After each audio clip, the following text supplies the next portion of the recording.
Namaskaram, Namaskar, Vanakkam. Good morning. You're here in the India Today election studio and we are ready for the big battle for the states. We're up and about early in the morning with the best team of field reporters who have gone to every nook and corner of the 4 battleground states and the 1 union territory. The wonderful country of India in all its diversity will be represented. It is the Indian Political League, and I can tell you this IPL is far more exciting than even the Indian Premier League. This is where you'll really get twists and turns, all of them in real time. Wonderful to have you join us on the show, and I can promise you lots of excitement lies ahead. An election where whoever wins today, history will be created for several reasons. And I'll tell you why in a moment. But let's go and give you a sense of all that's happening in our studios. Welcome, Maria. How are you? Very Namaskar. Well. Lovely Assamese sari that you won. Mekla Chador or Shador as it is called. But Rajdeep, let me ask you one thing. Yes. Did you know how did the Trinamool Congress get its election symbol? No. Who designed it? It was Mamata Banerjee herself. Yeah, she she's an artist. She sketched it herself. She sketched it herself, and the little flowers that she has. We'll wait and see how that goes. But good to have you. You're looking forward. What is the thing that you're most excited by today? I think it'll be Bengal, obviously, because I've traveled and crisscrossed several districts and regions. It remains to be seen whether the BJP, all their calculation actually worked. There were multiple issues that may work for them, and then we'll see what happens finally. Okay, so Maria is here. Up there is Akshita Nandgopal. And Akshita, what are you looking forward to today? Vanakkam, Namaskaram, Namaskar. We're up bright and early in the morning. I've got myself a little bit of a jallikattu set up here. Why? Because we're talking about the flavors of Tamil Nadu after all. Absolutely. And when we focus on Tamil Nadu, you can't take away politics from the state. People love their politics. They're all about their politics. And today is V-Day, verdict day. We're going to find out why this election is truly, truly historic and like no other in Tamil Nadu. 2 Dravidian parties, 1 newcomer in Vijay. Is he going to charge like a bull towards the finish line? How will he perform? Who will he eat into? Whose votes will he dent? So many questions that hopefully in about 4-5 hours from now, Rajdeep, we'll have answers to. Okay, what is that Vijay action that he does that's so popular? No, I'll tell you, Rajdeep. I don't know if you can do it, but he bites his collar. Let me try. He bites his collar, Rajdeep. That's where I might just draw the line. But that's the, we'll see how Vijay does in this election. He's the X factor in Tamil Nadu. What's the X factor in Bengal? Preeti Chaudhary, come from the state of West Bengal. Namaskar, like you come from the state of Tamil Nadu, all dressed up, Rajdeep, this morning. Kerala, okay, you're Kerala. I've come in my munda, which I love. Kerala. Absolutely.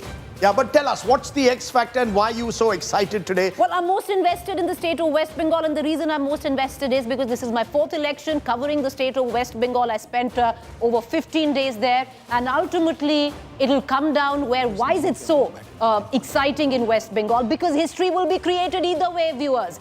If Mamata Banerjee comes to power, then that makes her the only chief minister, woman chief minister, the only woman chief minister to consecutively record a win 4 times over. And if the BJP comes to power, then history is made with the saffron blooming in Bengal. So history, no matter which way you look at it, will be made in West Bengal. So that's why I am most invested in figuring out what the results are. Otherwise, most intrigued with what's going to go down in Tamil Nadu. But we're going to get you. Now, we've gotten you the in-depth ground reports. We're going to get you cutting-edge data analytics. And, of course, you can't get better than India Today where it comes down to analysis. All of that coming up through the course of the day. Allow us to take you through the headlines. Counting to begin for 4 states and 1 union territory in less than an hour. All eyes on the Big Bang West Bengal elections. Verdict, nail-biting fight as TMC faces a BJP challenge. 3-tier security for counting day. Pollsters divided, but most predict an edge for the BJP. Will Bengal see the BJP break a fortress of Mamata Banerjee, or will the TMC under Mamata create history by winning 4 consecutive elections? High-stakes 3-way battle in Tamil Nadu loading. Stalin versus EPS versus Vijay showdown on cards. Vijay factor shakes the landscape. Can DMK hold its stronghold? Can EPS fight for revival and relevance? Dravidian shake-up on the cards in Tamil Nadu.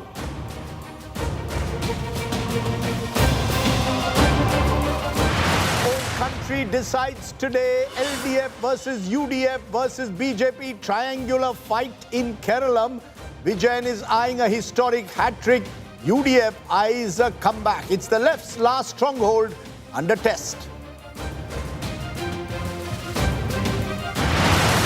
Ahomya pride battle takes center stage. BJP pushing for a hat-trick in Assam. Mama Himanta likely to return for another term, say exit polls. He state set for a defining political outcome, continuity or change this time. And India's election team is on verdict duty on India today. The fastest and most accurate numbers, sharpest analysis, final verdict to come on India today.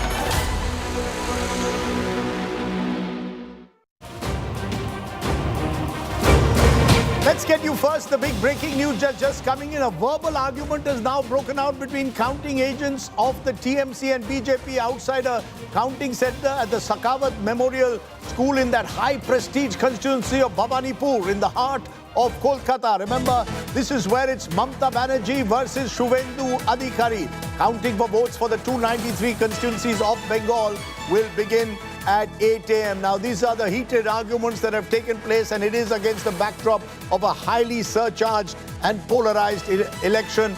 The police have had to step in and disperse TMC and BJP cadres outside the counting center. That Bhabanipur counting center has turned out to be a bit of a war zone. So that's something that we will keep tracking. That Bhabanipur seat, you can see there images coming in at the moment from Bhabanipur. Both sides have been raising slogans against the other, and a scuffle has broken out.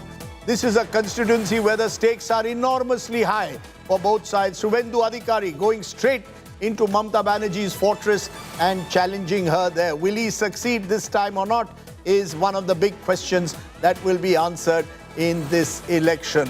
We'll try and get you more updates on that TMC-BJP scuffle at Bhabanipur. I want to also introduce one by one my other guests who are joining me, joined by Sandeep Shastri. Professor Shastri is a veteran of election coverage over the years. Election number what, Sandeep, is this for you? When did you do your first election?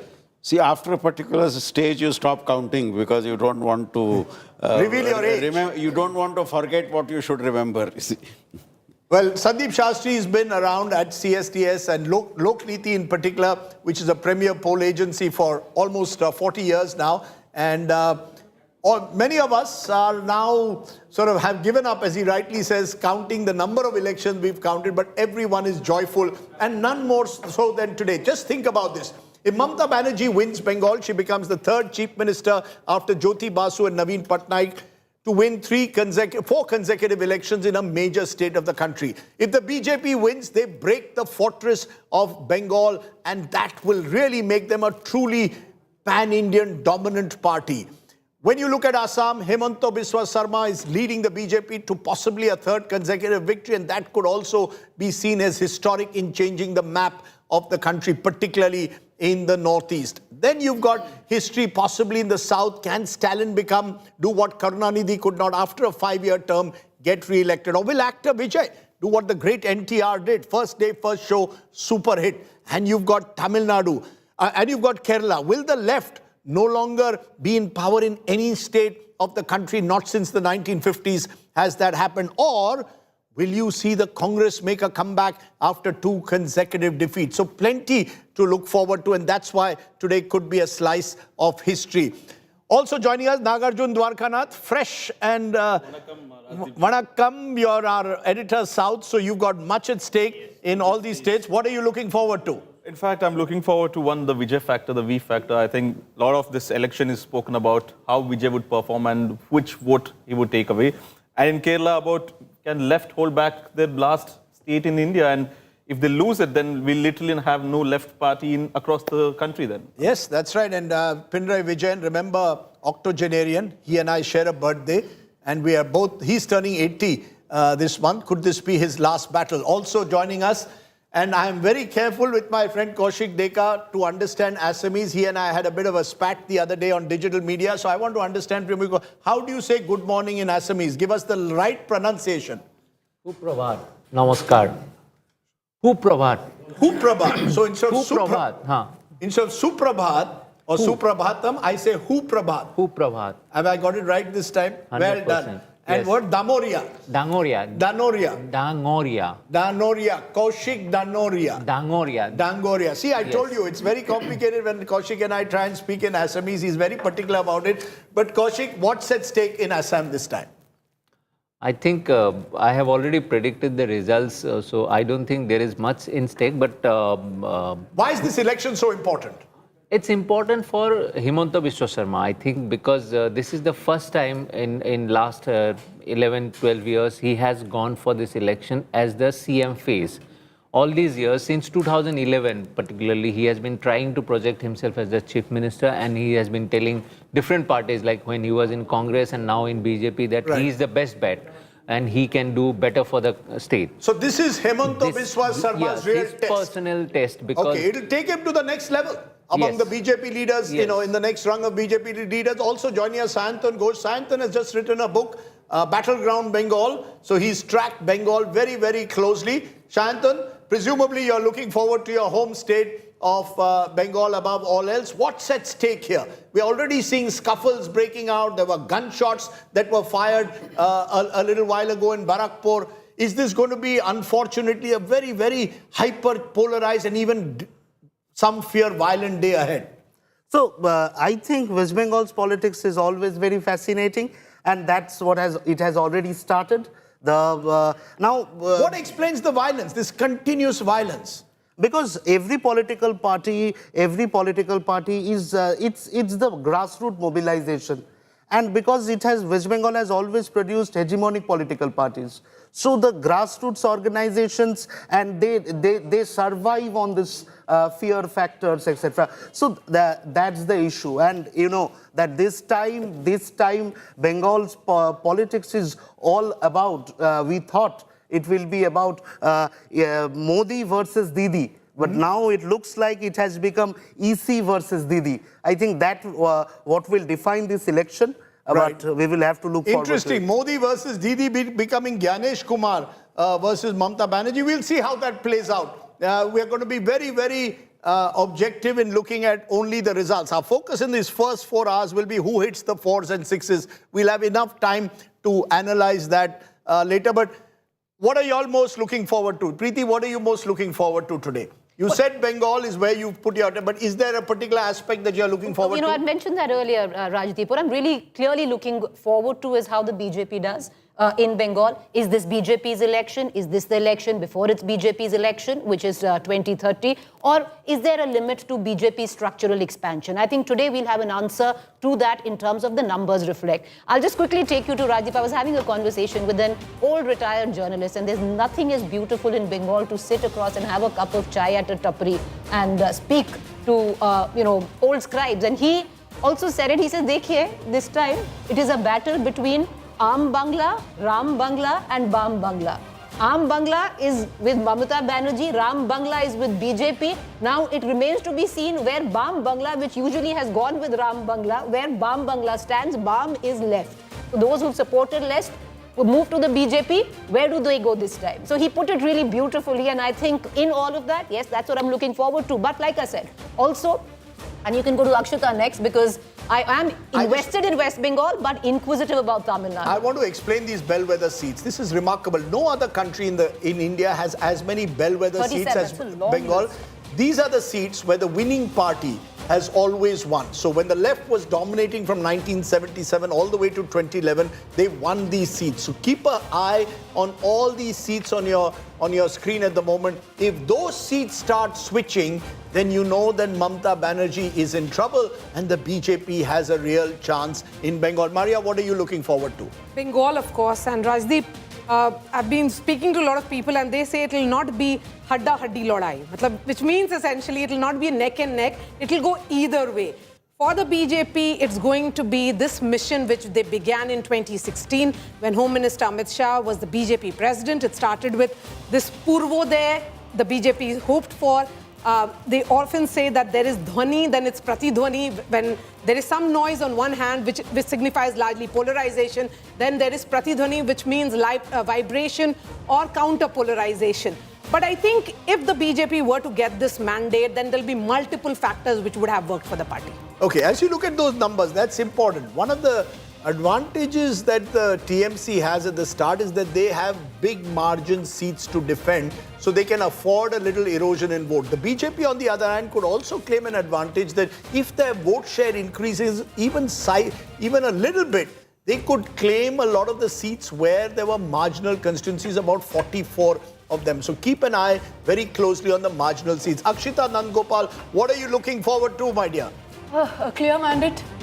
A clear mandate, I want either a way. clear Because there is a mandate. fear, some of the exit polls are suggesting very precariously close to hung. The last time that happened was 2006 in Tamil Nadu. That, Rajdeep, I think the last time it happened in the sense 2006 was a close election. But if you look at the Karnataka headed a DMK minority lines, government. so 96 is what DMK got, AIDMK got 69. So in that sense, nobody managed to get to the halfway mark. But with the alliance, he was comfortable. The Congress, all of them joined. So there was no threat per se to him forming the government. I'm hoping that this time we'll see a clear mandate. We Tamilians usually are very decisive. We know exactly what we want. We know exactly who we like. So I'm counting on that making the difference. No hung assembly situation because Tamil Nadu has never seen that. Very clear mandates except for 2006. So hopefully we're not going to see a 2006-like situation play out. Okay, Sandeep Shastri, what are you most looking forward to today on this day? I'm looking forward to what will happen in the two states of the south because there are enough people taking care of West Bengal. The two states of the south, I think, are important for me. Kerala, will there be a revolving door policy once again in Kerala? Or will the Congress do a Haryana in Kerala is the question a lot of people are asking. Because nobody can defeat the UDF, Akshita should correct me if I'm wrong, nobody can defeat the UDF in Kerala except the UDF itself. So that's one state I'm looking at. And of course, Tamil Nadu.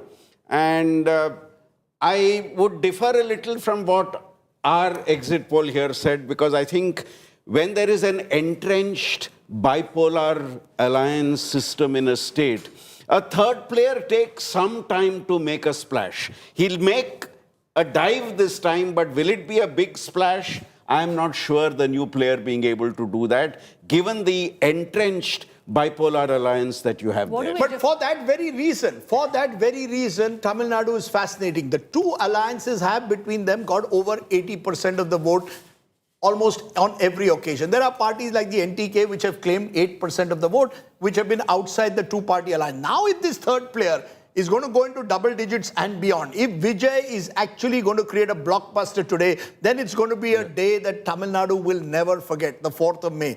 Similarly, if, as I said, Mamata Banerjee is able to retain power or the BJP wins Bengal, either way, it's going to be a day never to forget for the people of West Bengal, and that's what's made this election so exciting. The driver coming on the way said, "Sir, kaun jeetega, Didi ya Dada?" I said, "Dada kaun hai?" "Nahi, I said, Suvendu Dada." So I said, "Okay, Suvendu Dada." So there's a lot of excitement in West Bengal.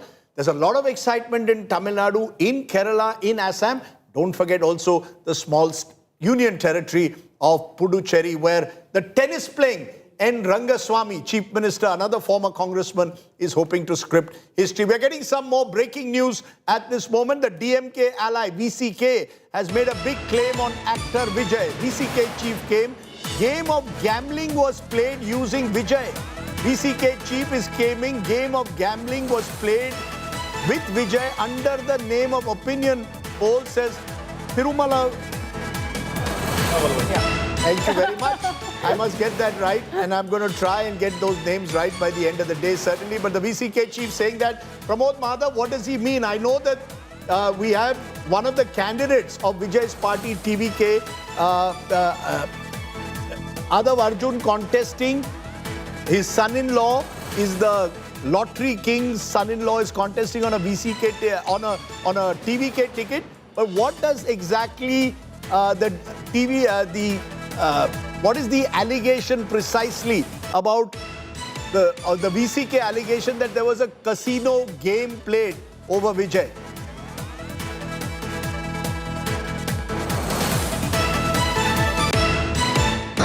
Vijay பெயரில் ஏராளமாக fitting நடக்கிறது, சூதாட்டம் நடைபெறுகிறது. இந்த சூதாட்ட கும்பல் பரப்புகிற வதந்தி தான் இது. தேர்தலுக்கு முன்பு திமுகவை முன்வைத்து சூதாட்டத்தை நடத்தினார்கள். அகில உலக அளவில் இது நடைபெறுகிறது. இப்போது தேர்தல் வாக்குப்பதிவுக்கு பின்பு விஜயை முன்வைத்து இந்த சூதாட்ட காய்களை நகர்த்துகிறார்கள். தேர்தல் முடிவுகளுக்கு பிறகு அவர்கள் ஏமாந்து போவார்கள். Okay, let me go straight across to Apurva and Pramod, both standing by there. Pramod, first explain what is this allegation that is being made by the VCK chief about Vijay?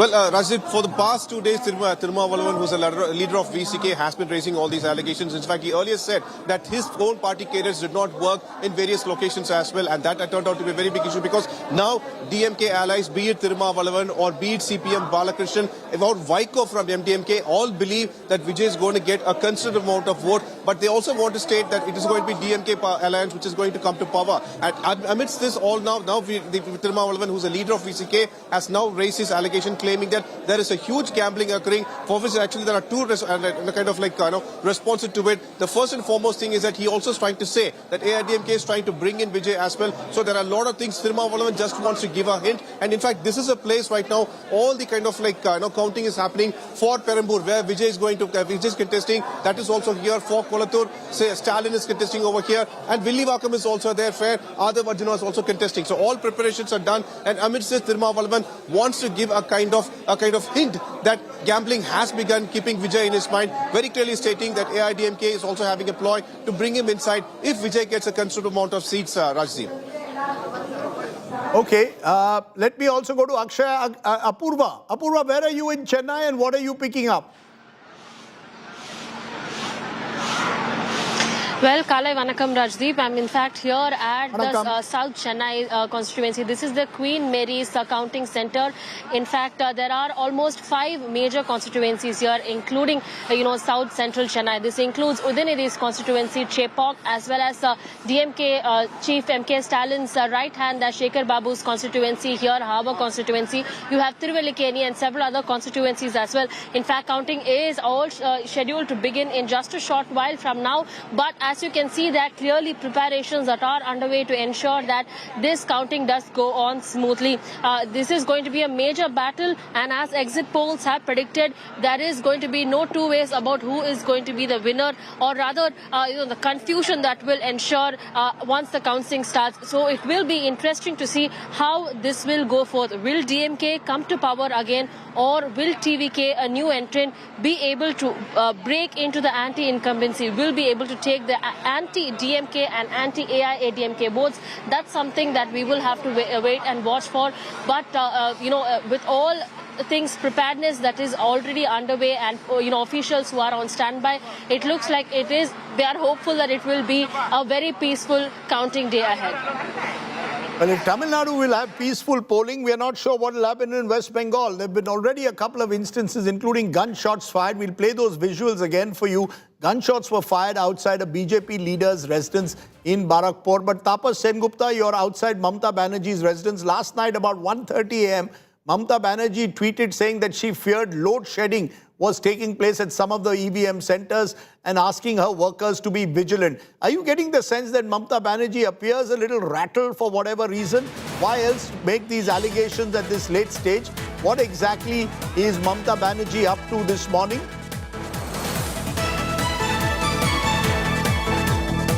Well, see, Rajdeep, as far as Mamata Banerjee is concerned, yes, she is rattled, not only for a political reason, but the way the election was conducted, heavy deployment of forces were done.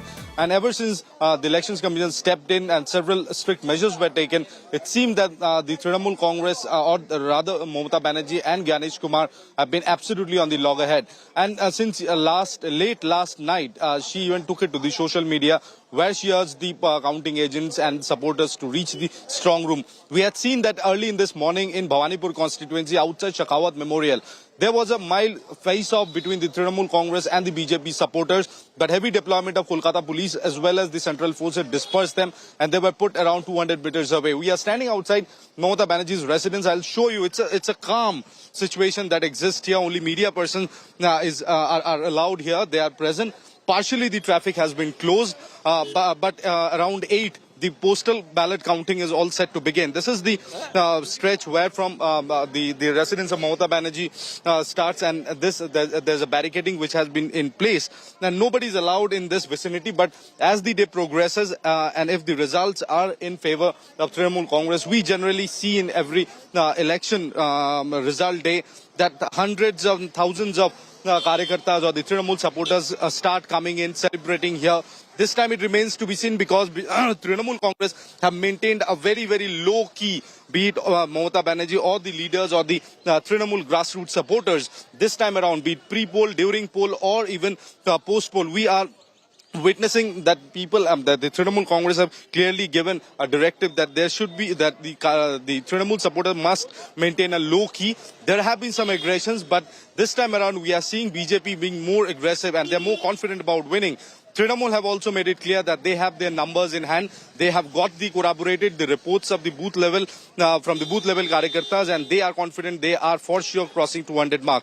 Now this is just the beginning of the day. We need to wait and watch that how. I'm going to stop you, Tapas, for a moment, because also joining us is Piyush Mishra. He's tracking Suvendu Adhikari. A quick response from you, Piyush. Where is Suvendu Adhikari, the man who hopes to be Chief Minister and the giant killer of Bengal today?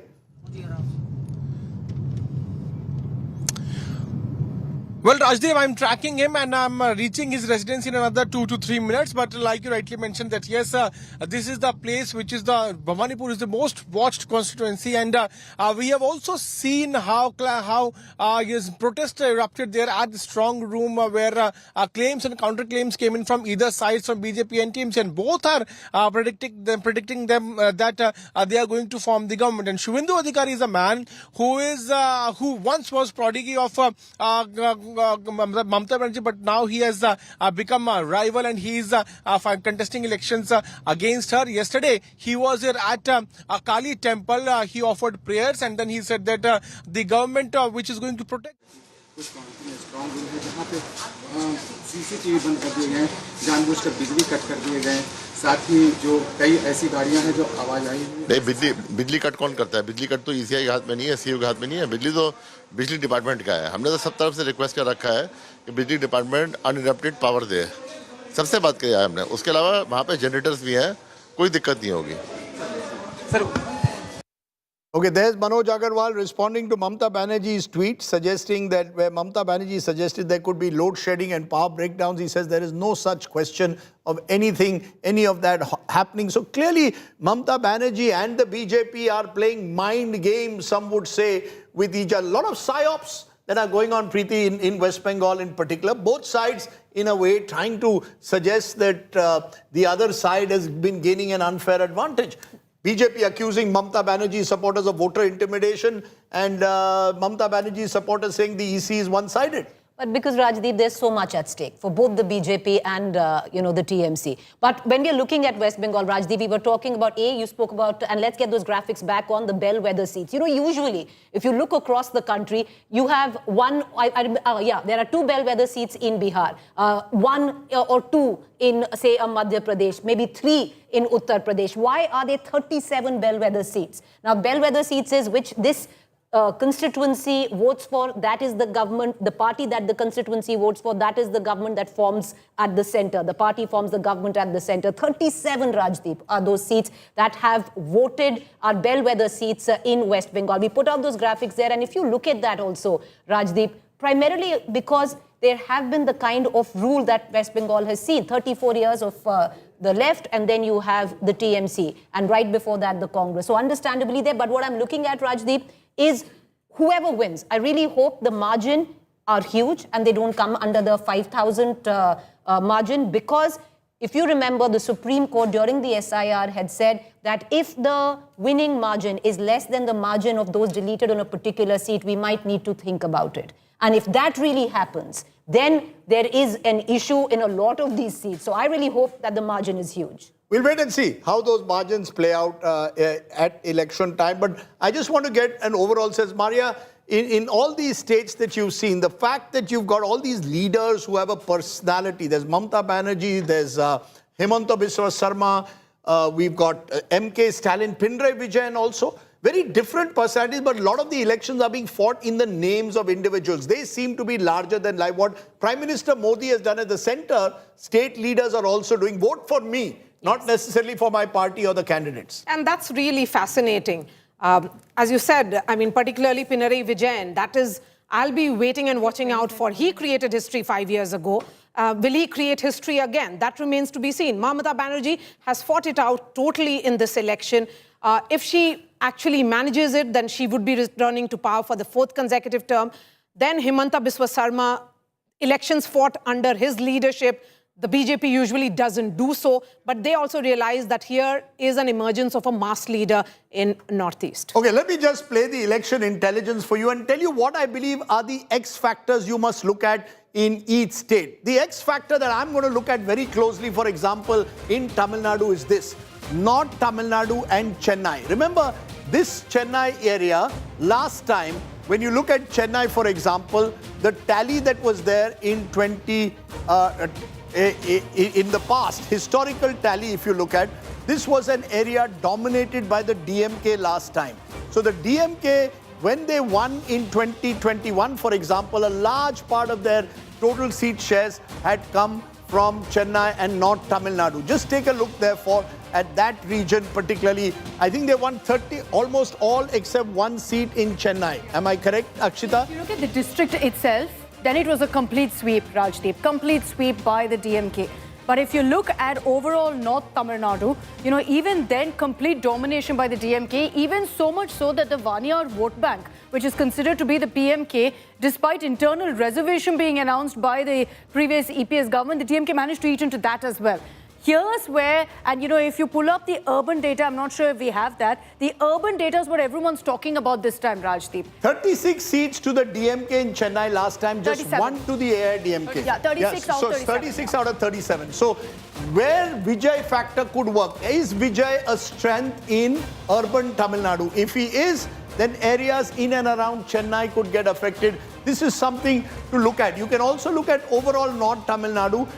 DMK dominated, AIDMK 11, and remember, a lot of that came from the PMK. That's the one-year dominated party. So if you add these two, almost half of the seats of the DMK came from Chennai and North Tamil Nadu. And this is where the Vijay factor could be important.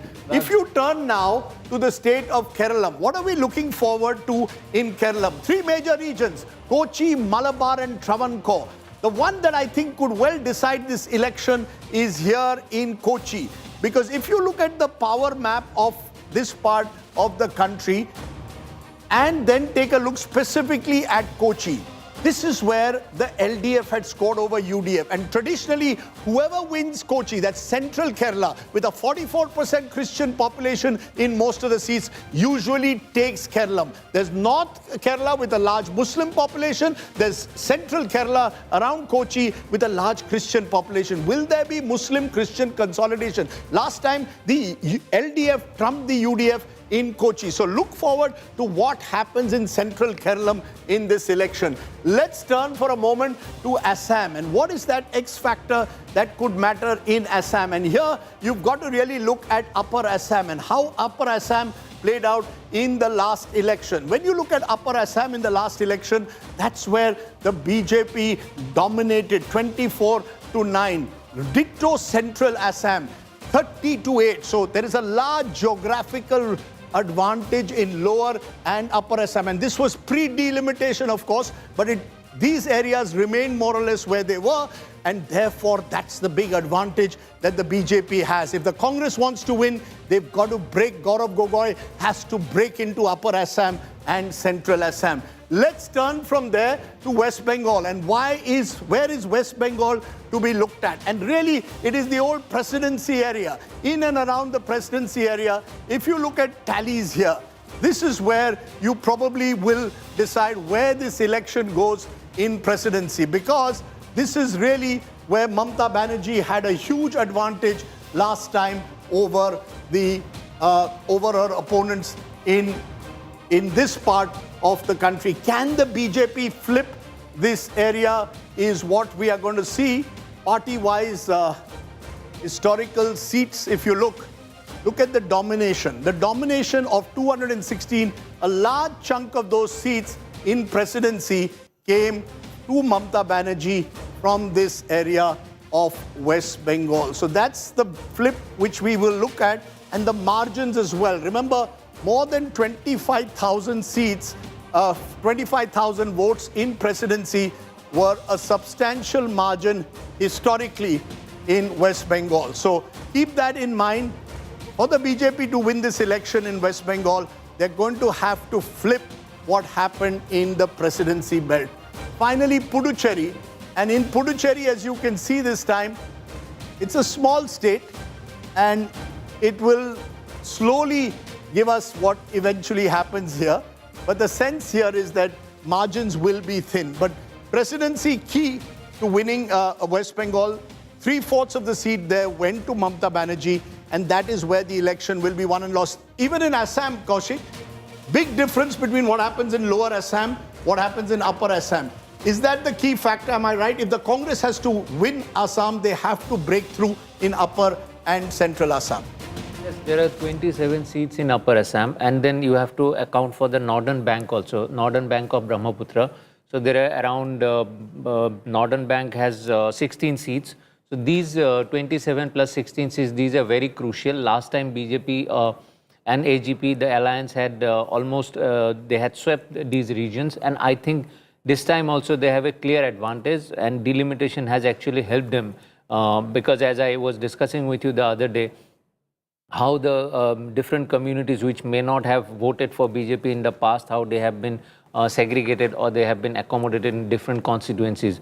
So that way I see that in this election, the Upper Assam and Northern Bank of Brahmaputra, these two areas where BJP and AGP should have significant advantage. Now, coming back to the Lower Assam part where there are significant Muslim population, it was earlier said that BJP doesn't have much in Lower Assam. But this time, I think of the 27 seats, again, Lower Assam also has 27 seats. Only there are, I think, around 6 or 7 seats where the Muslims can dominate, unlike in the past when the numbers could have been 12 or 13. So this way, BJP will get an advantage. And if you have to account for another factor that in certain constituencies, the AGP, BJP's alliance, they have fielded around 13 Muslim candidates and poached from different political parties. So that will also create an impact. So BJP is not leaving any area. So BJP this time far better prepared. Delimitation also becomes an advantage to them. On the other hand, also, let's be fair, the Congress also has crafted a bigger alliance for itself. You've got the AJP, the Assam Jatiya Parishad, as well as the Raijor Dal, all coming together. The three Gogois coming together, hoping to make a dent in Upper Assam. Kerala, we want to go to Shibi Mall, who's joining me. Shibi, you're outside that big counting center in Thiruvananthapuram. Thiruvananthapuram, interesting because that's the one part of Kerala where there's a genuine three-way context. There are seats like Nimam where Rajiv Chandrasekhar is contesting, BJP hoping to make a breakthrough there. Overall, what are you seeing around you early this morning? Kerala is a state where people wake up early in the morning in summer. Well, Rajdeep, right now the area outside the Maravanias College has been cleared. It's just the media and the police officials that's been deployed because everybody else, the counting agents, the party workers, the party candidates have all gone inside near the counting center. to monitor. This is where all the 14, there are 14 constituencies in Thiruvananthapuram, and some of the most watched out constituencies, watched out contests are taking place in Thiruvananthapuram. Exact three-way fights are taking place in Thiruvananthapuram, from Vatturkavu to Kalkuttam to Neyam, are all constituencies where the BJP has really high expectations. These are constituencies where they have been slowly building up over the years. Neyam is one constituency that they won in 2016. They lost it in 2021 in that LDF wave. They're hoping to win back that seat. Rajiv Chandrasekhar, the BJP state president, is contesting. So it's a prestige battle for BJP. In fact, it's a do-or-die battle for all the three fronts. If LDF loses, then there's no state in India that's ruled by the left front. If Congress loses, then the dynamics in the party changes. The BJP might slowly take over that space also in Kerala of the Congress. So do-or-die battle for the NDA also. I say it's a three-way, it's a do-or-die battle for three fronts, because NDA has never had such a favourable situation in Kerala before this 2021 election. They won a seat in Lok Sabha for the first time. They won Thiruvananthapuram Corporation. Now they need to win seats for the assembly election if they have to maintain that momentum in this bipolar contest and make their space in this bipolar contest that's been taking place in the state since many decades between LDF and UDF.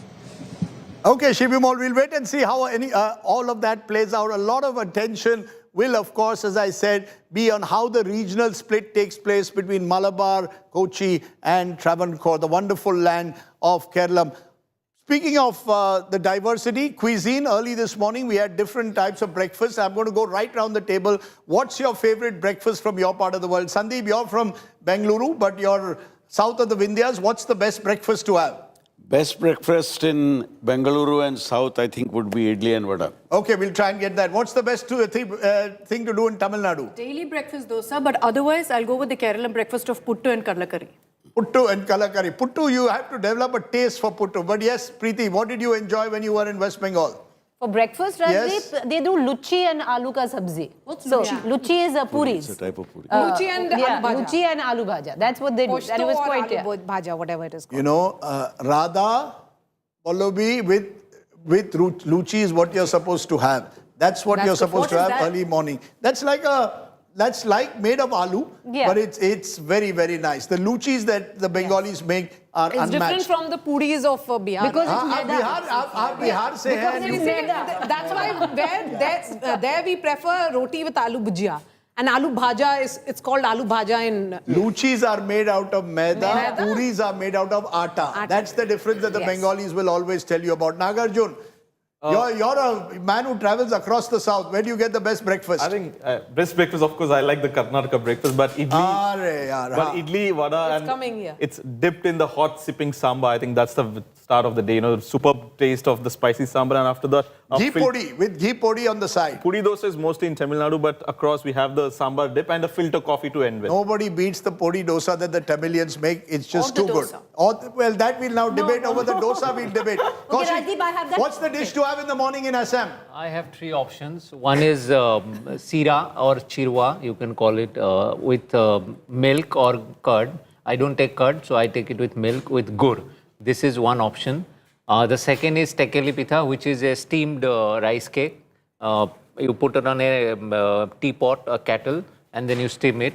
The third is khola sapori pitha. It's kind of, it looks like a dosa, but not dosa, but you can call it a mix of pancake and dosa. Okay, so you like things sweet. Early in the morning in Assam, they like things sweet. My wife is from Delhi and she keeps complaining that the breakfast in the morning, everything Assamese serves is sweet. Lovely, lovely. Okay, Shantan, what do you like to eat early morning in Bengal? Luchi and cholar dal. Luchi and cholar dal. Early morning, luchi and cholar dal. Okay.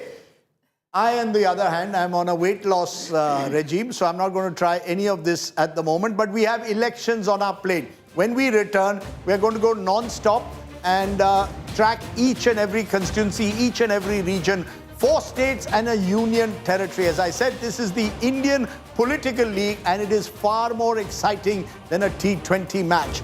We're back in a moment. You're watching our special coverage, Results on India Today. Back in a moment.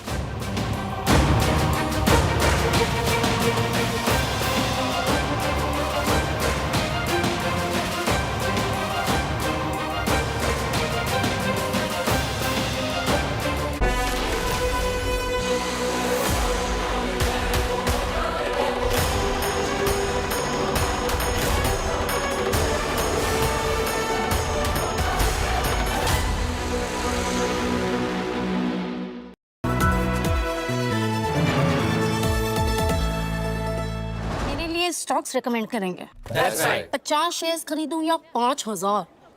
Brokerage is Just 20 rupees. आपके आसमान से टपक पड़े। Sky से HDFC Sky, all-in-one investment app. Fixed brokerage on stocks and F&O. HDFC Sky. Download today. Investment in securities market are subject to market risks. Read all the related documents carefully before investing.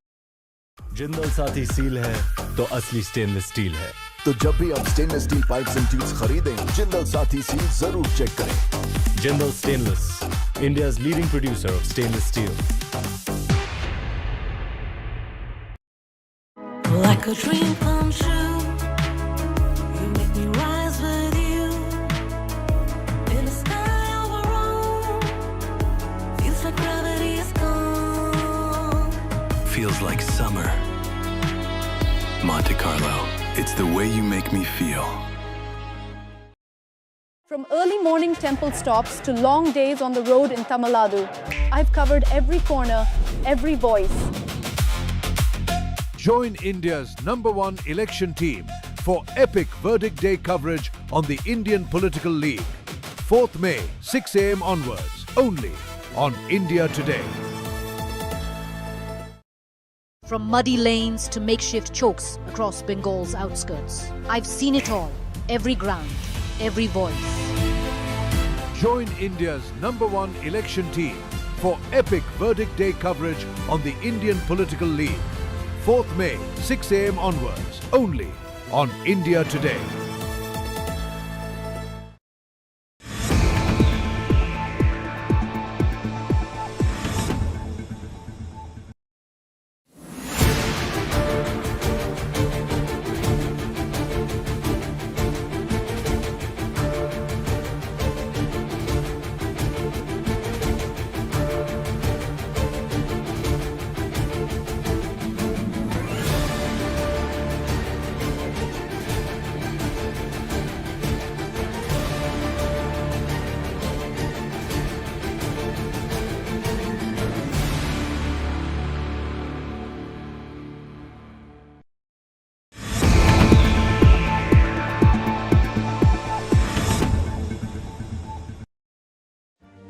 Make your media plan smarter with India Today Live. Help us build the chutney business from label to website.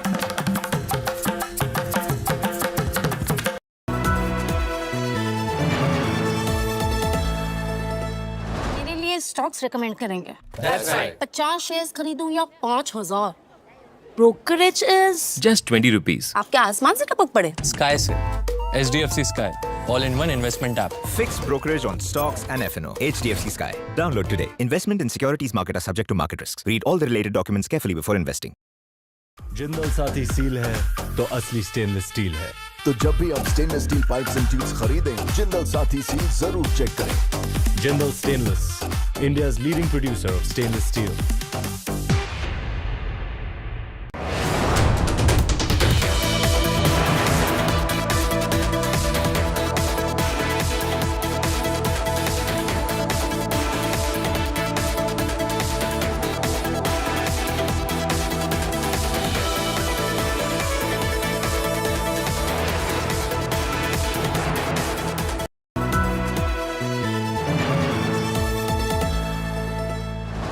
Stocks recommend करेंगे। That's right. 50 shares खरीदूं या 5000?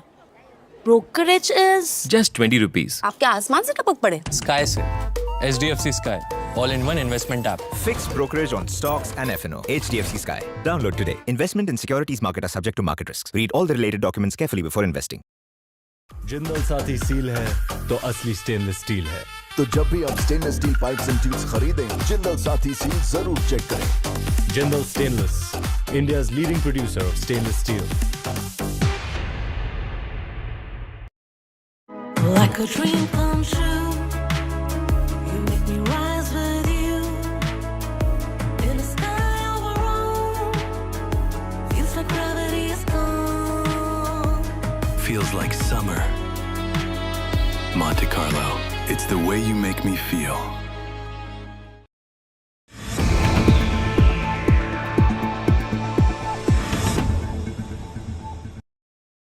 Well, yes, first of all, I'll try and show you in the visuals and try to give you a sense as to what exactly transpired and how difficult was it for the fire department to actually carry out this entire rescue operation. In fact, this is the building in which this entire incident has happened, and if you could see on the back side of the building is where the fire had emitted from initially, and you can see over there that there is a coverage of net that can be seen on the first floor over here, and this became the first obstacle for the fire officers to actually go ahead and take people out safely. Now, at approximately 3:30 a.m.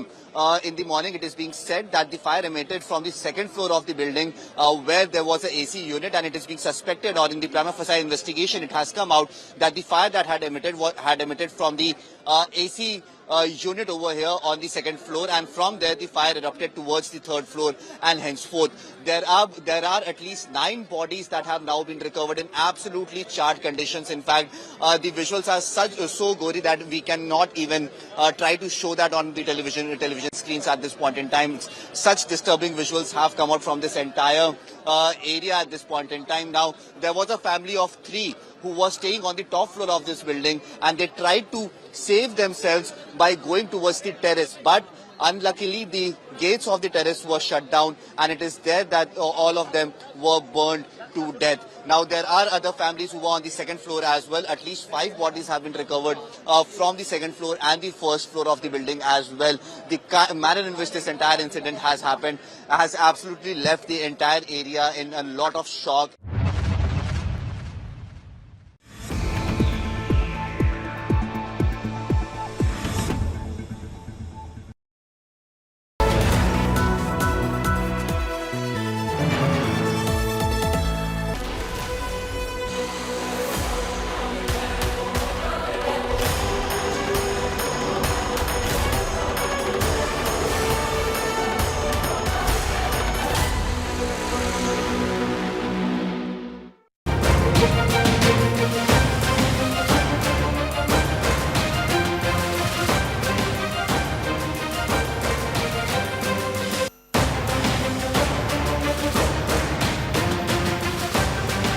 Okay, more breaking news coming in, and this is the social media war that's begun in Tamil Nadu on verdict day. TVK predicting a storm of change in Tamil Nadu. TVK's Arjun Adav, he is a contestant in Chennai, close aide of Vijay, saying old trees will be uprooted in TN. And DMK saying heirs of Dravidianism will uproot Aryanism. My God. Both sides using social media. And Akshita, that's interesting because in this election in Tamil Nadu, we've seen a lot of use of social media, particularly Instagram. Is that the generation, in a way, TVK in particular has tried to appeal, as has the DMK? You know, this is constantly the grouse that many Dravidian parties hold, Rajdeep, saying that you're giving into social media hype, that there's so much craze over Vijay that you see on Instagram particularly or on X, that people say that loud noise, that's what's leading to all the confusion over the mandate. That Vijay's fans, Vijay's vote base is the most vocal, is the most out there, very publicly seen, and that's what's leading to a social media fight. But you'll see that there have been a lot of attempts by the DMK to, even a campaign called Vibe with MKS, which is Vibe with Stalin. So they've also tried as much as they can to reach out to the youth. So all of these attempts are being made, but I think it'll be interesting to see ultimately what happens. The DMK has a countdown clock on, Rajdeep, in their office, because they're saying in these many hours, Dravidian model is back. That's right. 40% of Tamil Nadu's voting population under the age of 40. Are we seeing the Gen Z-fication of Tamil Nadu also? Just one of the many X factors. Am I right, Sandeep Shastri, that there are 2 vote banks that become more and more important with every election? Mahila and Yuva. You want to give me a quick word on Yuva, and then I'll get Preeti on Mahila. Yuva vote? Beyond doubt, in Tamil Nadu, the Yuva vote is going to be important. But just to take on the point you have discussing with Akshita, yes. Our own studies have shown that social media very often is like an echo chamber, where it is only among your supporters that the dialogue happens, and it is basically for your supporters that you put out all those things. Social media campaigns rarely change preferences. They only reinforce existing preferences. That's an interesting point. But there is that Mahila vote. I mean, if Mamata Banerjee is to lose today, the Mahila vote, the BJP will have to get a large chunk of the Mahila vote. CSDS poll gave her a 14-point advantage last time among women. That's the vote, presumably. What did you see on your travels, Preeti? Is that woman vote possibly going to be key for Mamata Banerjee again? Rajdeep, I really do think that if Mamata Banerjee has to win this election in West Bengal, come back for the fourth time, that woman vote needs to consolidate behind her. And why I say that is because there are enough factors going against her in this election. 15 years of anti-incumbency, and in places where the BJP has dug itself in, anti-incumbency is like a rage. There is solid Hindu consolidation. This is the fourth election that I have covered, and I can slowly see, parts of West Bengal and the saffronization and the acceptance of that. So the Mahila vote needs to speak at the ballot for Mamata Banerjee. Will it is the question? Well, Mamata Banerjee on her part continues to give 1,500 rupees where Lokhit Bhandar is concerned to the general category, 1,700 to the SC category. There are also multiple other schemes, Rajdeep, where you have at, Kanya Shri, where a girl turns 18, she gets 20,000 rupees. If there is a marriage in the family of a girl, the family gets 25,000 rupees. And even there is this health card, which is now attached to a woman, and she can get herself tested. So lots of schemes, incentives that Mamata Banerjee has given, and it's not just happened in this election. There is a trust, reliability factor right from the word go. In 2011, Mamata Banerjee has constantly, given to the Bengali woman who treats it as a right, Rajdeep. Right. What is the difference, I feel, is should she have given, like in Tamil Nadu, the last minute 5,000 transfer, like in Bihar, that 9,000 transfer, like under the Arunodaya scheme in Assam, the direct cash transfer? Would she regret not doing it because she hopes she has that vote bank? Yes, Mamata. Yes. So to add to what, we are talking about the women voter. In Bengal, Rajdeep, I did sense that there was some kind of division between the urban women and the rural women.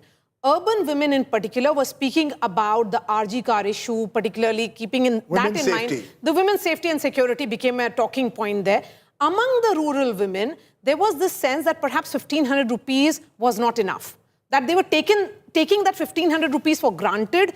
There was a fatigue around that 1,500 rupees. They were of the opinion, what more? Instead of 1,500 rupees, give us 15 days of chakri or job.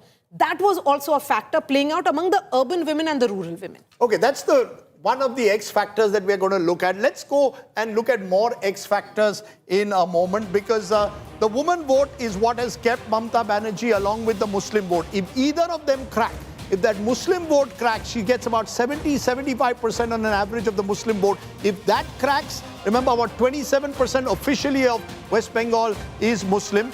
Women 49%, little over 49%, but remember 2% higher voting among women. So the woman vote will be critical for Mamata Banerjee. That's the X factor that you need to look at. Let's look at the Tamil Nadu, Mamata Banerjee's personal appeal and anti-BJP mobilization. Can she do that? That's the big X factor we look at. Electoral roll controversies. Remember, there are SIR did bring down overall voting in the overall vote of West Bengal came down by about 60 lakhs. 90 lakhs in all, but 60 lakhs were crucial, out of which 27 lakhs were eliminated because of logical discrepancies. Who are those voters? Do they get compensated by migrant voters coming and voting in large numbers? We still don't know. Who does the record voter turnout benefit? That's the big question. Remember, the record voter turnout is on a lower base, but it is about 30 lakhs more than it was in 2021. Where has that 30 lakh voters gone in this election? Can the BJP successfully convert vote share into seats, particularly in North Bengal? That's where they get a large vote share. They do well there, but they need to convert more in North Bengal this time, in areas like Alipurduar, in Jalpaiguri, Cooch Behar.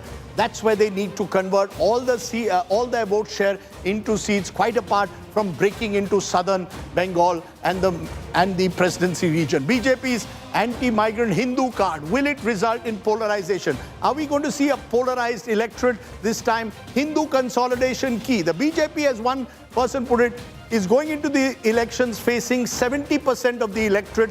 They need at least 2/3 of Hindus, if I may put it crudely, to vote for them. The Hindu vote bank coming together is key. And will the TMC's double pitch, Muslims plus Mahila, work again? These are the factors that we look in West Bengal. Let's turn for a moment to Tamil Nadu, because in Tamil Nadu, there are a number of factors that we need to also consider very closely. In Tamil Nadu, will actor turned Neta Vijay TVK convert star appeal into votes? Vijay in every poll is getting votes, can you convert that into seats? Remember, you are trying to break a duopoly that is entrenched over several decades. Let's take a look at the other X factors of Tamil Nadu. Because Tamil Nadu, when you look beyond Vijay, becomes a state where the AIDMK is strong in the western belt, the DMK is strong in north, south could be mixed. Will Dalit minority vote stay with DMK? Remember, officially about 7-8% of Tamil Nadu is Christian. Some say it's as high as 11.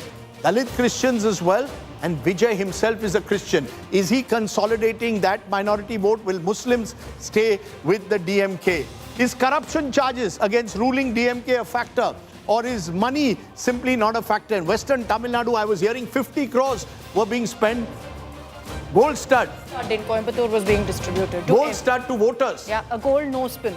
Gold nose, Last time was silver anklets, this time is a gold nose pin. And remember, there's this scheme that the DMK has given 8,000 rupees. You can buy any appliance you want.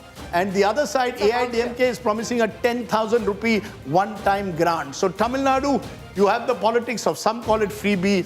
Of course, can EPS end his electoral drought? Very quickly, Akshita, a little bit about EPS. We know where, we all the focus on Vijay's talent. Tell us about Palanisamy. I've met him a couple of times. Yeah, in the you campaign. were on a campaign trail with him. I will say that he is someone who's, very popular among the masses, but I think in pockets. Among the farming community, very popular. I met him in Salem, his stronghold. And Western EPS, Tamil Nadu. Edapadi, the name itself is actually his constituency, much like Pinarayi, right? So his name is actually Palanisamy. We all call him EPS because he's known by Edapadi, which is his pocket and his stronghold. But I'll tell you one thing, Rajdeep, the reason we keep talking of EPS is because electorally, the last electoral success he's had, 2019 bypoll.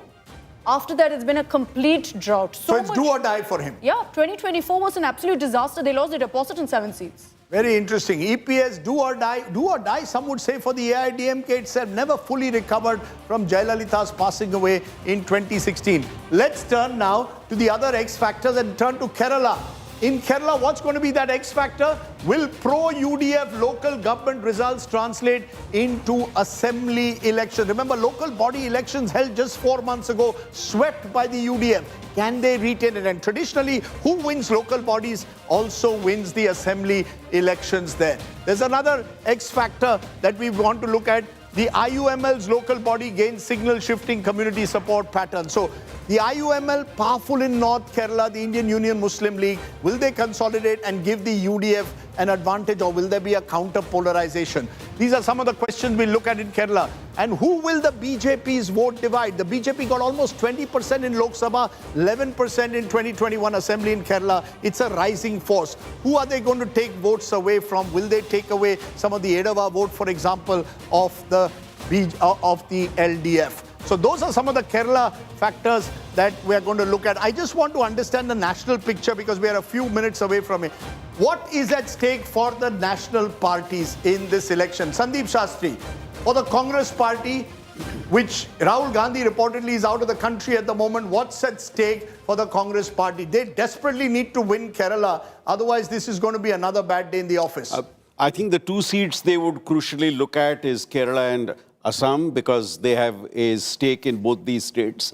But Rajdeep, I think the bigger point you make, the national picture, this round of elections has a very different flavor because you don't have any state from the north or the west of India in this poll. This is essentially East India, Northeast India, and the south. So you are getting a very different flavor here. I'm going to stop you because we are ready with the clock. You see the IPL 10, 9, 8, 7. We're ready to play the Indian Political League on India Today. Let's go. 10, 9, 8, 7, 6, 5, 4, 3, 2, 1. Okay, all eyes now on the counting. Over the next few hours, just strap up your belts, have your cup of coffee, chai, whatever, idli, sambar, have your putta, have your early morning Luchi and get ready here on India Today for the next few hours. Uninterrupted coverage, no breaks, no commercial breaks. We are going to the counting that has begun in Bengal, Tamil Nadu, West Bengal, Assam, Puducherry and Kerala.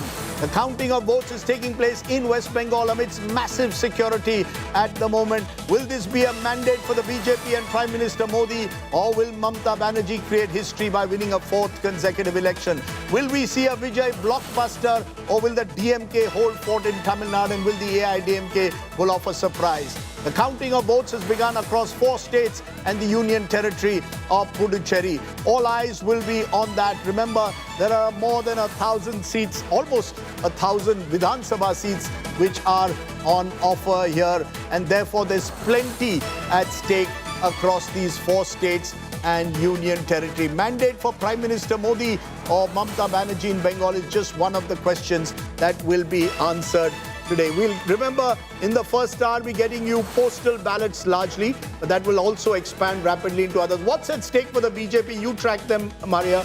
We just discussed the larger picture. Sandeep Shastri made a good point. This time it's not the traditional BJP bastions which are going to the polls, not the Hindi heartland, but the expansion into new areas. They've already done it in Assam. Could Bengal be next? That's the big question, presumably. This is Mission East. They achieved and won Odisha in 2024. Now it is about West Bengal. As I said, Rajdeep, this entire drawing of the roadmap for Bengal began when Home Minister Amit Shah was the BJP president. In fact, his first trip as BJP president was to Bengal. That's right. So he understood that as a catchment area. Then the entire division within Bengal began with identification of Matuas as an important constituency. Then they reached out in parts of North Bengal. Then we have seen how the results have been. It surprised everyone in 2019, but then 2021 came as a surprise also to the BJP when they could only win 77 seats. And then when they dipped further in 2024 Lok Sabha polls. For the BJP, this is Mission Amit Shah. This is about him, the man on a mission who has won multiple states for the party, particularly as the BJP president. Now it remains to be seen. His own estimate is that it is 170 plus for the party. Okay, it's interesting. BJP 10% of the vote in 2016 went up to 38% in 2021 in West Bengal. And now they need to cross the 40% barrier to become truly competitive. Could this be the day the lotus blooms in West Bengal, or will the flower buds of the Trinamool stop them? We don't know that one. We'll know in the next few hours. Lots of excitement in that. But for the Congress party, what's at stake, Nagarjun? One of the few states they control is your home state of Karnataka. They cannot afford now not to win again today. If they start losing even another southern state, the 3rd consecutive loss in Kerala will be unthinkable. What's the mood in the Congress party? In fact, they're already started to count the eggs, I feel. They've already started to put up posters. VD Satishan supporters have put up posters in Ernakulam saying that Satishan is the coming up CM, and supporters of Ramesh Chennai have put the same, and KC Venugopal. So all eyes on this leadership fight. If at all they get through the numbers by 1 p.m., we'll have to see if KC Venugopal will move from Delhi to Trivandrum, or Ramesh Chennai or Satishan. So that's going to be a big fight. And if it's going to be a crucial just 3 or 4 numbers more than the halfway mark, we'll have to wait and watch if there might be a spoil sport in Kerala also. Then Congress last bastion is Karnataka and Telangana and Kerala. So they have to concentrate on the south, and so all eggs right now for the Congress in Kerala. And interesting, they've used a similar model in Kerala to what they did in Karnataka, announced a slew of guarantees, including free bus rides for women. That was one of the many game changers in Karnataka when they won that state 3 years ago. Can they do that in Kerala? Much more difficult state, many believe, because margins are extremely narrow in Kerala. I am presuming, therefore, Kaushik Deka, a quick response. Hemanta Biswa Sarma sees this as a platform to become a truly national leader. Am I correct? Of course, means he already has become a national leader. He has been used for campaigning in different states, including last time we saw him in Jharkhand.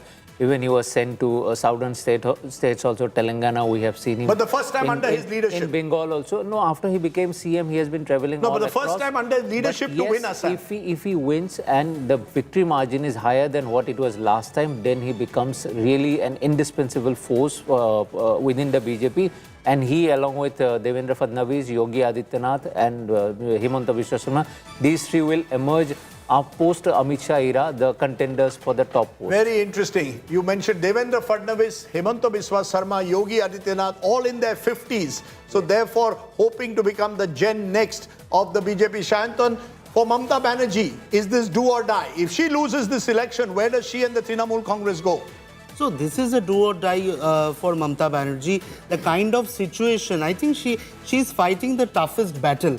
This time the Election Commission completely took over her administration, okay, changed from the chief secretary to the local police officials, changed everything.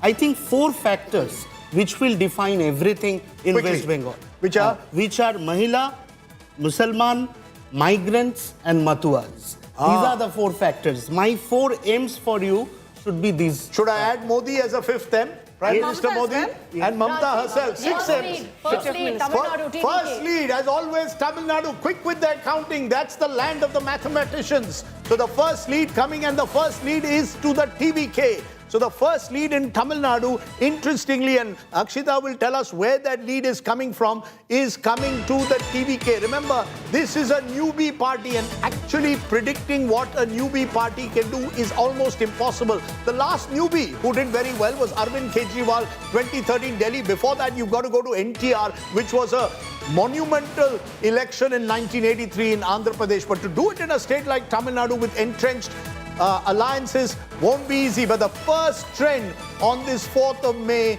is coming from the state of Tamil Nadu. And TVK, is it an urban phenomenon? Can it spread into rural parts? Is one of the questions, Akshita, which will have to be addressed. What's your sense? When you were traveling, were they more popular in urban than in rural? A quick response. 100% in urban, Rajdeep. But the region I'll be watching out for, you spoke of North Tamil Nadu. For me, it's actually the Kongu belt. If the TVK... Kongu Nadu. Yes, West Tamil Nadu, essentially. Yes. If they break into that, so that's a game Coimbatore, changer. Salem, Erode, Correct, that area. correct. That's the AIDMK stronghold. But if they break into that, that's a game changer to me. Game changer, you believe, is if they It's break Kongu into Nadu. AIDMK. Yes. Very quickly, Sandeep. Word of caution, this is likely to be postal ballots. So 100%. initially we'll have all postal ballots, and given what we have been saying as to where Vijay is getting his support from, it is expected that in the postal ballots there would be a lot of support for his party. Okay. We are also getting one trend from Kerala, and that is coming to the UDF.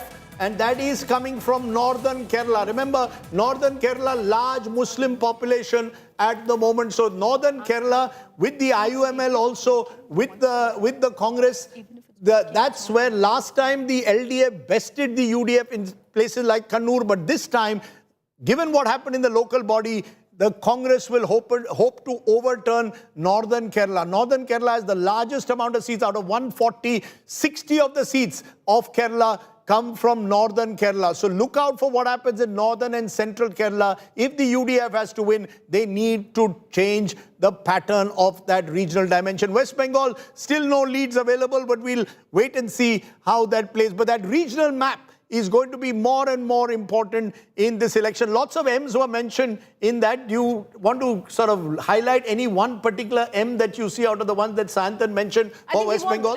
We've concluded. I think the M for Mahila. Mahila is the key. Mahila is the key. I'll add another M, machinery. Who has better machinery? Good one. Right? So now that could also be Mamata Banerjee. But this time around with the Election Commission, central forces, the bureaucracy changing right before the election, could also be Modi. Okay, machine is a good one to remember.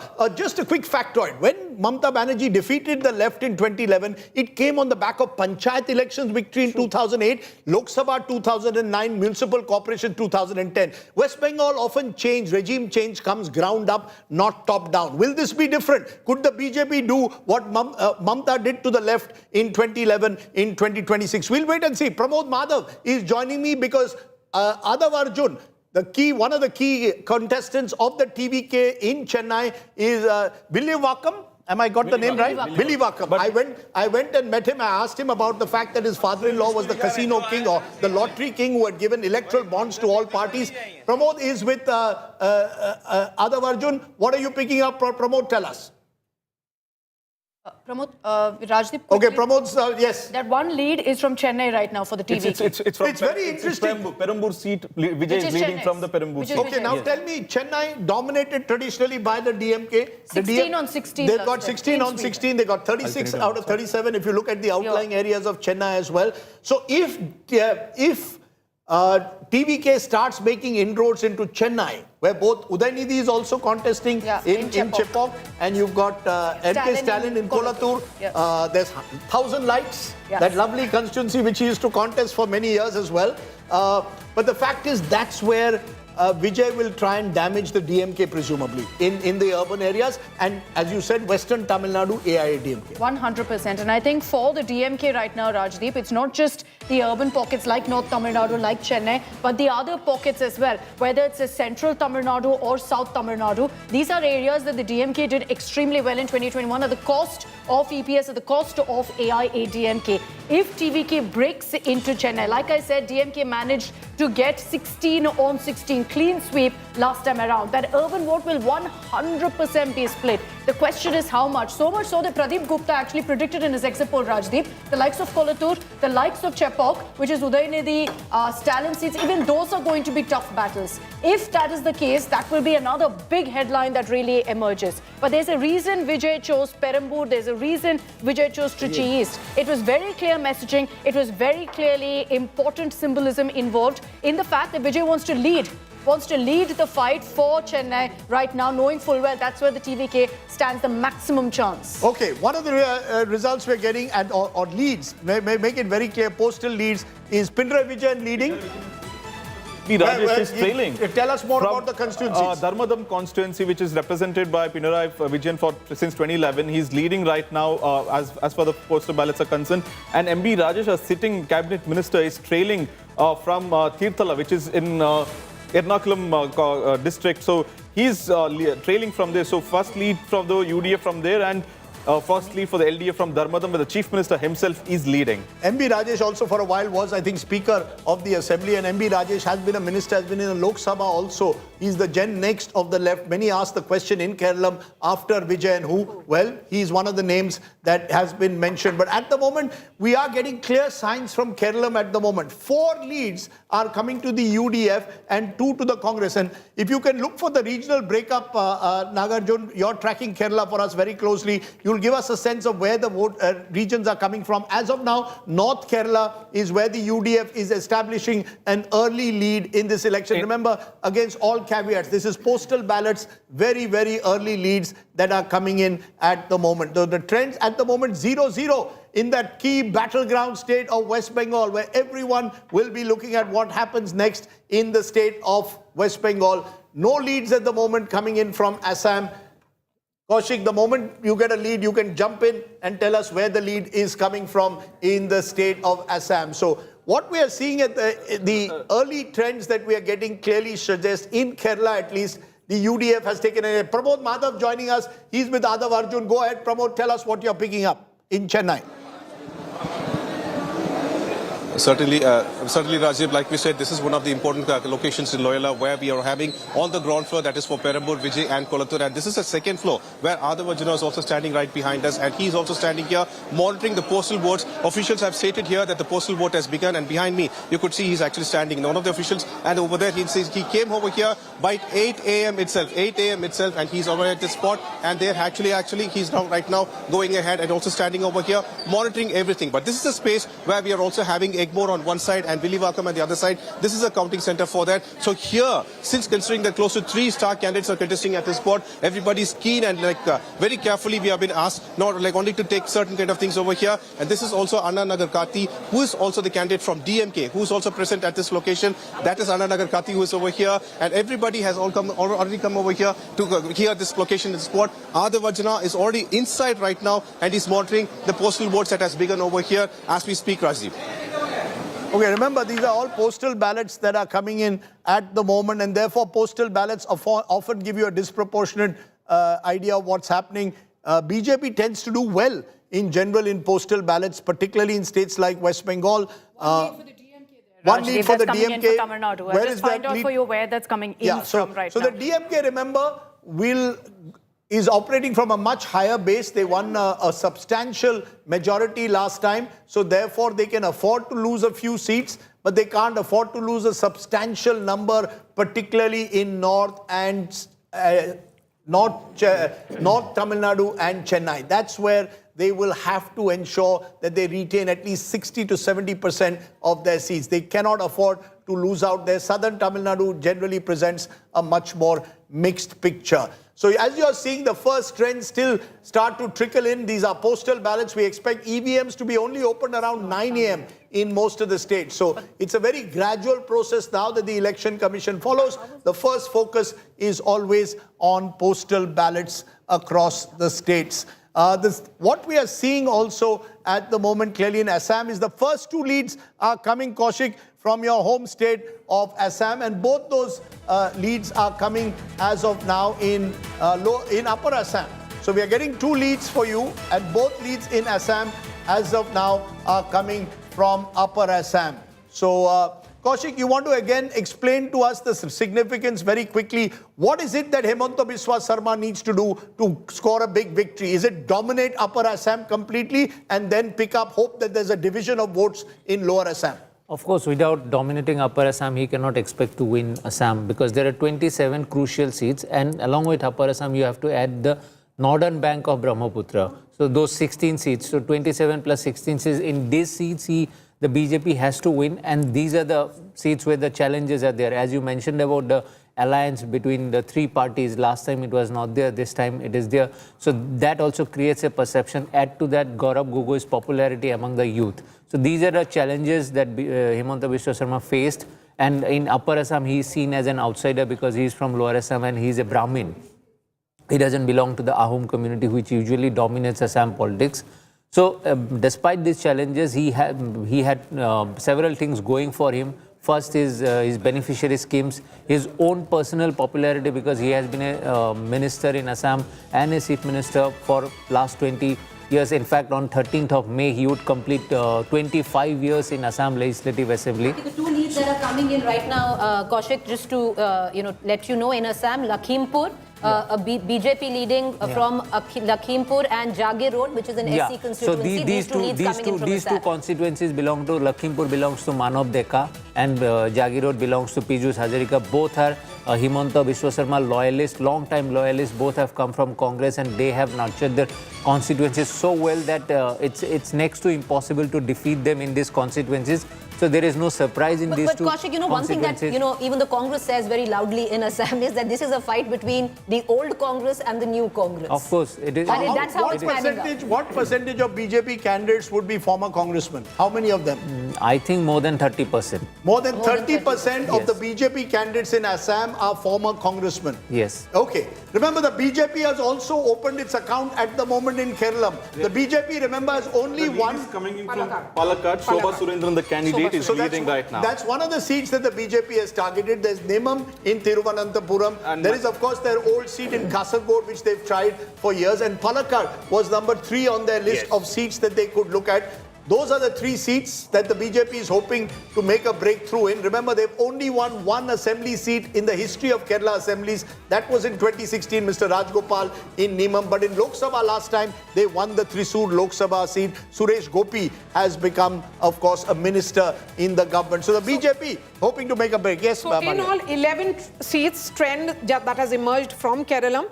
UDF at 6, LDF at 3, BJP at 1, and the others at 1. Which exactly this party is? I can give you a region-wise breakdown, which is that in Travancore, of those 6 leads that have come in, 3 are with the UDF, 2 are LDF, 1 with the others. The other leads that have come in, of it's those 10 independent. It's independent, supported by the UDF. Yes, West Bengal BJP has lead in one constituency, opened its account. It's just we're going to try and figure out exactly where that lead is.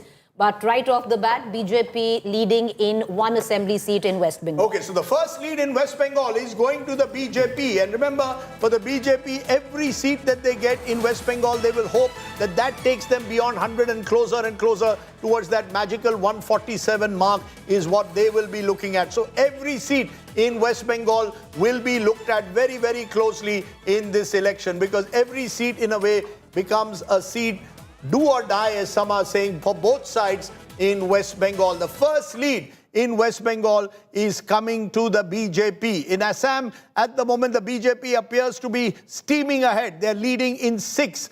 In Kerala, it is the Congress-led UDF leading in 6, the LDF in 3, others in 1. Rajdeep is the independent who's leading from the Ambulapura seat right now.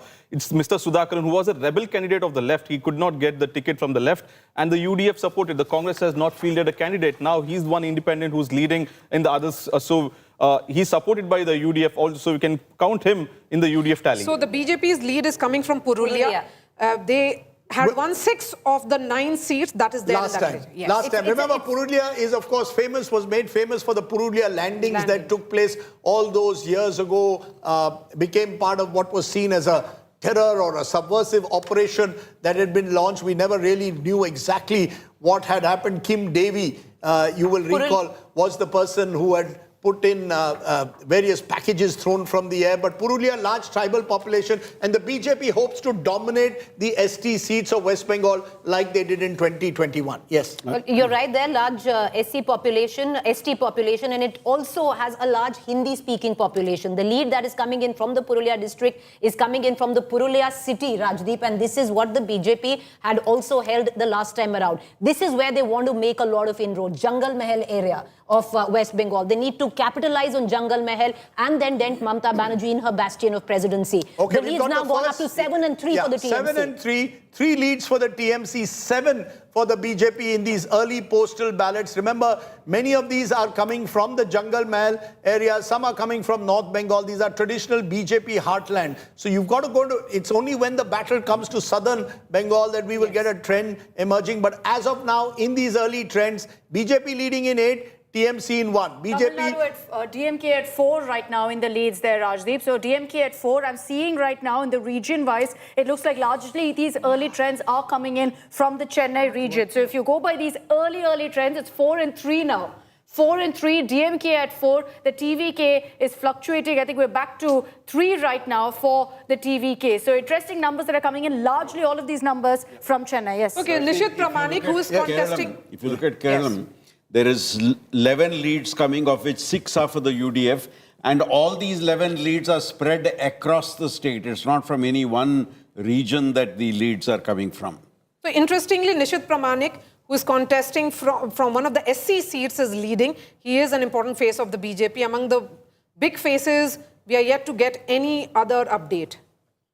Okay, so you're saying that as of now, the BJP consolidating in or leading in the early trends in the SC-ST belts, where remember last time they dominated Santan, am I correct? Both among SC and ST, about 38 of the 77 seats of the BJP came from ST-ST reserve seats. Absolutely, and you will for Jungle Mahal, the tribal dominated area, you will remember the thing happened when Draupadi Murmu, the president of India, visited West Bengal and commented against Mamata Banerjee and how Mamata and the politics broke out. So, and for Purulia, it is also important, Purulia has lesser number of Muslim community. So these are mostly Hindu-dominated Purulia. But you know, Rajdeep, let me break it down in terms of how the BJP did really well with the SC community. SCs are Muthuas, right? So a large chunk, the BJP took the SC seats, especially in Nadia, in North Chobis Paraganas, where the Muthua belt was concerned. The other big SC chunk that the BJP took is the Rajbanshis. The Rajbanshis consolidate themselves right up north. So the BJP made massive gains with the Rajbanshis up north and then consolidated their vote bank with the Muthuas right around, North Chobis Paraganas and Nadia. So that's why a majority chunk of these 38 seats actually have come in from that account in 2021. I just want to add one thing more. In the Jungle Mahal area, the TMC has been able to keep its Dalit vote. So this election will decide if that vote also erodes to the BJP. Interestingly, TMC down 3, BJP up 2. I think what's more important is to see where, if you start losing seats that you had held last time. At the moment, TMC down 3, BJP up 2. Rajat Sethi is now joining me at the moment. Welcome, Rajat. Namaskar, Vanakkam, Namaskar. Tell me, what is it that you believe will be crucial? The BJP now taking a sizable lead in these postal ballots, 21 plays 11. Which is that region, according to you, where the BJP needs to focus its attention in West Bengal? Which will be decisive? I think the first change, and we've been sitting together, the first change here is that there is a Nitin Naveen's small moniker down there, which is a new thing. I mean, should we put him, Amit Shah? Because Amit Shah was there, invested hugely in West Bengal, or Prime Minister Modi? No, I think you spent enough resources on putting his photo over there, which is looking good.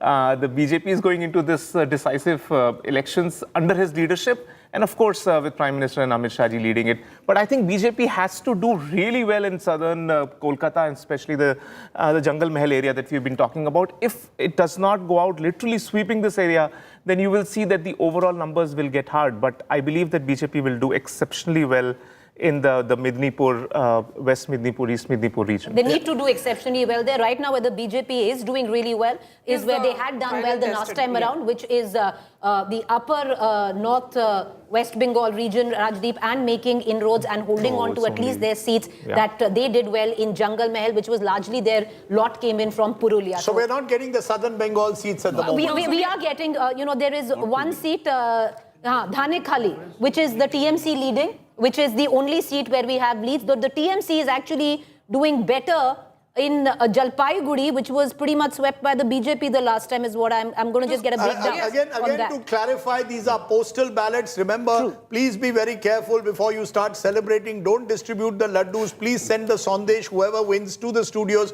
but do it after 12 noon when we have clear results. Do not believe that this postal ballot power play is going to be influential.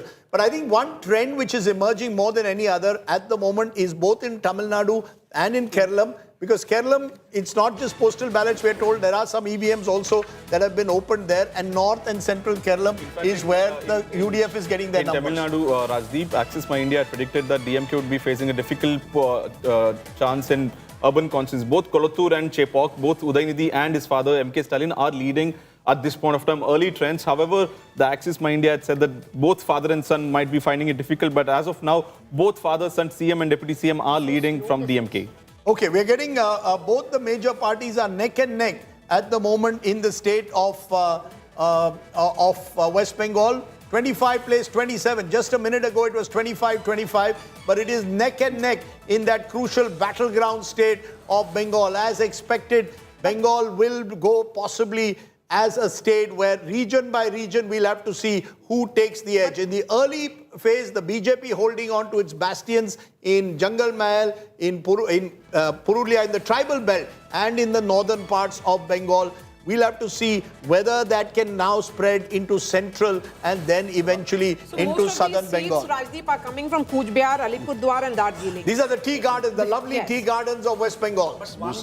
Yes. There is one seat, Malatipur, where Congress is... surprising. Yes, Congress is leading. Now, this is very important, Rajdeep, because Malatipur comes under Malda. It is a Muslim-dominated seat. Now, if Congress does well in Malda and Murshidabad, that means they are taking away the Muslim seats, which will be the Muslim population. So that's Mausam Noor's seat, right? One of them? Yes. In Malda. Yes. So she was the former MP of the Trinamool Congress, earlier with the Congress.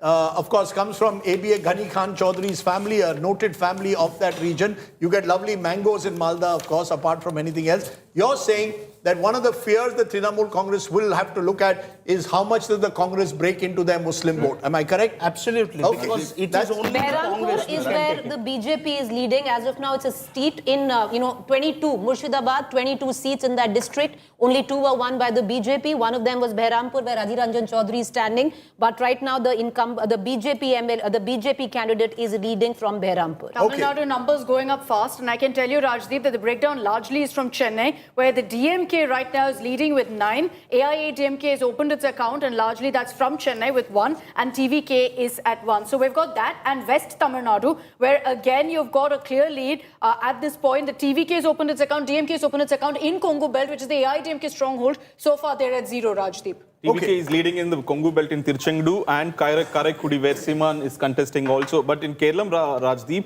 Rajiv Chandrasekhar, the president of BJP, is trailing from the Nemam seat at this point of time. Okay, so the interesting thing, Akshita, about Tamil Nadu is that urban bastion, the urban citadels of the DMK are still giving it rewards. Just now, Nagarjun mentioned both Udaynidhi leading in Cheppok and MK Stalin in Kolattur. Presumably, if this Vijay factor has to work first day, first show, those cities have to go switch from the DMK. That is critical. That's not happening in these early trends. Absolutely. There are essentially Chennai, Coimbatore, all of that. He will need conversion. If that doesn't happen, then there's no question of him having a big bang debut right now. And looking at the numbers that are coming in, and these are early trends. We'll constantly keep saying these are early trends. 22 to the DMK, 2 to the TVK, 2 to the AIADMK. So right now, it's a comfortable lead for the DMK. The DMK will want these trends to stick right now. Yes, Mr. Shastri.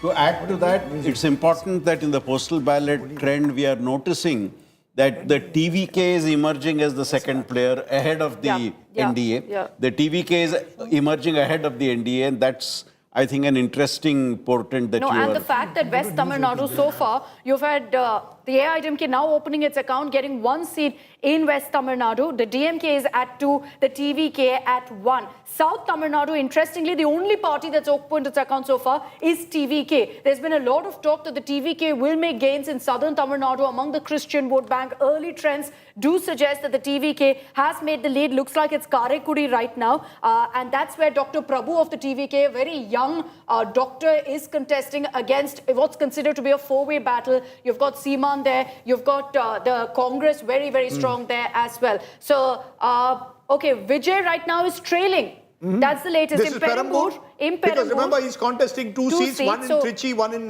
we don't have the leads yet in Trichy East, but in Perambur, he's trailing. Again, early trends that are coming in. Udaynidhi, MK Stalin, and MK Stalin seat of Kolattur is just 10 minutes away from Perambur. But in Perambur, right now, Vijay is trailing. We can confirm that for you. In the lead is R.D. Shekhar, a strongman of the region. Adhiranjan Chaudhary is trailing from Behrampur, and surprising part, Shubhendu Adhikari in postal ballots as of now is leading from Bhabanipur. Interesting. So, Shubhendu Adhikari leading in postal ballots in Bhabanipur. That's a big one. Mamata Banerjee in Bhabanipur in postal ballots is trailing. But we'll wait and see how that plays out. Yes. Congress is leading in 2 seats, Rajdeep. Muslim-dominated 3 seats they were leading in. Now, and 1 tribal seat up north. Interesting, because the Congress's best case, they think they'll get 5 or 6. We'll wait and see how that plays out. Last time they got 0. Congress and left was 0. Yes, Congress is fighting independently this time, and they are also leading from the Mothabari seat. It is very important seat, because you remember the violence broke out where people chased the legal officers. And the this is Murshidabad. Yes, the Mothabari seat where... And from Mal seat, which is an ST seat, the Congress is leading. It's a tribal, that's a basically... Interesting. So we'll wait and see how the Congress plays out and what role they play in West Bengal. I mean, remember, the Congress was the dominant party of West Bengal, but that was a dominant party in the years when I was born, the 60s and the early 70s. After 75, West Bengal changed. After 2011, it changed again. Will it change again in 2026? In Nadia, Rajdeep, in Nadia, which is where the BJP, out of 17 seats in the Nadia district, 9 were picked by the BJP. These are dominated Mutua constituencies, and they are seemingly holding forth, at least in that No, but I'm surprised that from Murshidabad, you have a trend of the BJP leading. No, Murshidabad in Behrampur, it's the sitting MLA is BJP. So what could happen? You could have a possible division of votes of Muslims in some constituencies. But remember, the Trinamool Congress won 20 out of 22 seats in Murshidabad. So they have more at stake at Murshidabad. In Malda, there is an expectation that the Congress could do well. They've had MPs from Malda even at the height of the Mamata wave. So Malda, you would expect the Congress to do a bit better. They will also hope to pick up a few seats in Murshidabad. So that's the interesting part. Tamil Nadu is giving us a much clearer trend. That in 24 at the moment, Akshita, to the DMK, AIDMK to TVK 4. So big early trend established in these postal ballots. And Chennai largely, Rajdeep, you were talking of Villivakkam earlier, so I've got those leads coming in right now. DMK's Kartik Mohan is ahead of Adav Arjuna. I think this is a battle everyone's watching out for, because Kartik Mohan also is a very influential figure. His father, has been representing Annanagar constituency. So many thought that Kartik Mohan, who's essentially very, very close to Stalin Stallin's son-in-law, Sabrishan. Sabrishan for the first time stepped out to campaign for Kartik Mohan, as did the DMK first family. Kartik Mohan right now is leading in Villivakam, and as we continue to track that, Vijay at this point is trailing in Perambur. Okay, this is, this will, right now if I, Samserganj, it saw maximum deletions in Murshidabad. BJP is leading from Samserganj. Samserganj is a constituency, Rajdeep, which has over 60% of the minority vote. And as I speak, in Samserganj, in Murshidabad, the BJP is leading. And this was the controversy. This is something which even Mamata Banerjee, in one of her press conferences, had quoted, that if in Samserganj you're going to make BJP lead, that means this election is run by the EC. We'll wait and see. Remember, these are all postal ballots, and even before the EVMs open, we are not going to count our chickens. We're just trying to sort of give you a sense of what's in the postal ballots happening. At the moment, TMC marginally ahead in West Bengal. In Assam, the BJP dominating Assam, Kaushik, 30-9. It appears that there seems to be nothing. What's the top limit that you see? What was the top limit that the BJP can achieve in Assam? What's their best hope? 100 out of 130? I'll talk about BJP first. BJP contested in 90 seats. I think they can go up to 80 plus. They may. On their own? The BJP on its own, without the AGP? Yeah, if this trend holds. But otherwise, I think 70 plus is a very safe number for BJP. Okay. The Chipok seat is interesting for me because Chipok was where the great cricket ground is, always associated with Chennai. Udaynidhi and the Stalin family has dominated. That's where he made his debut and of course is hoping to win. Meanwhile, Mamata trails from Bhawanipur in early trends. These are early postal ballot trends, and Mamata Banerjee is trailing in Bhawanipur at the moment. So that is one big piece of news that's coming in from West Bengal. But the TMC in these postal ballots, meanwhile, has established some kind of a lead over the BJP. They're leading in 66 over 50 of the BJP. Yes, Sandeep. If you look at Tamil Nadu, Rajdeep, you have trends for more than 30 seats. And of them, nearly all 23 the DMK is leading. So this goes against a lot of the past. So what is it? Stalin is trailing right now in Chepok. Wow. So you've got Vijay Vijay, is you've in got fact leading. in Perambur, you've got Udaynidhi Stalin. Okay, one by one. Okay, you're telling us about... yes. Vijay Satheesan is leading, and so is the Chief Minister Pinarayi Vijayan. Both of them are leading from their respective constituencies. Now, Vijay Satheesan, interesting character, very media-friendly, and someone who hopes to become Chief Minister, leader of the opposition, led the charge against Pinarayi Vijayan there in Kerala. And Satheesan is someone who has dominated this Ernakulam constituency of his for the last 6 elections since 2001. So he will be someone who could be pitched as a chief minister if the UDF leads. And remember, the UDF is leading. Meanwhile, the BJP-led alliance is leading in the early leads in Puducherry as well. Yes. The two big trends coming in, at least initial, trends that are coming in from West Bengal. Number one, that the BJP is doing well. Out of the 22 seats in Murshidabad, it's leading on 5 seats. And this is where the maximum trunk of deletions happen. Number two, presidency is what we were speaking of. The fortress of Mamata Banerjee, Dum Dum Uttar, Finance Minister Chandrama Bhattacharya, right now trailing to the BJP in Dum Dum Uttar. And one can see about 5 or 6. So where is the TMC picking up their leads from? TMC is consolidating. Presidency, Rajdeep, is what I can figure out. And also in parts of Murshidabad. The TMC, strangely, is leading right now on 1 or 2 constituencies, actually 2 constituencies in Jalpaiguri, more than what it was the last time around. Okay, remember again, early trends. Early trends. Interestingly, in Kerala, BJP has more leads than the LDF has. BJP is leading in 5 seats, LDF in 4. And is the expectation that if the BJP does well in Kerala, they usually will take a substantial chunk of the LDF vote? Am I correct? That's one of the hopes that the UDF will have. That the better the BJP does, the better it is for them. That was the focus of the NDA campaign also, that focus on the LDF, weaken the LDF and then take on the UDF at the next election. It wasn't a settled affair. Yes. Because they always dabble as to whom are they going to hurt, and they wanted to carve out a space of their own, and that is where they struggled. If the end beneficiary is Congress, this is a scenario they wouldn't like.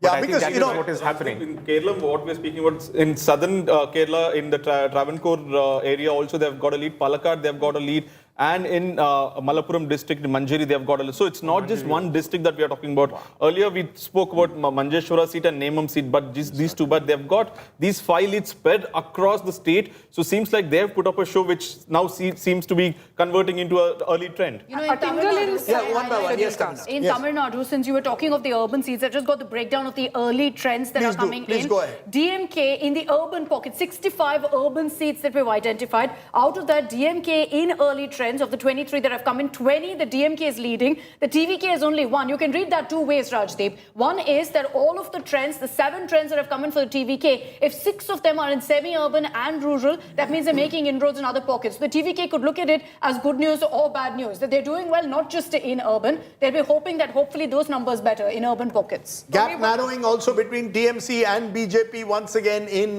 West Bengal. 63 leads in postal ballots to the TMC, 58 to the BJP as we speak at the moment. Yes. So in Murshidabad, as the BJP is leading in around 5 seats, so which means Murshidabad has the highest population of Muslims, over 60% population. So which means the Muslim consolidation at this stage towards TMC is not happening, and it is being divided between but the Congress. No, that's not happened right now because those were early leads. Congress is down to again leading in 0 constituencies. Okay, no, see, that's why I'm a little worried about making that. But the broad thing is, I would say that the TMC needs to hold on to its Muslim vote. If it cannot hold on to its Muslim vote, it's in serious trouble, because then the BJP's capacity to break into some of the bastions of the Trinamool Congress increase. Yes, Nagarjun. Just getting focused back to Tamil Nadu, the Vijay factor we were all talking about, calling him the X factor, but as of now, he's trailing in both Perambur and Tirchi East seats. So the big phase of TVK himself is trailing at early trends. Yep. Okay. I think but we must always have that caution.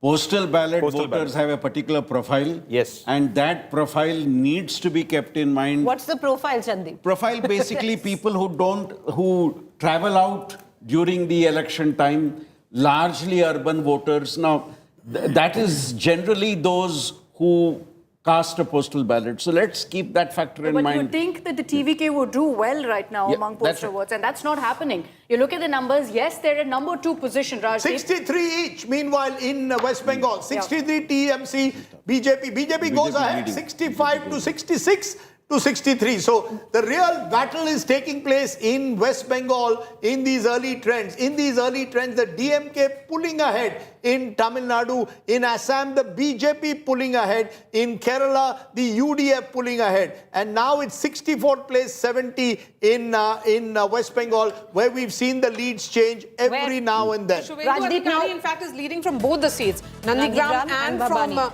Rajdeep, how it pans out is what the BJP wanted. They wanted to hold on, that was the strategy, to the north and make inroads and make dents in Jungle Mahal area and presidency. At least how the map is looking right now, in the Jungle Mahal area, they are making significant gain and dents. But they did well there also. Only Purulia and parts of Purba Midnipur, that's where they did well. But this is where they wanted, where Birbhum, Bakura, Paschim Midnipur, Purba Midnipur, Jhargram, 4 seats, they're all taken by the TMC. This is where they're looking to make a dent, and it's happening right now in early leads. Interestingly, Bardhaman, when we are looking at Rajdeep, TMC had won all 16 seats. TMC is holding on to those seats and it has won 10 again. Okay. Is leading in 10. Is leading in 10, but BJP is leading in 4 there. Am I correct? But that's also Paschim. Okay, so, you know, what you're seeing at the moment in West Bengal is very early trends. Until we get a sense of southern Bengal, we won't be able to really get a clear picture. That's where the battle lines are going to be drawn in West Bengal. If the BJP can dent Greater Kolkata and the suburbs... No, but Rajdeep, if the BJP does really well in Jungle Mahal and makes a significant dent, not so much of a dent, in the presidency area, holds on to the north, picks up a few in the central area, then they are quite through. No, it has to win. It has to dent the citadel of the TMC in southern Bengal presidency. If it only picks up pockets, Greater Kolkata suburbs in North Chobis and South Chobis are...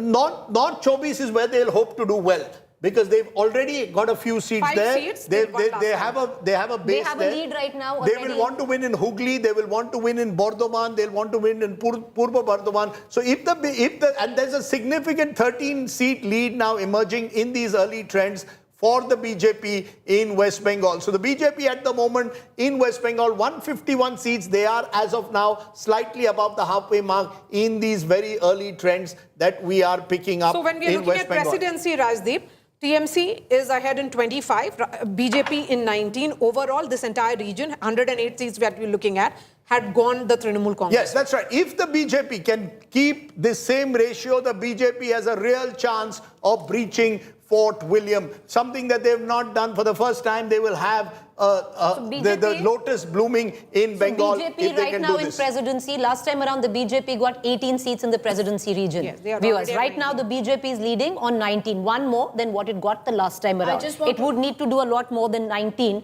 to bridge that gap. Yes, Okay, Akshita. Tamil Nadu, you look at AIA-DMK right now, it's not looking good, Rajdeep. If the DMK is soaring ahead, the TVK is at number 2 at 9, and the AIA-DMK is just at 3. And interestingly, those 3, if I were to look at trends, 2 of them are from Chennai, only 1 right now is in Western Tamil Nadu, which is supposed to be the AIA-DMK stronghold. There too, the DMK is leading. In these early trends, the DMK is at 3, the TVK is at 1. South Tamil Nadu right now, it's the TVK that's leading. This is the only region where you've got Vijay's party leading with 3 leads right now, and the DMK is at 1. North Tamil Nadu, also we're still focusing on the leads. I think just about 1 lead has come in. But interesting numbers these.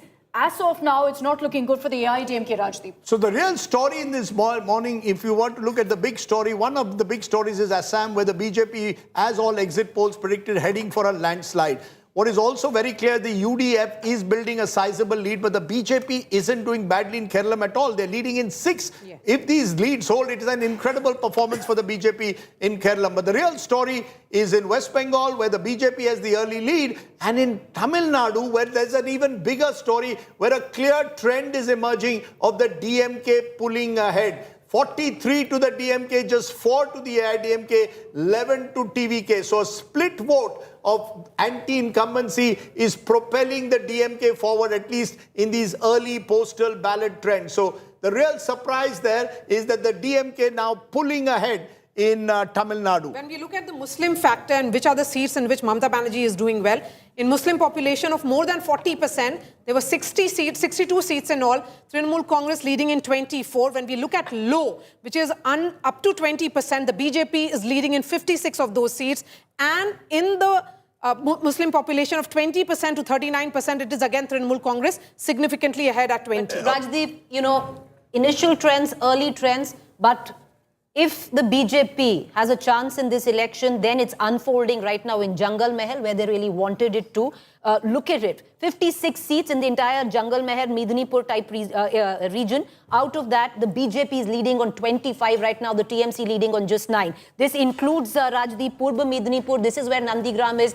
Purba Medinipur has in total 16 seats. Last time the BJP won 7 and 9 were taken by the TMC. Suvendu Adhikari was responsible for Purba Medinipur. Let's go up. He comes from there. Let's go up. Pashchima Medinipur, which had 15 seats, 13 had gone to the TMC. Last time only 2 were won by the BJP. This is Kharagpur Sadar, where Dilip Ghosh is coming from. And what you see in that area right now, at least in the initial leads, is a saffron surge. Jhalgram, Rajdeep, 4 seats, all of them swept by the TMC last time. Jhalgram was also the same area where Prime Minister Modi ate Jhalmuri. And out of those 4 seats, 3 is where the BJP is leading. And I'm looking at presidency. I'm looking at presidency here. 108 seats in all. It's even Steven perhaps between the Trinamool Congress and the BJP. 26 for the TMC as per early leads, and BJP at 25. Okay, so in Kerala right now, Rajdeep, in Nemam constituency, Rajiv Chandrasekhar is now leading. In Malappuram, that's the other lead that the BJP has. Ashwati Gupta Kumar is leading. In Palakkad, Shobha Surendran is leading. So those are the numbers right now from Kerala, where so far, right now, early trends, the BJP is at 6. They'll be happy with that number if it actually sticks. But right now, I can tell you that in Nemam constituency, which is one of those crucial battles in Thiruvananthapuram, you've got Rajiv Chandrasekhar currently leading at this point. Okay, very, very interesting the way it's all playing out at the moment. The division of votes also matters. Some of those areas that Preeti just mentioned, Midnipur, particularly East Midnipur, particularly areas like Purulia, these are areas where the BJP will expect to consolidate itself and then look at area Bankura. So the tribal belt and the northern area, if I'm not mistaken, Rajat, even last time that's where the BJP, and many of these went in round 1. what seems to have happened, the seats that went in round one, as of now, of course, when presidency comes, we'll get a better idea. But that's where the BJP is consolidating. Someone called it subaltern Hindutva. When the BJP first came to, emerged in 2016 in West Bengal. Do you see a very different kind of BJP that appeals to tribal voters in Bengal? Started seeing early green shoots right from 2016 elections.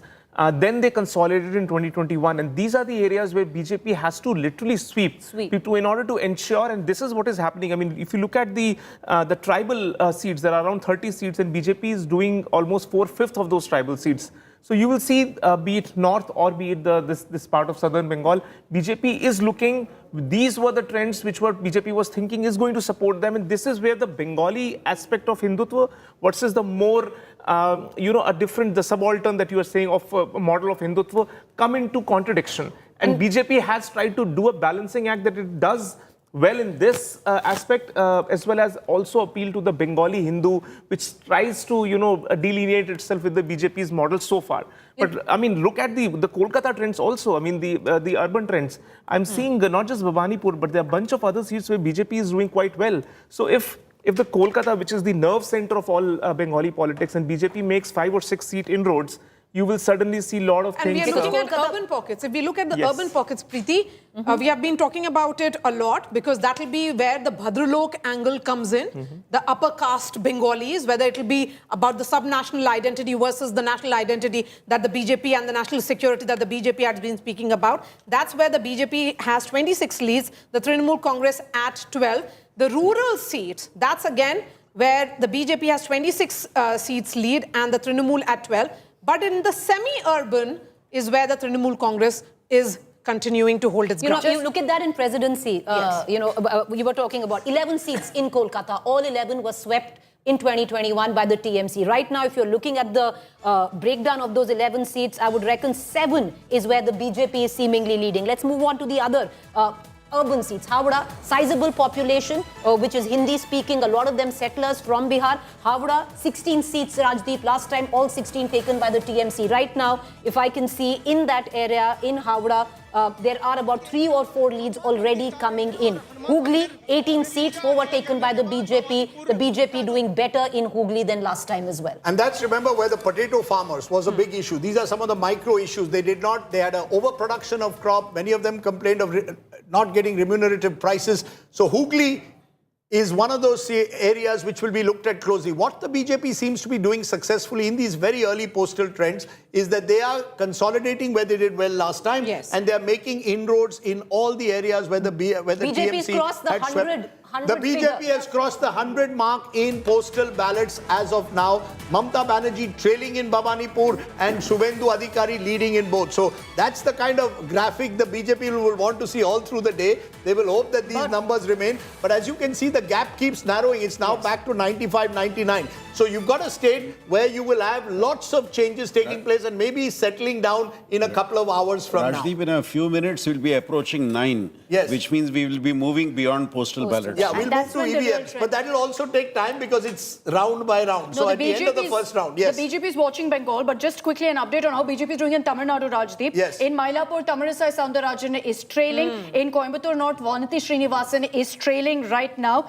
Besides that, O Pannirselvam, who everyone has been talking about, because he's in Bodhinayakanur, has switched over to the DMK. He's currently leading, interestingly. But Vijay, in both his seats, Perambur Trichy East is currently trailing. Udaynidhi Stalin is trailing. I can also tell you that Valarmati, who's contesting in 1000 Lights, which you highlighted, she is currently trailing. The only seat that seems to be going in a VIP category is Karaikudi, which is going to TVK right now. They're currently leading in Karaikudi, which is a 4-way battle. And in Tamil Nadu, the leads of the TVK are double the leads of the Anna DMK. Okay, so what is emerging? Am I correct to say that TVK is emerging as the principal challenger to the DMK in this election? I think that can be said with some reasonable certainty based on these postal ballots. Sajjan Kumar now joins us. Sajjan, what's your first reaction to what you're seeing around you? What is the most striking feature as we look around the map? Which state do you see is providing you the most striking feature at the moment?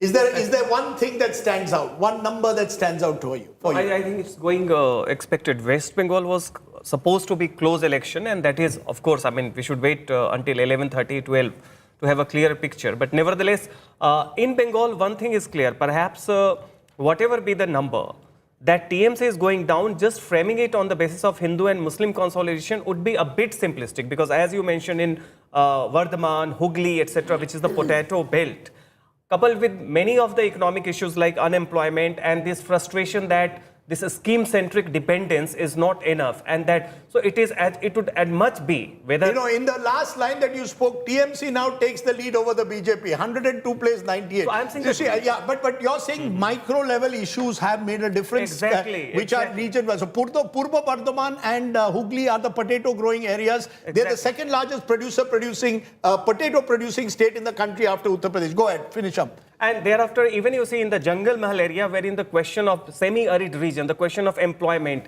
intra-state migration, outside migration, the youth particularly. There many people say that how long will we will be bhatta jivi. So that way, there are n number of schemes, and that was supposed to be. But nevertheless, it's going to be a very closely contested election, and by 11:30 we will have a clear picture. So. We were talking about the bellwether seats. I have calculated all bellwether seats in the west of West Bengal, west area, which is the Jungle Mahal area. Out of 5 bellwether seats, the BJP leading on 4, and only 1 is where the TMC is leading. No, the BJP has got good news in Kerala. Look at them. They're at 8 right now. Yes, so they're tied the with BJP has good news everywhere right now. No, but including you know Rajiv Chandrasekhar leading from his constituency. Rajiv Chandrasekhar is leading, and in a seat that the BJP would have never dreamt of, and these are early leads. I will highlight that Bepur in North Kerala, which is in fact where Pinarayi Vijayan's son-in-law, Mohammad Riaz, is contesting. There, Prakash Babu of the BJP is leading. Even the BJP would be surprised by some of these leads right now. But those are essentially the numbers that are coming in. The BJP is at 8, Rajdeep. So they'll be looking very keenly right now at Kerala. Just one of the regions you spoke about in Kerala, of Kochi. Right now, the leads that are in of Kochi is 6 of 29. All of them currently with the UDF.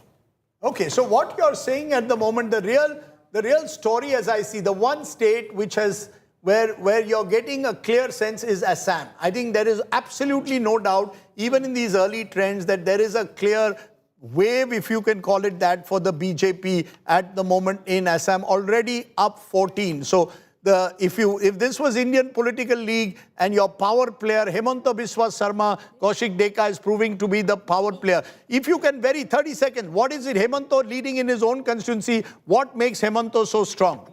Expected lines, but what What makes him so strong? I'm telling you, there are some surprising results. Like BJP is leading in constituencies like Golakganj, Gauripur, Mankacha. These are areas, Muslim-dominated areas, and one constituency, newly formed constituency, but heavily Muslim population, Mondia constituency. And I think BJP has got the trick that in that constituency there are TMC, one former congressman now contesting as TMC candidate, then there is a Congress candidate. So over there, currently trailing in Kolathur constituency as well. So Stalin, Udaynidhi Stalin, Vijay, all of them are trailing. Vijay is trailing in both of his seats. Stalin is trailing in Kolathur. Udaynidhi Stalin is trailing in Chepauk. The only the big face, AIADMK, Edapadi Palaniswamy is leading right now in Edapadi. What is interesting at the moment is, of course, the BJP, the only bad news the BJP is getting at the moment is from Tamil Nadu, where the alliance is clearly not working with the AIADMK. An alliance that was on-off eventually became on again. Kerala could see a tectonic shift if those numbers hold, but it is unlikely. Let's be very honest that, given the nature of Kerala politics, the small margin, these are postal ballots. Once the postal ballots around 9 o'clock are over, I think then we will get a correct picture of what really is happening in Kerala. But the UDF is surging ahead again in postal ballots. Once the actual turnout comes, you can expect in many parts the battle to become much, much closer even in Kerala. So expect close battles everywhere. Particularly in West Bengal, 110 for the 111 for the BJP, 99 for the TMC. Is changing all the time there in that state, and the DMK is the one which is consolidating its early stage. But look at TVK; they are coming. Picking up. They are picking up, and the truth of the matter is, if these numbers hold, the TVK could well hope to hold the balance of power. Because if you add TVK and AIADMK, they're 58. That factor will also have to be looked at.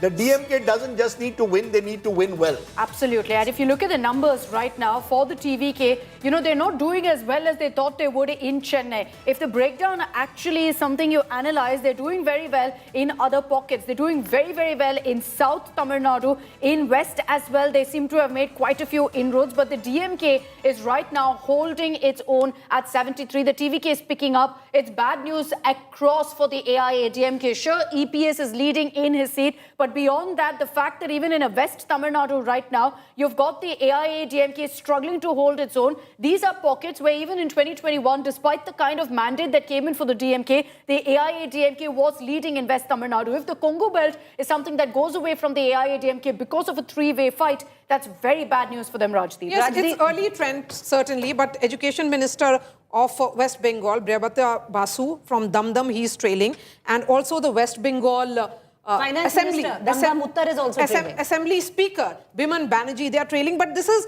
the, EVM machines are yet to open. But, one thing, if, like Sajjan said, Rajdeep, that it's not just Hindu consolidation which will script the win for the BJP. Yes, it's not just Hindu consolidation, but a huge factor of that will be Hindu consolidation. I'll give you an example in all of this. Pashchim, Purba Midnipur, Ramnagar, a constituency, this is where lies the coastal town of Digha. This is where Rajdeep Mamata Banerjee in the last 1 year has opened 3 massive temples. The Jagannath temple is in Digha.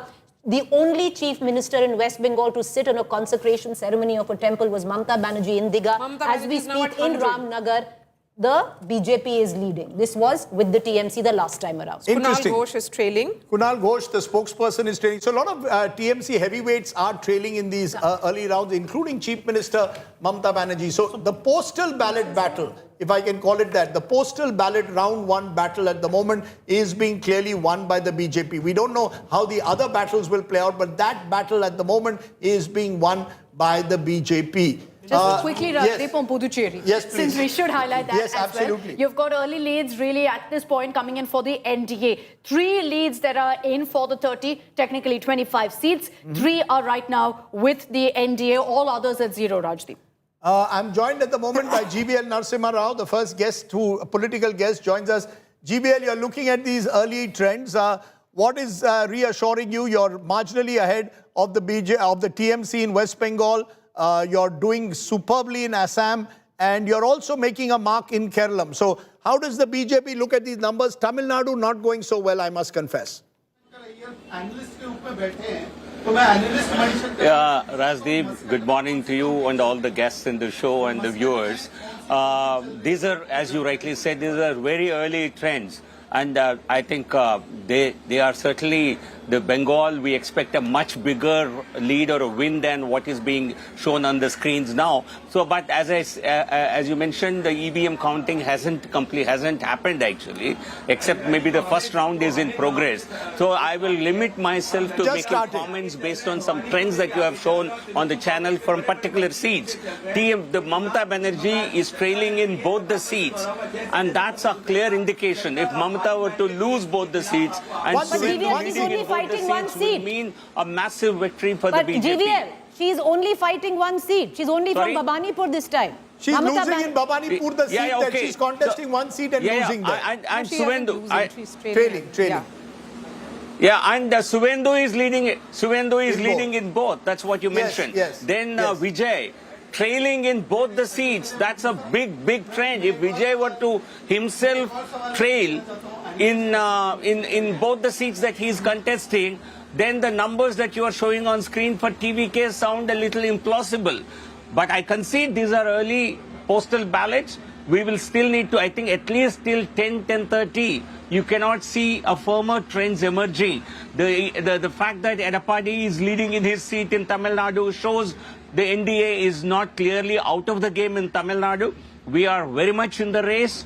And in West Bengal, it is likely to be a bigger victory. Assam is anyway, every pollster, as every exit poll predicted, the BJP will win Assam hands down. So I think overall, only by 10:30. GVL, let me make you smile. Let's quickly cut across to the latest numbers that are coming in from West Bengal. And it does seem that the BJP right now, very, very early leads, viewers, but the BJP right now seems to be all set to breach what many would think was a final frontier for the BJP, which is West Bengal. Initial trends, take it with a pinch of salt, wait it out for another hour, but to look at the numbers that are on the board right now, the TMC at 102 with leads and BJP at 113, doing phenomenally better than what it had in 2021. But where will the BJP go from 114? Will it reach the halfway mark? Will it breach the halfway mark? Will it fall short of the halfway mark? We'll only know in the next hour or two, Rajdeep.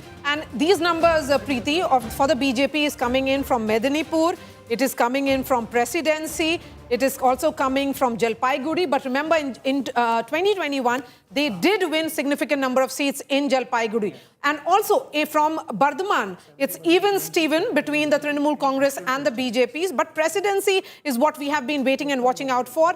Of 108, last time around in 2021, it was almost a clean sweep by Mamata Banerjee. This time, it is 36 leads for the BJP, Trinamool Congress, 38 leads. Let me go back to GVL. GVL, what is the preparation, or is the BJP being cautious, particularly with regards to Bengal? They do not want too many counting to happen before 20. You know, we saw what happened in 2021. You celebrated too early.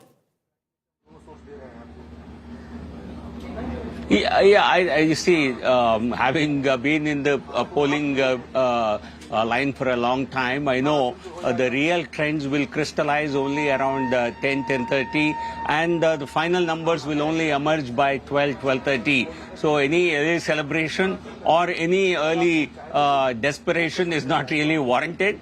But we are very confident the way the BJP fought elections in all the states. We will come triumphant in Assam with a big majority. We will turn the government in West Bengal. We will certainly make the first BJP government in West Bengal.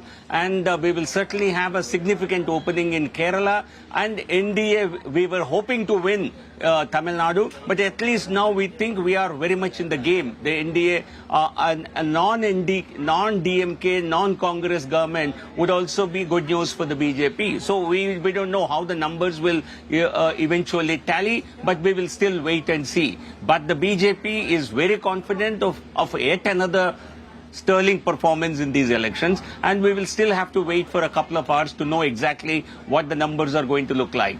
Okay, a couple of trends on Tamil Nadu that I'd like to highlight right now. In Congo Belt, West Tamil Nadu, the AIA-DMK has essentially all the leads that you see of 21 there. 10 of it is coming from West Tamil Nadu. So they seem to be, to some extent, continuing to maintain that West Tamil Nadu is where their best performance will be. But what's interesting is that the TVK shot right ahead there. The TVK is in #1 position of West Tamil Nadu at 15, the AIA-DMK #2 at 10, and the DMK at 8. So in West Tamil Nadu, I remember going there in places like Tirupur, where the Vijay support popularity was immense. That's also reflecting in these early trends. One seat that I want to talk about is that of Avinashi, where Union Minister L. Murugan is contesting. He's trailing right now. He was up against two young 28-year-old women, and DMK's Dr. Gokilamani, a first-time candidate, 28 years of age. She's the one currently leading against L. Murugan. So the Union Minister is currently trailing. But these are important leads that are coming in from West Tamil Nadu. I'll just quickly focus on Chennai, where it looks like the DMK early trends is holding its own off the 37 in Chennai and the entire North Tamil Nadu belt. You've got the DMK plus a 24, TVK just at 6 at this point. So whatever leads the TVK is making at this point, based on these early trends, it's at the cost of the AIA-DMK, because in West Tamil Nadu is where they're making maximum dent, and then in southern Tamil Nadu, which was always expected, always a mixed bag between DMK and AIA-DMK, there too the TVK is making inroads. Just a word on Bengal, Rajdeep. Please go ahead. There are 15 plus rounds in most of these constituencies. So Bhawanipur in all 20 rounds, Nandigram 18 rounds, and not even the first round has been completed.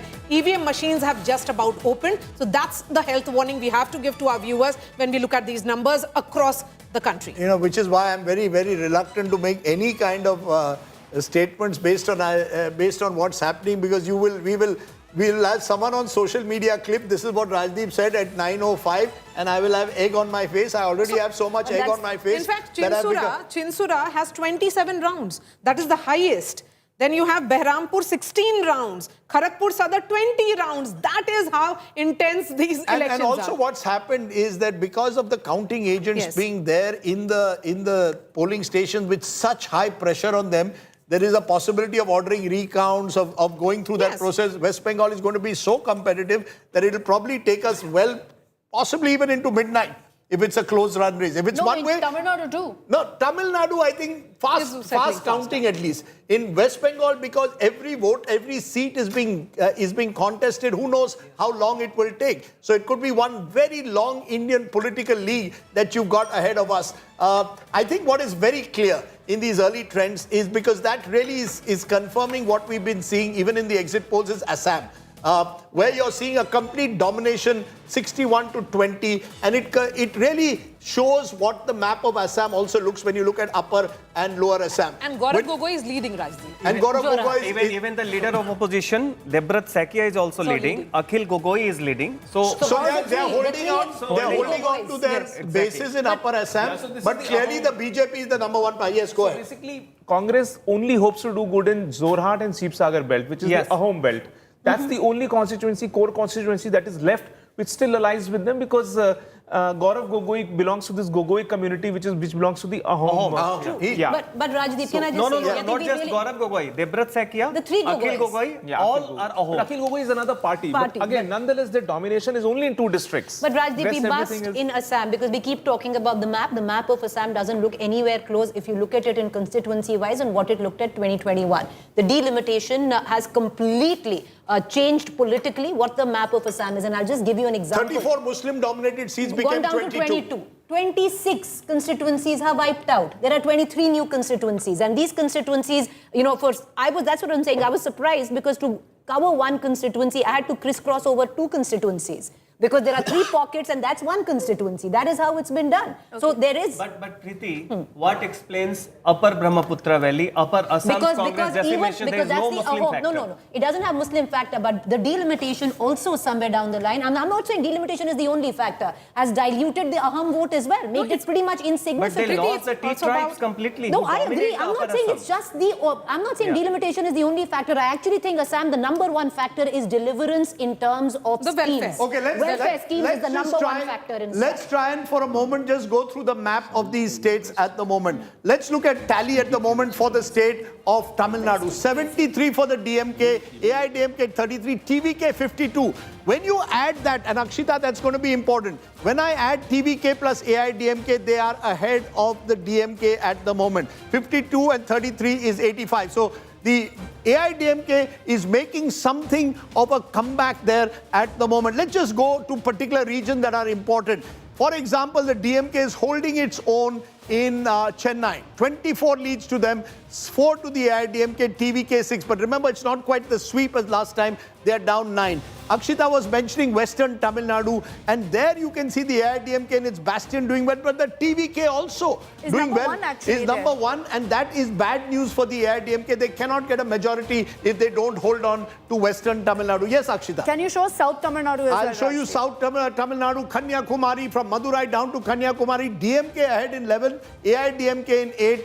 TVK in 14. So the split in the AIDMK, the various factions, Sashikala forming her own party. The Tevar split. And guess what? The DMK reasonably holding its own, but again down 10 from last time, all of which the beneficiary is the TVK. So TVK taking from all parties. But largely from the AIADMK, if you look at this, Rajdeep, because Chennai, you've got DMK holding its own. So that whole urban split, that urban decimation is not happening. Instead, the TVK is gaining at the cost of the AIADMK, West Tamil Nadu. Look at northern Tamil Nadu, neck to neck between TVK and the DMK, 11 to the DMK. That means the PMK is not doing well. And the PMK, AIDMK, ally PMK, presumably 5. But the fact is that TVK is now taking from both the major parties. They're not just taking from one. That's becoming clearer. The DMK advantage is simply in the Kaveri Delta and in the Chennai region. Okay, these are the 2 regions they're doing better. Okay, let's turn to West Bengal and see what's happening there and go region by region. Let's turn to the region that many believe will decide West Bengal presidency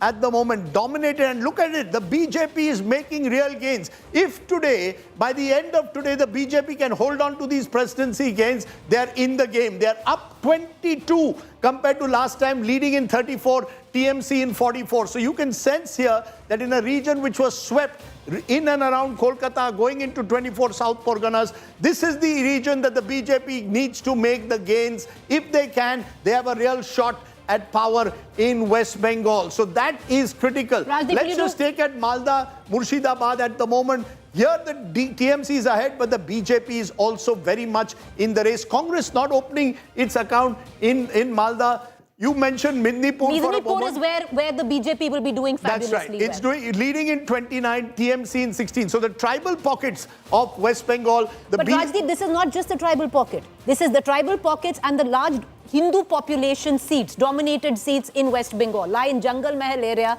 which you've pointed out. Let's look at North Bengal. North Bengal, the BJP holding on to its dominance there. In Jalpaiguri. Leading in 17, Jalpaiguri, Siliguri, up to Alipurduar. The TMC leading in 5. In Burdwan, in Central Bengal, at the moment, this is a close fight. And remember, the BJP again gaining 12. So the BJP is gaining in all the regions at the moment. And that takes it. Remember, they start from a lower base, 77 seats last time. The TMC had 215. But in all these regions, in these early postal trends, EVMs on open, BJP is showing some signs that it could cross that magic halfway mark. Let's turn to Kerala, because in Kerala, as I mentioned, 3 regions to be looked at closely. Take a look at Kochi first in central Kerala. And here you have the UDF going ahead, and this is where the election could well be won and lost. This is a region with a large Christian population, 44% areas around from Kochi into Ernakulam. Thrissur, of course, is another district to look at, but UDF in this Kochi-Ernakulam belt is doing well. They're up 6, LDF down 9. In Malabar, the largest number of seats, 60 seats on offer. In these early trends, more competitive. The UDF, which has the Muslim League here, the largest Muslim population, is in the Malabar belt. It is competitive. LDF, of course, Vijay leading in his own seat in Kannur, 10th place, 13. And then when you go to Travancore and into southern Kerala, it's the UDF, which is making gains. Now, this is surprising. Normally, you expect this to be the the LDF bastion. No, the Arava erosion seems to be happening and the BJP leading in 4 years. So the BJP leads are coming here, but in the UDF is consolidating. Ramesh, Chenitala is trailing Rajdeep from Haripad in Kerala. Okay, I'm not going to comment on any of the leads of these candidates because they will remember this. And when they win, highlight the TVK has gone ahead of the DMK right now. The TVK is at 73, the DMK is at 69. Early leads, but... And you've turned around West Bengal, 113 place, 115. So it's, as I said, this is like an IPL match with lots of twists and turns. If these TVK numbers, Vijay will now keep this screenshot. And who knows, 75 plus 32 also is coming dangerously close to the halfway mark for them as well. It's still moving, so you don't even need to do the addition right now. Let's go to my friend Kaushik Deka, my frenemy as I call him. And where... Okay. What is that called in Assamese? Kaushik, you have to be very careful. Search past the DMK becomes number 1 in these early trends, but please be very careful. These are only early postal ballot trends. The first round of EVMs has only just begun counting. Maria gave an excellent statutory warning. In states like West Bengal, there are 20 rounds, and therefore it could change round by round if it is going to be a close contest. We've got Upper Assam, and I think here there is a clear sign. BJP leading in 19, Congress in 7. Go to Central Assam. Again, you've got 28 to the BJP Congress. Can you just tell us which Central Assam is areas in and around Guwahati? Is this the Brahmaputra Valley belt? Yeah, Guwahati is actually Central Assam would be Nagaon district, Morigao district, and in Dorong district. So as you go around the Brahmaputra Valley? Across Brahmaputra, means northern bank and southern bank. So that's where the BJP is just dominating. Is that in Central Assam, Morigao, Nagaon, all these were earlier Muslim-dominated constituencies. There are a huge number of Muslim-dominated constituencies. But after delimitation, I'll tell you, it has become...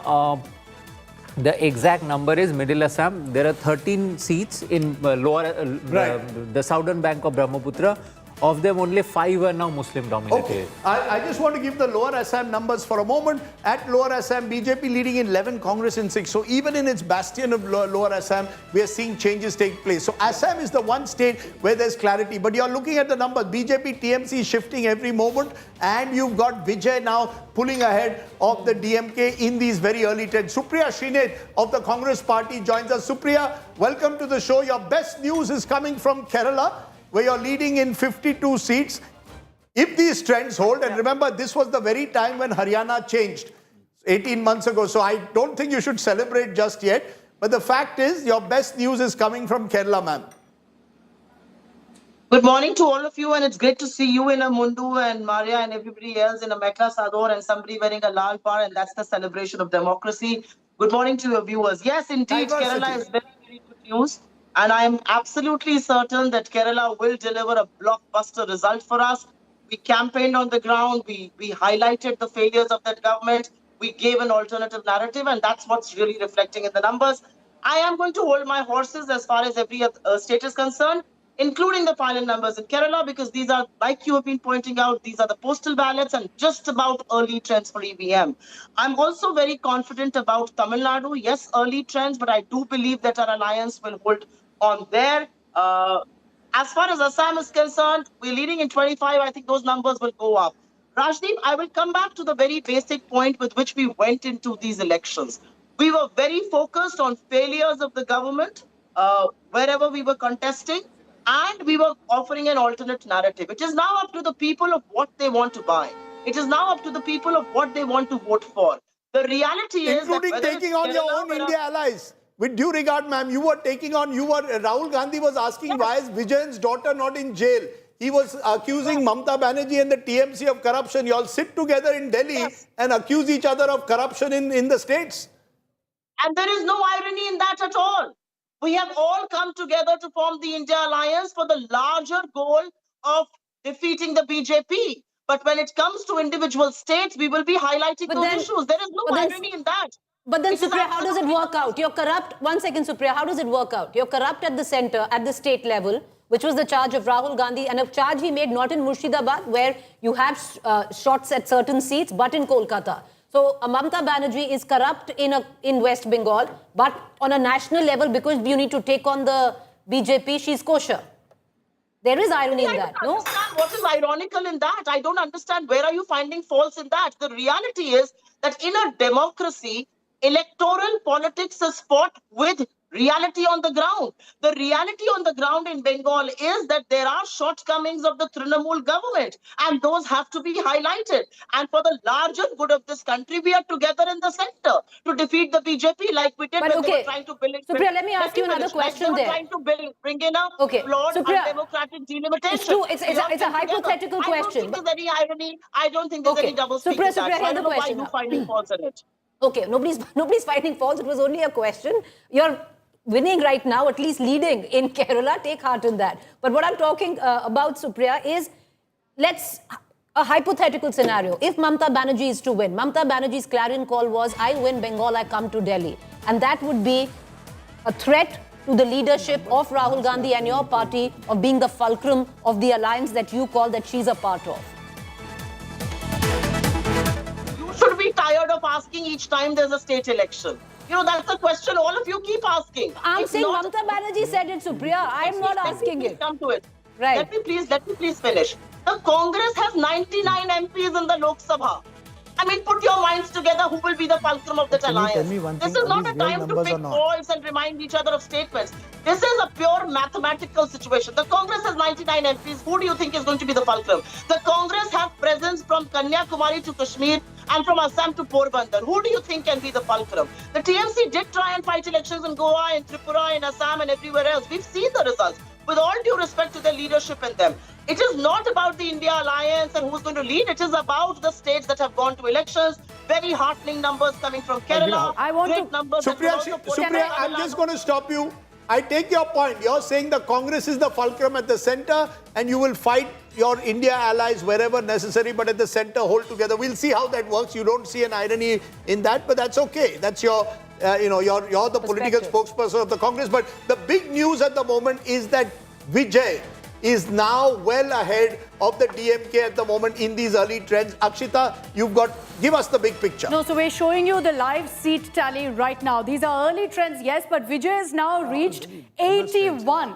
and the DMK with their allies is at 61. This is what the tally looks like right now. Early trends of 182 of the 234 seats. This is getting very, very interesting between the TVK and the DMK. Where are the leads coming in? If you look at the breakdown, the TVK, that 81 largely is from urban pockets. Urban pockets meaning not just Chennai, but across Tamil Nadu. In southern Tamil Nadu, in West Tamil Nadu, they're doing particularly well. The DMK, that's 60 particularly here, is a number that's largely coming from North Tamil Nadu, from Chennai. They've managed to more or less hold that, but the TVK gaining in all other pockets of Tamil Nadu, that now these are the numbers. The AIADMK pushed Rajdeep to a distant third based on the trends right now. 81 TVK, 59 the DMK, and the AIADMK is a distant third at 44. Those numbers will keep updating. Pramod, Madhav, Anaga, Keshav are live with us. Pramod, to you first. The numbers are constantly changing, but looking at the current scenario, has the celebration kicked off for the TVK or are they holding off?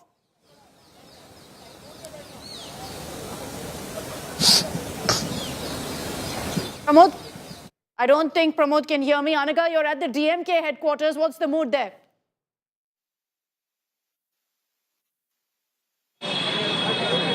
Okay, we've not got either of them with us. We're going to connect with them, but Rajdeep, these are the big numbers. The TVK at 80. Yes, Maria. The Election Commission website actually shows AIADMK at 7, TVK at 4, and DMK at 3. Okay, so those are, of course, those are numbers we'll keep highlighting of what the Election Commission is showing. That is their website. It's going to take a few hours. The EC usually, I think, by about 4-5 p.m. starts showing proper trends. Anaga Keshav is with us. Anaga's at the DMK headquarters. Looking at these numbers right now, Anaga, TVK at 80, DMK at 59. What's the mood in the DMK camp? Are they nervous looking at this currently, or they believe that they'll make up?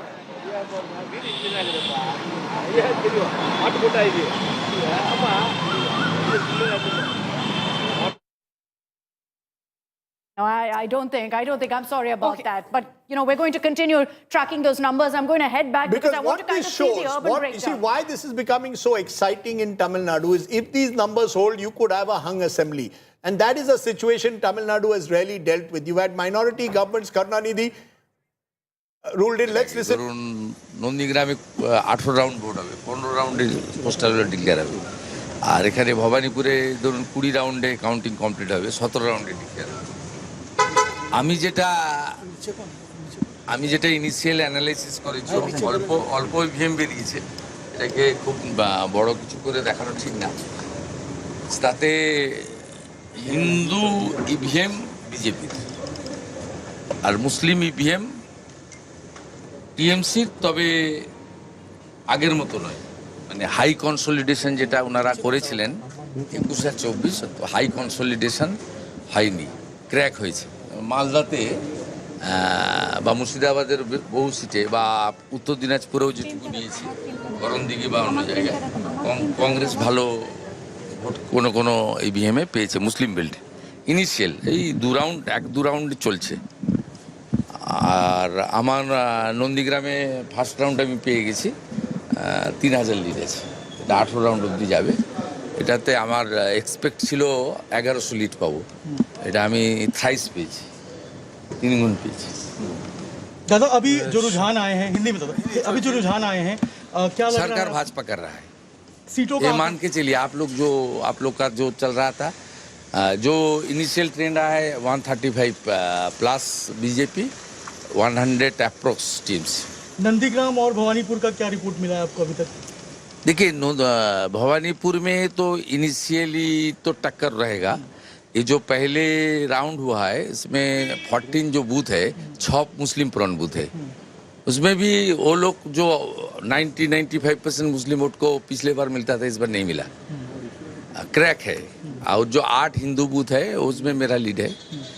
ये भवानीपुर का मैं 9-10 round से आप देख लेना, मैं पूरा संभाल के आगे चला जाऊंगा। ये 77 वार्ड आ जाएगा, उसमें ममता बनर्जी का काफ़ी लीड होगा। मालदा और 3, 4, 5 राउंड 6 राउंड तक उसको मैं मेकअप कर दूंगा। वो उसका 10 राउंड का बाद उनका बहुत खड़ा होना मुश्किल हो जाएगा। मिलके देखिए, पूरा जो ट्रेंड है एंटी इनकम्बेंसी साथ साथ हिंदू पोलराइजेशन, Initially, हम लोग देख लिया. Hindus are consolidated in favor of Lotus. It's a very good signal for us. In Nandigram, I had in first round more than 3,000 votes. Okay, so there is Suvendu Adhikari claiming that he is now leading in Nandigram by 3,000 votes. But remember, we still maintain that in most of these constituencies, it is only postal ballots. So clearly, PSYOPs also going on. But the BJP is very much in the fight in West Bengal, leading at the moment by 10 in these very early trends taking place in West Bengal. And remember, halfway mark 147. But the real story at the moment is in Tamil Nadu, where we have a real triangular contest of a kind that we haven't seen in decades. 82 to the TVK, 58 to the DMK, 44 to the AIDMK. And the questions, of course, as it goes on, will we see a potential hung assembly? Sashi Rekha, spokesperson AIDMK, joins us. Appreciate your joining us, ma'am. When you look at these numbers, it is clear that Mr. Vijay is emerging, Thalapati Vijay is emerging as a real factor in this election. Do you concede that all of you have known this, but you've underestimated him?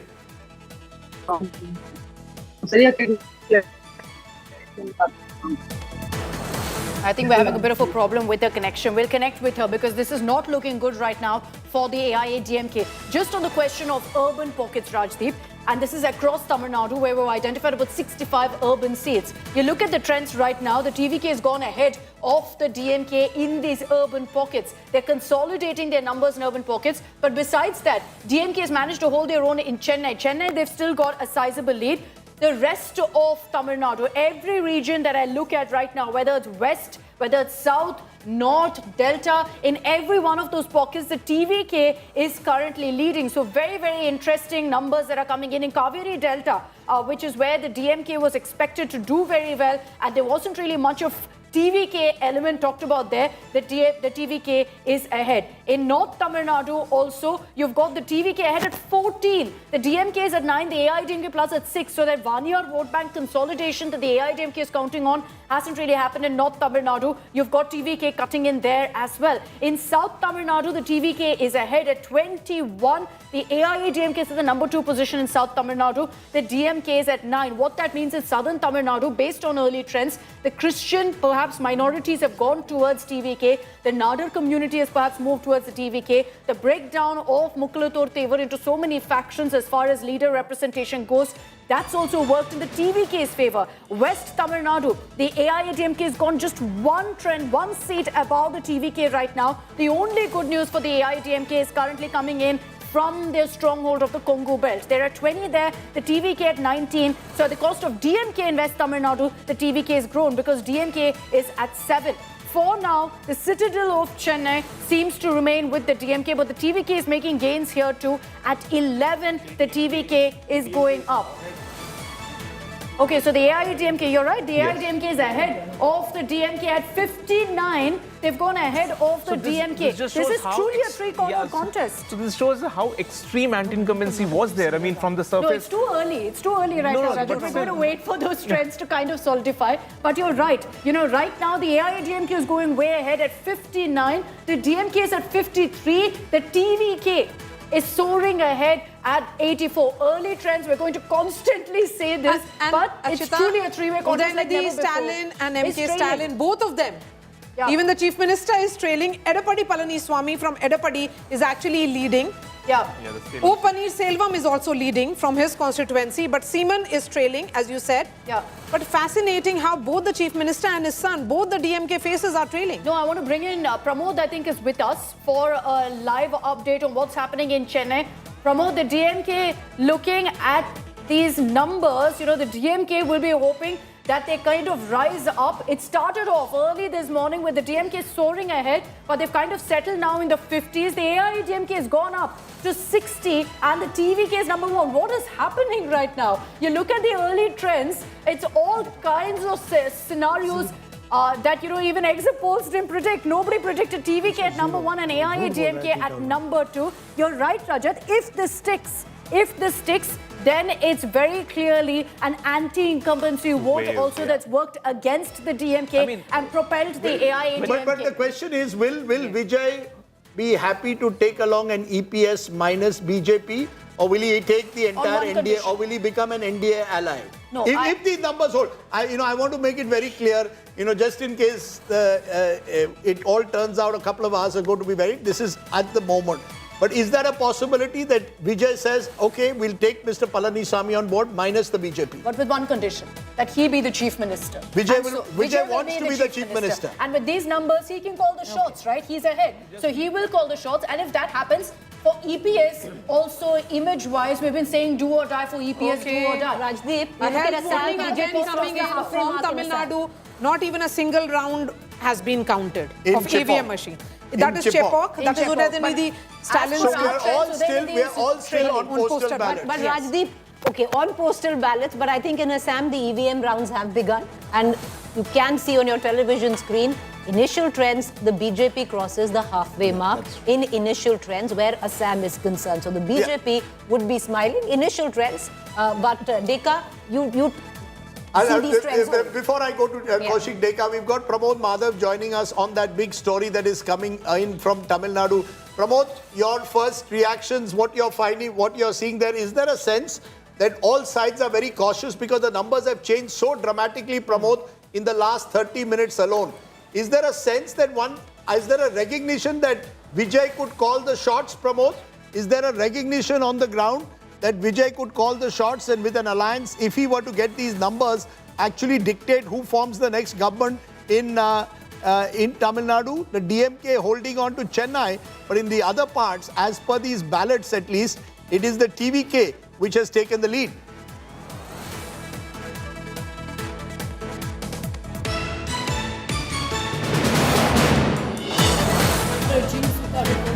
Okay. Struggling to connect with them in Chennai. In most of these states, only first round has just about begun. And first of how many? First of 22 rounds in Please be alert. 22 rounds per state on an average. But on EC, I will tell you the EC trends on Tamil Nadu. 14 to the AIADMK, 13 to TVK, 7 at DMK.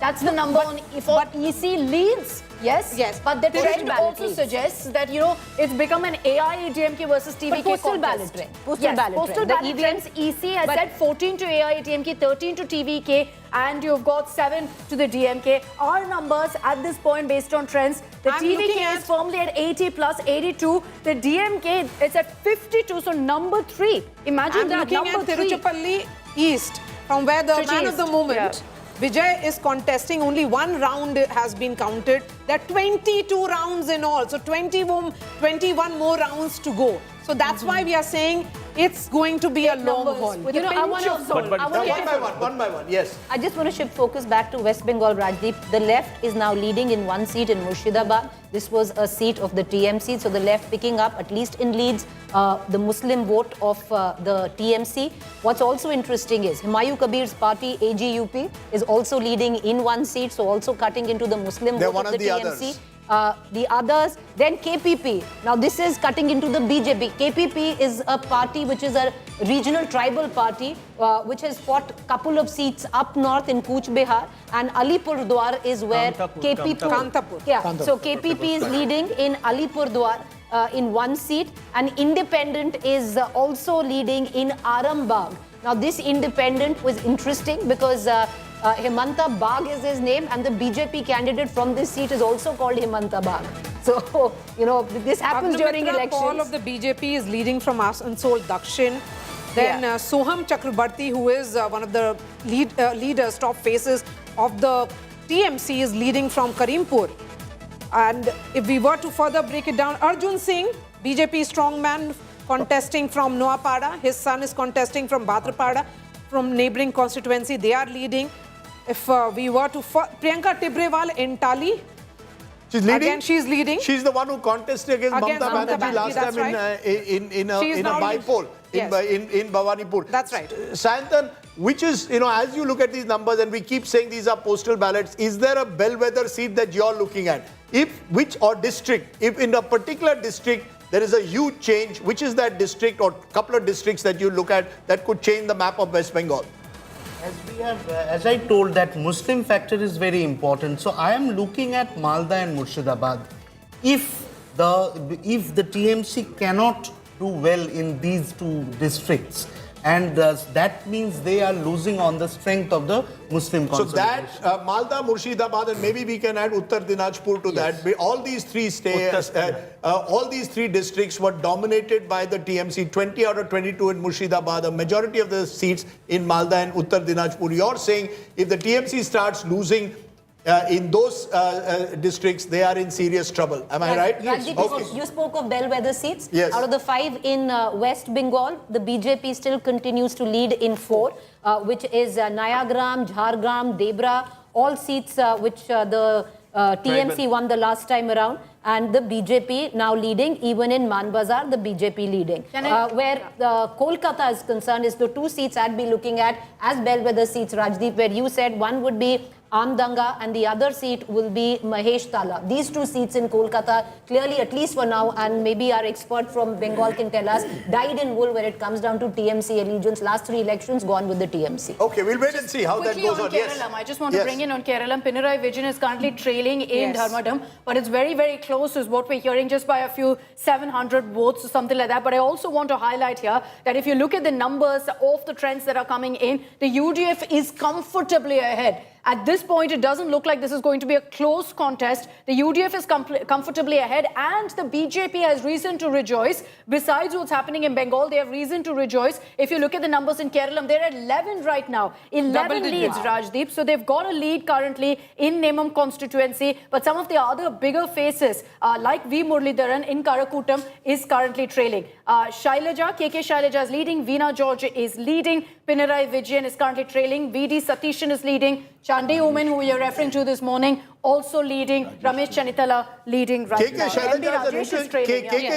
Shailaja is an interesting. Remember, Shailaja teacher, as she was called, then Health Minister of Kerala during COVID. Many sort of saw her as a future chief minister. And maybe she still could be a future face of the left. She's facing a huge battle against Sunny Joseph. Sunny Joseph is the KPCC president.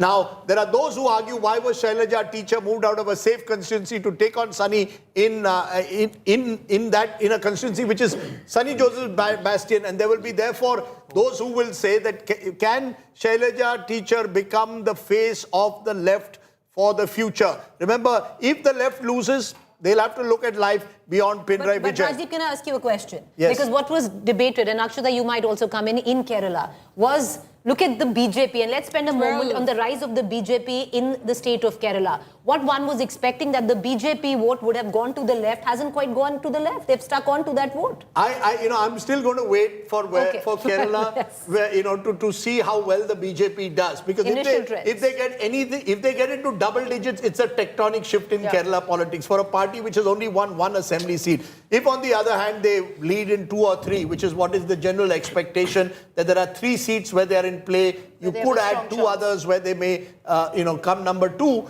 then the entire analysis revises. But for now, it's very clear. As of now in Kerala, the BJP is looking as a party of the future. So also the question is, this entire focus on Pinarayi Vijayan, why KK Shailaja, despite performing excellent, was dropped from the cabinet? Because when the question was asked, when I asked them, they said, we in the left, we don't have anyone who does more than 1 term. But Mr. Vijayan himself was becoming a 2-time chief minister. So there was there's been a lot of internal fighting within the LDF. And interestingly, Mamata Banerjee now leading in Bhawanipur. So Bhawanipur will keep changing depending on how the ballot boxes count, the booths that count. Remember, this could go down to the wire in West Bengal, but the BJP now is leading 134 to 105. So there's a clear trend which has emerged. Remember, they're just 10 or 12 short of a halfway mark in West Bengal at the moment. And I don't think that's ever happened in West Bengal, even in the first hour and a half, that the BJP is doing so solidly. What is very clear is the BJP is significantly improving in West Bengal. The urban areas, Swapan Das Gupta is leading right now in initial trends in Rashbehari. So urban areas, Hindu-dominated areas, what was expected that the BJP would do well, at least in early trends, is doing phenomenally well. And for the BJP to come close to... Is postal ballots being counted at the end in Bengal? Because there's a lot of talk about this. That in Bengal, postal ballots are being counted at the end and not at the beginning. They've now started the first round. First round has just begun of a 20-round battle in West Bengal. But as you're seeing, some trends emerging. Zafar Islam joining us. Zafar, your first reactions. You're doing well at the moment. It is a good day for the BJP. You're even pulling ahead now of the TMC in West Bengal. That's true, Rajdeep. As expected, that we are doing exceedingly well in West Bengal. Our estimate, which we have already spoken on your channel and various other channels, I have personally spoken to you earlier, that we will definitely get more than 180 seats in West Bengal, and it is not because of only our effort. It is also because the people of West Bengal wanted a change. They were looking for a change, and they wanted a party which can give a good governance and better governance model, who can work for the welfare of the people and work for the development of the state. And that's why they were looking for change, and it's something which is very apparent in the trend which is showing currently, that we are leading in 140 seats as against TMC 102. And as we grow during the day, we will see that more counting happens. We will definitely go towards the 180 seats, 100 to 100, 180 to 200 seats somewhere. In around that number of seats, we are likely to get. Would you be a little careful right now? Would you be a little careful right now? Because yes, the picture looks very rosy for the BJP at 140 at present, and that margin or the gap between the Trinamool Congress and the BJP seems to be increasing. But in most of these constituencies, only the first round of vote has been counted. See, I understand it is the first round. That's why I said the trend is showing that BJP is surging in West Bengal. But as we have counting of more number of rounds, then you will see that BJP is going further ahead. You've joined us at the perfect time, because if you look at it right now, in early trends, Assam, the BJP's breached the halfway mark. In Kerala, the BJP is in double digits. It's leading right now and 8 short of the halfway mark in West Bengal. And even if you look at your alliance right now in Tamil Nadu, you're the second alliance in the lead. So perfect time during counting to join us, Zafar. See, overall, if you just see the performance of Bharatiya Janata Party in every state, I was on your show with you and Rajdeep, and when I had told you that in Kerala we will see the best performance so far we have shown in the state of Kerala, and it is very apparent from the fact that we are leading in 12 seats in Kerala, and we are confident that we will get more than, I said, double digit, and we will have a number of, finally we'll have seats. But it can all change, Zafar, in 2 hours Likewise, from now, when you join us Tamil again. Nadu.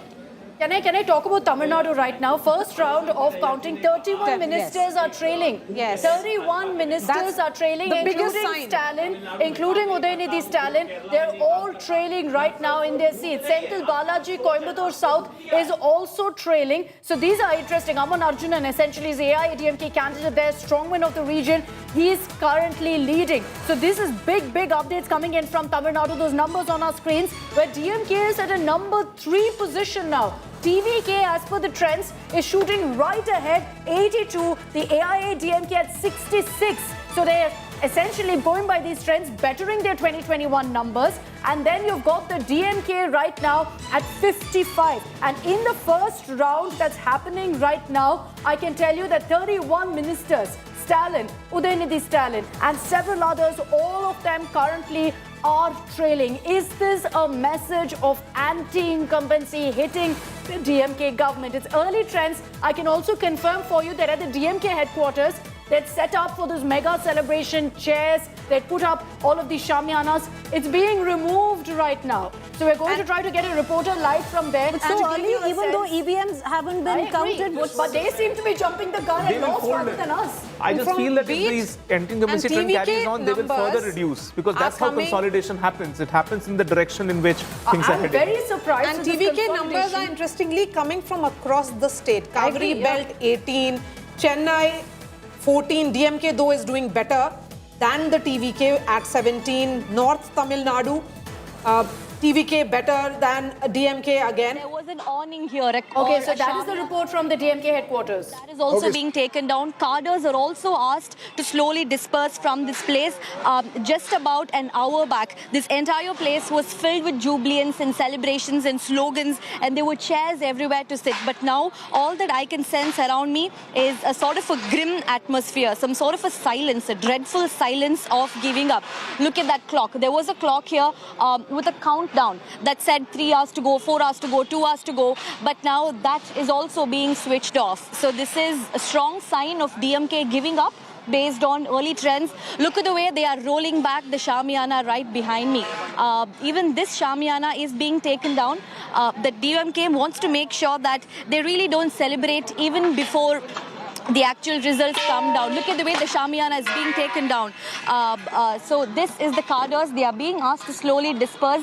There is some sort of a grim, tense, disappointing atmosphere that I'm sensing here at the DMK headquarters. You know, every single election, just based on the early trends, we have seen the kind of party cadres who burst crackers, bring in sweets, the jubilee and celebration. Even Annadurai and Kalaignar statues have been garlanded.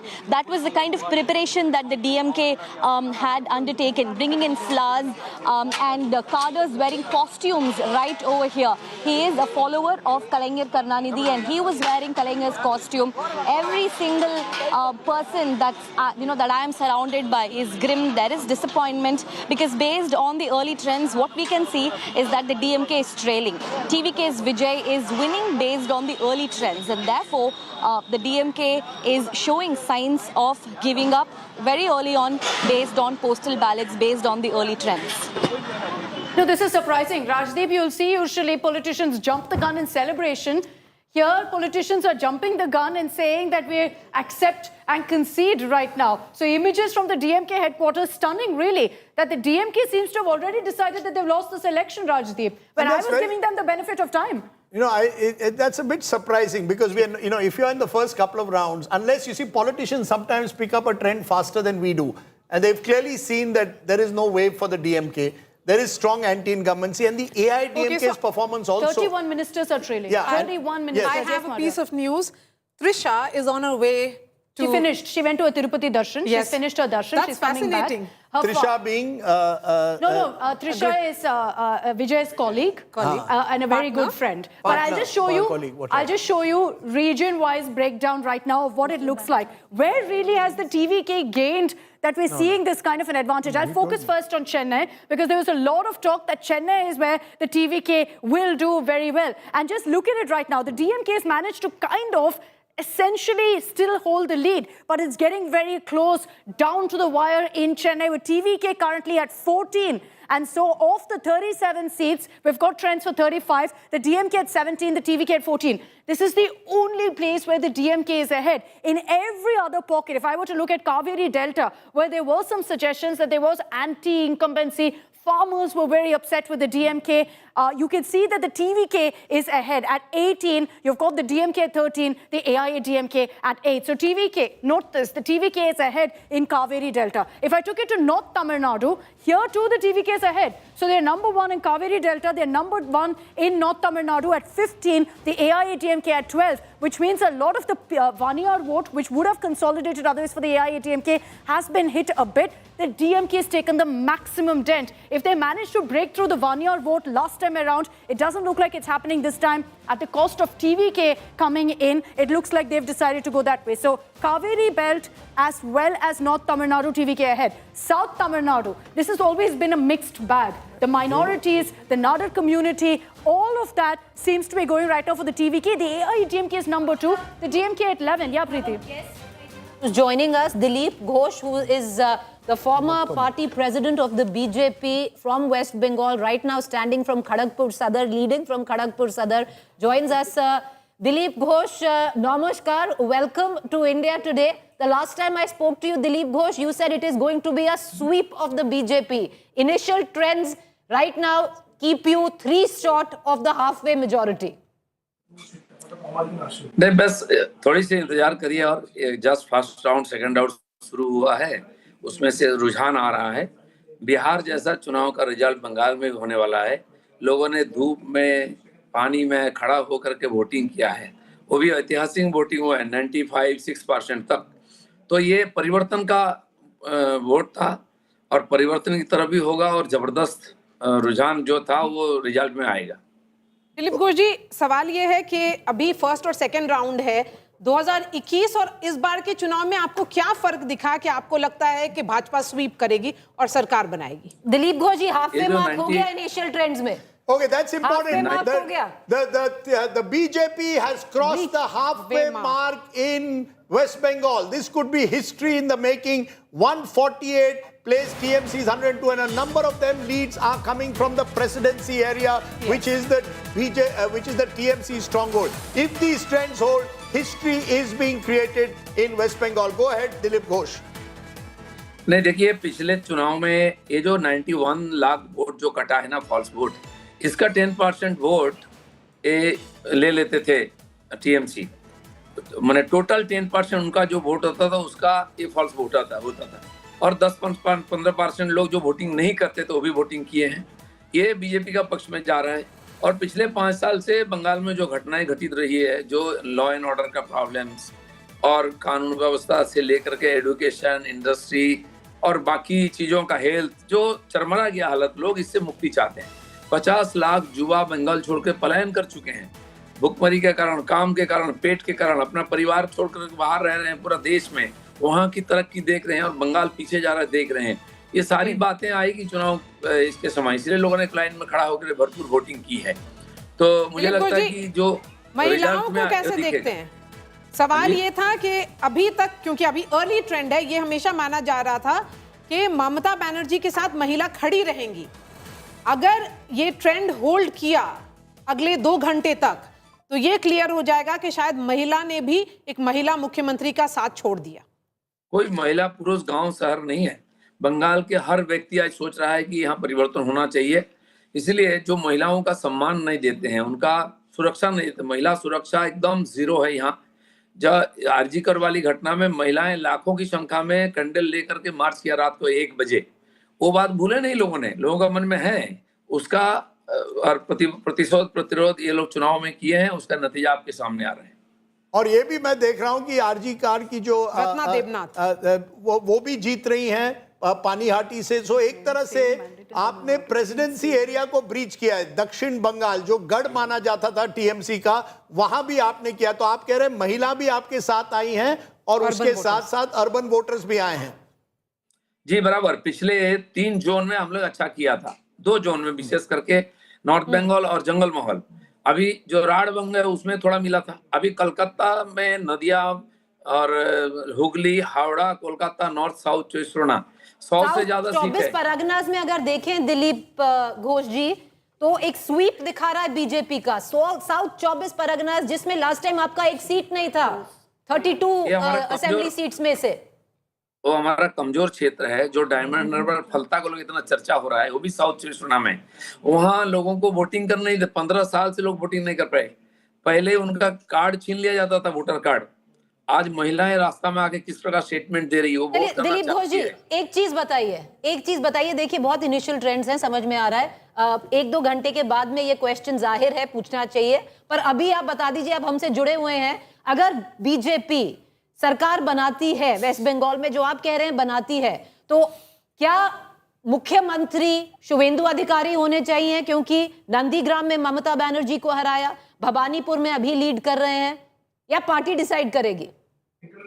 बिल्कुल party decide करती है। हमारे party में कई लोग होते हैं कार्यकर्ता, जिसको प्रोजेक्ट किया जाए तो सामने आते हैं। हमारे जैसा कार्यकर्ता सालों साल आप हो सकते हैं, क्योंकि आप ही थे प्रेसिडेंट जब 77 तक बीजेपी पहुंची 3 से। हाँ, तो वो बैटन कर लेके कोई आगे जा रहा है, पहुंचाएगा मंजिल तक।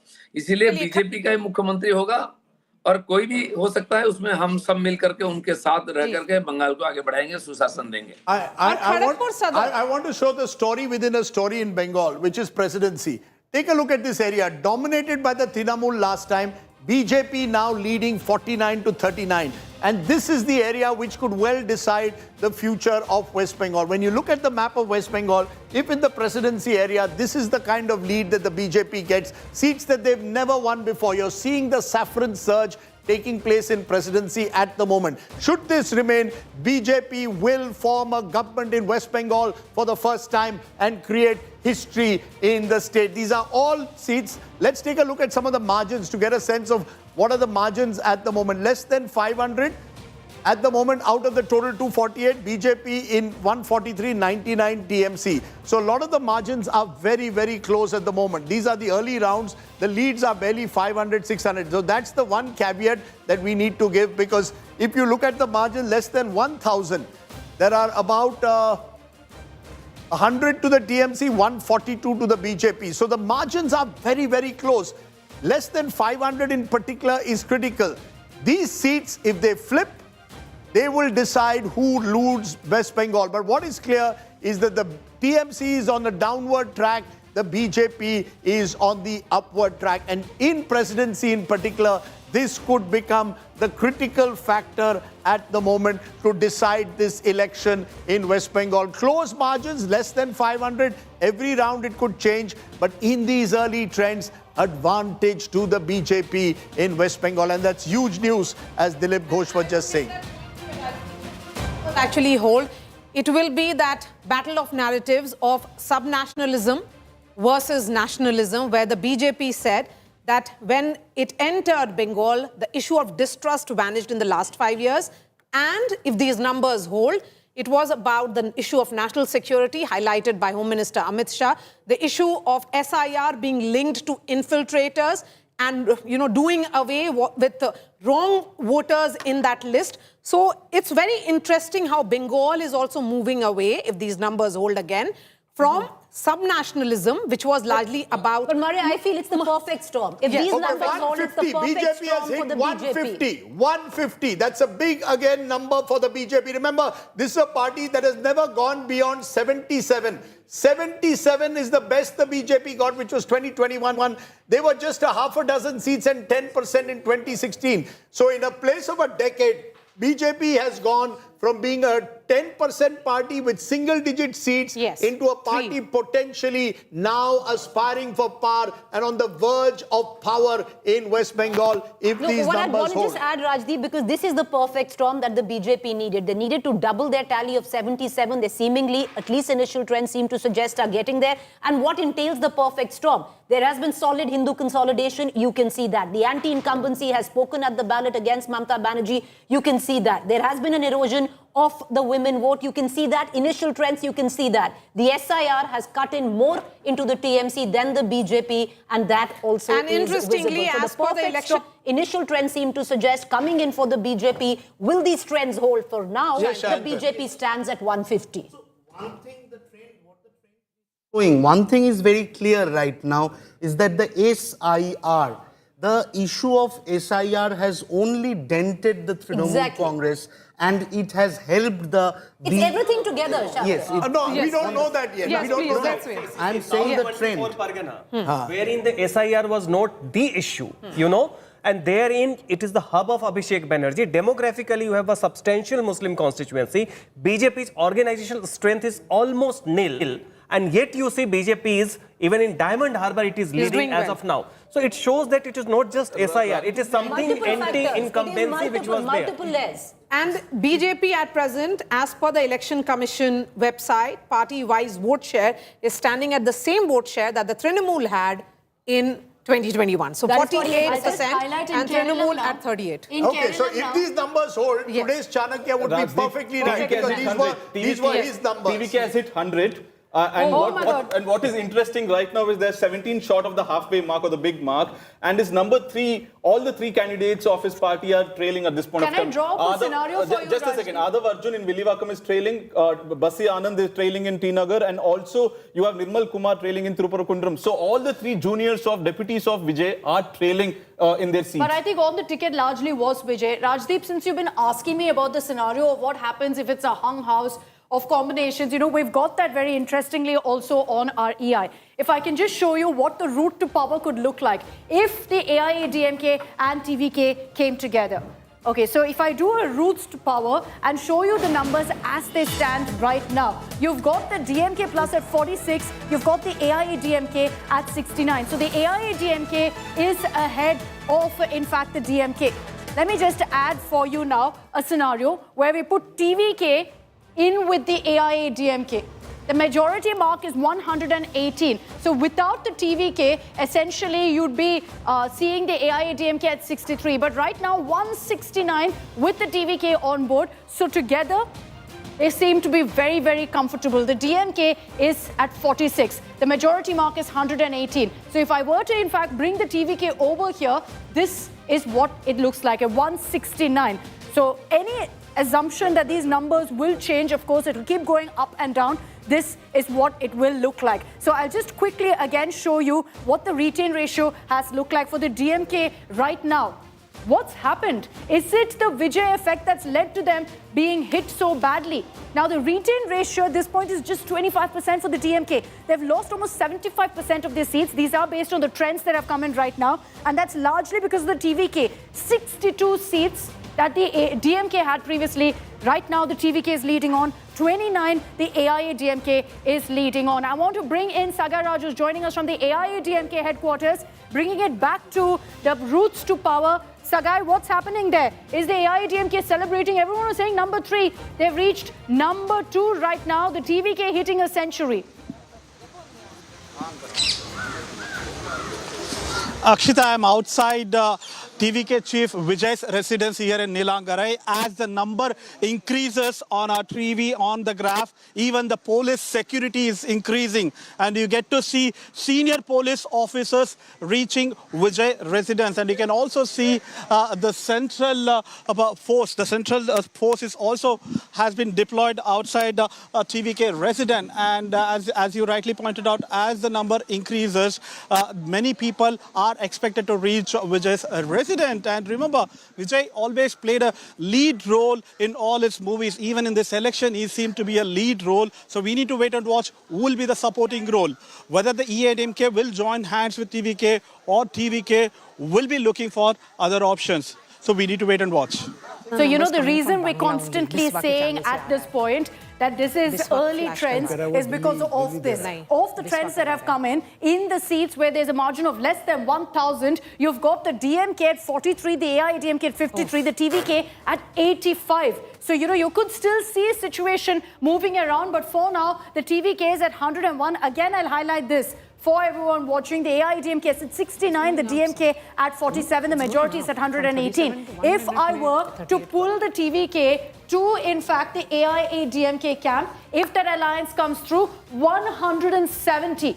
As comfortable as it gets. But of course, we'll have to see whether that's something that works out, Rajdeep, if the AIADMK, TVK maybe comes they together. don't need the AIADMK. If you have the smaller parties like... No, you'll have to see. You'll have to see what the numbers look like. Right now, it's at 101. Okay, you know, the other big story, Akshita, and since you're on the board, you can give it us Kerala.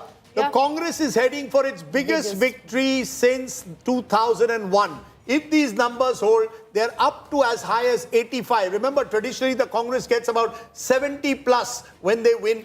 Halfway mark 70, they're 15 above. The BJP's come down to 5. So the numbers are settling down a bit there. So just a second. And the Chief Minister is trailing. So if you can give us particularly Central and North Kerala. Just before that, Rajdeep, we've got Felix Gerald of the TVK with us on this broadcast. Mr. Felix Gerald, have the celebrations begun? Before you go to him, Felix and I used to work together many years ago at NDTV. Yes. He had a YouTube channel He used to be a camera editor, but go ahead and ask him your question. Okay, Mr. Felix Gerald, go ahead.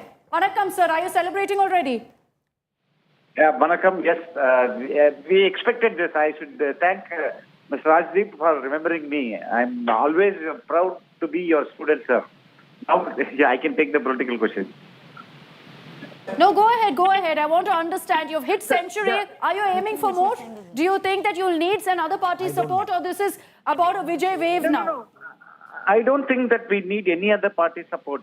We have been telling there is a silent wave. It's a people wave. It's Vijay wave. And now on the result day, people are understanding the power of our leader, the charismatic power of our leader. And this shows that Tamil Nadu is waiting for a change. People are not happy. They are actually fed up to be with both parties, both ADMK and DMK. So people wanted a change, and the change is happening now. I want to understand from you. Let's say a scenario where a Vijay wave doesn't happen, but it's still at 100 plus. Will the TVK be open to alliances? Are you open to postpone alliances? No, the wave have started. You will see the wave will increase its momentum and its magnitude. And this is going to be, we have been telling, this is not a normal election, it's a phenomenal election that happens once in 50 years. That is what's happening now. Help us understand that. How is that the able to take DMK votes and not the anti-incumbency votes, and the AIDMK is surprisingly performing quite well, and how is that the TVK taking everything out of the DMK pocket and not from the AIDMK pockets? It is not something like that. We are we are penetrating the traditional vote banks of both the parties, DMK and AIDMK. We are destroying their vote banks. That is the reality. And soon you will understand how we emerge as a single largest party in Tamil Nadu. Say that AIDMK is performing quite well in Delta and the South. South, we had been routed in the 2021 elections, and now they've come back. AIDMK is performing quite well, surprisingly, in the southern region. I think what's very clear, and thank you, Felix Gerald, for joining us. As of now, congratulations. We're going to wait for a few hours to have you with us, and maybe by then we'll have solid results. But what's very clear is the TVK is gained in every belt, irrespective of any other factor. Yes, Mr. Shastri. If I could add a point on what with regard to Kerala. Yeah. The UDF is doing well in all the three regions. Yeah. And interestingly, in Malabar, the Congress has a few more seats than the IUML.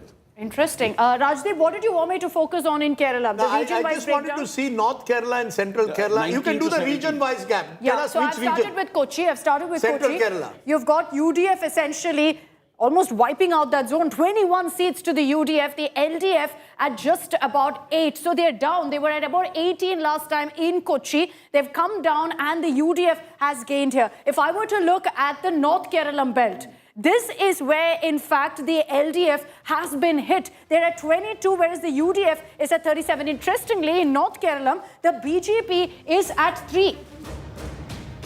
Yeah. 19 for the Congress and 17 for IUML. Okay, so we'll give that breakdown as well. The IUML, of course, was an alliance that was expected to benefit the UDF. And then if I look at Travancore, here the BJP's got 2, the LDF at 18. Here again, the LDF dented badly, the UDF at 27. The LDF, as far as Travancore is considered, which is some of your urban pockets as well as the Erava belt, that seems to have hit them badly. So this is what it looks like. I'll just quickly show us the VIP candidates also of Kerala. It's not looking good for the left simply because of this.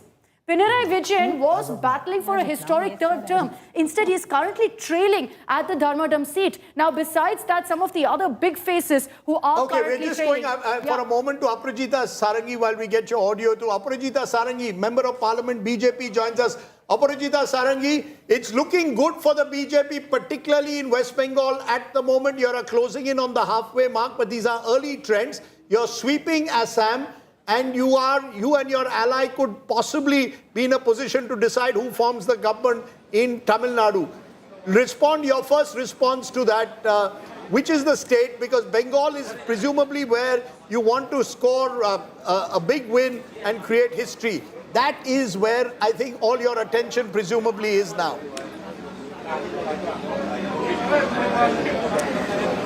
A very good morning. I must say that the election in Bengal was election for change. And this is made very clear by the people of Bengal. For 15 years, Madam Mamata Banerjee talked of Ma Mati Manush rights. And in the garb of Ma Mati Manush, she had harassed the people of West Bengal, and this is absolutely evident. And I can say in plentiful we are getting the blessings of Ma Kali as far as West Bengal is concerned, and Ma Kamakhya as far as Assam is concerned.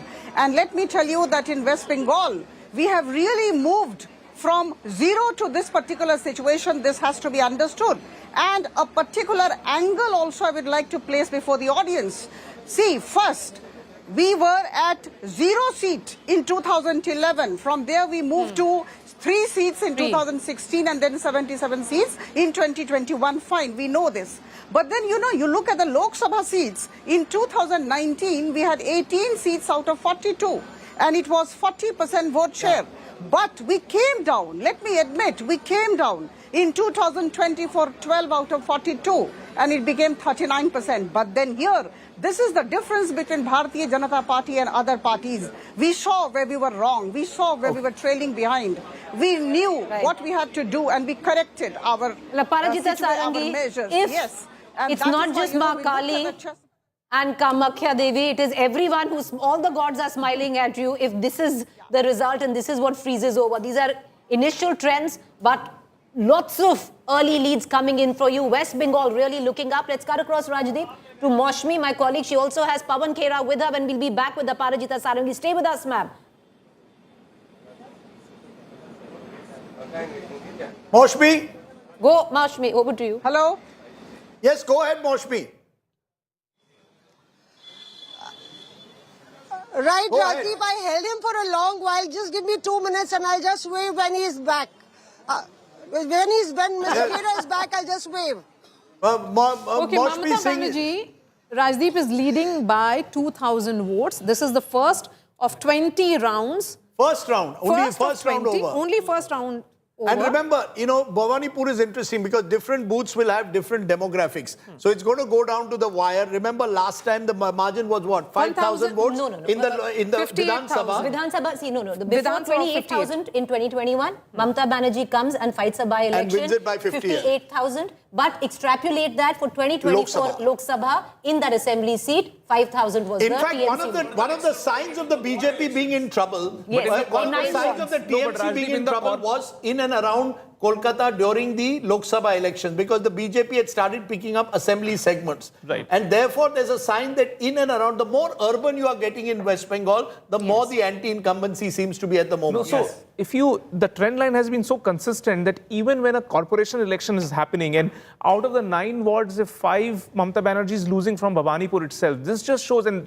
that to a local body election which necessarily is dominated by the state government. Right. And in spite of that, the trend line was so strong that I don't foresee that Mamata Banerjee will be able to retain Bhawanipur, and there will be some sort of a major entry of BJP into Kolkata, Greater Kolkata, 35 seats of this region. That will become the decisive. No, so are you saying that those seats of greater in and around Kolkata could prove decisive? Because Yes, I've always you know maintained that that because there were 11 seats of Kolkata city. TMC swept them all. Yes, and then the Greater Kolkata. And then you have Greater Kolkata 35. So much is what we are seeing in Chennai, where anti-incumbency seems to be strongest in the city. The anti-incumbency seems to be strongest in and around Kolkata. Mamata Banerjee's only hope is that she has to start recovering in rural Bengal. That's why the gap is not going to happen. Rajdeep, that's not happening. That's not happening at the moment. At the moment. Initial leads, that's not happening. Let's quickly turn across to the election intelligence dashboard. You see presidency there out of 108 seats. Last time around, 108 seats. The BJP only won 18 of 108. What you see here is even Stevens right now. TMC at 48, BJP leading at 48. Where also, maybe we're not talking enough, is the Medinipur region. And this is where an abject rout of the TMC in initial lead. This is mostly the Jungle Mahal region. 56 seats, 49 leads are out. The TMC just leading in 14 assembly constituencies. The BJP leading on 35. And this is the area where the BJP wanted not just to expand but dominate and consolidate. This has a large chunk of the tribal population. This has seats where the Hindu population is over 65%, and this is where the BJP wanted to make a huge dent and sweep this area. And for now, it seems to suggest, Rajdeep, that at least the Jungle Mahal area, the BJP leading on 35 assembly seats, the TMC just at 14. Let's quickly cut across to Malda as well. Now, this is where one would have thought that Mamata Banerjee would have swept this area. The last time around, there were hardly any leads for the BJP or wins for the BJP in this region. The TMC right now leading in 28 seats, the BJP at 15. And the BJP doing really well. This is where the impact of the SIR is going to be felt maximum, which is the Malda belt. So a lot of these seats will be contentious in the end, where possibly the BJP will win with very slim margins. Let's look at Bardhawan. We were talking about the rural belt, Rajdeep. This is primarily the rural belt. The BJP is doing quite phenomenally well in early leads, 23 assembly leads. No, in fact, Bardhaman is where BJP is unexpectedly doing really pretty Exactly. well. Jungle Mahal, it wanted to do well, Yes. but this was the rural belt. This is where, Rajdeep, the potato BJP... crisis, I keep mentioning. Exactly. The potato crisis, the humble potato across Hooghly and Bardhaman was a major rural issue. distress. No, this was also where we were talking. Singapore, they chose potato over nano. Yes. You know, this times they want nano reindustrialization sort of a thing. Possibly, If these numbers hold, but Rajdeep, this is the area where the BJP has very little machinery that we speak of, where, you know, booth level workers, very few. So the BJP doing surprisingly well in this rural belt will also surprise the BJP in a very good way. Let's cut across right now to Jalpaiguri. Jalpaiguri was where the BJP had done really well the last time. It's holding on. So in all, Rajdeep, what it looks like for the Bharatiya Janata Party, it's going according to plan. Consolidate the north, that's what they wanted to do. They've seemingly done it with Jalpaiguri. Then make massive inroads where the Jungle Mahal region is there. Initial trends, BJP sweeping the Jungle Mahal region. Malda, where the SIR impact also cutting in, helping the BJP with 15 leads, and ultimately presidency, which what we spoke of, Rajdeep. And if It's you actually see closing. this area right there. But it is closing. It's It closing. is closing. It is closing in percentage also. It is closing, but if you see this, I'm talking about early leads. This is the area where Kolkata, those 11 seats of Kolkata, the urban pocket, is where the BJP is making it. Yes, and interestingly, in the Election Commission website, in the last half an hour, what has happened is that the gap, vote share gap between the BJP and the Trinamool Congress has reduced from 10% gap to 5% now. Yes. Yeah, Trinamool but you Congress see- at 40%, BJP at 45%. Yeah, but the BJP, even if Is it can making be this. in and around the Trinamool Congress, has a chance, because remember the TMC true. wins seats by a big margin. margin. So therefore, the BJP's ability to translate a low vote share into seats may be greater. Where I think things could change is Malda, for example, in the first round, because remember the BJP, much like as you saw in West Bengal, has limited chance of winning seats in Malda. They can only win in a couple of seats where there's a complete split in the votes between the Congresses. So that's we've got to watch out for. Bardhaman, there is genuine sign of rural distress, perhaps hurting the TMC, and the TMC will have to be worried about what's happening there. But let's go to Maushmi Chatterjee. Maushmi Chatterjee, why do I keep calling? Maushmi Chatterjee was one of my favorite actresses. You were in Balika Badhu. You are Aap Balika Badhu. Maushmi Singh, please speak to Pawan Khera. I register my protest. I have been called Maushami in Bengal umpteen number of times, but I am Mausami, and that's like Mausam and seasons. Let's get our spotlight on Mr. Khera, because Rajdeep has literally pulled him out for you. I'm seeing him. Go ahead. Yes, I'm seeing him after a month, and I'm going to interview him almost after many weeks. You can shoot your questions if you have. I'll take the first one to Mr. Khera. Mr. Khera, how do you assess the leads? Some good news in Kerala, in Tamil Nadu, it doesn't look good for your alliance. How do you see them? It's too early for me or for any responsible political person to comment on such early trends, because when you talk about early trends, we are basically talking about postal ballots and perhaps a couple of rounds. On a seat where there are 20 rounds, perhaps more than 20 rounds, so it's too early for us to comment on these leads or these trends. Well, would you like to take a question to Mr. Khera? Because Assam, we are seeing a big lead of the BJP, and Hemanta seems to be consolidating on his... Whether it's Kerala, where you're saying that we have huge leads, or whether it's Assam, the rule of the game doesn't change. We have to wait for a few more hours for these results or these trends to settle down. We saw he received a very heroic welcome by his workers. Sir, can you put this on and you can ask a direct question I've given? Maushmi, I'd like to ask Mr. Khera, what does he make of the results in Assam? Because Pawan... Okay, he's patched already. You can ask your question. Pawanji, Preeti Chaudhary here. I want to know Sorry, what you make of the... I missed your question. Can you repeat? Pawanji, Preeti here. I just want to ask you, what do you make of the initial leads that are coming in from Assam? BJP plus 94, Congress 28. Keeping in mind all that has gone down in the last 1 week, including where you have been. As a responsible political worker, I don't think it's the right time for us to comment on these very early trends, because these are trends based on postal ballots and perhaps a couple of rounds. Let's wait for a couple of hours, and then perhaps these trends will settle down, and then we'll be in a position to comment on them. Okay, I want to ask a question with regards to Assam. Given the kind of campaign that the Congress ran, or absence of it, do you see this as something that you could have achieved but you could not? Did you run a not so right campaign? I don't think it's the right time for us to not the right time for me to indulge into any premature analysis. Let the results come out and then definitely we'll analyze together. Okay, you can hear the Dhol Nagaras right there. Lots of Dhol Nagaras playing out at the Congress office, Rajdeep. Sorry? So this is Venugopal.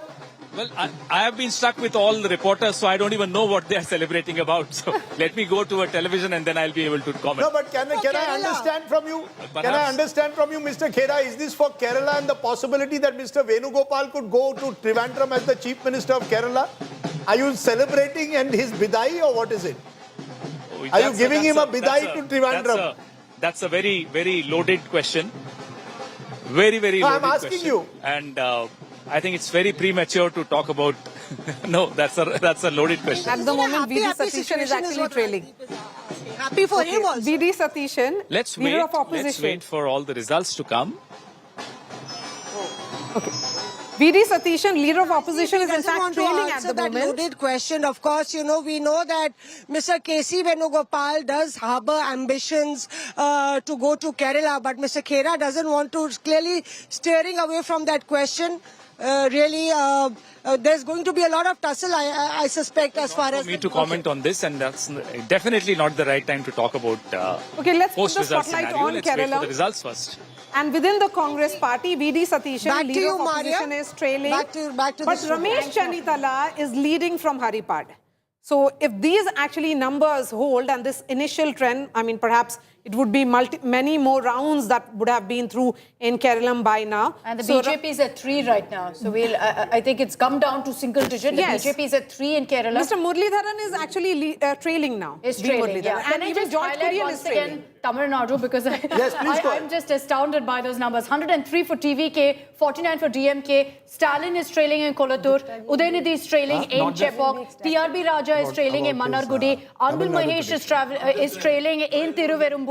You've got the TVK leading in Tirupparakundram right now. You've got the TVK leading in a Karur, where the stampede happened, Rajdeep. TVK but you know, leading there Akshita, the last 3 days, Akshita, Maria and I have been anchoring, and every time we've gotten so much heat from the DMK on the Access My India exit poll. It does seem, Rajdeep, that Pradeep Gupta seemingly DMK close by. It's close. No, he said 98. No, but Pradeep Gupta said DMK would be number 2. The AIADMK would be a distant number 3. I would think flip has happened. I would think that flip has happened. I would think Pradeep Gupta will take this because he predicted TVK. This is a pretty remarkable. TVK, the only one who's talking about if anyone gets over, if TVK gets anywhere close to 100 or over 100, Pradeep Gupta has had a great poll on Access My India. Questions will remain, why hasn't he predicted Bengal? And one of the reasons is because, as you can see, with every passing hour, Bengal gets closer and closer. It's 134, 127. When we were discussing it just half an hour ago, it was 150, playing about 110. So there was a difference of about 30. That's come down to a difference of about 5. Even in vote percentage, Maria has been pointing out, the difference has narrowed, which was 10%. Now it's 3%. Is 3%. There was a 10% difference just about an hour ago, which has come down to 3. And you would expect, if the differences were around the same, then both sides have a chance of reaching 147. Because then you will, then the margins will be low. Rajdeep, can and I ask remember, you these are only 2 out of 20 rounds. Can I ask you something? For Yes. someone who has tracked so many elections, Yes. if you're looking at West Bengal right now, are we looking it going down to the wire? Is it a close election? Because most were saying this is going to be a one way or the other. I don't want to even predict Early that. trends. I don't even want to predict that because it could go one way towards the BJP or it could pull away towards the TMC. It could go either way because we just don't know how the trends will actually fructify in the next 2 hours. What is very clear is that this is a tight contest at the moment, but with the big but, that it could go either way and one side could win clean. And That's my sense. Most of these constituencies, Rajdeep, are in the upwards of 15 plus rounds. Bhabanipur alone has 20 rounds, only 1 round is over as per the Election Commission website, where Mamata Banerjee is now leading. Why is it slow? Why does the counting... You see what is happening? I'll tell you what is happening. If one polling agent objects. Yes, then it has to be the recount. So Bengal, we could be here till tomorrow morning then. Because It will go on. It's going to go on. Keep going. Okay, can I see now? Again, there's a 15-seat gap. But yeah, go ahead, Sandeep. No, I think the difference in West Bengal is largely in the presidency. Presidency, only This region is No, focused on- Bardhaman is the story. Bardhaman, Jungle Mahal, and a big Yeah, dent but they in can't, you presidency. can't win the election on No, that. you have to need- win. it's a you have to perfect win the election on presidency. I agree. Okay, but just to give, why we are being so careful. Less than 500 in West Bengal at the moment. 96 leads for the TMC, less than 500. 106 leads for the BJP, less than 500. Now, if this flips around, either the BJP goes and reaches 180 or Mamata Banerjee goes and reaches 160, 170. So you've got, and with every passing minute virtually, that gap narrows or widens depending on which region you're looking at. Less than 1,000. These are also seats that you need to look at. Less than 1,000 at the moment. TMC leading in 99, BJP in 112. And these are only 2 rounds out of 15. Now, we don't know where the ballot, each of them also has very different demographics. Are the Muslim-dominated constituencies Rajiv, will you look at over 5,000? Sorry? Over 5,000? Over 5,000, you probably won't get a single one at the moment. Because I don't think enough there are some less than 3,000 at the moment. 109 TMC, but less than 5,000. Yeah, it is all very, very narrow because at the moment the gaps are, it's. I think you have to look at 500 and 1,000 because those are the seats that can flip. Take a look at Muslims. How many seats with low Muslim who is leading at the moment? This is not, no, Rajiv, this is not the Muslims, even the Muslim population. Yeah, up to 20%, less than 20%. If you look at medium seats where Muslims constitute between 20 and 36%, BJP leading in those. A high level of polarization taking place. And where there are more than 40%, it's 40 to the TIT. Now, all of this could flip. All of this could flip in the next 2 hours. So we do not know in West Bengal. It would be extremely hazardous to answer your question as to, based on these early rounds, who's winning West Bengal. Clearly, what was a 10% gap in vote share has come down to 3%. So there is a clear trend emerging there. Can we see this polarization? Can you go to the Muslim low population, right? Muslim only, where the Muslim minority population is low, less than 20% or less than 30%. Yeah, the BJP is dominating. The BJP is dominating. 86 seats out of the are being led by the BJP is doing very well in seats where the Muslim population, but they will need to then dominate that even further. Because remember, to get to 145, you're going to have to also win seats where the Muslim population is higher. We don't know whether that split takes place, where the voting will take place. West Bengal, in that sense, it's 20, but that's a 10-seat flip. You have a 10-seat flip and you have a virtual tie.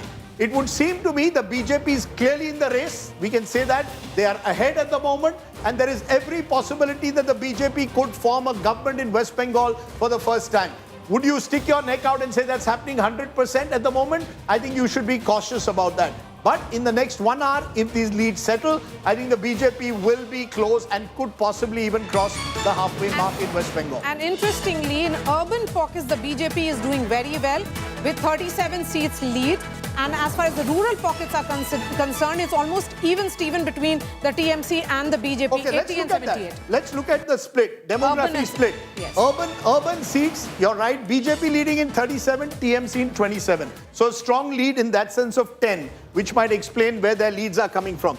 Semi-urban, and this is, I think, a story. The BJP is leading here as well. So the more urbanized you are, the more the anti-incumbency is hurting the TMC in this election.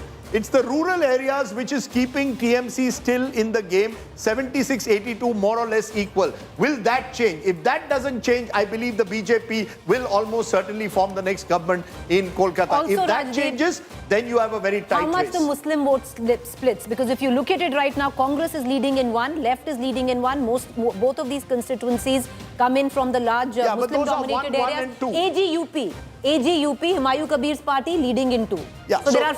So you'll have 4 to 6 seats, but that I don't think is going to make a difference in the big picture. I'm going to bring it back to the South. Look at swing seats. Swing seats, they become important because that's where the BJP's leads are coming, 68 to 48. And that explains the strategy which may have worked. Seats changing hands in the last 3 elections. Yes. BJP leading in 70, TMC in 47. So you're clear, you're right. Those are the seats. Now let's take a look at stronghold seats. And these are the seats where the TMC, for example, is now going to find it difficult. Look at it. The BJP is entering their strongholds. Yes. And because the BJP is entering their stronghold, leading in 55 and TMC in 48, you have a real contest on at the moment in West Bengal. Advantage to the BJP, 146 to them, 117 to the TMC. Once again, the BJP pulling ahead of the TMC in West Bengal. Shashi Tharoor is meanwhile reacting to that big verdict that's coming in Kerala, where it's almost certain that the Congress will form the next government. They are now 90 to 44 of the LDF, a big lead. Look, the trends are very, very exciting. They're better than I dare say we expected.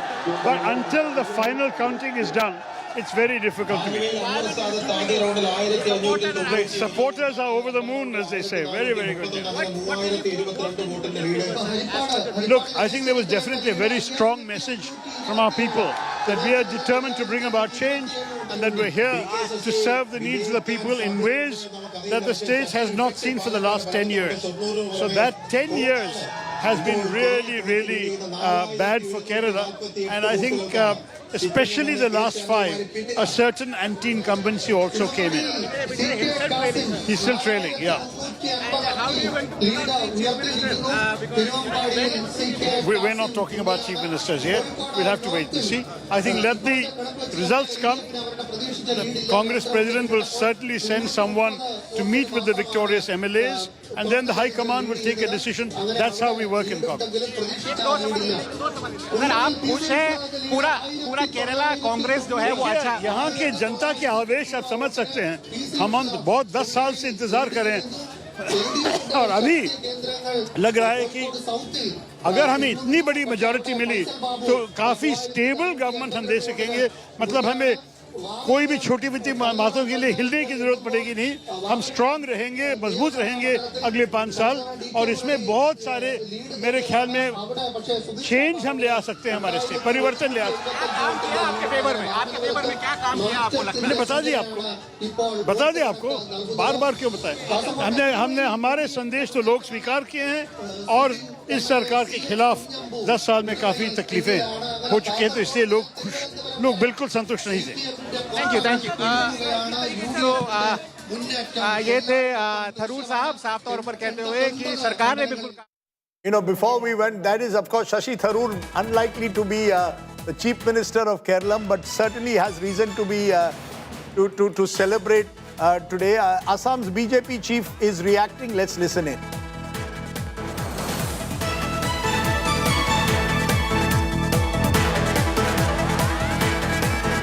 मुकाबले अब एक चीज़ हमने देखा कि पिछली बार BJP अपने दम पर बहुमत नहीं थी अभी के आंकड़े फिलहाल लग रहा है कि जो एग्जैक्ट पोल है वो एग्जिट पोल जैसे जा रहे हैं निश्चित रूप में बीजेपी अपने आप जो मेजॉरिटी चाहिए असम में सरकार बनाने के लिए 64 चाहिए और 64 से बहुत आगे निकल जाएंगे बीजेपी अपने आप असम में अकेले दम पर सरकार बना सकते हैं लेकिन हम लोग अकेले सरकार नहीं बनाएंगे ये भी क्लियर है एनडीए का सरकार ही होगा आपके अलाइंस का हार्ट बीट पहले ही बढ़ा हुआ होता नहीं कि साहब कह रहे हैं हम ट्रिपल हम पहले भी साथ में थे अभी भी साथ में है आने वाला समय में भी हम एनडीए के नाते हम लोग आसाम को एक विकसित सुरक्षित प्रदेश बनाने का हमारा जो यात्रा हमने प्रारंभ किया है उसको हम आगे बढ़ाएंगे अभी ये जो ट्रेंड है अगर ये यही बरकरार होता है शाम तक इसका क्रेडिट किसको जाएगा सैकिया साहब को जाएगा हेमंता बिस्वा जनता को आसाम के जनता को जाएगा क्योंकि आसाम के जनता ने तीसरी बार के लिए भाजपा के ऊपर एनडीए के ऊपर जो भरोसा जताया है और तमाम हमारे जो कार्यकर्ता है हमारे वरिष्ठ नेतागण हैं प्रधानमंत्री नरेंद्र मोदी जी से लेकर नितिन नवीन जी से तक अमित शाह जी तक सभी हमारे नेता राष्ट्रीय नेतृत्व और प्रदेश में आसाम के लोकप्रिय मुख्यमंत्री डॉक्टर हिमंत बिस्वा शर्मा का नाम तो बोलने का आवश्यक नहीं है उनको भी क्रेडिट जाएगा सर्बानंद सोनोवाल जी को भी जाएगा आसाम में भी हर स्तर के कार्यकर्ताओं को ये क्रेडिट जाएगा क्योंकि ये इतना इजी नहीं है तीसरी बार के लिए आसाम जैसे प्रदेश में जहाँ पर 35% मुस्लिम पॉपुलेशन है वहाँ पर तीसरी बार के लिए सरकार बनाना बहुत बड़ा एक उसके लिए साधना उसके लिए तैयारी करना पड़ता है लग रहा है कि वो चुनौतियाँ पार तो कर गए नेतृत्व तो वही होगा हेमंता बिस्वा शर्मा के सर पे ही ताज कि वही तो है नेतृत्व और कौन है दूसरा तो कोई चेंज ऑफ गार्ड नहीं है सब कुछ बस हमारे सामने तो किसी को नहीं बोला गया है हेमंत बिस्वा शर्मा जी ने 5 साल अच्छा नेतृत्व दिया है, पास हो गए एग्जाम में। तो एग्जाम में पूरा पास नहीं है, विद डिस्टिंक्शन उनको मार्क्स मिला है। चलिए, डिस्टिंक्शन मिला है। Rajdeep, do you think at least right now where we are, I know initial trends in Bengal, but we can call Assam? We can certainly call Assam. We can call Assam and we can say that Hemanta Biswa Sarma has completed a hat-trick in Assam. We can call Kerala and say that the UDF will form the next government. And we can say at the moment very safely that the DMK will not be the #1 party of Tamil Nadu. It will require. And in Bengal, we can say BJP holds the aces. We can say that at the moment. Whether they will, how big that ace will be, whether it will be closer. And in Puducherry, the NDA, well, 6 and 4. So we'll wait for Puducherry, small state. We'll wait a little bit more. But I think the big takeaway would be that it's great news for the party. Brand Narendra Modi is intact, and it's a brand which can win states as well. Is going to be the big takeaway? And this will be the biggest victory, Maria, in the history of the BJP state election since 2014 to win Bengal. A state, remember, when Modi took over, you were 0. From 0, you went to half a dozen in 2016. No, how much was it? 3 in 2016. To 77 in 2021. Between that, 18 seats in the Lok Sabha, down to 12 seats in 2024. And here it is at 147 at the moment. This victory, if the BJP actually consolidates, it is great news for Home Minister Amit Shah. It's his plan which has worked. He was the man who had camped in Kolkata, had crisscrossed the state of Bengal, was managing each and every constituency, ensured that his trusted men, be it Bhupendra Yadav to Dharmendra Pradhan, all of them would... Sunil Bansal, absolutely. So you see, Sunil Bansal is an interesting character. He's focused on state. Earlier Odisha, after UP went to Odisha, then went to Bengal, and they focus on organization building. And if these numbers hold, it shows that the BJP has severely dented the Trinamool Congress, its organizational base, and thereby established this. It's remarkable what the BJP has achieved in West Bengal over the last 10 years. Yes, are you surprised, or are you expecting something like that? Let's be honest, you're all taken by surprise. Every Bengali channel was predicting a Mamata Banerjee victory. So I am looking at it. It's we will be able to understand in some time, I think. One thing I wanted to tell you is that for BJP, it was an ideological battle as well. It is the state of Shyama Prasad Mukherjee, the founder of Janasangh. So that's why RSS was very much invested. It was the last frontier where ideological battle was concerned. So is Kerala.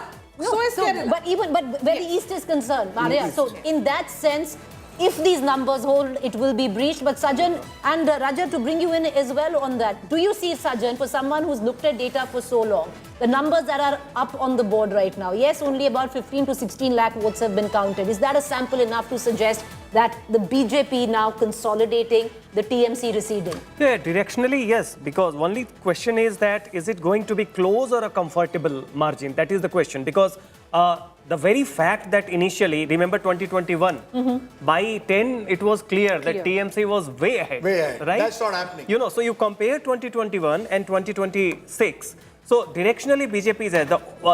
My caution here is that we are attributing too much to a silent work. I mean, no. It's whatever happened in the last 2 months. 2 months. You know, you go November, December, up to January. You know, as you said, Sajan, from no to TMC, it had to become yes to BJP. No to Mamata becoming yes to BJP. It's the last 2 months perception war, because in Bengal, perception matters. Which party is winning? The BJP is running a campaign. As the story is unfolding still in West Bengal, there's a development that has happened in Tamil Nadu right now. Security has been beefed up at Vijay's house. So people have realized that without Vijay, you cannot form the government. He has been given security for the last 72 plus hours. No, not just that. Now, state police has reached... Can I bring in Manu Sundaram of the DMK? Manu Sundaram, DMK is at number 3 position right now in the trends. You've moved below AIADMK. Every key minister is trailing. Stalin is trailing. Udaynidhi Stalin is trailing. Will you concede that the TVK is essentially eaten into your entire vote base looking at these trends? Akshita, I think the the fact is that for the last 50 years, the DMK and ADMK have been the only parties in government in Tamil Nadu.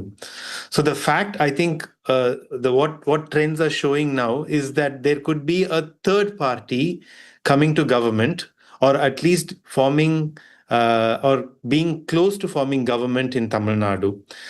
The second part of your of my remarks will be to your question, Akshita, which is that the TVK is eating into votes. Right now, there's two ways to look at it. Obviously, it's eating into the anti-establishment vote, like I said, of the two established parties. Okay, Shuvendu Adhikari is speaking. Let's cut across to it. Expected result 3, 4, 5 77 number word এখানে মমতা ব্যানার্জি ভালো lead নেবেন আমি যা প্রথম থেকে বলেছি 7, 8, 9, 10 আমি ওই বড় লিড কভার করব এবং 10 রাউন্ডের পর থেকে আমি এগোতে থাকব এবং expected Mamata Banerjee again defeat in Bhabanipur assembly Malda মুর্শিদাবাদে মানিকচকে যেভাবে দেখা যাচ্ছে ভালো লিড করছে বলবেন মানে যেই আসনগুলো আনএক্সপেক্টেড সেগুলো এক্ষুনি কিচ্ছু বলবো না বিজেপি সরকার করছে এটুকু বলবো এবং ক্লিয়ার ম্যান্ডেট একদম ক্লিয়ার ম্যান্ডেট বিজেপি সরকার করছে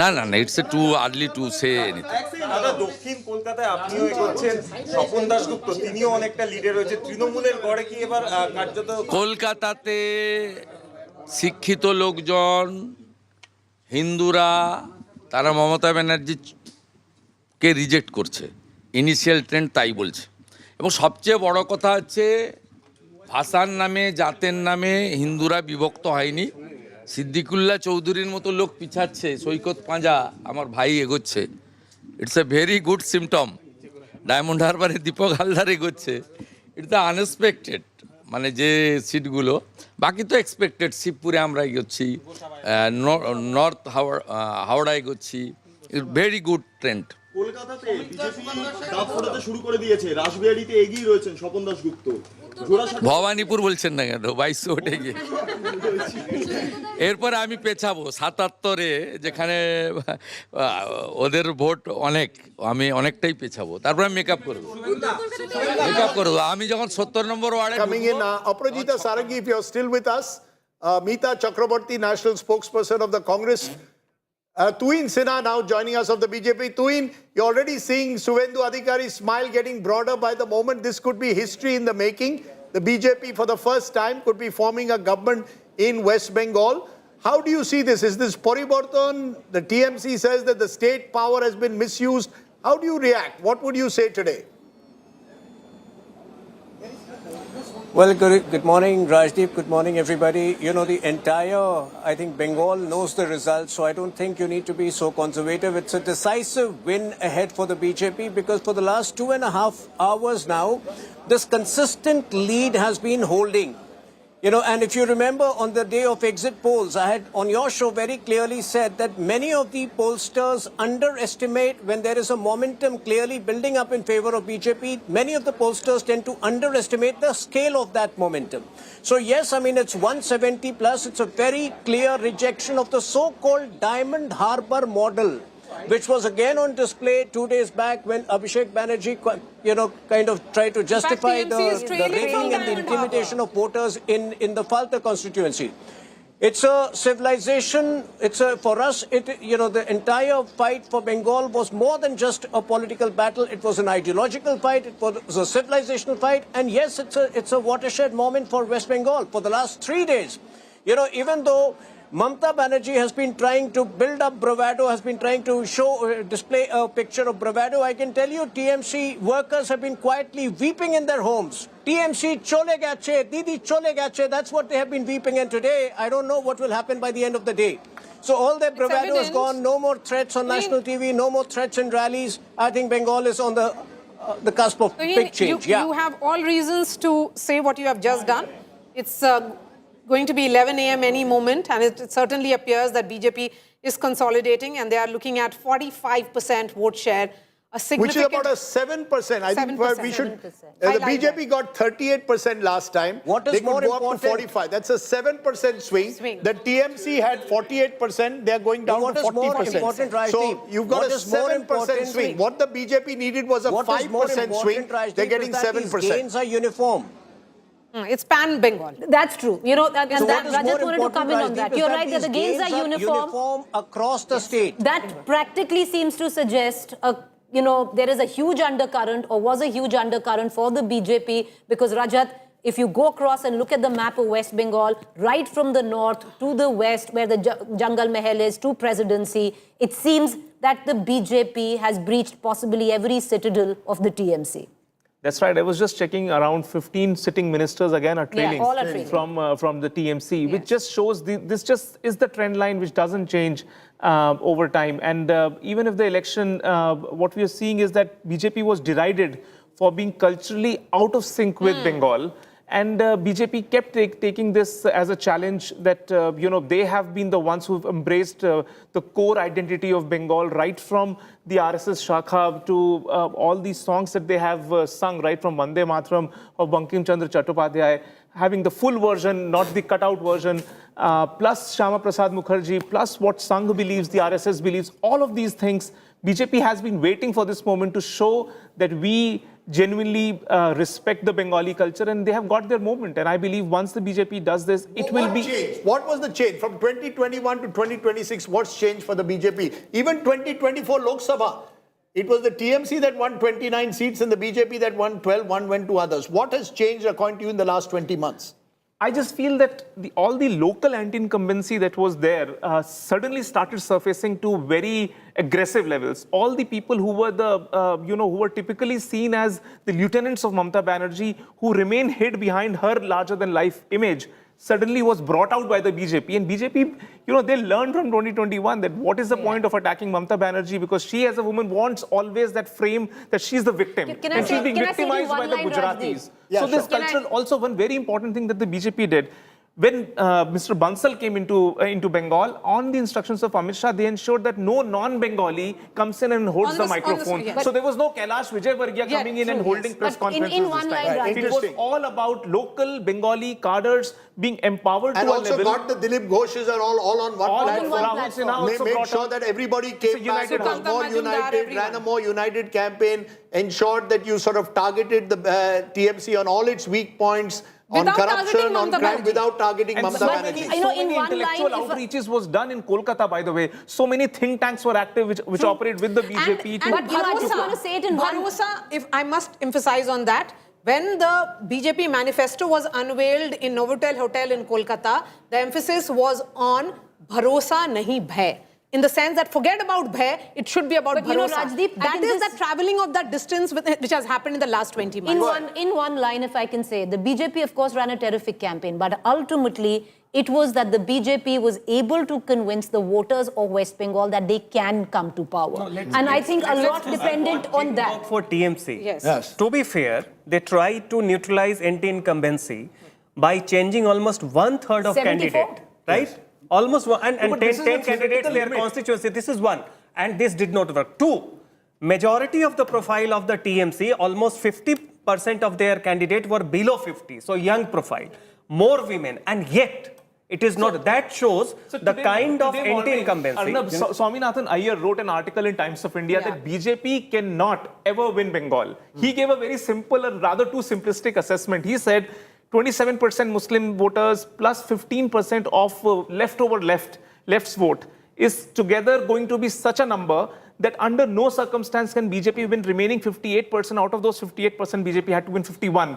But that's a too simplistic of an assessment. And BJP, by the way, if BJP reaches 45%, they are reaching to the theoretical limit of what BJP can do, and within that theoretical bound. But there's solid Hindu consolidation. Yes, exactly. So this is what I'm saying. How well the campaign is. This is going for the 100 on 100 marks, and you are achieving almost 98 No, we've spoken so much about the woman vote. So yes, if the woman vote, will it consolidate behind Mamata Banerjee? But if the Hindu vote consolidates and the woman vote consolidates in that Hindu vote for the BJP, then also Mamata Banerjee loses that woman vote. Right. So it's a combination, getting erosion of a woman vote. It's a combination of BJP BJP consolidating, it's anti-incumbency at a local level, economic distress, all of which it's the perfect storm that the BJP needed. Yes, I think 2 points on that, Rajdeep. I think the BJP this time used the right strategy of focusing on the TMC government rather than an individual. Yes. And this has paid dividends to them. And the second point, which we have made a few times since morning, I think the SIR also has had an impact in terms of taking out a segment of voters who should not have been in the list. And therefore, it has allowed, in a way, the BJP to consolidate its presence in those seats. So I think these two factors also need to be taken into account. It's a very close election. As I said, round by round, I've been very careful in making large comments at the moment. But now can you make a comment that at least it's a close election? Yeah, you don't it's a close election. You know, as I said, what we had from our table, we can very clearly say Assam is a sweep. Tamil Nadu is an election to be, it's a triangular election where TVK is the big winner, but just, Akshita, and I'll bring you in a moment, look at AIDMK, well ahead of the DMK. So that's one of the stories within a story. Yeah. The AIDMK is therefore, and this was told to me by an AIDMK campaign manager when he saw our exit poll.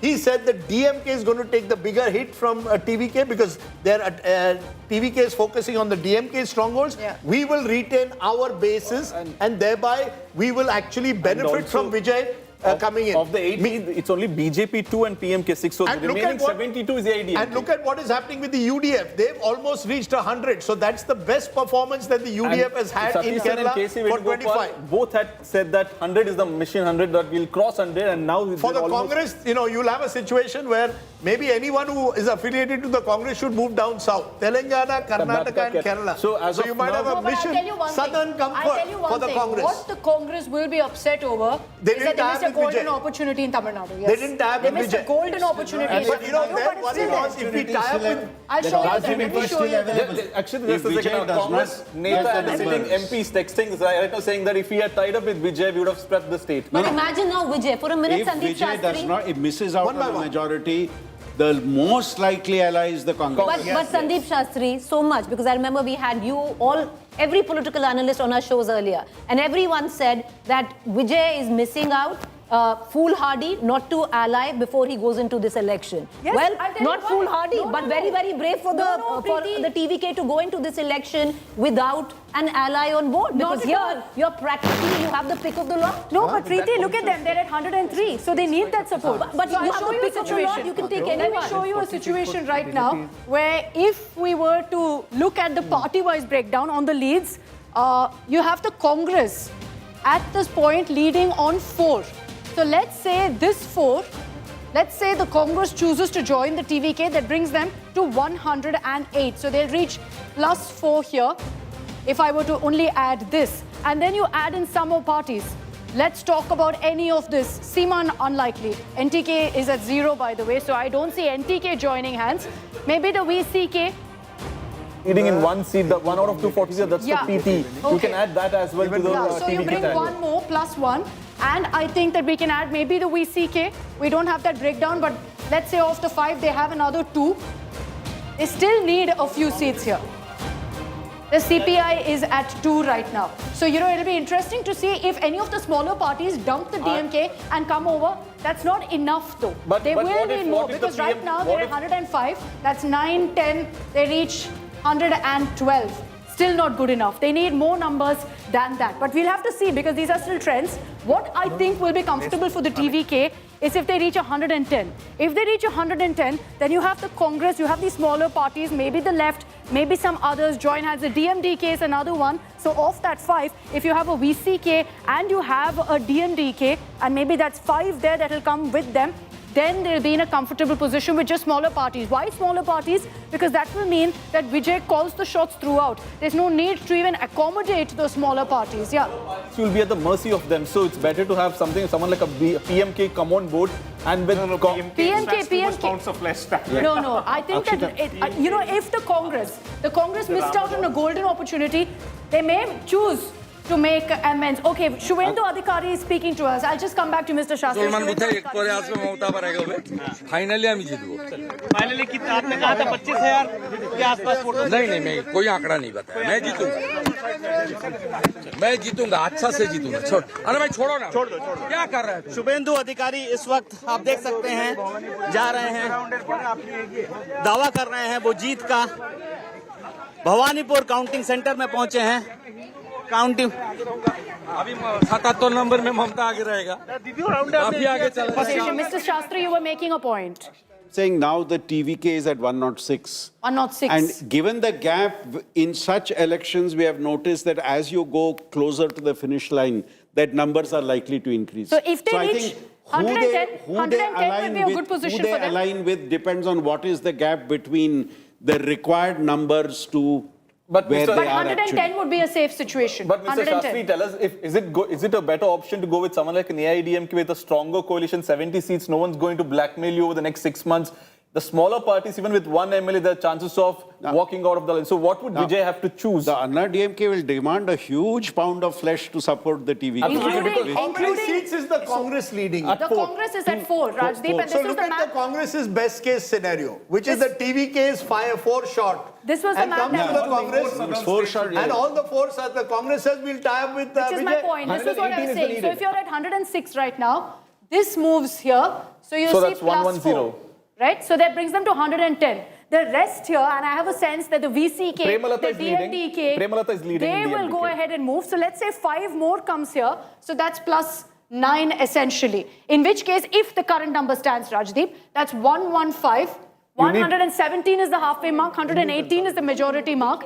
So for the TVK, I sense that the best case scenario would be in ensuring that they reach at least 110. Above that, anything above that means they're in a very comfortable position. I'll also right now show you another aspect of really what we're seeing here, which is who is the TVK eating into, whose votes? You know, you heard a lot about urban-rural. Here's why the AIADMK is at number 2 position. Because in the rural pockets, you see this number, Rajat and Sandeep Shastri, AIADMK is at 50. So they've actually gained in the rural pockets versus the TVK is at 34. The DMK is really lost out there at 30. Urban, of course, very, very clearly, it's a wipeout, decimation of DMK with the TVK at 50. So urban pockets, TVK completely took over. Rural, the AIADMK held their ground. The TVK did well too. And I think that explains why AIADMK right now is at number 2 position. Exactly. I think the entire Chennai, Kanchipuram, Kadalur, entire belt also, where I was thinking that the DMK might just retain. That is again the place where AIADMK... nothing. Nothing here. So this is where I believe TVK has swept. This is one decisive region where I believe AIADMK struggled and they have not been able to do well. No, even in North Tamil Nadu, similarly. Yes, Mr. Shastri. Of these 79 seats that the DMK-led alliance is leading, 70 of those seats are with the AIADMK. Yeah, so it's that's an the important main breakdown. winner in that as well. alliance. Yeah, So yeah. BJP hasn't done well. BJP is leading as of now in just one about seat. one. I think that's Vanati Srinivasan. Yeah. Vanati is the only one who's leading right now in Coimbatore North. All others, and I'll show you quickly a VIP situation also of all In fact, the big Vanati candidates. is also trailing. You've got Tamilisai Soundararajan of BJP trailing. Vanati is also trailing. So, Naga, can you tell us which is the BJP It's seat? Udaga Mandalam, that is Uti, which is BJP. Uti, yeah. Udaga Uti is the Mandalam, they are only leading seat right where now. they're doing well right now. Vijay is leading in both. MK Stalin, Udayanidhi Stalin trailing. Selva Perendagai, the Congress chief in Sri Perumbudur also trailing. In Karaikudi, Sivan is trailing, as is Mangudi. We understand that the TVK is leading there. So very interesting. In fact, all the DMK candidates, the big faces, Rajdeep, are all trailing. Who's leading? Paneer Selvam. Very, very interesting. You know, what has really happened in this election in Tamil Nadu is tectonic. We're not giving, I mean, both Bengal and Tamil Nadu today are witnessing tectonic changes. In the case of Tamil Nadu, a two-party strong alliance system has broken down. The Dravidian parties have been challenged by someone who would have thought first day, first show, super hit. And in West Bengal, how did you think that the BJP 10 years ago, barely a single-digit party, 3 seats, goes up to 77 today, is crossing 150. Remarkable. I think what you're seeing really is the rise of the BJP in West Bengal, tectonic change in that state. Jeev Kumar Naik, ex-IAS and Member of Parliament, joins us. Kovi Saityan, spokesperson AIDMK. AIDMK coming more often than DMK. Dr. Syed Hafiz, spokesperson DMK, also joining us. But first, to you, Mr. Naik, the only question I can say, you are getting southern comfort. Karnataka, Telangana, now Kerala. Rest of the country, Congress getting wiped out in Assam. You are now a party of the south. No, we represent a credible opposition to the ruling party. In Kerala, the Congress party led by Mr. Satishan played a wonderful role as opposition inside the assembly as well as outside on the streets. It's a result of such a continuous work done over 4 or 5 years. And the election campaign was led by none other than the Congress President Shri Mallikarjun Kharge ji, Rahul ji and Priyanka ji. It was a very effective campaign. And also the anti-incumbency and maladministration of the left front government was there for everybody to see. In fact, the Shabarimala temple case has become, it is the one which gave away the maladministration of LDF. So combining all these factors, Congress has come to power today. Yes, we have got that southern comfort, Karnataka, Kerala and Telangana. I am sure we will expand our footprint once again across the country. Biggest takeaway from Tamil Nadu will also be, Akshita, that both the Chief Minister and the son, Udayanithi, are trailing even now. TRP Raja is trailing. TRP Raja, all the ministers, important big faces PTR is trailing. Senthil Balaji is trailing. I mean, I can go on and on. Honestly, it's a long list. Also, the biggest takeaway for the BJP is they have finished 2 regional parties, TMC and DMK. DMK used to give 40 MP seats free of cost to Congress and others, and TMC with another big chunk. So today's BJP big victory is both in Tamil Nadu and in West Bengal with 80 odd End of the India alliance. Yes. This could be the end of the India alliance. Absolutely. Because the TMC will say the Congress targeted us.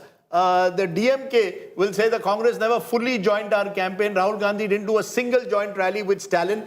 I mean, is this the end, Mr. Naik, of the India alliance? What happens to the India alliance now? The BJP is winning state after state. They are capturing Bengal. They won Assam. They are the number 1 party. Is there any India alliance left?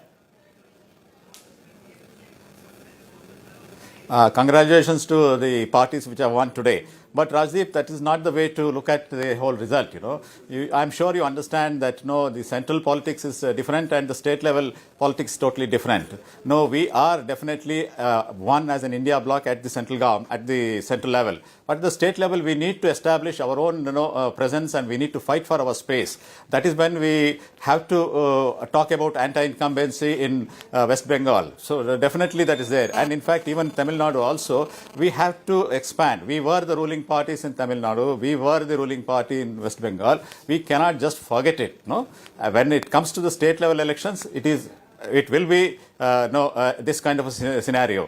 Coming to the India alliance at the national level, definitely the greater... You had a chief minister in Bengal. The Congress talks in the past. The last time you had a chief minister in Bengal was way back in the 1970s. So once, it's a long time ago. What is very clear is the BJP is emerging dominant, and I'm slowly tempted to say that the BJP will win Bengal. What's happening in Bengal is a large number of seats with a strong Hindu population. The Hindu-dominated seats, including urban, rural, across the geographical divide, are going with the BJP. But it's all come together, Rajdeep. Yes, solid Hindu consolidation. Any seat that you look at the board right now, and we'll just show it to you, which has a population of less than 30% of Muslim population. That means anything which is over 60% of Hindu has been swept by the BJP. And I just want to remind our viewers, the last time around, the BJP already had 50% of the 70% Muslim vote in 2020, Hindu vote. 70% of the Hindu vote, the BJP already had 50% of it in 2021.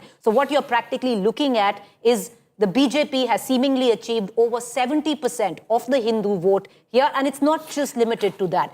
Like we said, it's a perfect storm. You have Hindu consolidation at one end. You have anti-incumbency, which has spoken at the ballot. You have delimitation, which now clearly has cut into the TMC and not so much as the BJP. And then you have the woman vote the SIR, which has cut into the BJP, then the TMC, and then you have the woman vote, which has clearly eroded and now no longer but when a has chief got minister Mamata of Banerjee's three back. term is still at 126, can it be seen as rejection of Mamata But that's the Banerjee? arithmetic, Maria. That's the arithmetic as well. If I come down from 215 to 126, it will be seen as a, I mean, you know, you can clutch at straws and say you're still in the race. And that's because there is a demographic that still continues to support you. And you've got a machine that's still there. arithmetic. But as we've seen in the past, once you decline, the left went, Maria, in 2011 to about 60 odd seats. By the time 2017 came, they were virtually 16, they were wiped out in Bengal, and today the left is hardly there. They win 1 or 2 seats.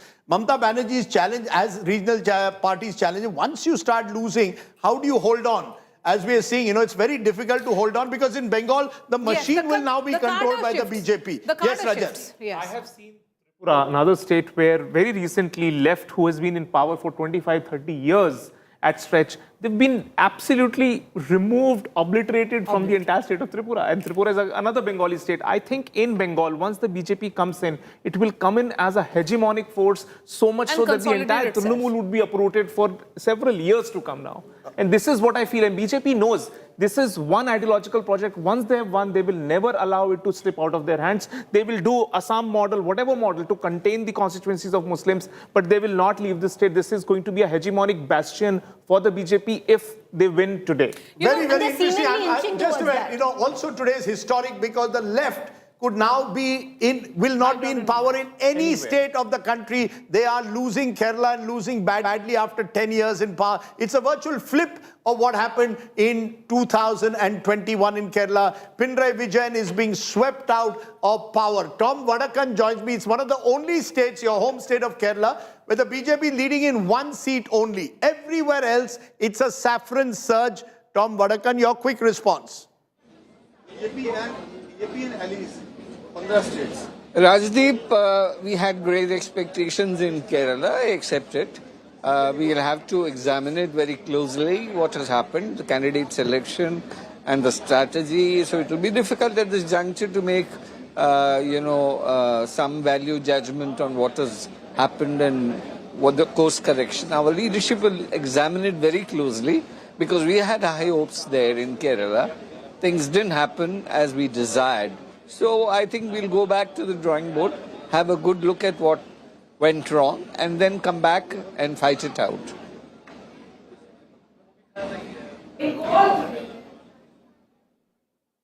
Yeah.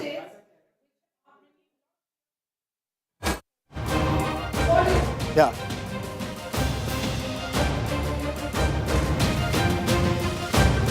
Okay, we'll try and get you, Mr. Vadakan. I think there's a problem with the mic there. But before I come to you, I just want to give the key candidate. This gives you a sense of what the BJP is doing in West Bengal. Nishit Pramanik, former minister, is leading at the moment in Matabanga. In Siliguri, Shankar Ghosh is leading. Mosam Noor, Malatipur in Malda, she's trailing. Remember, she switched from the TMC to the Congress. She is trailing. Ashok Dinda, cricketer, is trailing in Moina. Agnomitra Paul, who will be a face of the BJP, Asansol Dakshin, someone who's taken on Mamata Banerjee consistently, is leading. Pawan Kumar Singh in Bhatpara, the son of Arjun Singh, is leading at the moment. Madan Mitra, one of the few TMC heavyweights who's leading at the moment in Kamarhati. Ratna Devnath is in a fight in Paniati, the mother of the RG car victim. She's trailing at the moment, but it's going up and down consistently. Shumitro Chatterjee, Nayati, BJP is leading. Shuvendu Adhikari is leading in Nondigram. He is, of course, also contesting from Bhawanipur. Soham Chakravarti in Karimpur. Arjun Singh in Naupara.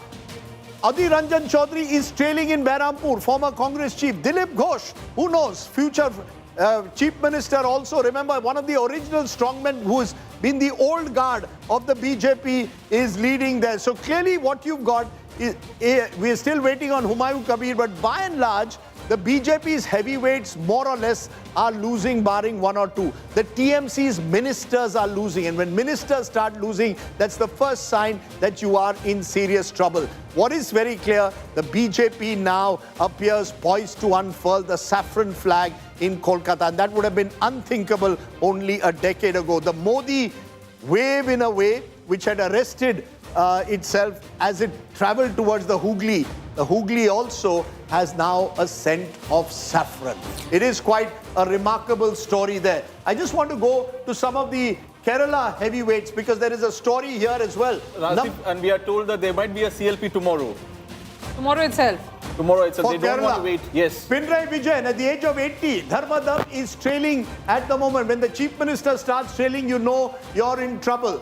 V.D. Satishan, the man who could well replace him, 5-time MLA, is leading at the moment in Paravur. George Kurian, Minister of the BJP, Union Minister, is trailing. K. Muralidharan, son of Karnakaran, is leading at the moment. Rajiv Chandrasekhar, the one seat the BJP is leading at the moment, is leading in Nimam. Veena George, Health Minister of the CPM, is trailing.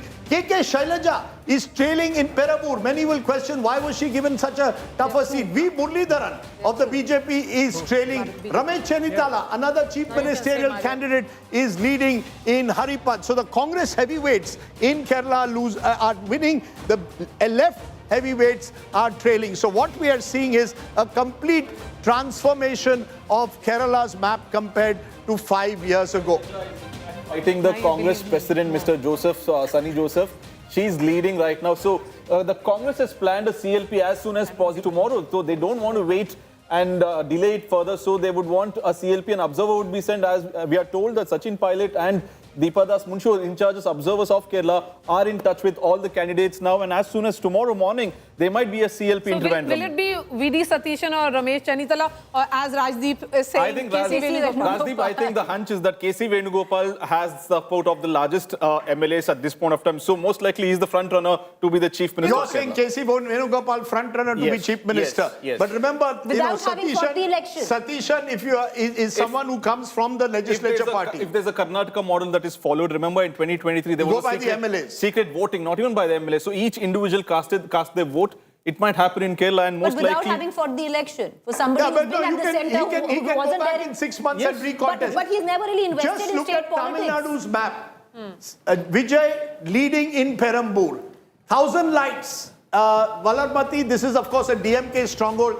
Edapadi Palanisamy is leading in Edapati. The AIDMK making a comeback. The huge story, MK Stalin trailing in Kolathur. Think about India Alliance. Mamata Banerjee is struggling in West Bengal and MK Stalin is losing at the moment in Kolathur.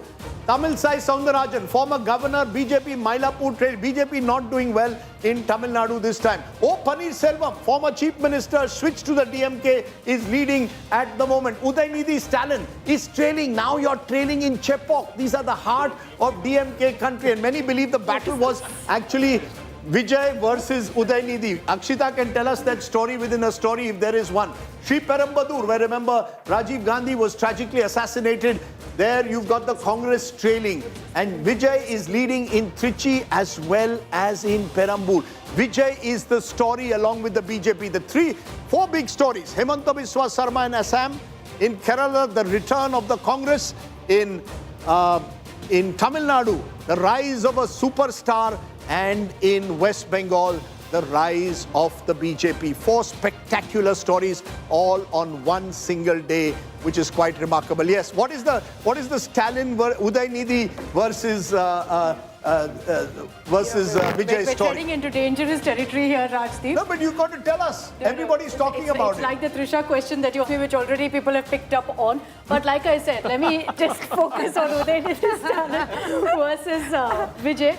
Look, you're right, there's a personal rivalry there, so much so that there were questions about whether Vijay entered into politics just because of that rivalry with Udaynidhi Stalin. These are visuals on our screens of Vijay's father celebrating right now with the rest of his family. Vijay's father is someone who even before Vijay entered politics had done a lot of the movement of ensuring that, you know, he launches the Fans Association. Just look at that. I mean, this is such a crucial moment. This is a beautiful celebration. That's his father, Chandrasekhar, there, who's celebrating right now. The fact that his son could very well be, can I go ahead and say it, could be the chief minister of Tamil Nadu. He is undoubtedly. Either way, unless he settles a very, very bad deal for himself, which I don't see happening. But the celebration's breaking out, and I think they rightfully deserve the celebration. What is interesting, Akshita, is out of the 234 seats, 121 seats in Tamil Nadu has less than 1,000 votes margin right now. And of which TVK is once it reaches 5K, I think that's when you know that it's kind of settled. Of which TVK is leading in 41 and the remaining... No, but I think the trend now will go upward, Mr. Shastri. It will go upward now. With DMK now at 48, TIDMK at 80, TVK at 106. You know, we all said do or die for EPS, Rajdeep. Now, if let's say there's an alliance, the question is whether the AIADMK would be okay with, let's say, a deputy CM post as well. Because that is what Vijay will seek. He will say, whoever's joining me, you will play second fiddle. I have the numbers. If he reaches 110, goes above that, he's already at 107. That will be decisive for him. Then he just needs a couple of small parties. All depends on whether he crosses 110 or stops at 110. Because the lesser the number of MLAs he needs from outside, the more will be his bargaining power. So I think crucial will be where does the TVK finally land up at the end of the counting. Rajdeep? If it's closer to, if it's beyond 110, I think they are in the driver's seat. Rajdeep, can we just move back to West Bengal? Because the BJP nearly right now at 160, the TMC receding to 122. And one of the biggest stories is this, which has unfolded, Rajdeep, in West Bengal, because the symbolic weight of this win for the BJP is also rooted, look at this map, in solid Hindu consolidation. And how it's happened, Rajdeep, 153 seats, where the minority Muslim population in less than 20%. Look at the number right there. The BJP right now of 153 leading in 106 of those assembly constituencies where the Muslim population is less than 20%. Look at the map of the West Bengal here and see the pockets where the BJP is seemingly dominated. Entire Bardhaman, entire Jungle Meher. These were the pockets where the TMC had swept the last time. Bardhaman, the TMC had swept. Various pockets in Jungle Meher, the TMC had done really, really well, though the BJP had made inroads. So what the BJP has done this time is, it's all saffron, Rajdeep, save just maybe one seat in Purulia, in Jungle Meher, and maybe a couple there, right, closer towards Hooghly. All of it. It's quite remarkable because when you think of it, a state with a 27% Muslim population, the general assumption was therefore BJP needed the 73%, it needed a huge percentage of that. What they have done is they've actually achieved that. They've gone and won about, one would assume, 70% of Hindus have voted for them. There's been a massive Hindu consolidation, as you put it, and that, I think, has been the real, along with the micro-level anti-incumbency, corruption charges, charges of tolabazi, all of those charges, all of it has come together to create this verdict. Quite remarkable. One of the top BJP leaders told me, whenever there is Dhwani, there has to be Pratidhwani. Not really saying in the context of consolidation. Counter-polarization. Yes, but you know, Preeti, as both of us travelled Bengal, we have seen how there were multiple issues at play. To just say it was polarization... No, I'm not saying it's just polarization, but the fact is right now that's what it seemingly suggests, that polarization played a huge part, and I'll give you a reason why. SC is the scheduled caste where at least the BJP had done phenomenally well in the Mutwa pockets as well as the Rajbanshi pockets. Yes. But Maria, the last time around in 2021, Jungle Mahal and the west of West Bengal, the Dalits had supported Mamata Banerjee. Lo behold, look at it right now. So clearly in terms of identity there, this whole area, which was green the last time around, swept saffron when it comes down to the SC vote in West Bengal. And ST as well. Complete ST as well. Let's look at all those belts. Jhargram. If you look at it across Bengal, this is a pan-Bengal sweep. Yes. It's not, and the BJP could be heading, I believe, towards even 175, 180. Yes. Remember, there are about only 80, 90 seats where the Muslims make that critical difference, 30, 40%. That's where Mamata Banerjee will perhaps find herself. At the moment, this is a sweep across the Hindu belt. Maria's point of Dhwani, Pratidhwani, my point would be which is the Dhwani, which is the Pratidhwani.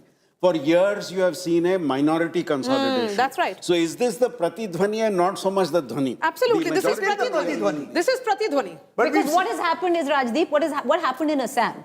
Now, clearly, the politics of Assam is filtering in now to the politics of West Bengal. Because Assam, with a 40% Muslim consolidation, usually one would suggest BJP would have never won. But their politics, because you had a counter-polarization of the Hindu vote in Assam, now, for the first time, playing out in the state of West Bengal. But I would also say, Preeti, while we look at this consolidation of Hindu and Muslim, there is also consolidation of subnationalism versus nationalism.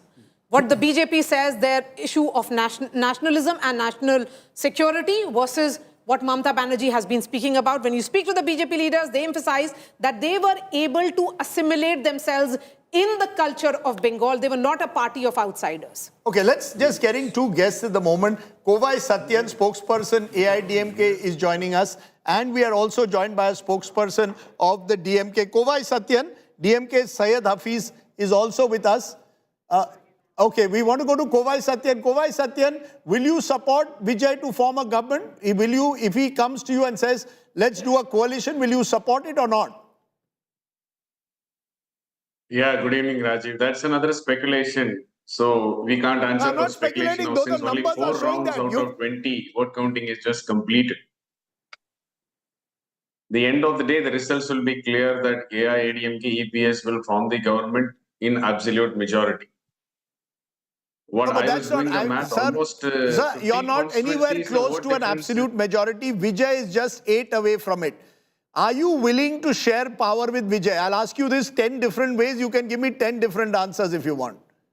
The answer and the decision of the General Secretary is final and binding. So in my authority, I don't have answers for that hypothetical question. All I could see is almost 50 constituencies. The margin is less than 250 and 500 votes between us and TVK. So with just 4 rounds completed, by 2 o'clock, you will get to know the trends have changed. But all I'm happy is history repeats. 2011, DMK lost the title as the opposition party. 2026, history repeats. DMK loses the title as the opposition party. This we've been saying for the last 1 year. DMK will be routed in Tamil Nadu. 32 ministers out of 34 are trailing. It's a clear indication that this government is all set to be shown the doors. Even MK Stalin, for that matter, and Udaynidhi, for that matter, are trailing in their own constituencies. So this is the mandate. People have decided that they wanted a change, and the winds of change is in favor of AIDMK. You will get to know by 2 o'clock. Yes, so Syed Hafiz, will the DMK finally concede that they got it wrong? Okay, we'll try and connect with Syed Hafiz, but you know, what is evident also here is, Kovai Satyan, that DMK's number has gone down, yes, but you are not the primary gainer of the anti-incumbency. It is perhaps the TVK, the new player in the market that is being experimented by the people. See, we've been saying with the arrival of the newcomer, AIDMK will not lose big. It will be DMK whose majority of the vote share, particularly the minorities, will have a shift in the pattern that I could see by the results coming out. TVK is indeed helping us to gain foothold in the southern parts. Now I'm looking good in my western belt of 57 constituencies where we are strong. Our allies now showing trends of positivity in the northern. Southern Tamil Nadu, where we were weak, TVK has helped us to split the votes by taking away the major share of DMK. I can see, that's what I'm saying, almost 50 constituencies, I could see the vote difference is hardly 250 votes, 200 to 500. With just 4 to 5 rounds of completion of the counting, we still have 15 more rounds to go. So I could see the trend. You're still living on hope. Predicted. You're still living on hope, Mr. Kovai Satyan. You know, politicians live on hope till the very last moment, till the last vote is counted. But what is very clear is Vijay has emerged as a major factor, and it appears no government in Tamil Nadu can be formed without him. That's becoming increasingly clear as of now, unless there's a dramatic shift, which you're saying will take place in the next couple of hours. What is also very clear now, and we are almost tempted to call it, is that West Bengal will see a BJP government possibly for the first time, unless something dramatic changes in the next 1 hour. But now these leads are consolidating, there's a pattern emerging, and barring certain districts where Mamata Banerjee's party is holding its own, across large swathes of Bengal, including the presidency region, including Diamond Harbour, the sort of bastion of Abhishek Banerjee, there also the BJP is leading. We are seeing a tectonic change taking place in the state of West Bengal. So what you've seen in the last couple of hours is historic. BJP, a party which was zero just 15 years ago in West Bengal, 15 years on, is poised for power. Mamata Banerjee, 3 terms in power, is poised for an exit. In Assam, you've got a situation where the BJP is creeping onto the 100 mark, its best ever result in Assam. And guess what? The Congress is still around, but only in Kerala, where it's creeping towards the 100 mark. And the BJP-led, or should we say the AI-NRC-led alliance is leading in Puducherry. Okay, I want to go to Syed Hafiz. You're joining us. Have you conceded now this wave of anti-incumbency sweeping away all your leaders, including MK Stalin?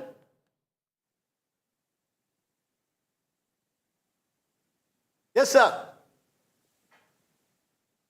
Not able to hear you well, Rajdeep. Can you hear me? Yeah, I can hear you now, but very feeble. Are you conceding defeat finally? See, in democracy, we have to accept the mandate, whatever people have given to us. So we tried our best. Last 5 years, the governance was good. We did our best. But whatever the numbers are being shown today is not what we expected. In fact, both Chief Minister and Deputy Chief Minister both are trailing in their own constituency. So what is the future of DMK? Who's going to take the mantle and represent in the floor of the House if DMK becomes the principal opposition party? Who would it be as LOP? Swing ho gaya pura.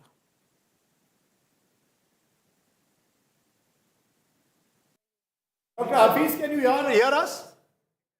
Okay, we'll try and see what happens. But look, Rajdeep, can I ask you a question? on Yes. this? At the back of what we're witnessing in Tamil Nadu and now what we are slowly looking at a trend that is formalizing. That's what I'm saying. That a trend that is formalizing in West Bengal. Can we safely say, with what we spoke of, regional parties which were strong on welfare delivery, regional parties which were very strong on identity politics, regional satraps which had these formidable, phenomenal leaders to lead these two parties at one end, and MK Stalin on the other end, a Mamata Banerjee, all of that right now, somewhere down the line, completely... BJP heading to 170 now. So there is no what TRS. I would say is two, three so things. there is no TRS, there is no Kejriwal, there is no Mamata, there is no Stalin. All of these leaders, these were the two regional leaders who were looked on as the last frontiers. Look at how Indian politics changes. 2 years ago, just 2 years ago, less than 2 years ago, in June 4th, in fact, we saw the BJP's tally come down to 240. What were people saying? End game for Narendra Modi. Talking about the rise of India Alliance, talking about Rahul Gandhi becoming the face of the future. What's happened since then? You've got Trinamool Congress, an important constituent with 28 MPs now facing a major defeat in Bengal. You've got DMK with more than 30 MPs facing a major defeat in Tamil Nadu. So two major constituents of the India Alliance have imploded. You've got the Congress party, which since 2024 has lost election after election. Kerala is the one exception, but remember in Kerala, their primary competitor was the left, which is also a part of the India Alliance. What you've got is a situation in just 2 years, the BJP has turned around the politics of the country from being seen as a party that was struggling to sort of re-establish itself, no charso par, that hadn't happened, to once again becoming a dominant party. So this is how, you see, I think the India Alliance, and also shows the limits of welfareism. Mamata Banerjee thought that I've got these Labhartis created through Lokhir Bhandar, giving them 1,500 rupees, giving someone 1,200 rupees. That will be enough for me to win the election. People want more. There's an aspirational society. But Rajdeep, we had given to most of these regional satraps, like MK Stalin, like Mamata Banerjee, political demigod status up against the odds where the center was concerned. Look, now that doesn't... Let me be fair. Let me be just fair. I don't know. I don't think Rajat will agree. It wasn't a level playing field. But whether you look at Sir and the way Sir took place, whether you look at the central forces there, not easy for a regional satrap for Mamata Banerjee. In the case of Stalin, I think it was clear that somewhere down the line, Stalin also perhaps thought that as long as I've stitched this 20-party alliance, I'm okay. He didn't even take Vijay seriously for very long, didn't even want to mention his name. So I think Mamata Banerjee has been hit also by the sense that she was seen by the end as appeasing Muslims. The corruption and criminalization allegations against her government were catching up. The handling of RG Car, all of that helped contribute to the BJP's rise. Plus the fact that I think state power at the end of the day lies with the center. All of it has resulted in the But perfect this will storm. also dramatically weaken Mamata Banerjee's position as a national figure. That's It over. will dramatically She will now weaken that. go back to the drawing board. And does she have the stamina to do so? She's 72. Very difficult. It's also It let's could be not the end of the road. Some would say. I never say end of the road for any politician. Rajdeep- But Mamata Banerjee will face tough times But going Rajdeep, ahead. here is the party which went down from 77 in Assembly to 12 seats in the Lok Sabha. But again, from 12 seats, it has gone up to this number. Remember, this is this almost 100-seat gain in the last 5 years means that the party knows how to correct its mistakes. It learns from its mistakes. It doesn't really relish on successes. It has won Bihar only recently. Its first chief minister in Samrat Chaudhary has been appointed, and still now... So how many chief ministers will the BJP have now after this? 17? 18 now. 18. This will 18 be now. the 18th chief 18 minister. now. And if it is Shuvendu Adhikari, then first Himanta Biswa Sarma, who is an import. Then you have Samrat Chaudhary, import from RJD and JDU. And here it is import from TMC, Shuvendu Adhikari. But they are not.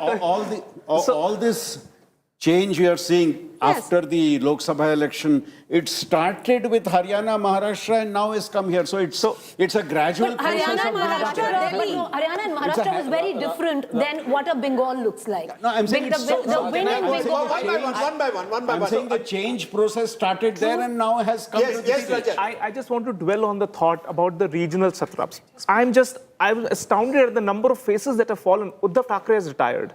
Biju Janata Dal decimated. Not retired, but lost. No. Uddhav Thackeray has just said that he's leaving the politics now and he's giving it to his son. So he's out. There is no JDU and Nitish anymore leading the state of Bihar. Bengal, Mamata Didi is out and Stalin is out. I don't foresee, and Kejriwal, of course, has lost. So it's very depleted Congress and a hegemonic BJP with its proper pyramid structure dominating the politics. Which other regional leader, you tell me, has the weight to go out and even stand in stature before the BJP Rajat, right remember now? two things. Once Govindacharya told me that there is a 25-year of societal bias towards a discourse, right? Remember 51 to 77, then came a brief period 89 to 2014, coalition era sort of a thing. What I am saying that, yes, it is a hegemonic thing, but we should also take into cognizance, you being an insider, that the central leadership charisma, like Indira Gandhi, is way more strong. But at the state level, organization is strong, but the faces, the tectonic pull factor, that used to be when BJP was not the hegemonic party. But Remember in the certain regional states, they have satraps. managed to found leaders. Like Himanta Biswa Sarma alone is holding the fort. And Yogi. If you see a Shubhendu Adhikari come in, he'll hold But the you fort see, pretty Rajasthan, strongly. Chhattisgarh, Odisha.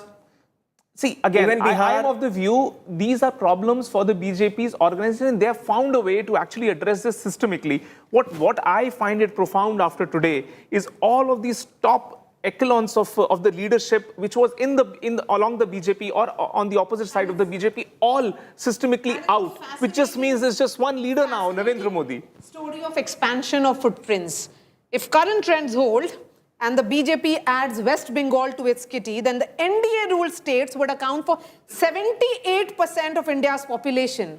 So close to 8 in 10 Indians are now in one of the other BJP or NDA That states. would have last happened possibly with Indira Gandhi in the early Complete 70s. Even by and possibly this brief period where Rajiv Gandhi was in power, but even then, it was a very brief period. Ramakrishna Hegde took over in Karnataka, NTR in Andhra. So really what you're seeing is the BJP, which was dominant, now becoming hegemonic. That's the word even that was used by Rajat. And what we've seen is once the BJP enters a state, it's very difficult to dislodge it. It consolidates, it puts its arm, and now you'll find the Prime Minister will make more and more visits to Bengal. The center, and you'll have a double-engine sarkar. Now, one of the complaints of the TMC was that the center was not assisting it. All of that will play. So a mixture of Mamata's own faults, Mamata Banerjee's own faults, plus the center makes it more and more difficult. But the EC trends have now come in because, yes, the Election Commission puts out trends slowly. I think we can call Bengal safely. We can say now, West Bengal, BJP will form a government in that state for the first time. And therefore, a slice of history is being created in West Bengal. The TMC now lagging well behind the BJP in West Bengal. This has been a tectonic shift in Indian politics. What you're seeing is in every state a major trend. The good news is there will be, possibly barring Tamil Nadu, no post-poll drama. In Tamil Nadu, yes, so he's about 7 short of a majority. And we have already Congress at 4, DMDK at 1 and VCK at 2. And so I with want to these make three a point parties, about it's good to Bengal. go to be the Chief Minister of Tamil Nadu now. In fact, let me just say that Rahul Gandhi, or when I met Vijay, Vijay said he actually was a fan of Rahul Gandhi, which is not something you hear from too many politicians. And he said, no, I like the guy and he tweeted about him, wished him happy birthday and was hoping for an alliance with the Congress. But now you're giving a backdoor entry to Congress party.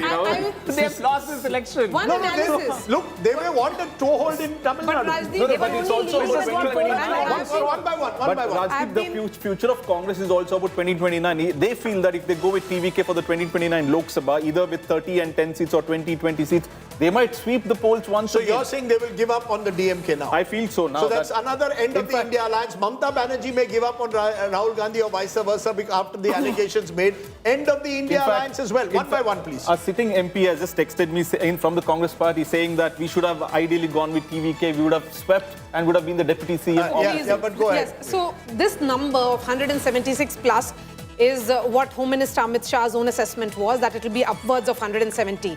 Having said that, one of the top BJP leaders told me that if BJP were to win this kind of mandate, what will that actually mean? Since 1300, in the state of Bengal, this is for the first time a party which believes in national security and nationalism will take shape.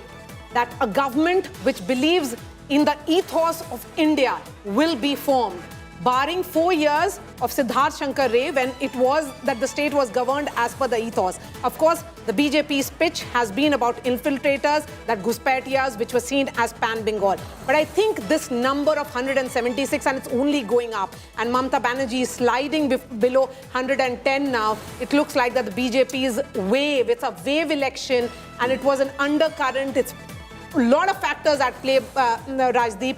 But again, I'll say it's subnationalism versus nationalism as much as we talk about consolidation. Right. So you can see the celebrations beginning in Bengal. The BJP has begun the celebrations in and around Kolkata. This is a day the BJP has waited for a long time. Saffron is now all across Kolkata, and the BJP is citing Amit Shah's bye-bye Didi dig. Shah 8 a.m. counting. 1 p.m. Didi, Tata, bye-bye. Amit Shah's poll prediction is coming true. Remember, Amit Shah had predicted this also in 2021 and got it wrong. This time, Amit Shah seems to have got it spot on. Listen in. 4 मई को सुबह counting चालू होगी 8 बजे ballot box खुलना शुरू होगा 9 बजे पहला round 10 बजे दूसरा राउंड 1 बजे काउंटिंग समाप्त और बीबी दीदी tata good bye. Okay, so, this is being sent to me by a Congress leader who's saying today's trend of Indian politics, regional parties highly weakened. Now it's Congress plus versus BJP plus. So the Congress suddenly wants to take control. She's saying end of the era of the big leaders from the region, Mamata Banerjee, MK Stalin, Pinarayi Vijay, Naveen Patnaik, Nitish Kumar. There is something in the last part of what he says.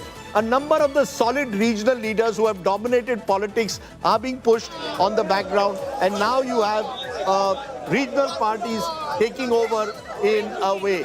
Also taking over is Maria and Preeti. Tell us, Maria, what and Preeti, how the strongholds have shifted. So just look at this. So while we are looking at TMC's stronghold, and let's look at this number. 61 seats gain for the BJP in Trinamool Congress stronghold, a gain of 61 seats, and that means that the Trinamool Congress is down by 61 seats. That's how the TMC strongholds look like. And when we were to break it down further, let's go region-wise, Preeti. Malda, that's one region that you had traveled. What was the issue that was resonating here? Well, Malda, this is the SIR impact. Yes. So like I said, there are multiple impacts and Maria and I have been breaking down the impacts. We spoke about the Hindu consolidation, Maria. Malda region will reflect the SIR deletions and how it's cut into the TMC and not so much the BJP. And this practically shows the impact of that. 49 seats, this is Malda, Murshidabad region, Uttar Dinajpur region, where the population of the Muslim community is over 60%. And you can see right there that the BJP is leading on 19 seats and the TMC at 28. Left at 1. Others, which is Humayun Kabir from Nauda, is leading because he fought 2 seats. He's leading from Nauda. And in this region, there are significant number of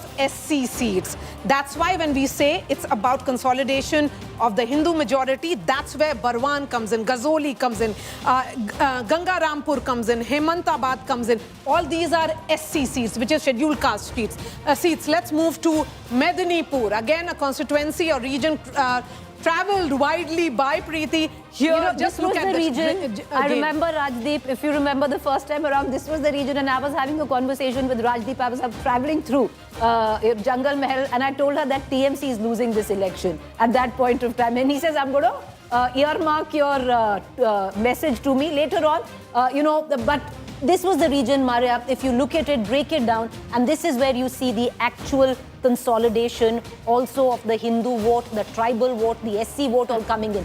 Last time around, this was the only region that the TMC had held on to the Dalit vote. And that Dalit vote has squarely shifted because the BJP won, the Rajbanshis in the north, the SC community, the Mutwas in Nadia and North Chobis Paraganas, but the Dalits of West Bengal, namely Jungle Mahal, Medinipur, were consolidated with the TMC. And you can see a complete wipeout of the TMC in this region. Yes, so you are seeing that shift where the BJP has made significant gain of 24 seats, taking its lead to 47. And Maria, if you remember, Suvendu Adhikari was responsible for this very region. Yes, so that's what right. will happen the is... man of Medinipur. Exactly. The He was responsible for this very region. So not will he win his seat in Nandigram. Bhabanipur is still right now a close contest. But he can go back to the bosses and see what I've won. I have won you Medinipur. I've delivered. I've delivered. Let's look at presidency. 108 seats in all.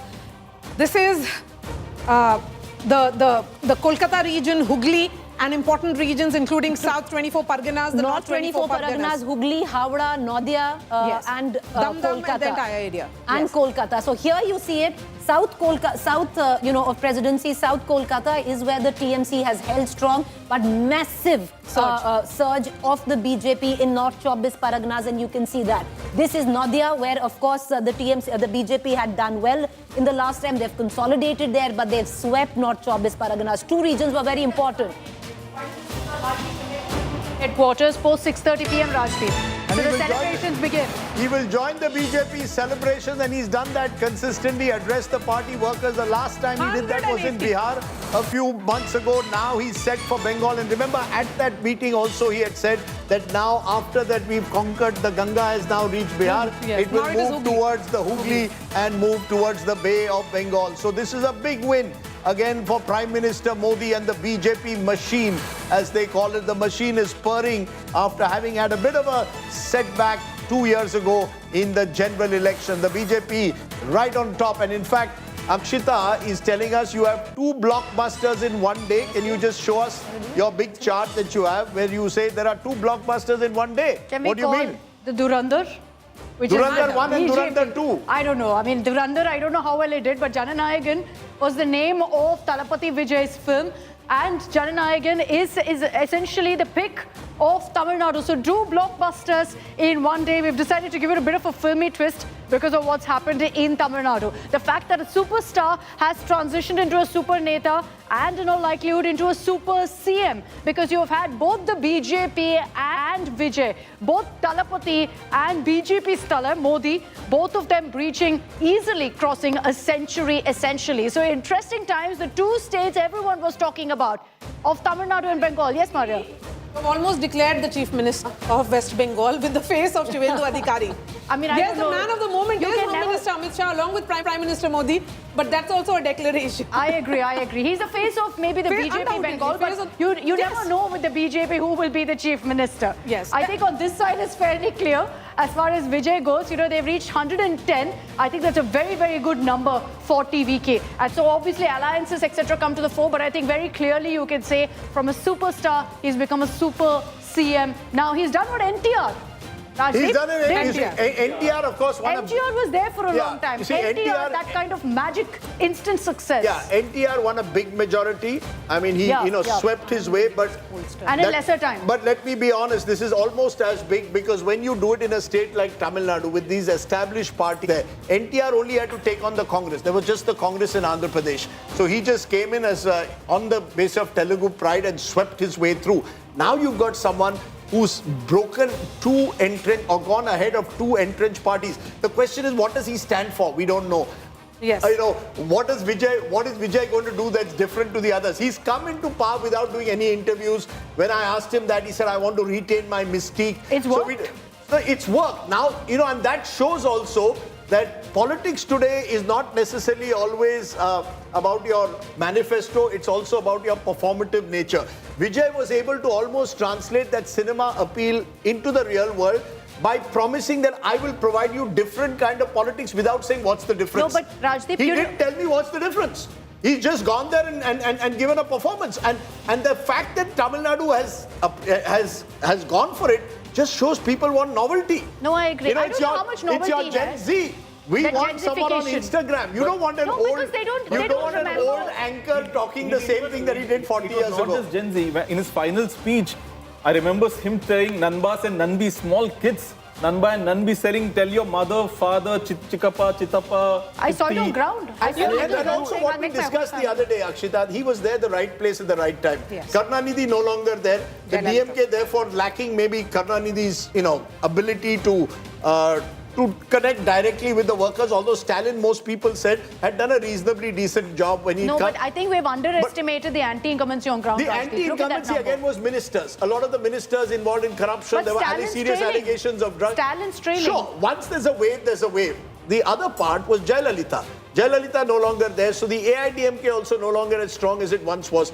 And I had asked him this, why didn't he, you know, he had told me that his father had been planning this for him for 10 years. So I said, why didn't you do it 5 years ago? He said, I wasn't sure that the time was right. So he's chosen his time, he's chosen his moment, and guess what? You know, sometimes you have to choose the right Friday to release your movement. But I have to understand this, Rajdeep. Absence of Jayalalitha, absence of Kalaignar, Kamal Hassan entered at the same time when that absence was But I'll tell you one thing. The difference is Kamal Hassan was never a folk hero.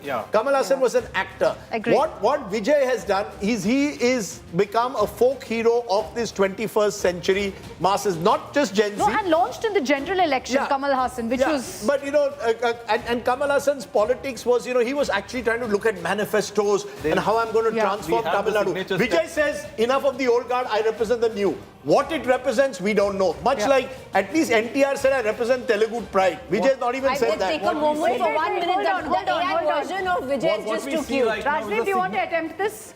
Yes, you do. You see, I have been trolled in the past for dancing during exit polls. I'll give you...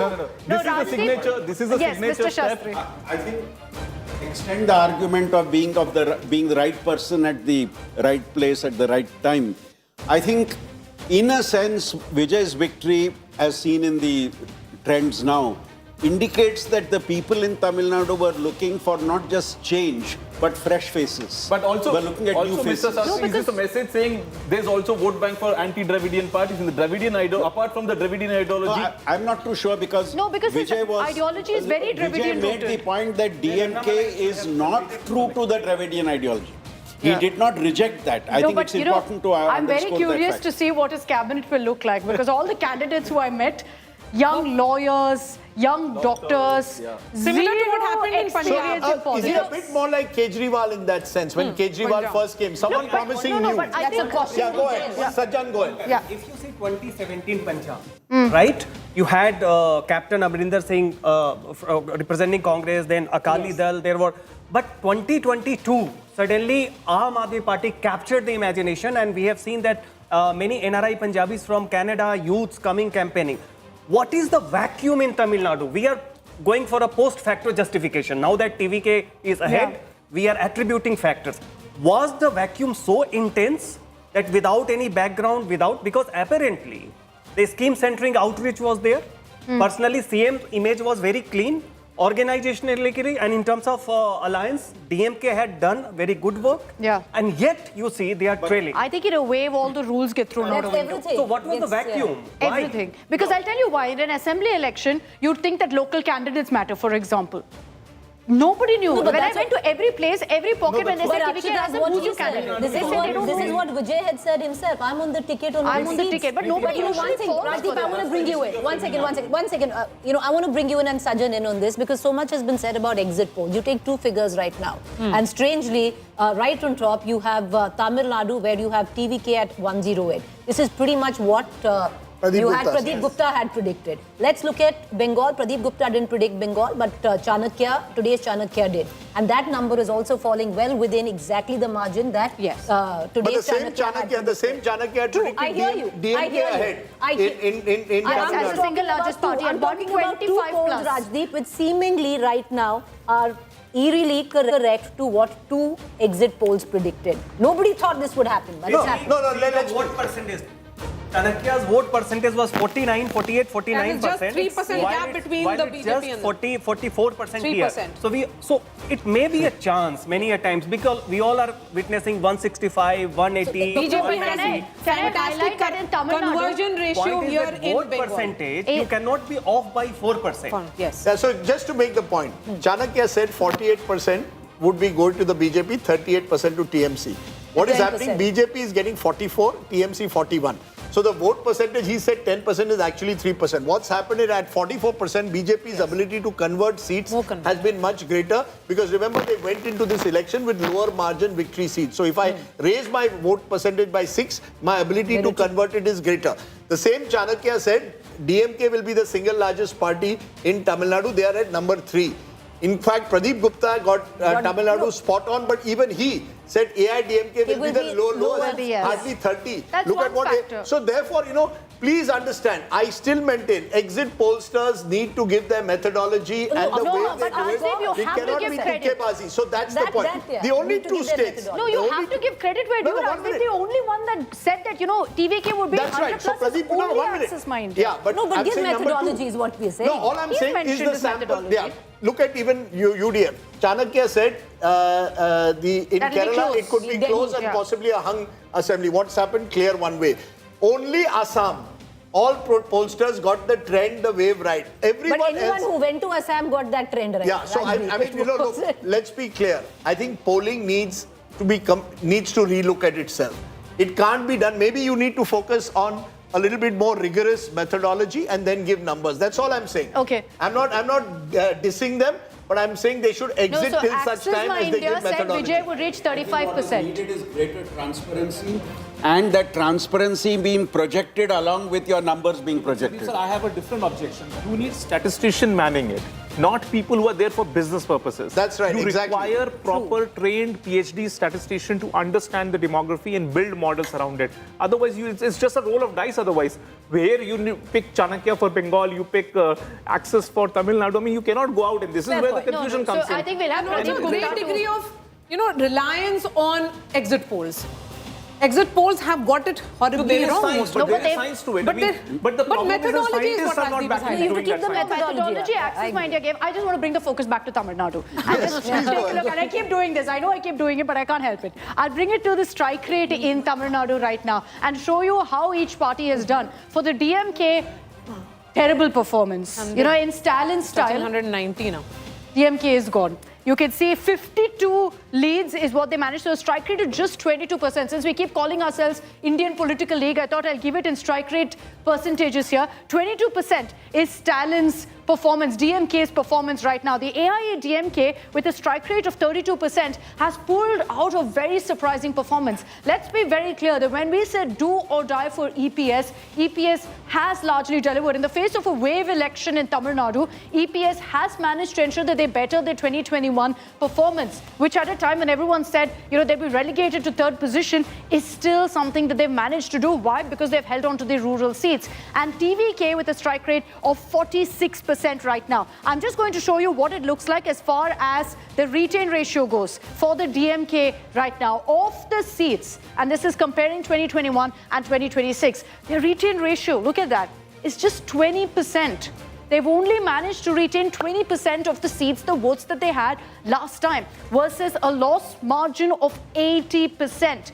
What's led to this? So that's about 106 seats. What's led to this? Who's dented them the most? We asked that question repeatedly during election season. Whose votes will TVK eat into? The DMK is the answer, because TVK has taken 71 seats from the DMK. The AIA-DMK has taken 28. So you cannot deny that there has been anti-incumbency against the DMK government, and that's translated to these numbers. As far as the AIA-DMK goes, what's their retain ratio like right now? Obviously much better than the DMK's, because you see those numbers on your screens.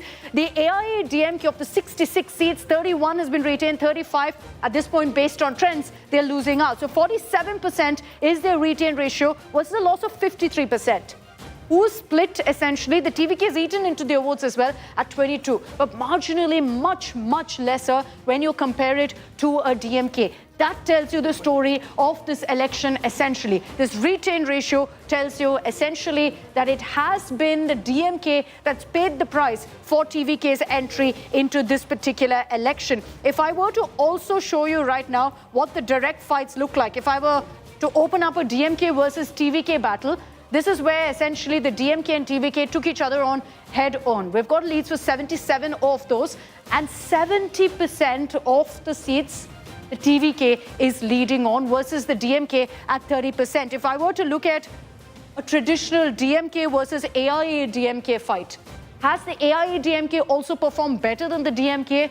At 69%, yes, versus the 31%. So then you also have to throw up the scenario, Rajdeep, that if there wasn't a TVK in this election, would anti-incumbency have seeped in and therefore actually would have led to a clear mandate for the AIA-DMK? Very interesting. So, it's fascinating how Tamil Nadu has played out. RP Singh joins us. Good to have you, Mr. Singh, on the show. Congratulations. Big victory in West Bengal, which is quite incredible what you all have achieved.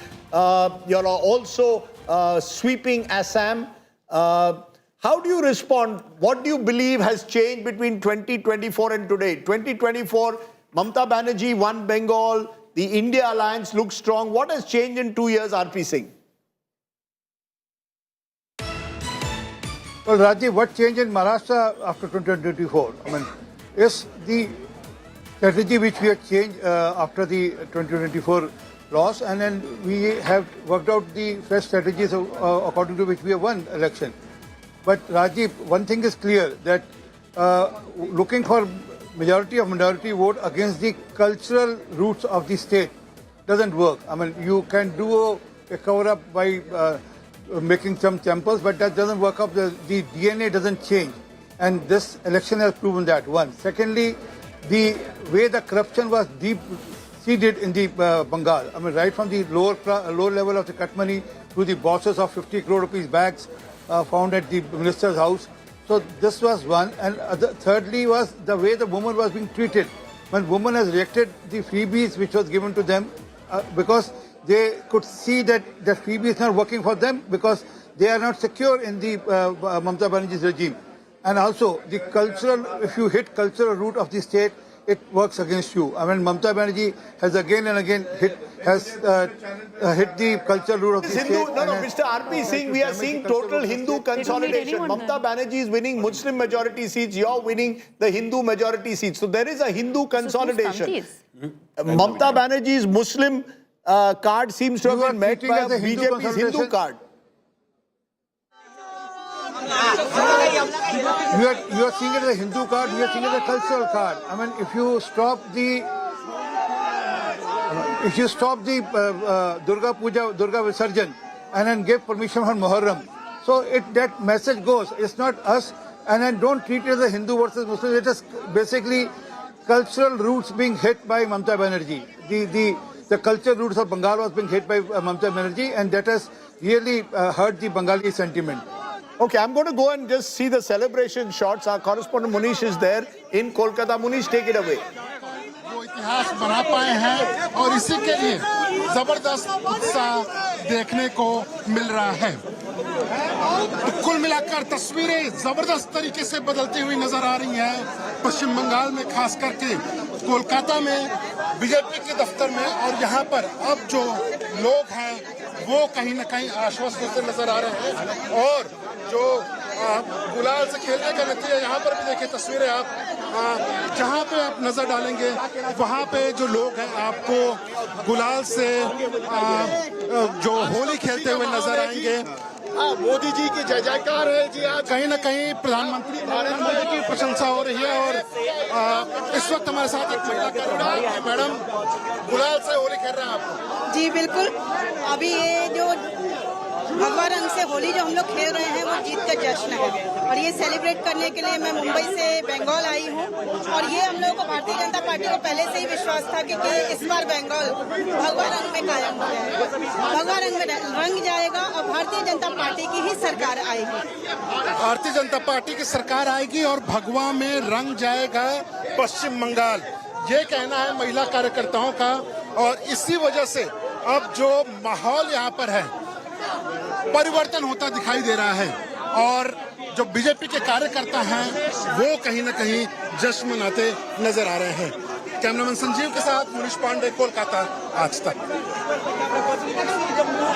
You have it, the celebrations beginning in Kolkata. Saffron is the color. Remember, Prime Minister Modi will be at the BJP headquarters at 6:30 p.m.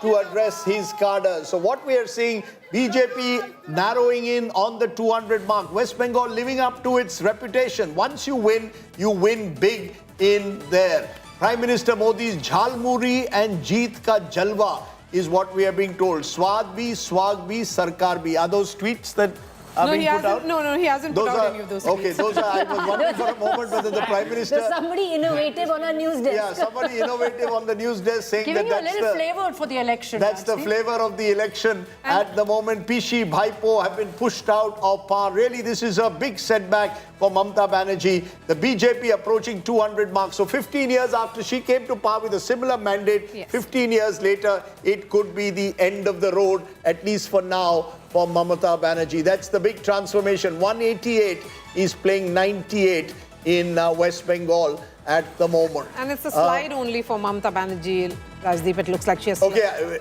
meanwhile, we are getting Anil Antony of the BJP joining us. Anil is one of their spokespersons, the face in Kerala. Anil, news from Kerala is that you're leading at the moment, if I'm not mistaken, in one seat, which is Nemam, where your chief minister, or two seats, sorry, which you're leading in. So you've doubled, you were 0 last time, you've gone to 2.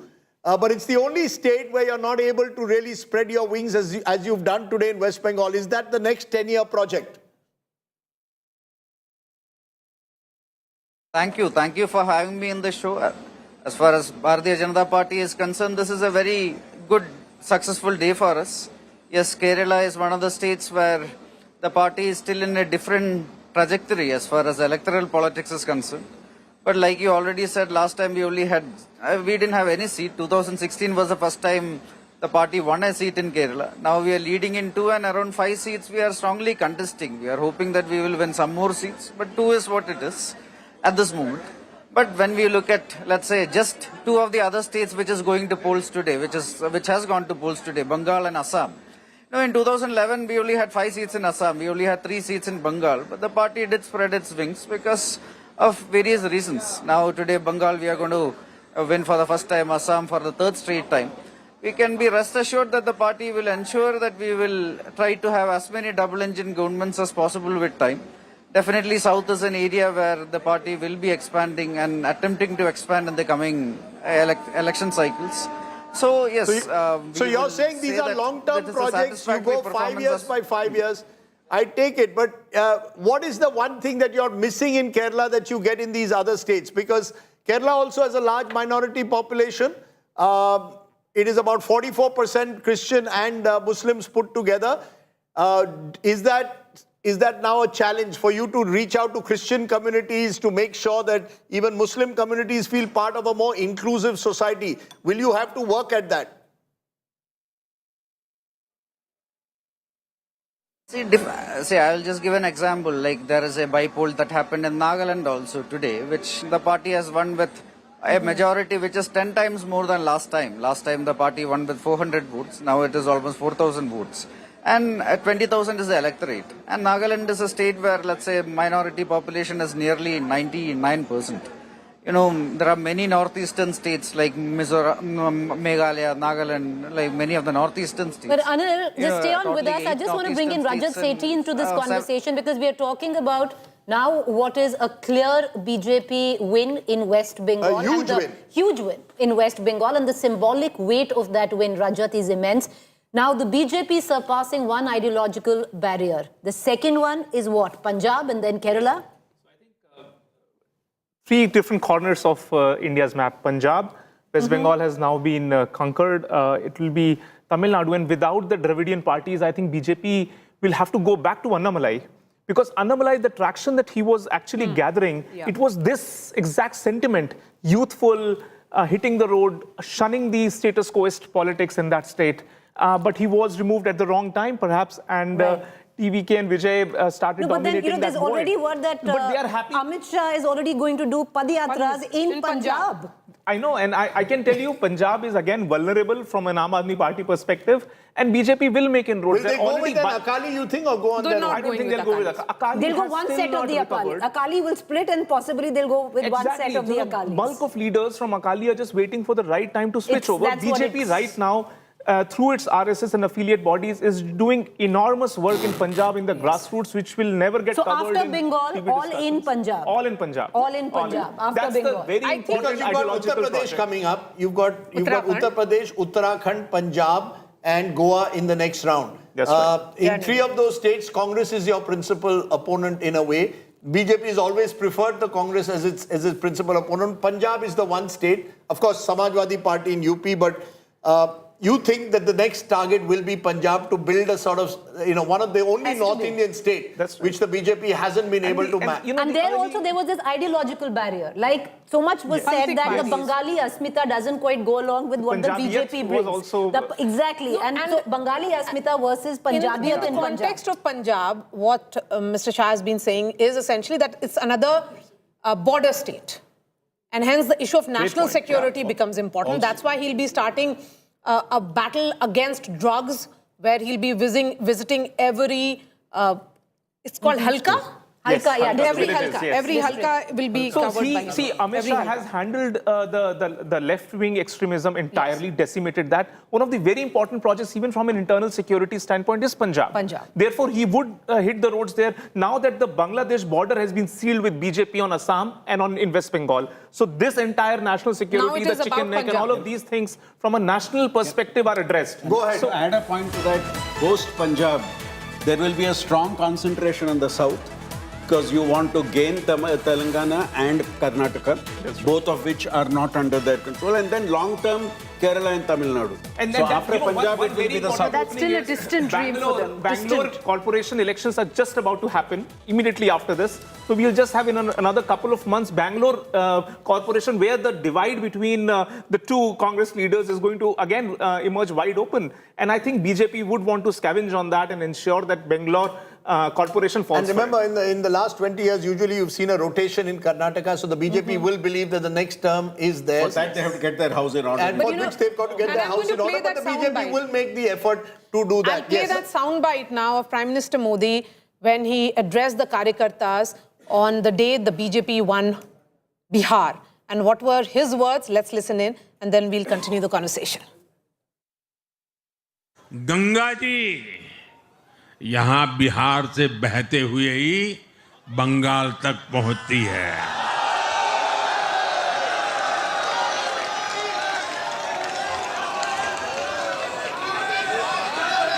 Bihar ने बंगाल में भाजपा की विजय का रास्ता भी बना दिया है।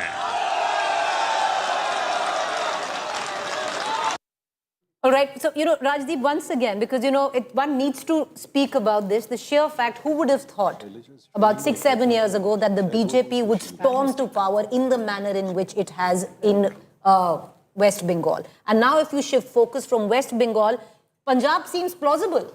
One would think that, the Punjabiyat and the BJP are never on the same page. But right now, Punjab seems plausible after this. Look, Bengal, the turning point in my view was 2019. If you see the 2019 election, BJP led in 120-odd assembly segments in that Lok Sabha election. Just a 3%. And they started the slogan, Pehle Ram, Fir Bam. That Ram, and that was the election where they projected and pigeonholed Mamata Banerjee as appeasing Muslims. If you saw their entire campaign, it was designed at that. Mamata Banerjee recovered a bit from that by 2021 because I think BJP got their campaign wrong. Plus, it was during the time of COVID 2.0 when that election was held. So there was another kind of distress which she was able to put on the center. But she didn't quite get it in her third term when it came to governance, and she's paid a price for it. In Punjab too, the Aam Aadmi Party government has to get its act together. We just saw what happened a couple of days ago when there were allegations that Bhagwant Mann had come. And the Congress is at its weakest. And the Congress is at it. You see, the Congress believes like in Kerala, and that's the problem for the Congress. They will think like in Kerala, the moment the party in power implodes, we will be the natural party and come back to power, even though we've got divisions within. You would expect that in Punjab, but the BJP, I think, very intelligently, and you've seen that they've got the likes of Raghav Chadha away from the Aam Aadmi Party. Raghav was involved, so was Sandeep Pathak in the AAP campaign. And there's Sunil Jakhar from the Congress. You need a Sikh face. They will now work, they've got Manpreet Badal on their side. They will work on others, and they will try and ensure that a section of the Akalis comes their way. It's not easy, but remember, once it becomes three-cornered, that you'll have three parties, the AAP, the Congress and the BJP-led alliance, you don't need 50%. You need 30-32% to actually be a contender for power. Not easy, but as we've seen with Bengal, never write off the Bharatiya Janata Party. I mean, every Bengali regional channel was saying Mamata is winning. Every national channel, most of them were putting the BJP ahead. The regional channels don't seem to see the undercurrent sometimes that lie beneath. And this time the big undercurrent is, I think, a Hindu consolidation and a strong anti-incumbency. They've come together for a perfect storm. Also in West Bengal, if you see, in the leads, except for 3 seats, one where you have the left CPM leading, one AISF leading, and one independent. Congress is nil. Yeah. The direct contest is between the Congress and between the BJP and TMC. I don't think there was a break or fracture in the Muslim vote. Not at all. No, there was Hindu consolidation and Muslim counter consolidation. There are 2 biggest takeaways, including Kerala even. One, the very dependence on Muslim vote is no more the plank of winning election. You see Samajwadi Party, RJD, yes, now Western TMC, UP. Western Congress, UP, the entire myth has been that 77 seats in Western UP cannot be won by the BJP. Look what has happened. And 2, it is becoming really, Gen Zs are not only the deciding factor, they are pulling along the family votes. Otherwise, how do you expect TVK? It means that along with them, entire family has also voted in big numbers. In fact, news coming in that the state Congress leadership and the cadres have informed the party leadership that they want to ally with TVK if the numbers fall short, and the High Command to take the final call. So the message has been Congress? Given. The Congress, the state unit. We should try and get Manikam Tagore, who was pushing this from the Lok Sabha. There's also Praveen Chakravarti, who's been pushing this idea that come together. The state unit has told the in-charge secretary, who's from your state, Rajdeep, Goa, Mr. Girish Chodankar. So Girish Chodankar will communicate this message to the High Command, whatever the request has come in from the party local unit. So the cadres and the local leadership want TVK to be allied with Congress, and the 5 seats as of now they're leading would want to support TVK. Okay, let's just look at what happened in that sense in West Bengal. When we speak about this, I think it's important to recognize what happened in presidency. This was a region that Mamata Banerjee had dominated last time. I think she had won close to 90 of these 105 seats, this time 52 each.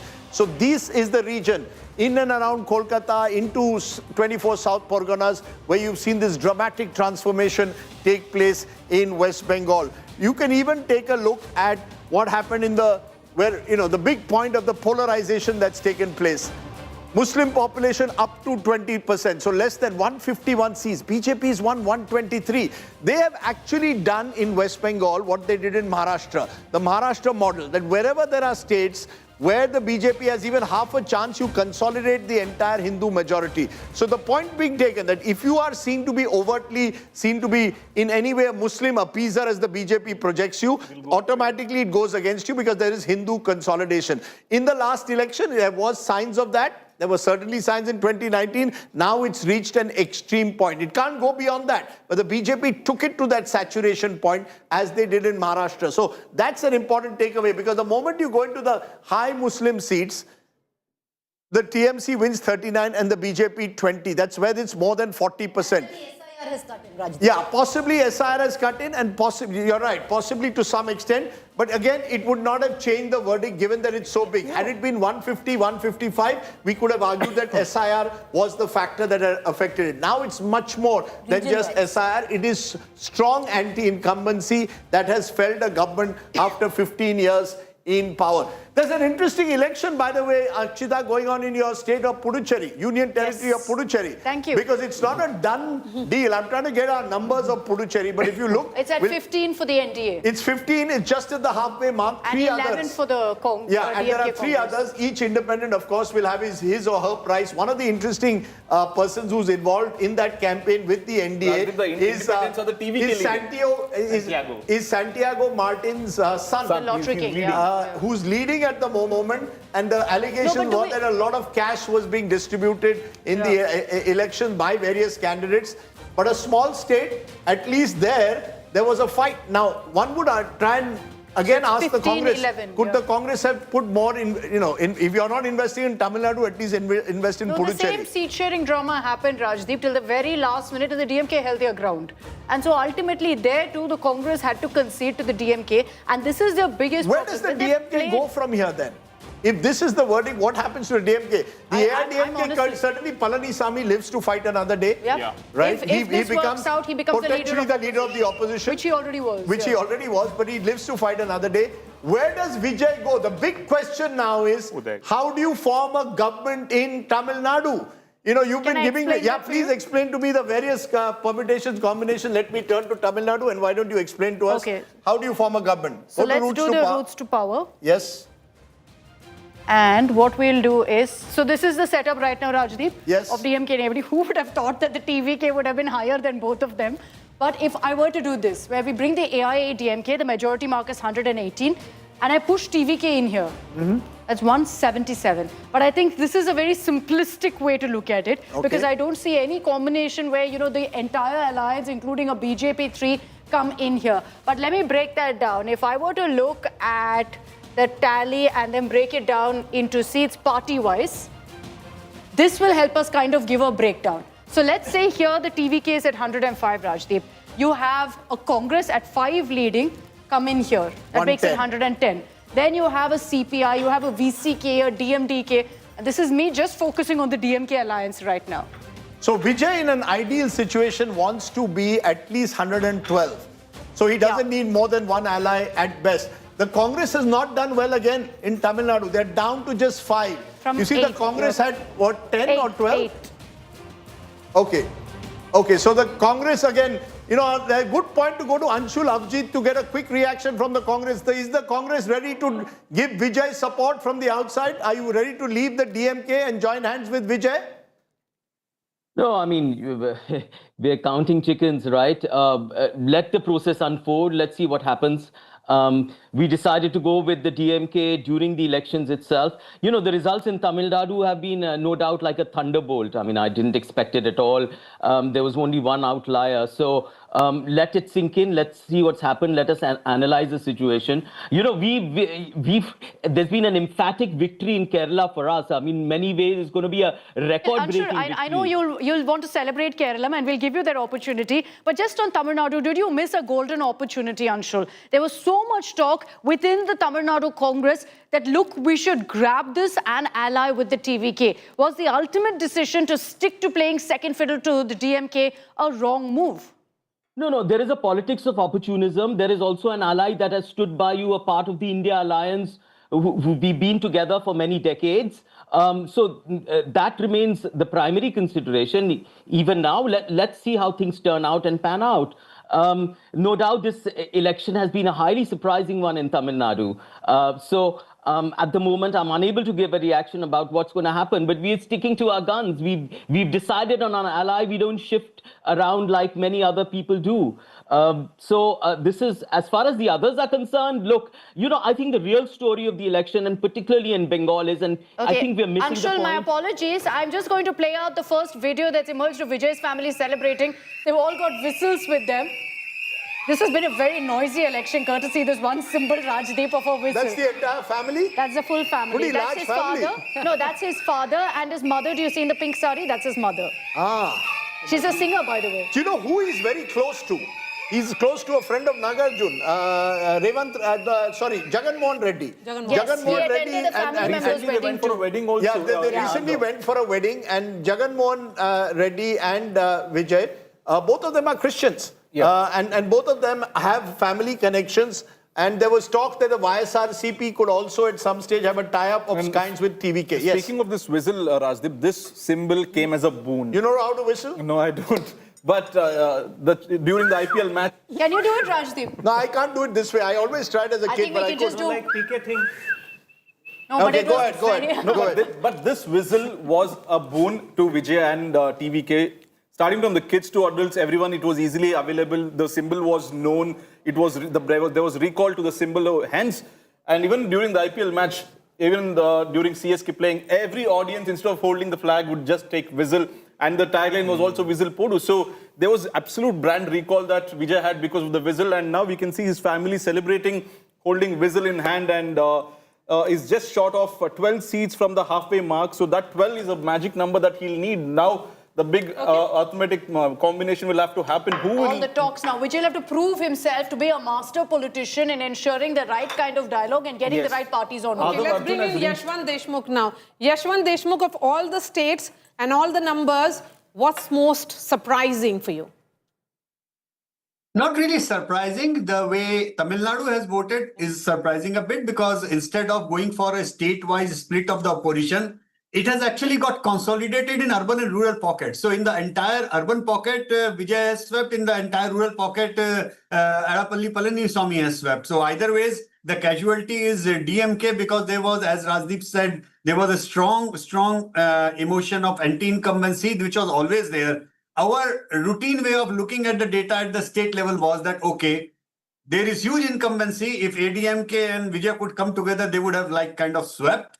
But because of the division of vote, we don't know what is going to happen. And now it seems like that everybody has swept, barring the DMK. So people of Tamil Nadu have kind of picked up their own person to defeat the DMK. That's how it looks like at the moment. But Yashwant, so have the people of West Bengal then. What do you make of the numbers of West Bengal? Were you expecting this? Numbers of West Bengal are very, very clear. There has been anger there against the TMC rank and file, against the misgovernance. No doubt about that. But it would be wrong to say that this is not a result of near complete Hindu polarization in the state of West Bengal. And at some point of time when we will be doing the post-mortem, Rajdeep, I would love your data team to see and do a very clear graphic of placing all the seats that Jamaat had won in Bangladesh elections with the entire belt who has won on the other side of the border. I definitely feel that apart from the misgovernance and everything, there was a very strong Hindu card at play also, because of whatever the unfortunate things that were happening across the border in East Bengal. There's no denying that. You can see that even now in terms of the seats that the BJP seemingly has swept. Nearly, and it's saying a lot, nearly every seat which has a population of the minority community, less than 20%, the BJP has swept that seat. Exactly. And by the way, there would be a narrative of soft. I'm sure that must be happening right now, Rajdeep, and you will be discussing in the evening as well, that wherever the maximum deletions have happened, have those seats have gone for the BJP? No, it hasn't happened that way. There has been a very keen contest. In fact, BJP has won where big time, where not so many people have been deleted. That's true. West of Bengal. So exactly. So in West Bengal case, I think the mandate is beyond the SIR debate. Anybody and everybody who is saying that BJP is winning because of SIR would be completely doing disservice to the analysis. and lying to the teeth in that way. Yashwant, This is beyond SIR. To be fair, where the BJP's win is concerned, number one, massive Hindu consolidation. Number two, anti-incumbency has spoken at the ballot box. Number three, there is an erosion of the women vote. And number four, would you also look at the fact that, yes, SIR has not been the factor, but partially, especially in the Malda belt, a little bit here and there. But overall, Hindu consolidation and anti-incumbency has been a potent storm for the BJP. Absolutely. And it's the fact that, SIR will be a factor just the way it would be factor in any other state. But it is not the factor. You correctly mentioned the 3 points which have played much bigger role than the SIR that one would have imagined in that way. So this is basically a near complete victory of anti-incumbency. And one thing which I want to say, and I have said this in private conversation as in public with Rajdeep many a time, in India, it is perfectly okay if you are going ahead doing a pro-minority or pro-Muslim politics. There is no problem with that, and it has never been. But now, for the last 15 years, I am looking at a trend. If you get branded as anti-Hindu, you have a problem at hand.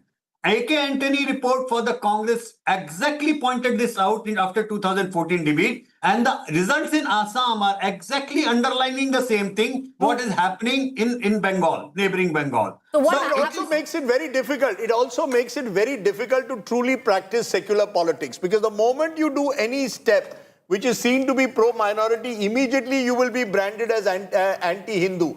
That is the concern. Mamata Banerjee tried in her last year, but it was too late. You see the Jagannath Dham temple, the optics were there, but that's not enough, because on the ground... I tend to slightly disagree with you, slightly disagree. How does a politician today, in the era of the BJP being this dominant party with an unabashed majoritarian outlook, how does it avoid being painted as anti-Hindu? Tell me that. No, I tell you, Rajdeep, there is a slight disagreement with what you have said here. I do not see temple hopping run of Rahul Gandhi or Mamata Banerjee's Jagannath Yatra and everything as seen as a last-ditch effort of doing something. These things are, and I do not even see Ayodhya issue or other issue as the symbolism factor. See, the problem happens, and I hope you will agree with me, problem happens when you are governing a state and you have a very sheer, very clear, problem of law and order at the grassroots level, which tend to get overseen by the police and the people in power just because they are trying to protect their minority vote bank. I am saying it upfront and blunt. Problem happens when in the minority votes, in the lalach of minority votes, they start shielding the criminals coming from that background. And that only creates problem for the common people who are not communal in that way. But when the BJP goes to campaign C, you have a problem because they are shielding the Muslim criminals. You have a problem here. So we cannot say that these people who are doing the secular politics, they cannot wash out of that particular sin. That in order to protect their minority votes, they have been protecting. Big chunk of machinery have been protecting big number of criminal pieces coming from that side of the... Okay, so I have a question for you, Yashwant Deshmukh, because 2024 will now increasingly be seen as an aberration. Absolutely. Because every assembly election after that has been won by the BJP. Yeah, that's true. It was an aberration and it will remain an aberration. We have discussed this, Radhip. I mean, and in other informal sessions as well. I mean, the entire 2024 mandate was from two states particularly where the internal fighting of the BJP got the numbers down. One is Rajasthan and one is Uttar Pradesh. Yes, Maharashtra was a big dampener for them. But beyond that, what was it that Congress actually tried to build on further? Did they go back to the basic idea of where they are coming from and what the problem is? The organizational structure, their problem with not finding the good rooted organization in place. A party with 20% vote bank in India, you are looking at Kerala result, they should celebrate it. But what has practically happened in Kerala, Rajdeep? What exactly has happened in Kerala? Congress has won that state because minorities have overwhelmingly voted for them. And Mr. Vijay lost the race because there was anti-incumbency. But the fact is, CPM is the Hindu party of Kerala, which is now fighting for its survival in the coming years with the Hindu space of Kerala with the BJP. That's exactly it. Indian politics, therefore, is getting more and more polarized. You look at it. I mean, he's right. In Kerala, the Congress partly has won. One of the reasons, quite apart from anti-incumbency, is the consolidation of Muslims and Christians behind the Congress. I keep asking this question. How do you practice secular politics when the party in power, the dominant party, is majoritarian? How do you practice secular politics? How do you avoid being caught in the trap of not being called anti-Hindu every time you take any step? That's going to be a question that every political party is facing. Sonia Gandhi was honest enough to admit this in an India Today conclave, that the Congress is not just branded as anti-Hindu, but was being branded as pro-Muslim. How do you combat that perception? You tell me. What do you do? See, every if you were to advise the Congress or the TMC, how would you advise them? I would rather not, but let me... So, again, every party, when they're born with a core mool swabhav, mool dharma. Mool dharma is what is your core identity, core ideology around which you galvanize the masses. The problem is, what Mamata Banerjee, when she was rising up as a leader against the left, what did she symbolize? And where is she now? And this decay that happened, it has nothing to do with secular or not.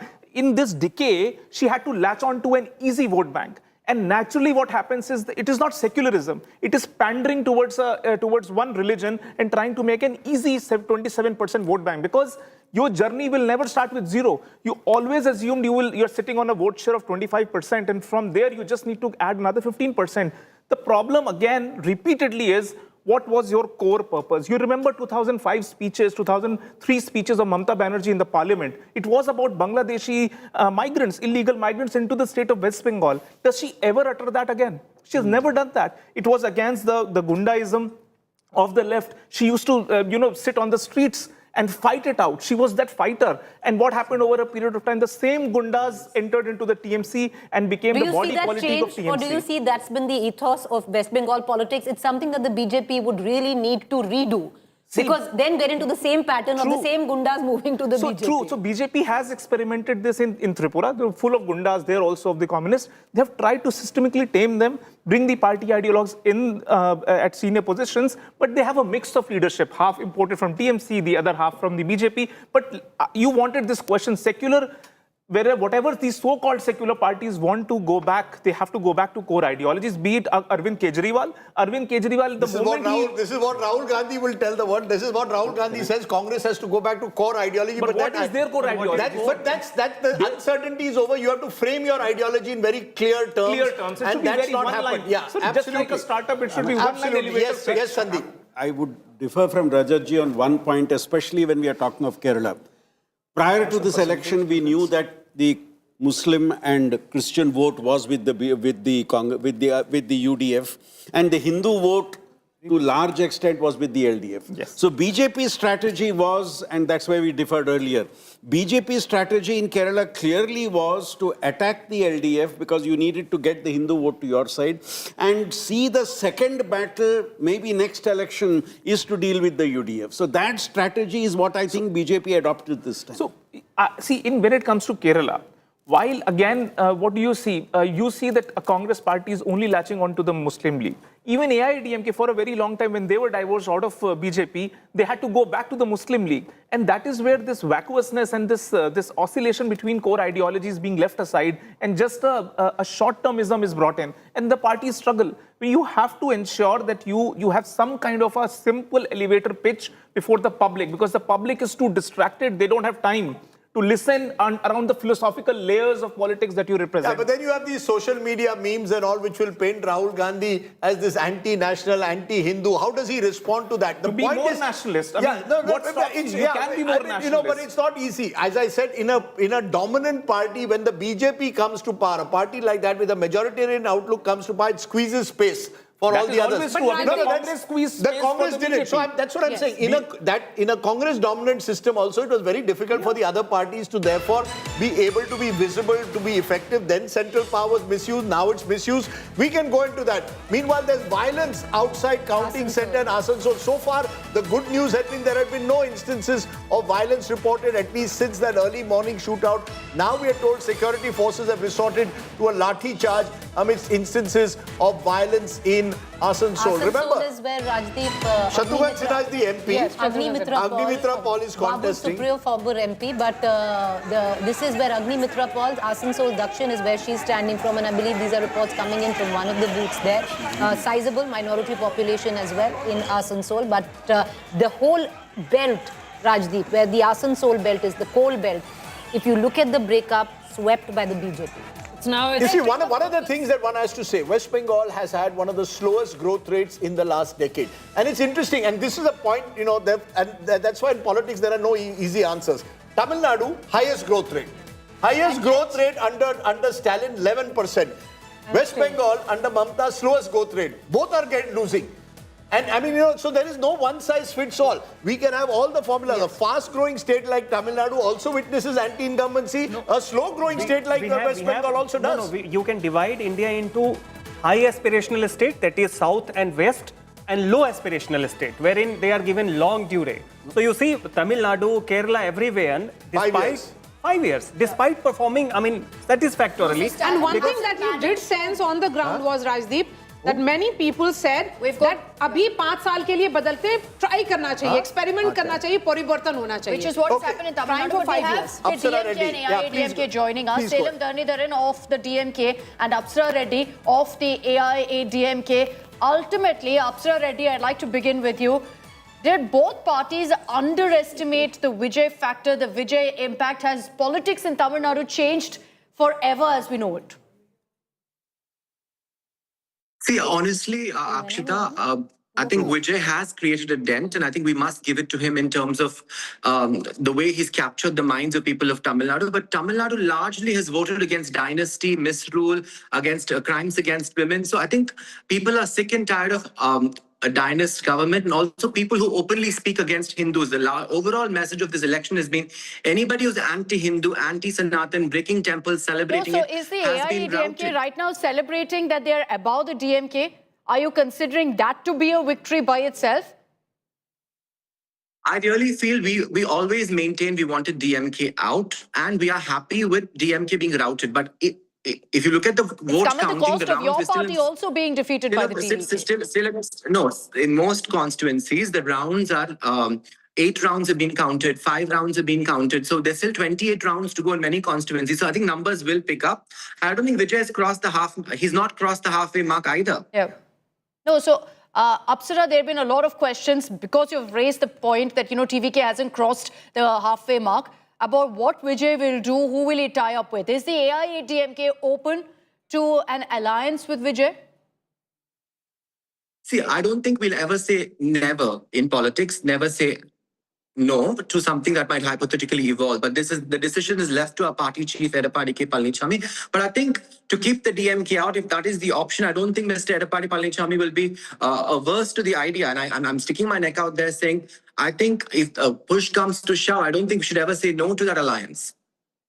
Okay, interesting. So the AIADMK there, you've got for the first time confirming that Vijay is very much an option. The TVK and AIADMK alliance could be very much a possibility. Apsara, you know, the problem for you is that Vijay right now is at 105. He may not even need the AIADMK. He may go ahead and join hands with smaller parties and say, look, we'll go ahead and form the government. If a scenario, and I'll give you another scenario now, if the AIADMK has to pick between the BJP and the TVK, power with the TVK, with BJP, it's more of, you know, loyalty and the fact that you are already in an alliance. Would you go ahead and pick TVK?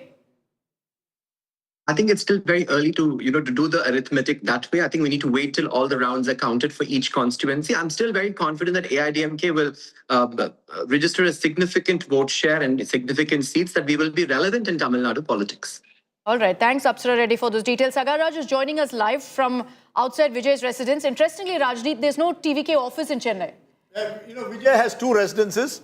One which I went to, which is on Marina, which is near the beach, which is the apartment block, which I went to, and the other one... He's near Marina. Yeah, no, there is one which is an apartment block, East Coast Road, I think. East Coast Road, that's where he has one, which is on an apartment block. And then I went to his sort of cottage, which was again somewhere near the sea. And I waited out. Cottage is an understatement, I waited outside for 2 hours. I waited outside for 2 hours because I was told when his car comes out, sir, wave at him and he'll stop. We waited, he never came out.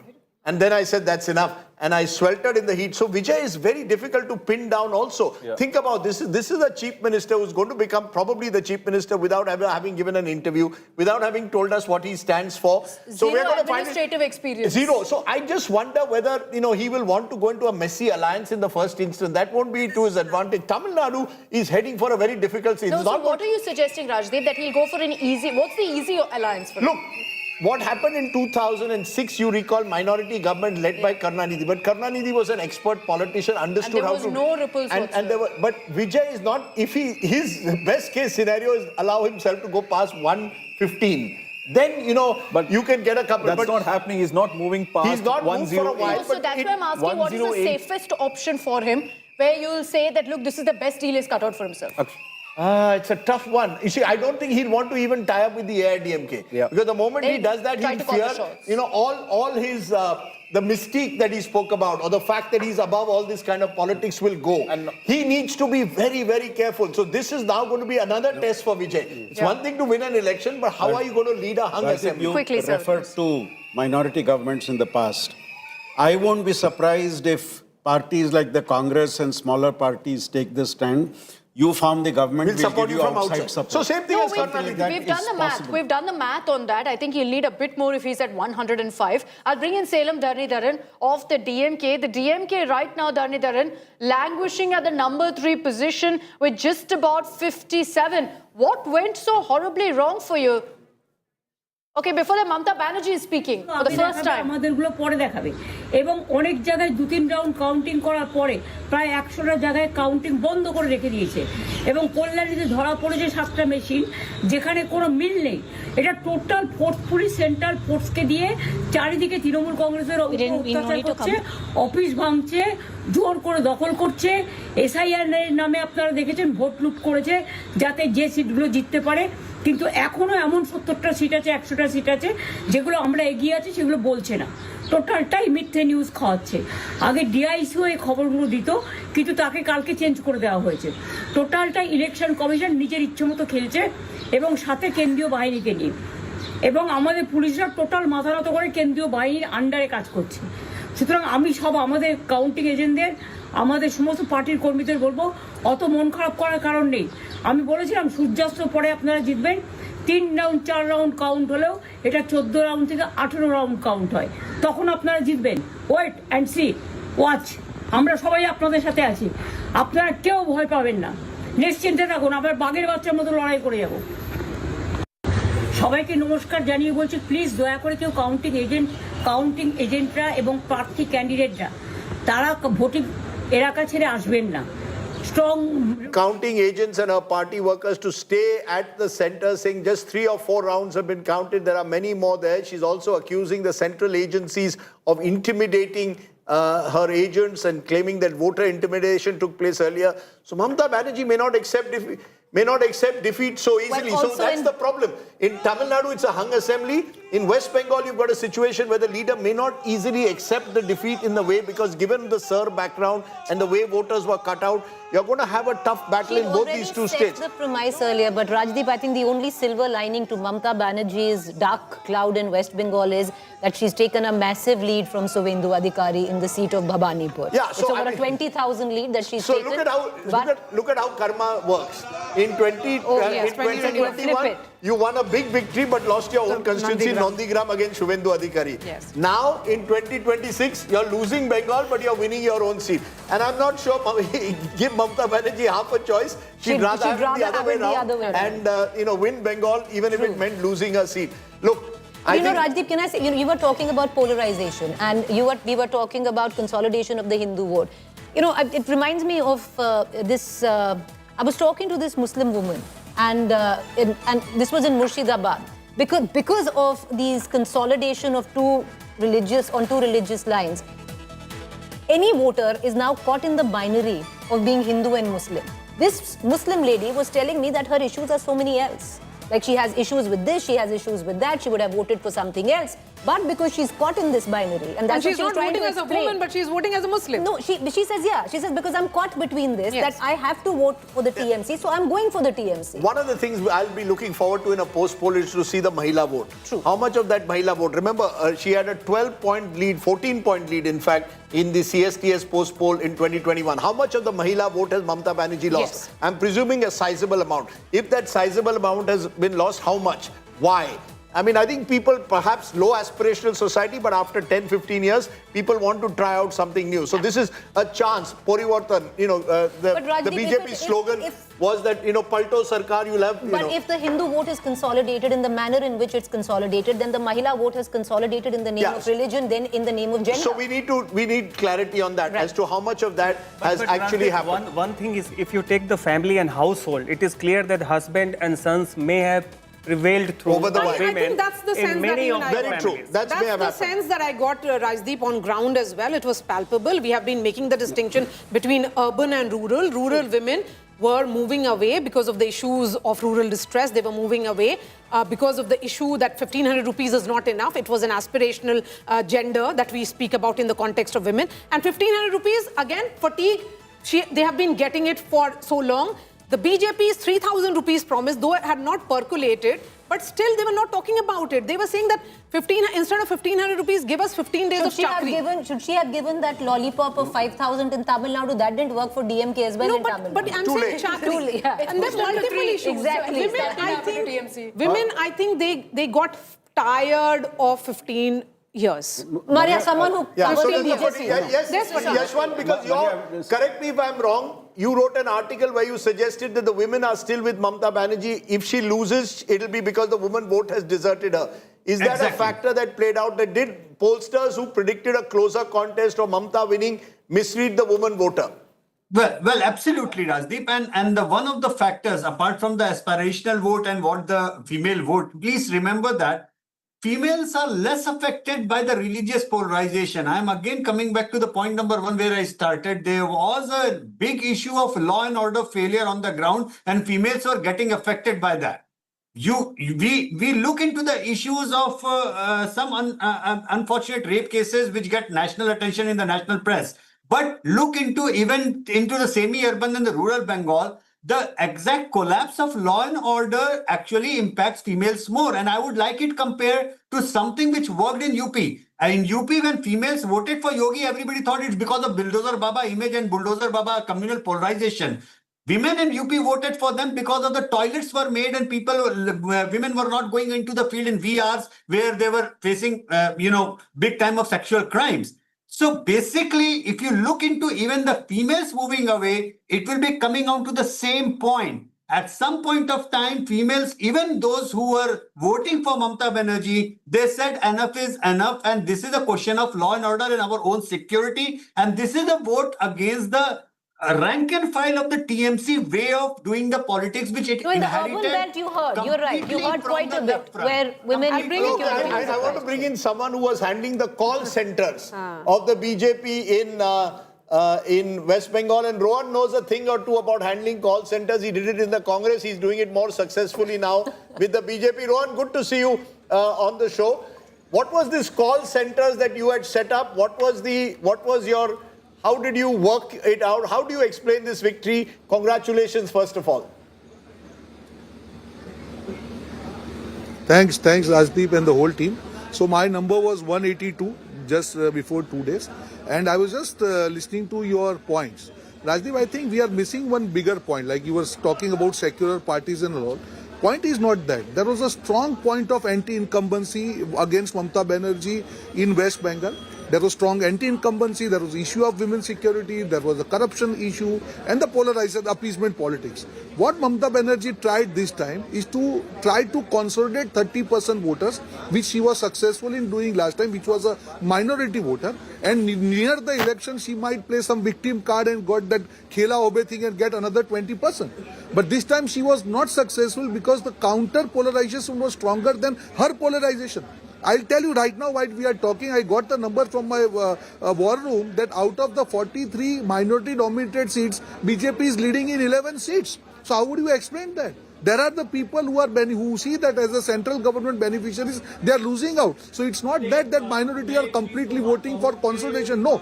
The core issue is these so-called secular parties will have to understand that now they cannot use appeasement as a tool to win election. They will have to deliver on ground. I'll give you another point. Always we say that you pay women 1,500 or 2,000. That's why BJP won in Bihar. No, that was an easy answer.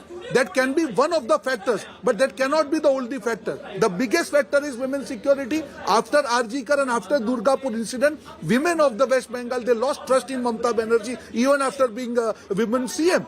And that is the core issue I am telling you. So we need to understand the whole thing from a different perspective. The way Congress is failing, Rajdeep, somewhere I think in your analysis, you are also not getting this pulse from the ground. Okay, I'm not getting the pulse on the ground. Rohan, you are better placed because you are in both parties, so you know the difference between the two. But how did you target specific areas? Did you use the Maharashtra model of targeting specific areas with a large Hindu consolidation? That was clearly an aim. You're saying Mamata Banerjee played Muslim minority appeasement politics, but did you also not consciously target those areas and a Hindu voter? Let's be honest about that. No. I'll tell you. I'll answer very honestly. So we had clear-cut targeted around 200 seats. And in that 200 seats, the idea was very clear that where BJP is winning, which are A booths, we have to increase our votes by 200 votes. And wherever we are in C booth, where BJP is losing the booth, we have to increase our votes by 50-60 votes. So it is not that we have worked only on the booths where, there are no minority. No. We have worked across the states. There are different factors, and I'm telling you, Muslim women, they have definitely voted for BJP. I'm telling you with numbers, and if you want numbers, you know that I'm the man of numbers. I'll give you the numbers. The idea is to do micromanagement. The way Sunil Bansalji, Bhupendra Yadavji, under the leadership of Amit Shahji and Narendra Modiji, it was a micromanaged election. Not even a 1% mistake was done. It was ensured that at no point of time TMC gets the chance to raise the victim card, which they did last time. That was point number one. That the whole campaign was planned meticulously. Each and every sabha. After each and every sabha, there was the analysis that what is going to be the impact. This was the first time I am telling you on camera that under Bhupendra Yadavji and Sunil Bansalji, we had organized booth level meetings of the workers with the photographs. So I'll tell you, we are just, we are underestimating the work of BJP leaders, the tireless work of the workers around 24/7. We are just saying, election commission. One criticism no, the basic that factor is the honesty of the worker on ground. One criticism that you faced in 2021 assembly elections and also in 2024 Lok Sabha polls, that BJP doesn't have enough foot soldiers, that you do not have enough presence on multiple polling booths across Bengal. What changed? Who were these polling agents that you had? Was it imports of the Trinamool Congress? No. I'll tell you, last 5 years, the BJP Sangathan has worked on ground. Under Sunil Bansalji, we ensured that there is not even a single booth where there is not a single table worker or a booth agent. And very important thing. You have seen that in last elections, on the day of election, more than 40 people have died. So this time, I think the central forces ensured to give the confidence to even the workers also that look, this time the same things are not going to be repeated. It was very important for us to instill that confidence in our worker also along with the voter that these goons of TMC will not be successful today. And that's why we could ensure 100% presence on each and every booth, each and every table where BJP workers were there, ensuring that the BJP inclined voters vote in 100%. That was the whole strategy part of that. Okay. So, I mean, there was you use a word which I keep telling people, micromanagement. This is something that the BJP has now made into a fine art, identifying booths, looking for the, areas, grading them into A, B, C category, the vulnerable booths, the booths where you have an advantage. Yes. All of this is done. Who do you then give maximum credit, Rohan Gupta, in conclusion for this victory? Is there an individual? Was the team? You mentioned Sunil Bansal, you mentioned Bhupendra Yadav. I'll put you also, since you were handling the war room. Amit Shahji. So who was the core? Who was the one who was driving this entire exercise, and when did this start? How long ago did you start with this? See, it has started after we lost in 2021. So it's not that it started today. See, it's a team BJP. That is the beauty here. You rightly told. But Rohan, tell me something. On the other side, it was always about the individual. It is about the team here. But tell me something, I was in Bolpur, Rohan, and I spent the whole day with the RSS cadre there. And I thought this time around with what they had said, and I had spent the same time with them in 2021, and some of the faces were quite the same. And how this time the entire campaign was so different on how it was handled the last time, especially in the Jungle Mahal area. How much did the RSS work for you? Absolutely, RSS cadre has worked tirelessly on ground. And I'm telling you, when you talk about the war room, there is ideological voter. There are voters who are not happy with TMC because of the anti-incumbency. There are youngsters who aspire more. There are voters who see that, okay, across India there is development and there is no development here. So it's a layering of different kind of voters where RSS contributes the ideological voter. At the end of the day, if you cannot consolidate all the voters, connect with them and ensure that they vote, come out and vote with the family, you cannot win election. मैं हमेशा बोलता हूँ कि फसल उगाना और फसल को काटना दोनों चीज अलग होती है. That is the way BJP worker has worked on ground tirelessly. Each and every worker has been given specific tasks. Each and every worker has to deliver on that. He is accountable for the task which is given. There is no chaos, there is no confusion. As a team BJP, everybody has done his part of it, and that's why we have won this election. Yes, because chief ministers and home ministers and ministers in charge were made in charge of various constituencies. I think that's the level of micromanagement that the BJP did. And Rohan, but when we look at these numbers, I'm sure, the estimate of the BJP was 170 plus. 192 is something that even the party did not estimate. Would you agree? See, I'll tell you, in the elections, it's always the trend, Once the direction is decided, I think numbers will never be right. And after every exit poll, I say that at the end of the day, what is important is direction. Because people always vote decisively.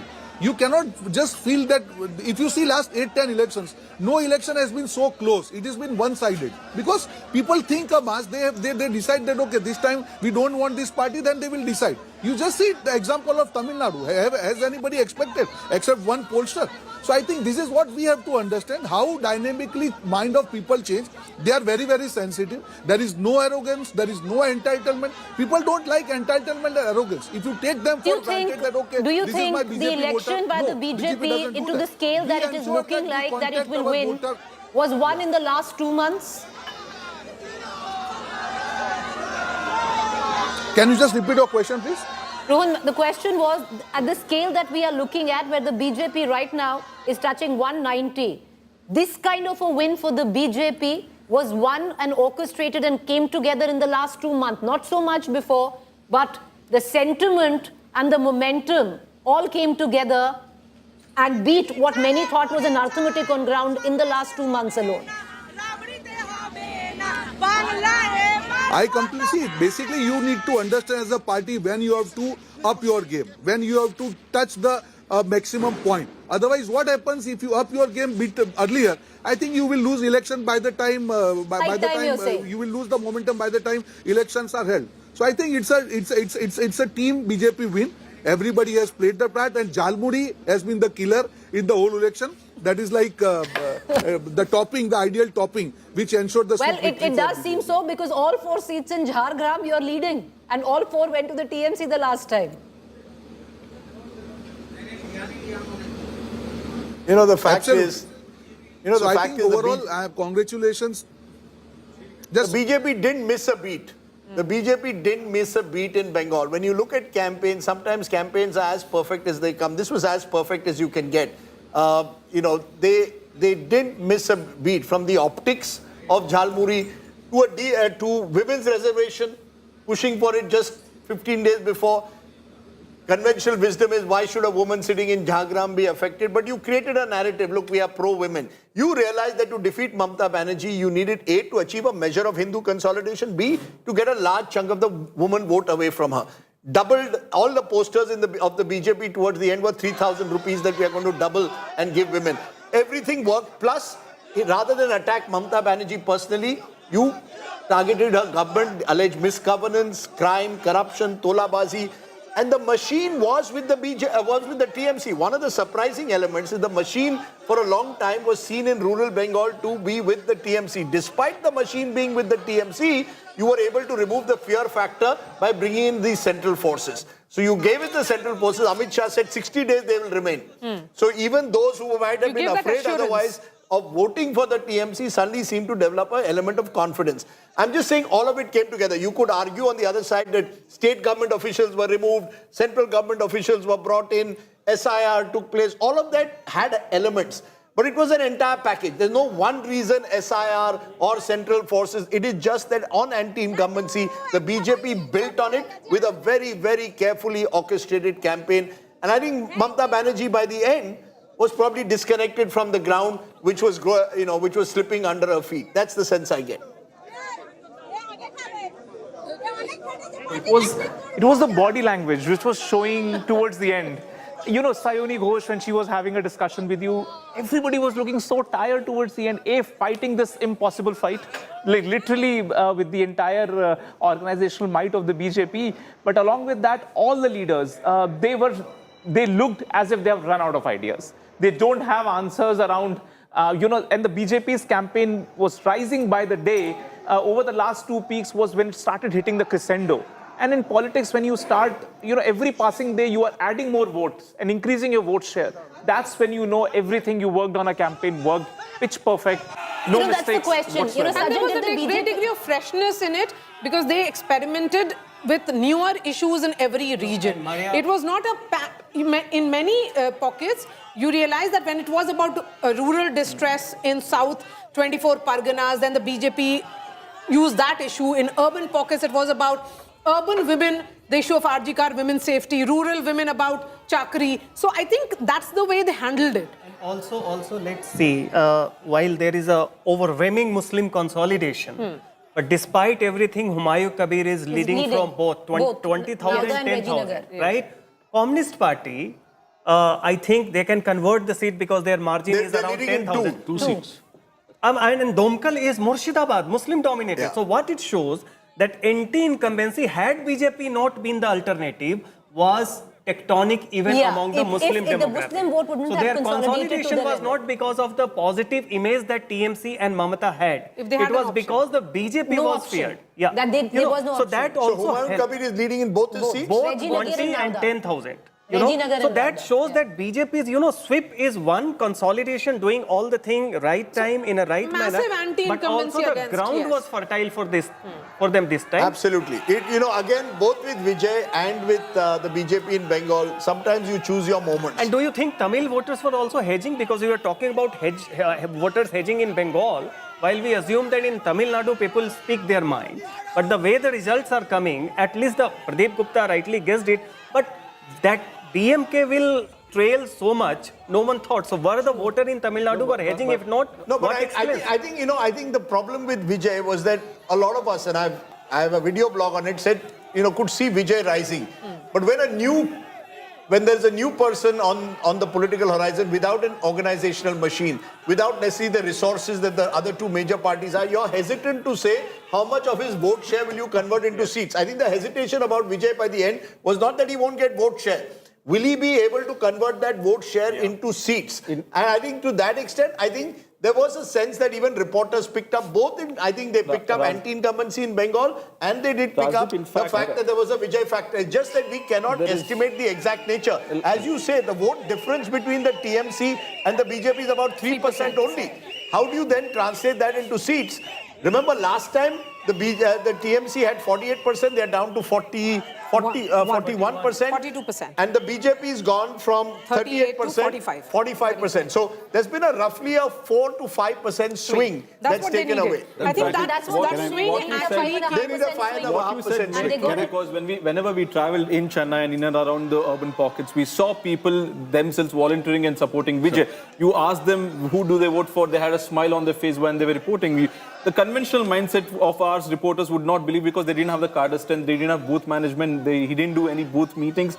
Even on the polling day when we went on booth... You didn't know whether the euphoria would translate into the vote. Yes, also Preeti, when we went on the polling booths on the day of polling on April 23rd, we didn't see the energy of the TVK carders at the polling booth, but we saw voters wearing the white shirt and the brown pant. That was his campaign style. Vijay was always wearing the white shirt and the brown pant. So voters, wanted to send out a message. They themselves were wearing it. Every third person in the polling booth was wearing that.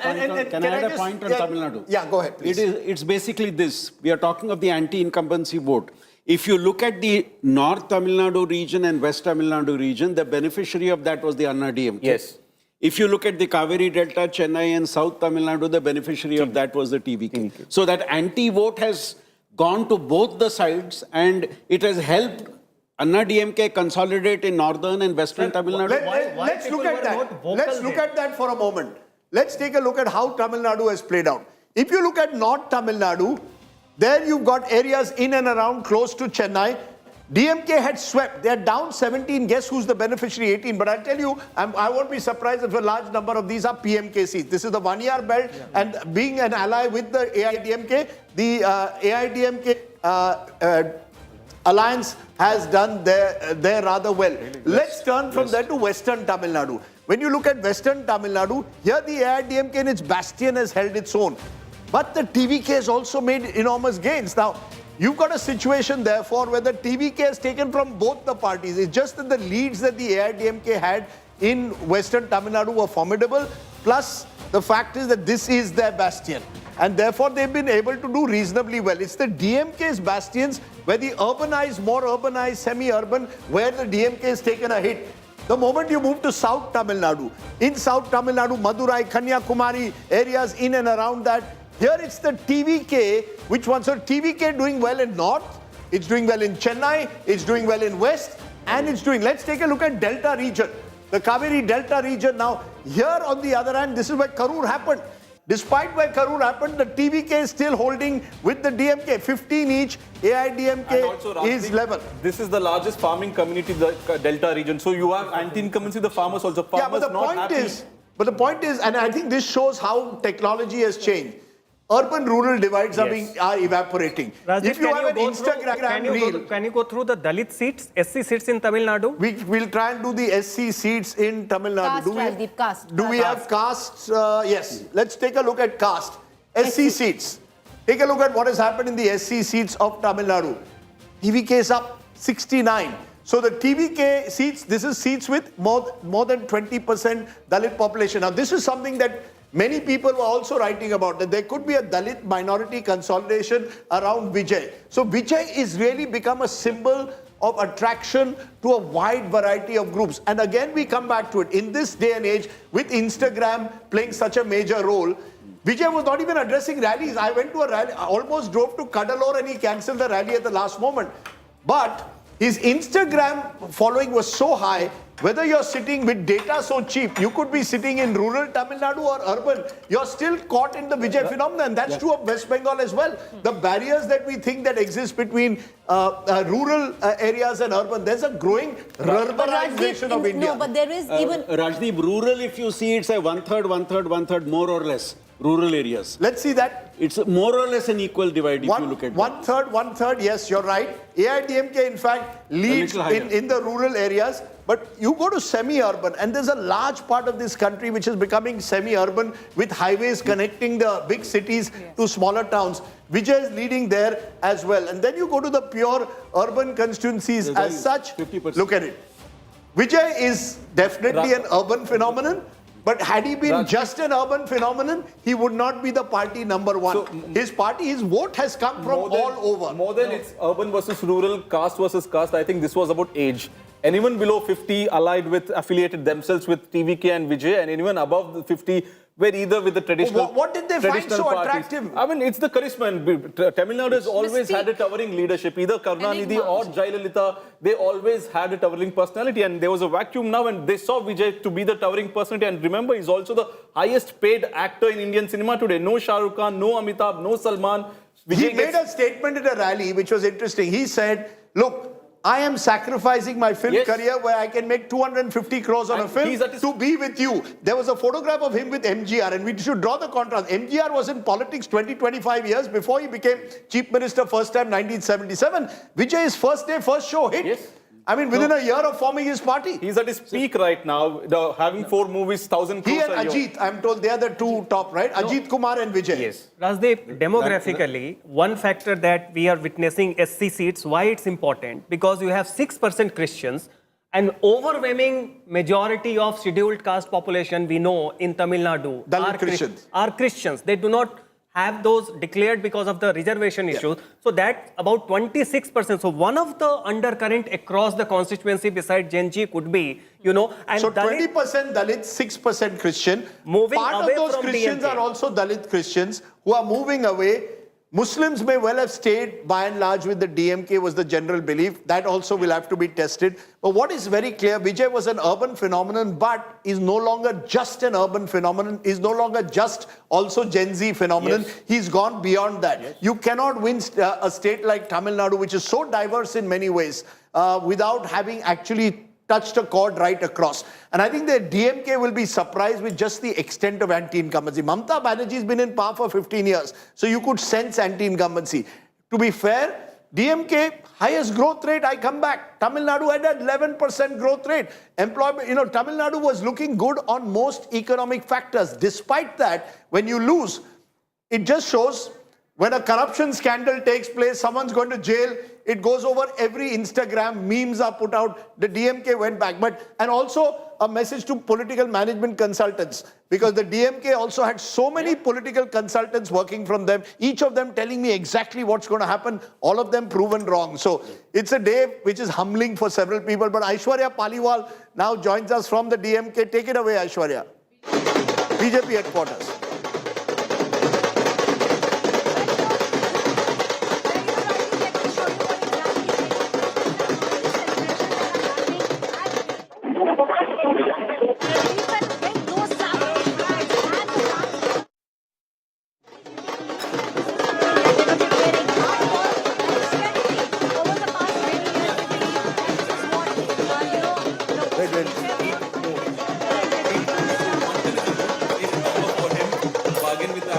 So we'll try and fix that line with Aishwarya. Prime Minister Modi will be reaching around 6 p.m. He'll be at the BJP headquarters. But you were making that point about Vijay. He has reached 110. So he's reached 110, and as of now, we have got the Congress leading at 3 seats, CPI 2 seats, and then DMDK 1, and the left together at 1, and IUML, the Muslim League, at 1. So he just needs 8 more seats. So you have the smaller parties who are willing to move away from the DMK-SP alliance and then maybe join hands. So he doesn't really necessarily need AIA-DMK or DMK, the two Dravidian parties. Yes.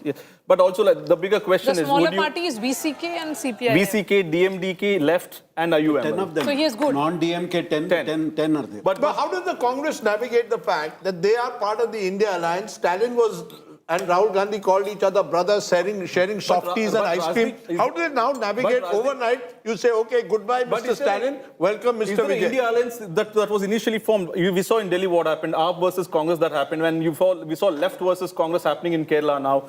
Is there a traditional form that the India alliance that was formed back then, before the Lok Sabha election, doesn't exist today? So should we say 2029 is a done deal? Has today said that the road to 2029 is a done deal for Prime Minister Modi? The BJP is returning to power for a 4th time. Should we say that now? Yes. Can we say that conclusively? Yes. Because you have a big catchment area of 42 Lok Sabha constituency Bengal. It's a big Maharashtra having settled. UP somehow will be managed. Now we have 42 Bengal. So BJP will now have a majority sooner or later in the Rajya Sabha as well. Yes. With these kind of numbers that come in. They anyway have majority. They don't have a majority on their own. They'll now have a majority on their own in the Rajya Sabha as well. There's all talk of delimitation, of changing seats. I just wonder whether all of that will be put on the back burner for now. Will the BJP go into 2029 now almost as certain favourites to win that election? All of what happened in 2024 is forgotten. And the opposition is complete. Can we say the opposition is in total disarray now? There is no path to resistance to the BJP coming in from any corner of the country. Anymore. You don't see that happening? I don't see anywhere path to a challenger What about the inside story? Because the story would be now within BJP, not outside.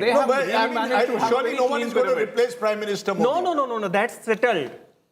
But below that, now UP was the central thing.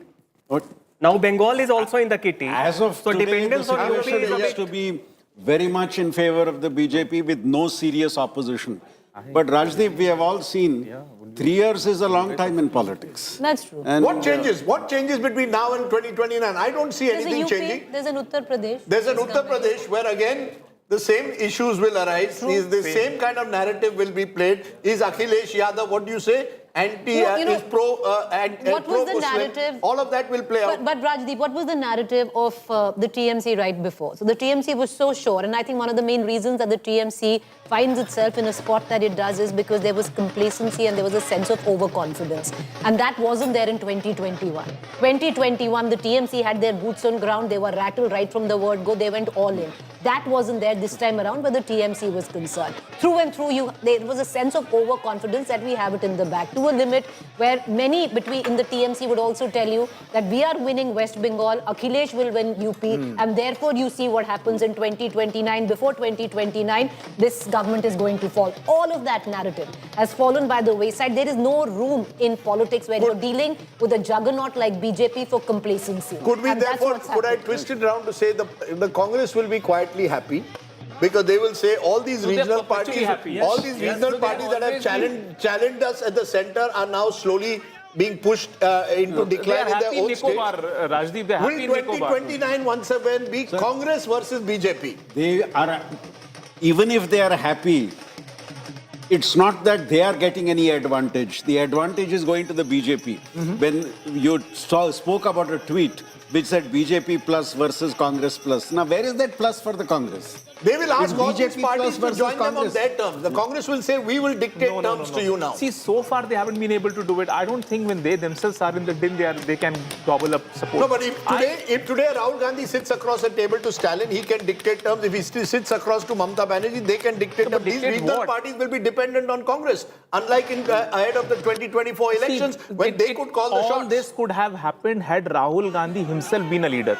He himself lacks leadership Rajdeep, skills. the If you have that, opposition everything will follow.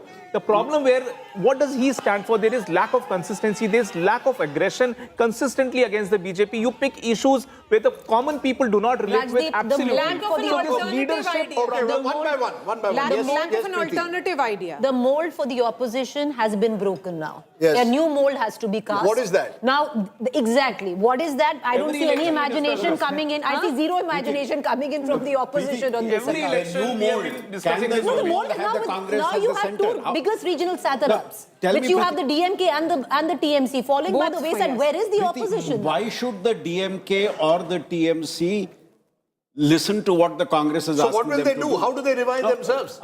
You will see more a likelihood of the regional satraps coming together minus the Congress. That would have happened if Mamata Banerjee would have won this election. But that's not happening now. Now with that back to the wall, that could happen. Now that won't happen. Now it will have to be by default the Congress itself, but there has to be, like I said, the mold is broken, the mold needs to be recast, and there is absolutely zero innovation in the lab of the opposition. Between a regional third front and the Congress-led front. There is no advantage BJP that way. But Sajjan, there is no front, nothing left. I mean, today, TMC, what was Mamata Banerjee's last parting statement? Trinamool rahi to milungi. Trinamool rahi nahi, to main wo nahi milengi. Abhi she's going to take on a break. I think she's anyway old. I don't think Bhaipo has the courage to actually go and fight it out. These are all potted plants.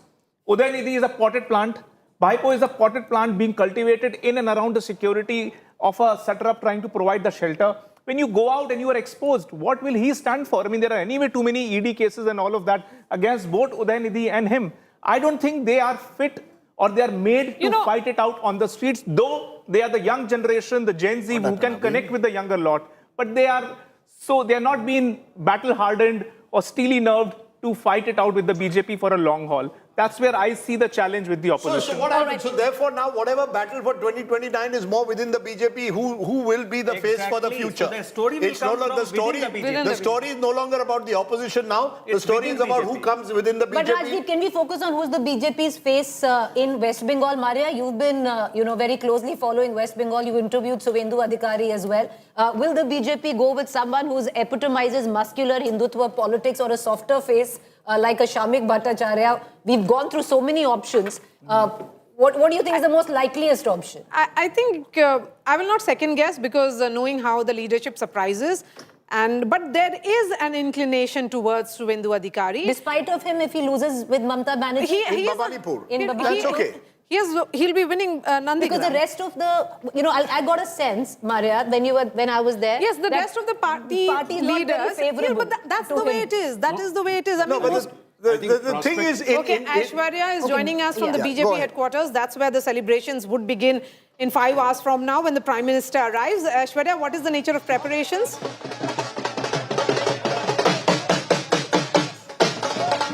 Well, let me just show you. It is celebration, pre-celebration rather, let me tell you, that's taking place here at the BJP headquarters. Large cutouts of Prime Minister Modi and the BJP flags. That's what you are seeing here at the moment. In fact, let me tell you, the full band, baja, all of those things have now been brought. Prime Minister Modi's cutout, that is also something that we will be showing you. Jai Shri Ram Nare, those are what you are hearing now outside the BJP headquarters. A holi of sorts is now being played and the saffron color is in the air. So these are the things that you can very clearly see. This is what is now being done.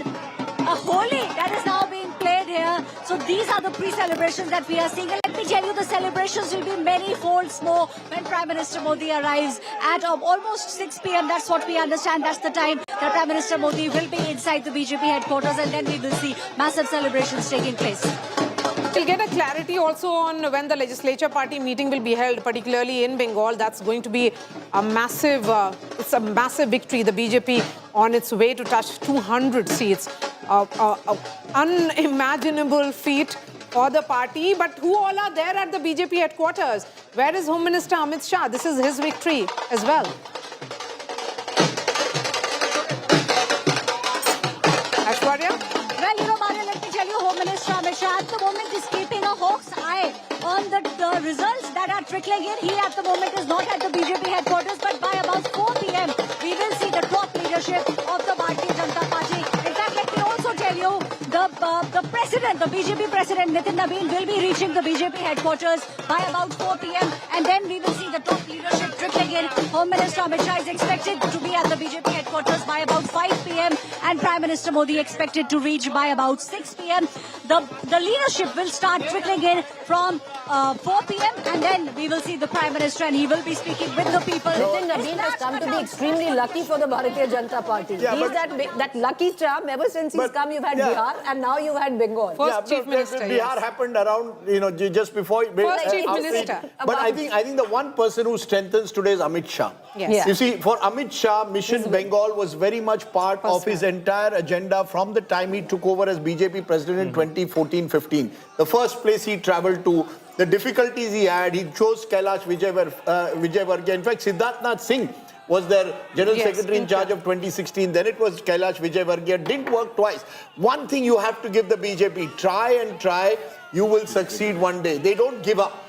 The big difference between the Congress and the BJP is that once the Congress gives up a state, very difficult for the Congress to return to it unless it's a state like some of the southern states where they already have a 40% core base. But we've seen over the years, once the Congress melts, it's unable to come to part, West Bengal being a good example. Whether Mamata Banerjee at 72 now can summon up the courage for another fight, uncertain. What will replace, therefore, the Trinamool in West Bengal will be an interesting question. What kind of opposition? The left is decimated, the Congress shows no signs of revival. How do you create a sort of new regional force in West Bengal? We don't know whether that will actually even happen. Because yes. Just like Bihar, Bengal also has that status quoism in its politics. 34 years of left rule, 15 years for Mamata Banerjee. Bengal, if it is experimenting with BJP, it will give long time, at least 10 years to the BJP as well. So where does that lead? So Mamata Banerjee could be well at the end of her career and we don't know who will replace it, what kind of leadership, whether Abhishek Banerjee has it in him to be able to take over that kind of party, whether he would get, for example, the same connect with rural voters, women voters, unlikely. So he's going to have a tough time. The DMK also, the fact is that this is a very, this is a party which has been Karunanidhi and family. Now, it has an organization. Who's going to build that organization? Are you going to look for new leaders to build it? Is leading as of now, so he might be the next leader for the DMK. No, so look, the gap is narrowing between AIDMK and DMK as well. Both are in their 60s at the moment. And Rasdev, remember... So take a look at this map, which is the BJP's footprint across the country. And what you see, and you could just contrast this with, I'll ask the producer to go back to, let's say, 2014, and you'll see a very different India. In 12 years, the heartland of India, from Maharashtra and Gujarat, the Rann of Kutch to the Bay of Bengal, stretching all the way to Arunachal Pradesh, and of course, dipping into Odisha. All of that dominated now by the BJP. There's a little bit of blue up there. I don't think Jharkhand now, all eyes will be on Jharkhand after Bihar win and Bengal win. There was so much instability That's where right, good Jharkhand point. was concerned. I think that's turning saffron and what very you soon. said earlier about Punjab, remember Punjab and Himachal were the two parts we were showing which were non-saffron. Himachal goes to the polls end of next year. Punjab goes at the start of the year. Will you have, by the end of the year, almost a Congress Mukt Bharat, where except for Nagarjun's home state of Karnataka, which also goes to the polls in 2028, Telangana, which also goes in 2028, and so Kerala, no, you could have a situation foreseeably, I'm not saying it'll happen, by the end of 2028, leading into 2029, where the only state which is BJP, which is not BJP ruled, and is Kerala. But that's also as of today. That's also a coalition. Yeah, so that could be the only state. I mean, are you therefore saying this is even bigger than the Congress possibly in its pomp in the Indira Gandhi years? If this happens, that is the kind of saffronization that we are seeing happening around us. Nehruvian Congress. Yeah, so then do I need, if that happens, how much of resistance will there be to, for example, there was resistance in Parliament to delimitation. What kind of resistance will continue? Will there be South-North divides? All of this will also play out. But that will continue till 2029 because the opposition has Congress, numbers. wherein the opposition was from within Congress. You see all the factions, rainbow, fighting each other. So BJP may emerge wherein the southern lobby versus the other side, they all will put a cross pressure group. So and accordingly, the central leadership will take a call. 78% of India's population, 72% of land area is now BJP. That's overwhelming. In fact, the BJP That's started a dominant. We are a saffronized India. 2014, it was 8 states which were with the NDA, including the BJP. Then the BJP went up. In 2018, they did go down when they lost those states, Madhya Pradesh, Chhattisgarh, Rajasthan, closer to elections. And then the picture changed again. 2024, the BJP goes down in terms of its Lok Sabha numbers, and now we have seen one state after another, only consolidation by the party. On a side note, Gaurav Gogoi has lost his seat in Jorhat. And look at that, that is another change. Now think about this. He won Lok Sabha Jorhat against all the odds. And he lost his assembly seat. And he's losing, or he's lost or losing? Lost, declared, seat is declared. So that's, it's fascinating to see how much things have changed in 2 years. And that's the only thing the opposition can cling on to. That if you stay in the fight, you never know what tomorrow brings. Not easy for the opposition, given also the fact the BJP is an arsenal. Rohan Gupta, I heard him, but the fact is what he doesn't accept resources, state power. You've got everything going for you. This is a party which will do Sam Dam Danda Bhet to win an election. I'm not saying it. Also, leader of opposition, Debrat Sakia, by a margin of 22,000, is trailing. Nazira. And Pradyut Bordoloi, whom you interviewed, is he winning? He's winning. So he switched over to at the right time. He's winning. Okay, we have to cut across to my colleague Munish, who's right now at the BJP headquarters in Kolkata. जिस झालमुरी को लेकर बंगाल में राजनीतिक गरमाई थी, प्रधानमंत्री नरेंद्र मोदी जब झालग्राम में जाकर झालमुरी खाए थे, उसी झालमुरी के साथ में जो बीजेपी के कार्यकर्ता हैं यहाँ पर, वो सेलिब्रेट करें, इनके हाथों में झालमुरी है। मैडम, प्रधानमंत्री मोदी जी ने झालमुरी खाया था और उसी के साथ आप लोग सेलिब्रेट कर रहे हैं। झाल लेगे छे दीदी, झाल लेगे छे, झाले मोड़े जाए दीदी, झाले मोड़े जाए, सन्ने से होबे ना, राबड़ीते होबे ना, बांग्लाए बार फोटो खिंचाए। तो आप देख सकते हैं कितनी खुशी है इनके। इसका सिंबल क्या है? प्रधानमंत्री ने जब झालमुरी खाए उसके बाद में जबरदस्त पॉलिटिक्स हुआ, टीएमसी उनके ऊपर आरोप लगाई। जहाँ भी जाते हैं आम पब्लिक से मिलते हैं, कभी बता के कभी नहीं बता के, वो अपने हिसाब से जाते हैं। तो उसको लेकर के बंगाल में जो टिप्पणी की ममता बनर्जी दीदी ने कि एसपीजी के बंदा को वहां छुपा के रखा, कैमरा था, फोटोग्राफर था, मोदी जी बाथरूम में जाए तो वहां भी रिपोर्टर जाए साथ में, ये क्या सीएम को पता नहीं है? तो उन्होंने जो बंगाल के जनता को बेवकूफ बनाने की कोशिश की है, वही झालमुड़ी वाला, वही घुगनी वाला, वही चॉप वाला आज पर फाड़ के वोट दिया है भाजपा को, जवाब दिया, करारा जवाब दिया सीएम को। कितनी खुशी है आप लोग के अंदर? बहुत खुशी है, इस दिन के लिए हम लोग बहुत इंतजार किया है और आज हम लोगों का सपना पूर्ण हो गया है। एक बार फिर से मैं तस्वीरें दिखाऊंगा आपको, सबके हाथ में आपको ये झालमुरी दिखेगी। कहीं ना कहीं एक राजनीतिक चिन्ह बन गया था बंगाल की राजनीति में। जबरदस्त नारे भी सुन सकते हैं आप, जय श्री राम और भारत माता की जय।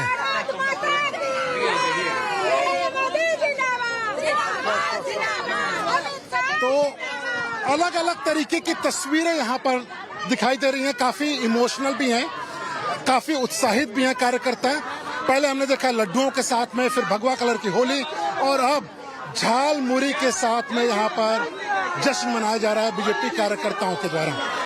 It's taken 15 years to see those scenes in West Bengal. Clearly a dramatic shift has taken place in that state. And you're seeing a number of women coming out. Remember that Mahila vote is the one, and we look at the numbers towards the end. How did that woman vote shift away from Mamata Banerjee will be part of post-poll analysis. One of the other analysis that we're going to do is routes to power in the state of Tamil Nadu. That's throwing up, as of now, a hung assembly. Remember, TVK has 110. Where does TVK get its numbers from? Who can it get on its side? Is there any party within this alliance? Would the Congress join hands and take the TVK? So if the Congress joins hands with the TVK, they will become 114.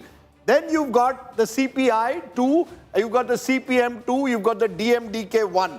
If these parties join hands, then you could have a majority of for Vijay. So Vijay will need, as it turns out, if we look at party-wise distribution, that's when you'll get a sense of how Vijay at the moment is the one who could be your tally. Take a look at the tally, and we look at the overall tally, which is as it is at the moment. If you look at it party-wise, and take a look at it party-wise, this is the tally as of now. Vijay then at 110 out of 233 is going to need the other parties, particularly the Congress, which is just winning 4 out of 28 at the moment, possibly the CPI, and maybe the rest, the smaller parties like the VCK here. So for Vijay, the routes to power could well be getting hold of some of the smaller allies of the DMK. Meanwhile, Vijay's father is speaking. Listen in. I'm very proud and happy, total, me and my wife, because my wishes to my son, because I'm seeing last 2 years is confidence level. Okay.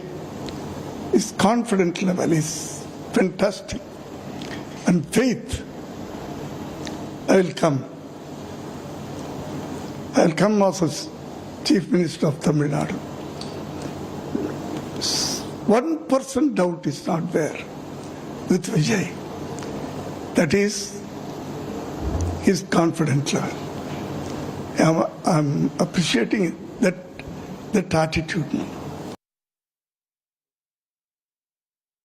Okay, there, Shantan, you're joining us while we are looking at those scenes, of course, from Tamil Nadu celebrating. But West Bengal, we saw a little while ago all the women. Those are scenes of Vijay, by the way. First pictures that are coming in. Vijay had gone on a temple run. He'd gone to Shirdi.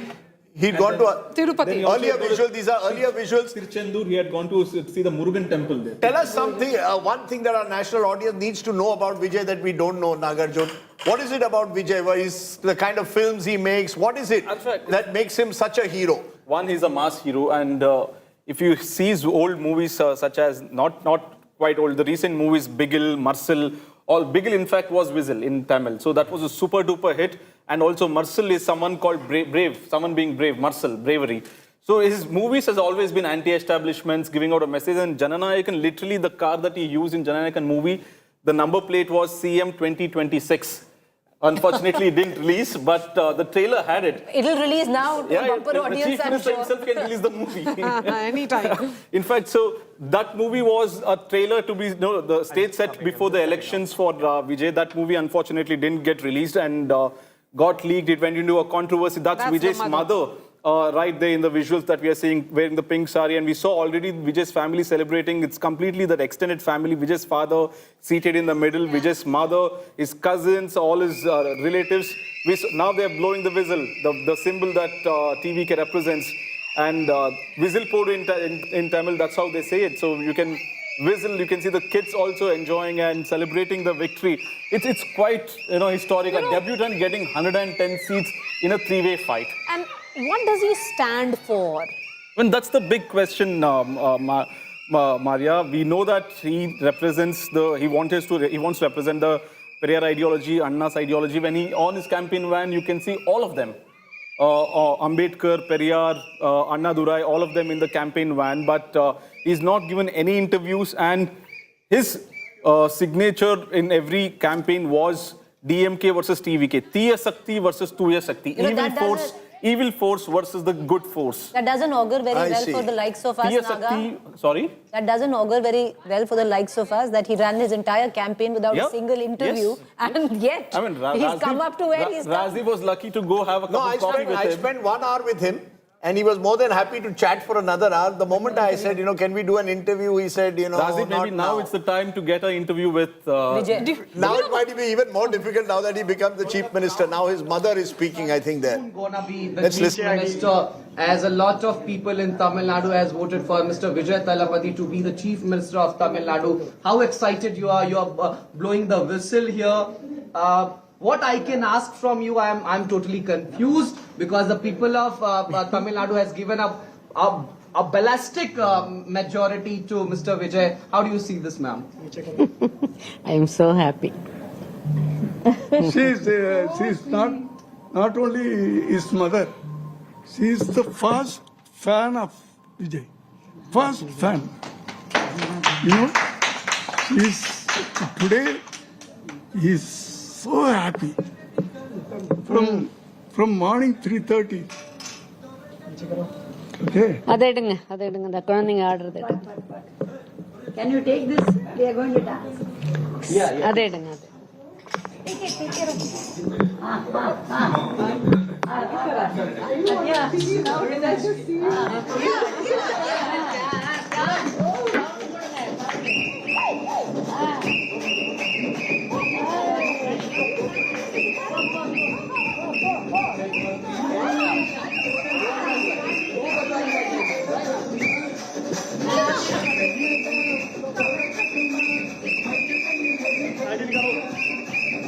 These are all dangerous. I need to ensure that my mundo is in place, first of all, before I do any dancing.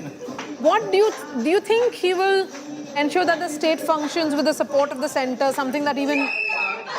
Look, I think, remember Vijay was put under pressure to join hands with the AIDMK BJP alliance behind the scenes. He resisted it. There were CBI raids. I mean, he was called for investigation by the CBI.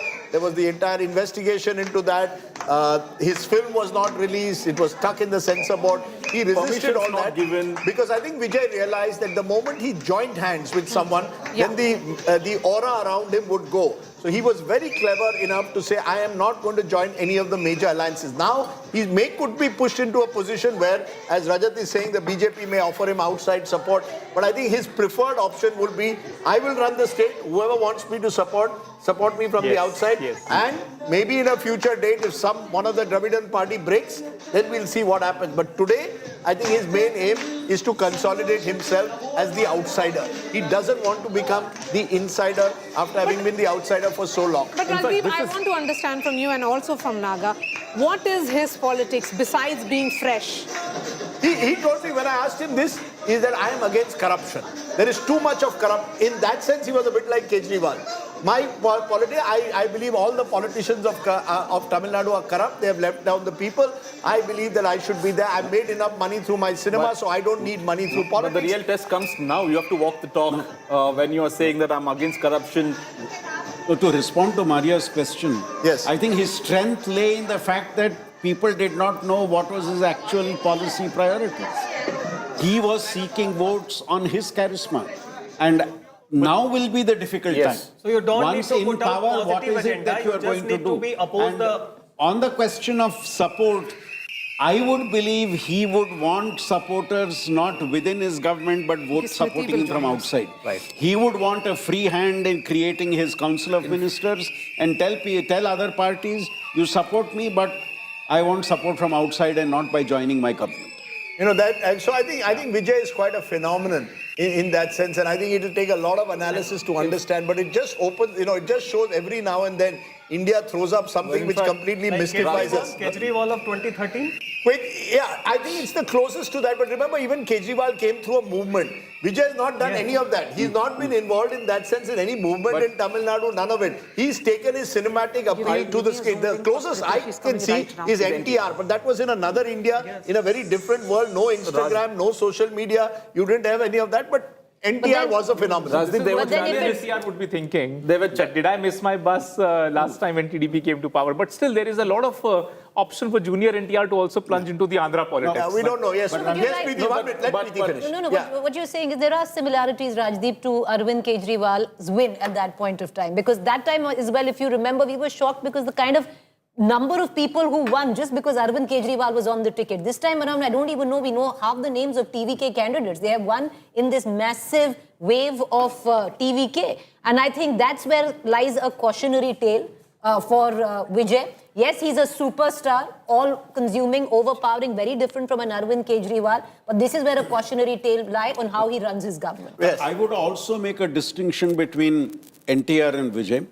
NTR had only a Congress in power to challenge. Here there were two players. Yes. Now, the reverse side of that is NTR had a huge majority, whereas now Vijay will come either with being close to the majority or with the support of others. But also, I think this also does the transition of the old guards making way to the new guards. So next 25, 30 years would be Uday versus Vijay versus maybe preferably Annamalai for the NDA as face. So someone who's in 40, 45 of their age. So that would be the next new generational shift. New generational shift. So it would be Vijay versus Uday versus Annamalai. Okay, Shantan, you've written the book Battleground Bengal. Just a quick word on Bengal since you were with us last. It's clear the BJP has won. What does this day mean for Bengal? Are we seeing now a complete regime change for the next 10, 15 years? Yes, so as far as the trend... Is it over for the Trinamool Congress? Let me be more direct. Do you believe it's all over and out for Mamata Banerjee? Now she can't at 72 make a comeback. So how the trend looks like, I don't think that Mamata Banerjee will be able to form the... No, forget now, but for the future, will she ever be able to make a comeback? I think the biggest challenge in front of Mamata Banerjee will be the keeping its flock together. Because you know that people now in West Bengal politics, you know this change of ship, it has become very common. And the first... So the TMC will break? Yes, of course. I think that there will be pressure within upon the TMC, and it will be very difficult for her to retain the party. So who becomes the opposition in West Bengal? I think as of now, TMC will be the opposition, and TMC, because TMC still has its power, and left and Congress, they have not performed. I'll tell you where the erosion will start, Rajdeep, for the TMC. I think we're getting lots of reactions coming. Madhu Yakshi, God of the Congress party, is here. Indrajit is joining us. All right, Before I come to Madhu, just hold on. Indrajit Kundu is joining us. He's got a guest there.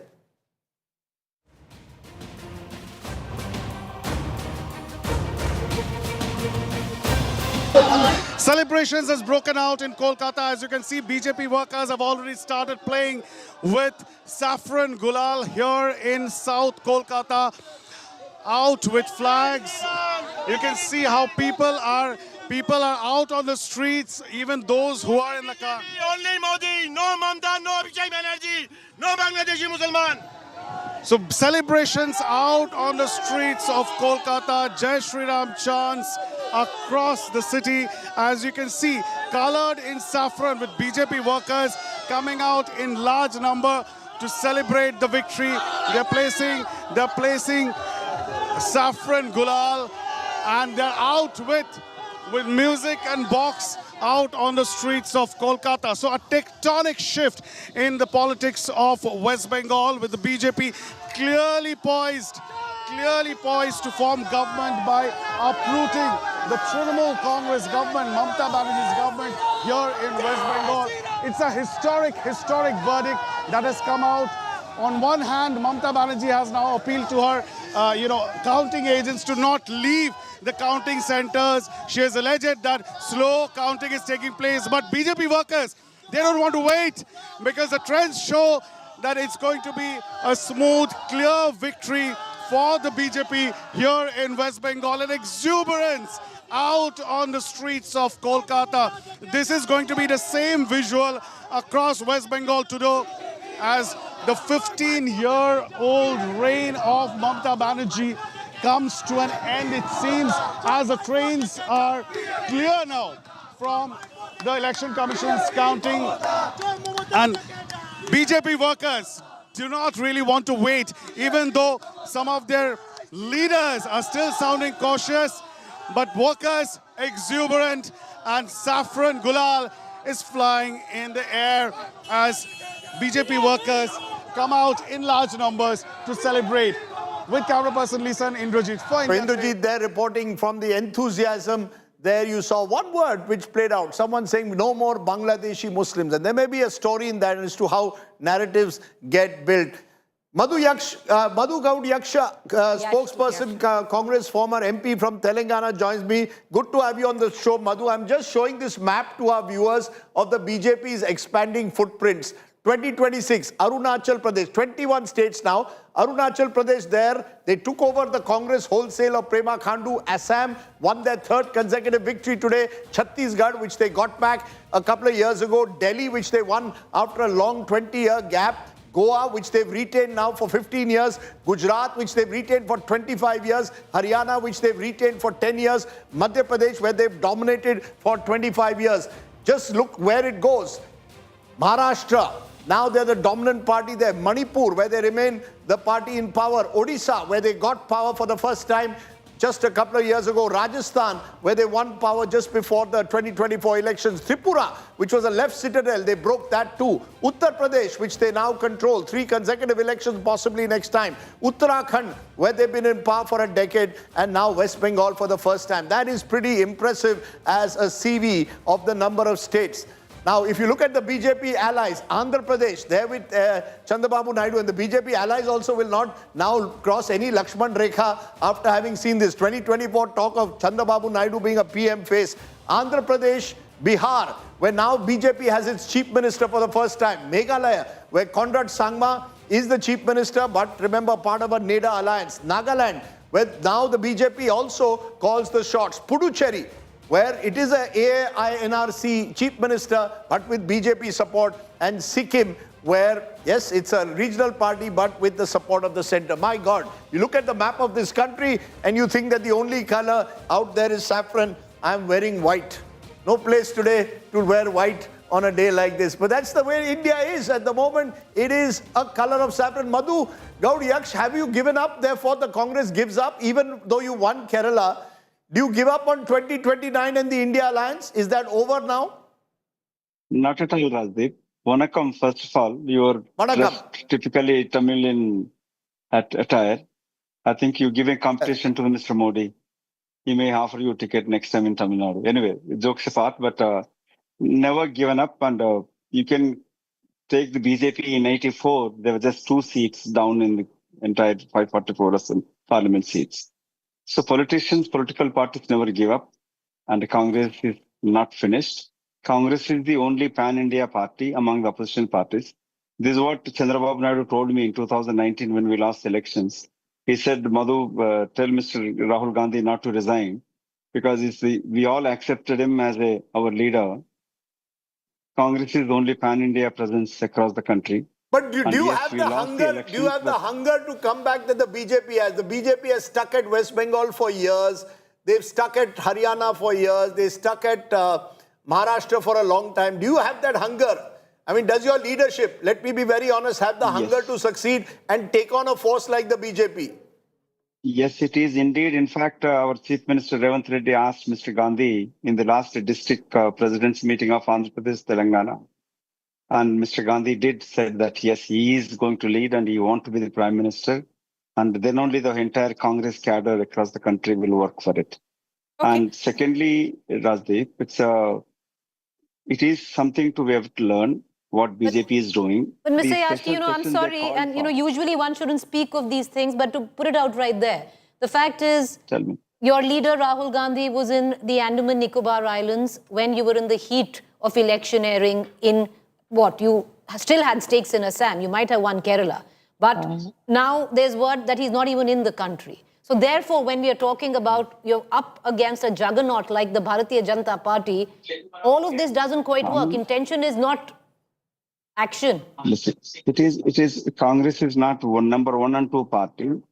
Congress has a setup. Mr. Gandhi did his campaign. He traveled across. Even Andaman Nicobar was not vacationing. He addressed, if you see his media bite, the entire environment, how they cutting off the trees, forests, finishing off for one individual, one industrialist. So I don't know why you are diverting the other issues here. Madhu, I have a question, particularly what he said, the statement that he issued in the context of Mamata Banerjee just ahead of polling. Given the stakes that were there in this election, particularly in Bengal, do you think it would have been only wise on part of Rahul Gandhi to not issue that statement? To declare a chief minister who was fighting against the BJP to say that she is corrupt? No, as he rightly said it, Maria, you have seen over 15 years, the absolute power makes a leader arrogant and corrupt. And Mamata's arrogancy, not even caring for alliance partners. Congress is accepting as junior partner. We accepted and compromised the cadre's strength. But the alliance partners, they undermine, beat in Tamil Nadu. We're an alliance partner, but DMK never gave a space in the government, not in the governance, and local body are nominated posts. So it's a time for Congress to reinvent ourselves to fight on our own. Is it the time also to reinvent the India alliance, Mr. Yashki? Yes, possibly yes, because this Mamata, our own wrongdoings happened to today. You see those rape victims, which how the Mamata behaved that time. And the divisive politics, polarization is as much as benefited BJP, but it hurt the Mamata. So she has to stick to those democratic principles, secular principles, which she has to. Okay, we're going to leave it there, Madhu Gaudiakshi, as you said, that there is a learning here. There's lots of introspection for those who've lost today, including the likes of Mamata Banerjee. Is it the end of the road for her? Is it the DMK now, which will also have to introspect? What will Vijay's government be like? What will it look like? Could that be the government? And how will that hung assembly, which looks like staring Tamil Nadu in the face, be broken? And what will a BJP government look like in West Bengal? And is Hemanta now part of the Gen Next leaders of the BJP firmly established? Lots that we've talked about. It's been wonderful to see this battle of the states unfold, and yet another fascinating day in Indian politics. Preeti and Maria will carry on. I'm going to go have lunch, not jhalmuri, but a proper lunch with fish, baked tea, which has been prepared by our team here. I look forward then to your company later this evening. But great to have all of you on the show. It's been quite a fascinating, historical day in many ways in Indian politics. Thanks for watching. We'll be back in a moment.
Like a dream come true, you make me rise with you in the sky over Rome.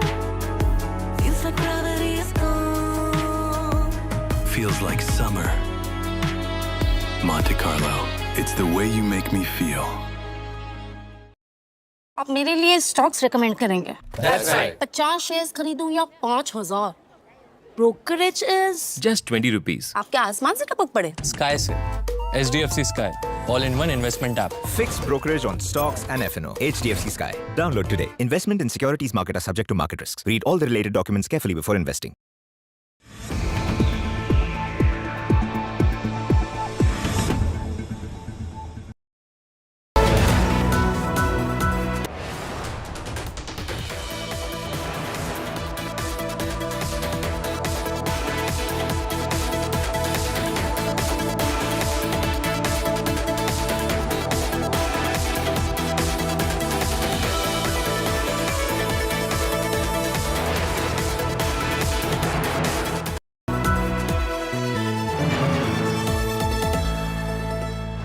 Like a dream come true, you make me rise with you. In the sky of our own, feels like gravity is gone. Feels like summer. Monte Carlo. It's the way you make me feel. आप मेरे लिए stocks recommend करेंगे? That's right. 50 shares खरीदूं या 5000? Brokerage is Just 20 rupees. आपके आसमान से टपक पड़े? Sky se. HDFC Sky. All-in-one investment app. Fixed brokerage on stocks and F&O. HDFC Sky. Download today. Investment in securities market are subject to market risks. Read all the related documents carefully before investing.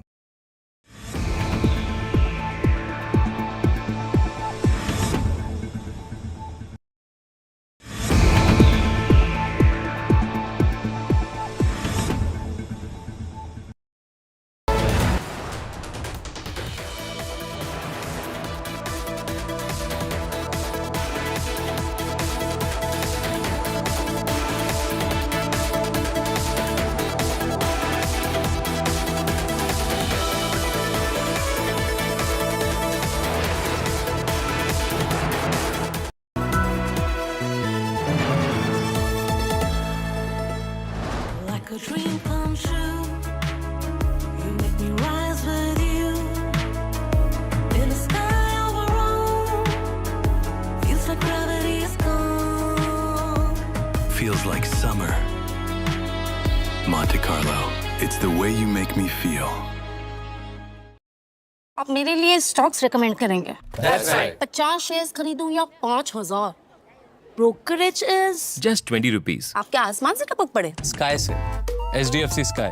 All-in-one investment app. Fixed brokerage on stocks and F&O. HDFC Sky. Download today. Investment in securities market are subject to market risks. Read all the related documents carefully before investing.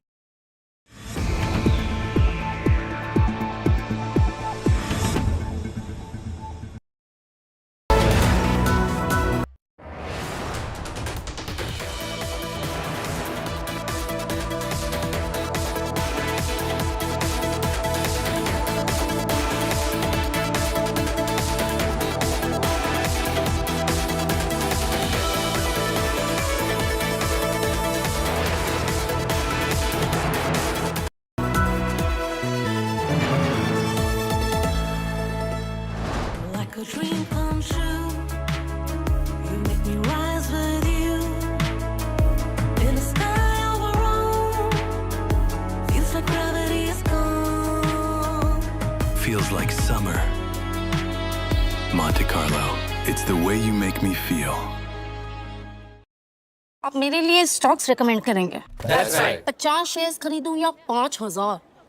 Brokerage is Just 20 rupees. आपके आसमान से टपक पड़े? Sky se. HDFC Sky. All-in-one investment app. Fixed brokerage on stocks and F&O. HDFC Sky. Download today. Investment in securities market are subject to market risks. Read all the related documents carefully before investing.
Presented by Parul University. यहाँ possible है. Co-powered by Panasonic AC, India का Captain Cool. Co-powered by Jindal Stainless.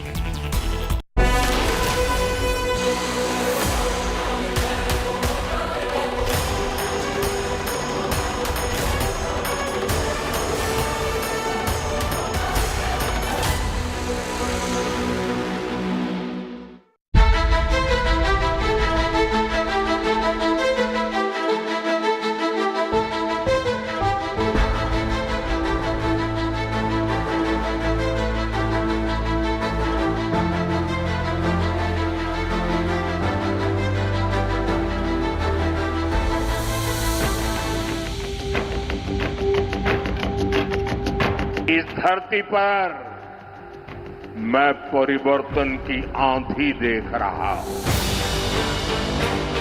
और सरकारें Bharatiya Janata party नहीं बनाती, सरकारें देश की जनता बनाती है, बंगाल की जनता बनाती है।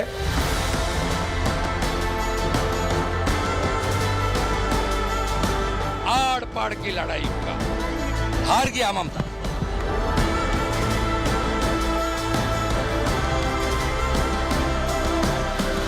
सब बोल रहे हैं एक ही आवाज, पाल्टानो दरकार।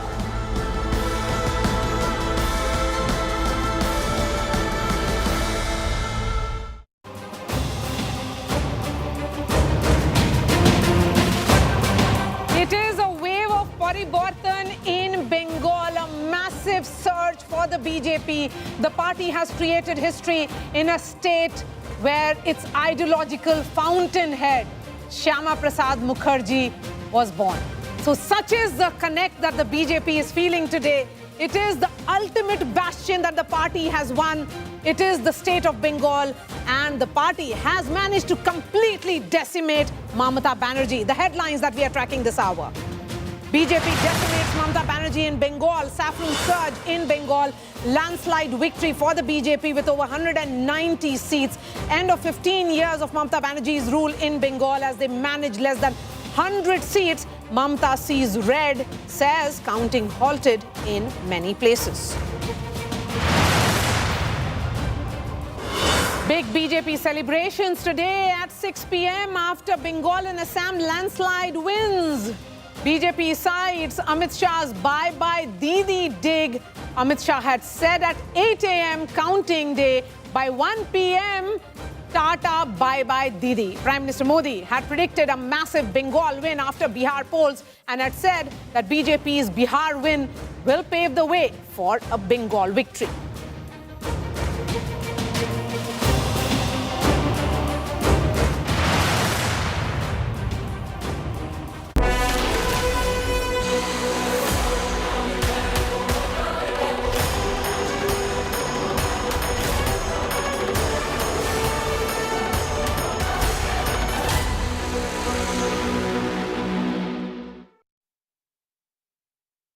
As we try and decode this massive victory for the BJP, we are being joined by senior BJP leader Ravi Shankar Prasad. Mr. Prasad, really appreciate your time.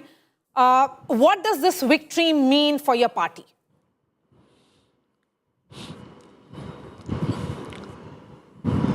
Well, it's a very emotional day for us, Maria Shakil. You know, Shyama Prasad Mukherjee, our legendary first leader, was from Bengal. And he sacrificed his life for the sake of national unity when he entered Kashmir without permit and told his secretary when he was arrested on the Jammu border, go and tell the nation I have entered Jammu and Kashmir without permit. And the name of that young secretary was Atal Bihari Vajpayee. And ultimately he was killed inside the prison, not given medicine at the appropriate time. From there this journey started. And the second, the spiritual virasat of Bengal, from Ramakrishna Paramhans to Vivekanand to Vipin Chandra Pal to Maharshi Arvinda. All this was thought to be completely negated post-independence, except the few years of Vidhan Chandra Roy rule. Left completely decimated it, and Didi adopted the left model, lock, stock and barrel, and aggravated it all the more. It is a defeat of arrogance, Maria. ये अहंकार की हार है. And as I must name him, Samik Bhattacharya, my good friend, the president of Bengal BJP, we have worked together in Yuva Morcha for many years. I asked him, he said, Raviji, it will be a rejection, not an election. Okay. I think was so right. People are rejecting Mamata ji. Maria, the second thing I would like to say, it is again a lesson for many others. Was any institution left, be it judiciary, be it election commission, be it insult to the President of India, forget about the protocol even to the Prime Minister, the common people, the voters. I have travelled extensively in Bengal to inquire into many of the malpractices during the Gram Panchayat elections. People are not allowed to vote, not allowed to file nomination paper. They were beaten. I visited villages after villages. Mr. Prasad, today all of them have question. spoken. One question can be asked is, you said that not any institution was left. Bengal Chief Minister, I mean, she's still the Chief Minister, she hasn't yet put in her papers, or the Trinamool Congress will level the same charge, that there was complete use of so many agencies, be it the Election Commission, and that it was not a level playing field in this election. How will you respond to that charge coming from the Trinamool Congress? Very simple response. Was SIR done only in Bengal? Not in Bihar? Not in UP? Not in Tamil Nadu? Not in Kerala? Everywhere it was done. The Supreme Court practically oversaw the implementation of SIR in Bengal. You don't have trust for the judiciary. Many judicial officers were also kidnapped for 7 hours, given the worst treatment possible. But for the intervention by the CGI, they would not have been able to even see the light of the day. Well, let's not talk about that. The larger issue is, can you deny there was no torture, there was no arrogance in the extreme, the police? I had gone to Sandesh Khali, Maria Shakil, and we could hardly enter but for the CRPF which came to our rescue. The police was not allowing me to go. And I said, I will do dharna here. And my goodness, thousands of young boys, girls, ladies came. We were stunned to see the kind of atrocity committed there. I have gone to many tribal villages while doing the inquiry about these things. In one village, I could not find a single villager there, except one young bahu. I call her Ekin Yashona apne. She said, Ami bolbo ki. That was the level of overpowering fear across the board, OBC village, tribal villages. Therefore, people have spoken. And once the people are... And what to say, Maria? What happened in Falta 2 days ago after polling? So many women came on the streets or not? We are still being threatened. We'll take care of you. If this kind of fear is there, the people rise, awake, give them the condition, and they have spoken. Okay, so you are saying that this is Bharosa over Bhay, one of the taglines of the BJP in this election. Bharosa, Bhay ke upar. So, you know, Bharosa, Bhay nahi Bharosa, as the BJP said. Very right. And plus, trusting the leadership of Prime Minister Narendra Modi. And above all, trusting the assurance of the Home Minister Amit Shah ji. Okay. Which you began ulta latka denge. He told all these gundas of TMC, if I can use that word, tumhe chhodenge nahi, nishint raho aap. Okay. Isse bharosa bana, and the rest is history. All right. I want to thank the voters of Bengal. Okay. And we will give good governance and delivery, you'll see it. Okay, that's a promise that has come in. Mr. Prasad, thank you so much for joining us. We'll be joined by union ministers, senior BJP leaders who have all travelled and campaigned for the party over the next 1 hour. We'll be joined by former union minister and other leaders shortly as well. Mr. Prasad, really appreciate your time. So what we are seeing play out in Bengal is a tectonic shift in Indian politics. It was Mission Bengal that began in 2014 December. And on that note, I'll bring... Okay, there is a piece of breaking news that is coming in now. Actor Vijay's father has invited Congress party for TVK's alliance. In fact, he has said that Congress lost its power by supporting their parties. Claims that Vijay is ready to give power to Congress. So that's the update that is coming in, that actor Vijay's father has invited the Congress party for the TVK alliance, and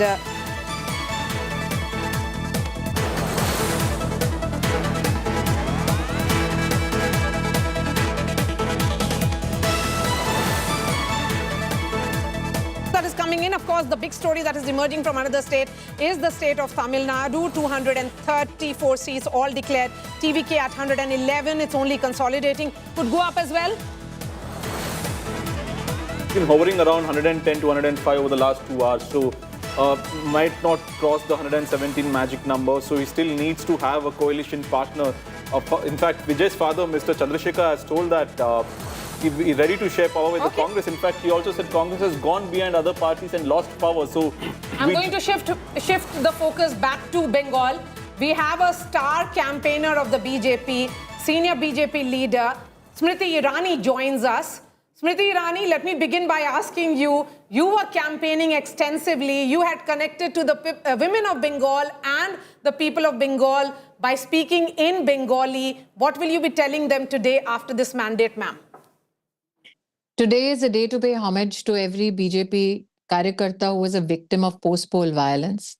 Today is a day to give gratitude to the Bengali voter that voted in favor of good governance. Today is a day to poignantly remember every female victim of violence, that instead of being assured law and order frameworks that can deliver justice, was meted out humiliation, injustice under the Trinamool rule. And today is also an ideological day of victory for that BJP Karyakarta that has long seen West Bengal be a bastion of the left, a bastion of the Trinamool, and now sees their total political decimation and sees the sunrise from the land of Shyama Prasad Mukherjee. You're calling this a big ideological victory for the party. There are multiple readings, multiple factors that worked for the BJP. What about the woman voter? What's your assessment of the women shifting away from a woman chief minister? Numbers are not completely in. Hence, for me to give a demographic dividential response would be unfair. But I can only say this, Maria, irrespective of man or woman, today we see a surge in the confidence of that Bengali voter that wanted the promise of good governance delivered. I think throughout the campaign, the Prime Minister, the Home Minister has kept focus on very, very essential issues with regards to the governance of West Bengal. The fact that over 10,50,000 crore rupees was made available between 2014 to 2026 by the Indian Treasury and not completely utilized for issues of development in Bengal. The fact that the poor in Bengal were dissuaded from the national flagship program of Ayushman Bharat just because of the political arrogance of Mamata Bandyopadhyay. The fact that 25 lakh fake Manrega job cards were made by Trinamool Gundas. The fact that the President of India was humiliated. The fact that in Malda, judicial officers were held hostage. The fact that unabashedly the Trinamool Congress stood in support of illegal immigrants. These issues did not escape the mind frame, the mind work of the Bengali voter. The fact that the Trinamool Congress, instead of deliberating, discussing these issues of governance, kept their campaign focus on March, Mangsho, Jhalmuri, I think also did not escape the attention of the Bengali voter. When we look at this number, ma'am, 196, whenever we would speak to top BJP leadership, their own estimate was 170 plus. Did you see this surge? It is a plus on the ground? So it's most definitely a plus with regards to anybody that you spoke to. They are evidencing that now in your newsroom. I think when I went to Bengal, it was not only this campaign, but between the two assembly elections also, I've had a consistent, because of my Sangathan, an engagement with my Karyakartas in Bengal. I think post the last assembly election violence, it was heart-wrenching to go and meet families of victims, especially Karyakartas. When you went to rural Bengal, when you went to semi-urban Bengal, genuinely the violence also begot a sense of fear in in the everyday living of every Bengali. So to see the victory today, it's a sweet victory not only of the BJP, but also that Bengali that still believes and hopes for good governance. And I'm sure under Prime Minister Modi's leadership, we will, as a political organization, deliver on that promise. Some analysts are saying that this is also massive Hindu consolidation, or would you say this is... This is an Indian consolidation against Trinamool that supported illegal immigrants. This is an Indian consolidation against those who wreaked havoc, used violence as an instrument of state and politics. This is a surge of Indians that did not want to be left outside the purview of good governance that the central leadership and the central government has assured the people of India. What did the BJP do right between 2024 Lok Sabha elections, where their tally from 2019 went down from 18 to 12, to now, where they are forming the government with this kind of a massive, massive mandate, ma'am? To have a prime minister like Modi, to have a home minister like Amit Shah, somebody who's had such a large political Sangathan organizational journey, to have Karyakartas that defied every violent turn that their politics took. I think I can also attribute it to that Bengali supporter, that Bengali voter that continued to believe in the BJP leadership. I also believe that today is also a day to give thanks to the Election Commission and the paramilitary forces that ensured that Trinamool Gundas did not run riot. You yourself and your channel has reported on issues of how in Falta you had seen and evidenced it. Trinamool Gundas came out and told voters that if you don't vote in the favor of Trinamool, women members of your families will be raped. So these are the realities that the Bengali voter had to live with. For them to emerge from that ecosystem of fear, believe in the protection that has been offered by the paramilitary forces, and to the fair and transparent election that has been undertaken by the Election Commission of India, I think today is a victory of democracy, truly, especially when the Trinamool had assured a dance of death. My last question to you, because I'm sure you're getting lots of calls, ma'am, for interviews. So, you know, the Trinamool Congress is saying that there is no level playing field, that there was no level playing field, that there was misuse of central agencies, that the BJP did everything possible to win this election. Then I think it is not only an insult to the paramilitary forces, that is a combine of all Indian states, servicemen and women that come from all states, all districts of our country. It is not only an insult of the Election Commission of India, but it's particularly an insult of the Bengali voter.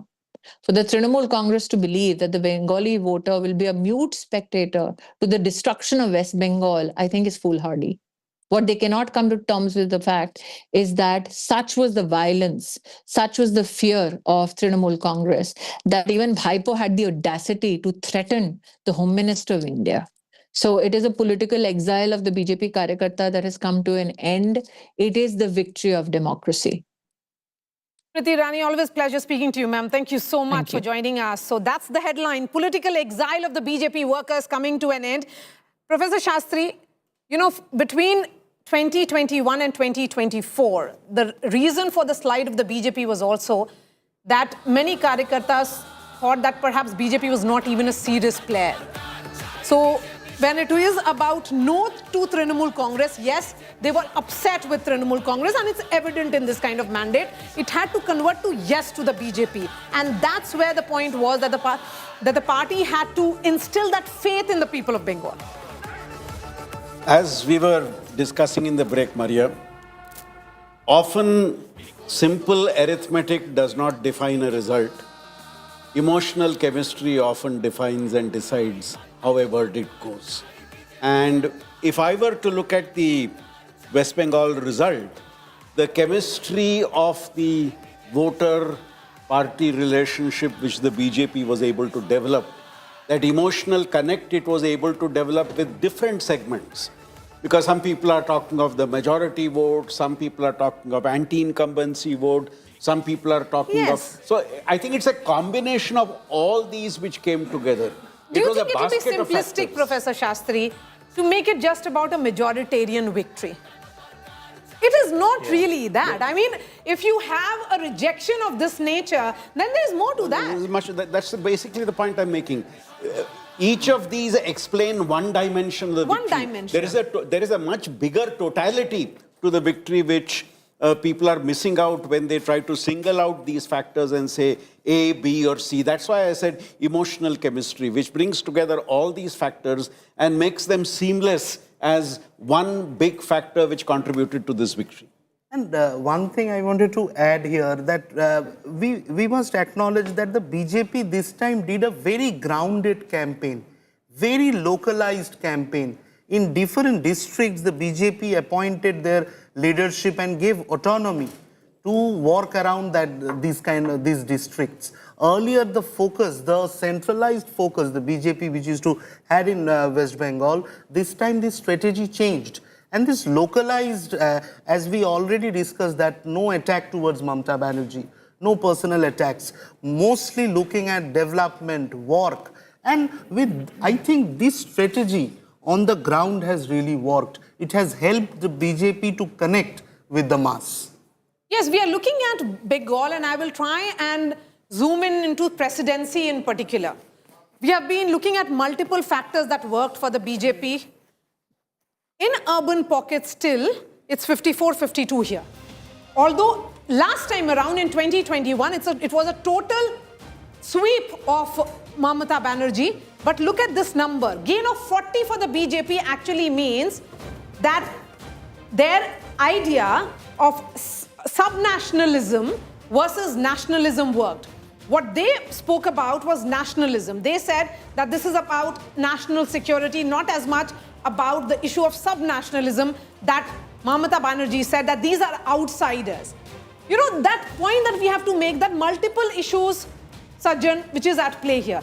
When we look at presidency alone, Mathua voters, yes, there are, this is where you have Havda, Hooghly, yes, all these belts, the elite belt. Kolkata. The Kolkata, which is all of them swept by Trinamool Congress in 2021. And if in presidency, the BJP has made a gain of 40 seats alone, is a signal of the shift which has happened, particularly among the Bhadralok. Yes, Let's put focus on the Bhadralok. So Bhadralok, they were synonymous with the claim of Bengali exceptionalism, that Bengal will hold on to some of the exceptional social, cultural, and by extension, political fabric, wherein there may be anti-incumbency against Mamata, but still a party like BJP will not be accepted. That was the core of the argument. And this time you see, we did see divided household, but this would be the extent of shift in presidency region, is precisely because already in North Chobis Pargana, the Mathua and the rural voters had shifted.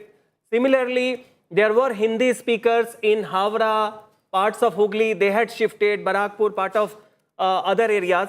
It is precisely the middle class Bhadraloks whose shift is the decisive factor. So they were seen as the custodians of the Bengali Asmita. Exceptionalism. You know. Exceptionalism or Bengali Asmita. Exactly. And then it made it almost like that the BJP was a party of outsiders. They were not being allowed to enter Bengal. How did the Bhadralok turn for the BJP? It's fascinating because, you know, as you were talking about Bengali exceptionalism, what has happened is that there has been fundamental shift and the So Gaurav Gogoi has lost from Jorhat with a massive 23,000 votes. Yes. So he was the face of the Congress party in Assam in and Lok Sabha also. And Lok Sabha as well. Yes, massive. Losing by 23,000 is massive.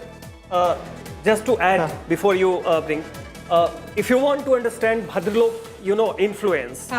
So besides Muslim, the Bhadralok, middle class Bengalis last time, they came together. Now where the Bhadralok influence is less, 27 seats of Darjeeling, Jalpaiguri, Alipurdwar and Cooch Behar.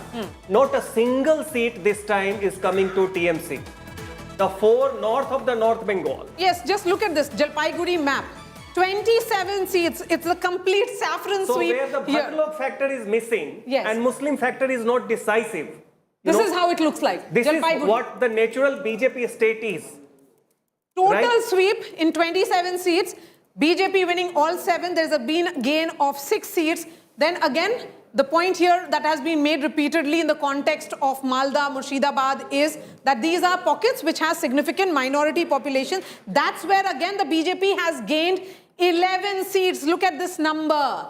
Every pocket across Bengal, it's a BJP sweep, and that's the reason why this kind of number can come in. See, Maria, this entire Bhadralok phenomena is fascinating to unpack this. Tell me. I studied at Kharagpur, right? And most of my professors typically belong to that middle class Adda type Bhadralok who sit together over a jhalmudi or a tea and then they discuss politics. See, the problem that has happened is that these were the earlier custodians of the left's ideology. But there is no Marx anymore. I mean, where is Karl Marx ideology? There is no factory floor. Now, the younger Bengali, who are the sons and daughters and the grandsons and the granddaughters of these original Bhadralok, they are now looking at Elon Musk. They are aspirational. I mean, Marx is all out, Musk is in. And that phenomenal change, you need Marx to is out, Musk is in. Absolutely. I mean, who gets motivated looking at the thesis of Karl Marx now? Nobody does, right? So, I believe there is... The older Bhadralok has been now going gradually into the Stone Age. They are replaced by this younger middle class, which is aspirational to the hilt.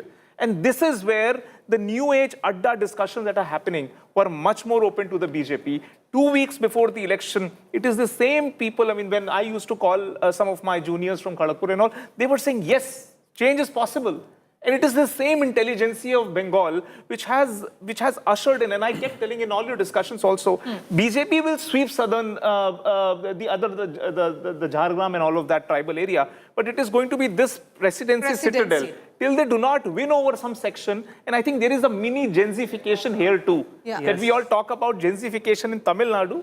There is a Gen Z everywhere. There is a Gen Z even in Kolkata, which believes that why can't Kolkata also grow at par with what Chennai is doing or what Bangalore is doing? Yes, I think there was this larger reading, as you said rightly, and I met a student in Jadavpur University, and he had more reasons, and he gave me a number of reasons why he will drive his entire family to vote to the BJP. His reasons were that everything seems to be going wrong with the state, that the state is blocking the central government schemes. Shayantan, that's what has also not gone down well with the people, particularly the women. They were seen as not benefiting from the central government, and the state government was perhaps being the Roda. Absolutely. I think the aspiration factor is here very important. And as the discussions, as he was talking about Bhadralok, now I am born and brought up in Calcutta. So I would like to say that from 2021 onwards, this break within the Bhadralok was very much visible, that there was a shift happening because these unemployment, people are not getting job. It is affecting every family of Calcutta. Their children, we are not getting job in Calcutta. We have to go outside and work. So this is a story of every household. Many people say in West Bengal that Calcutta has become, and BJP has campaigned with this theme on the ground, that Calcutta has become an old age home today. So why this is happening? Because there is no job. People are going outside for job. So this anti-incumbency, the lack of job opportunity, and no plan of action that how will I make employment. Okay, so I think this has affected every family in West Bengal and of course in Kolkata. And just to add 2 more points to the Bhadralok, because it's an aging block in Kolkata that is very much visible, because one child policy, etc., and they all are migrating to other, as Rajat said about from Marx to Musk. That is very much visible, well put up. Another thing is also that how long will you be an island of exception, right? You see Bengalis outside presidency. Within Bengal, they had shifted. In Assam, Barak Valley, they had shifted. You see them, Bengalis outside in Tripura, they have shifted. In Delhi and many metropolitan areas, they have shifted. So presidency area and Bhadralok could not hold on to, as an exception to this entire trend, which is there, right? So therefore, many a times, this belief that there is some sort of a magnetic pull which cannot be reversed, in this exceptionalism logic, it romanticizes the past. They are the people who were young when Jyoti Basu became the chief minister in 77, and they hold on to some that, Bengal is secular, it will never It will never choose a party like BJP, which is seen as a North Indian party, all this sort of a thing. The Bhadralok Gen Z are global. They know that the Lal Mans of Rajasthan to Champaran Mutton of Bihar, non-veg is everywhere in BJP-ruled state. And therefore, to try to propagate that if BJP comes, there would be a cultural reversal or something which would be very detrimental to their sensibility. Yeah. It's something which will not cut the ice. Yes, let me bring in Chitra Batham, who's the spokesperson of the Congress party. And Chitra, how are you looking at this loss of the Congress chief of Assam, also the face of your party, Gaurav Gogoi, with a massive 30,000 votes? Well, obviously, that is disappointing. But I think if you look at today's picture, we definitely have gained a lot. We are comfortably making our own government in Kerala. We have got invitation from TVK, who has won with a massive landslide victory. Because it's a secular and progressive party, so that is why it has extended its arms out to us. And thirdly, we are edging in Pondicherry also. We are giving a good fight in Pondicherry as well. Assam, definitely, it is disappointing the manner in which money, muscle, misery was completely used to influence these elections. The results are completely out over here. And as regards to West Bengal that everybody is talking about, we must look at this respect point that deliberately the counting in West Bengal is being, slowed, because if you look at these numbers versus the number of rounds that have actually taken up, it's not even 10 in certain areas, wherein you have to actually go up until average of 20 rounds in majorly all the constituencies, or somewhere even in 30 rounds. So I think it is too early to say even in the case of West Bengal. It has all consolidated. The BJP has won Bengal and one big. It has formed the government also in Assam. It has made an inroads in number of states. So the Congress party really needs to realize its political opponent. Realize how the party its political opponent we are forming the fights. government in 2 states, madam. So I think you should acknowledge that as well. Have respect for the other parties as well. Yes. So you're forming the government Kerala in and Tamil Nadu. Tamil Nadu. Kerala. Yes, and we've got invitation. We've got invitation from TVK. You've just shown that we have got invitation from TVK. But that is TVK's mandate. 4 seats, and that is a slide from how much from 2021? No. You're 50% down from 2021. That's how it is. It looks like. By extension, forming the government. Where do they get this confidence, Maria? I don't know. Today, Please go ahead. Till today, only the BJP has been able to make inroads. Can you hear me? Please go ahead, ma'am. Hello? Can you hear me? Yes, loud and clear. Yeah, so all I'm saying is that it's not such a dismal performance on our end as well. It's just that, we don't exuberate arrogance at any level or try to poke fingers at others. We definitely will analyze and introspect wherever we have lost, but definitely it's also a day of celebration in other areas where we have won massively.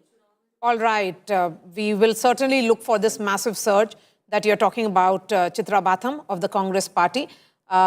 But one thing is clear, the Congress party is down from 8 in 2021 to 4, and still a lot of celebration happening here. Yeah, in fact, in coalition, with always being with DMK, they've never got power to be in the cabinet. And this time around, they had a lot of turbulence in negotiation because Manikam Tagore has been vocal about having their share of power if they come back to government. But this time around, they have the chance to get at least 2 cabinets out of the 4 people if they start supporting TVK. And these 4 leads, Maria, that we are of the Congress in Tamil Nadu are quite comfortable at this point of time. We have Mailadurai, Melur, Kolachal in Kanyakumari as well.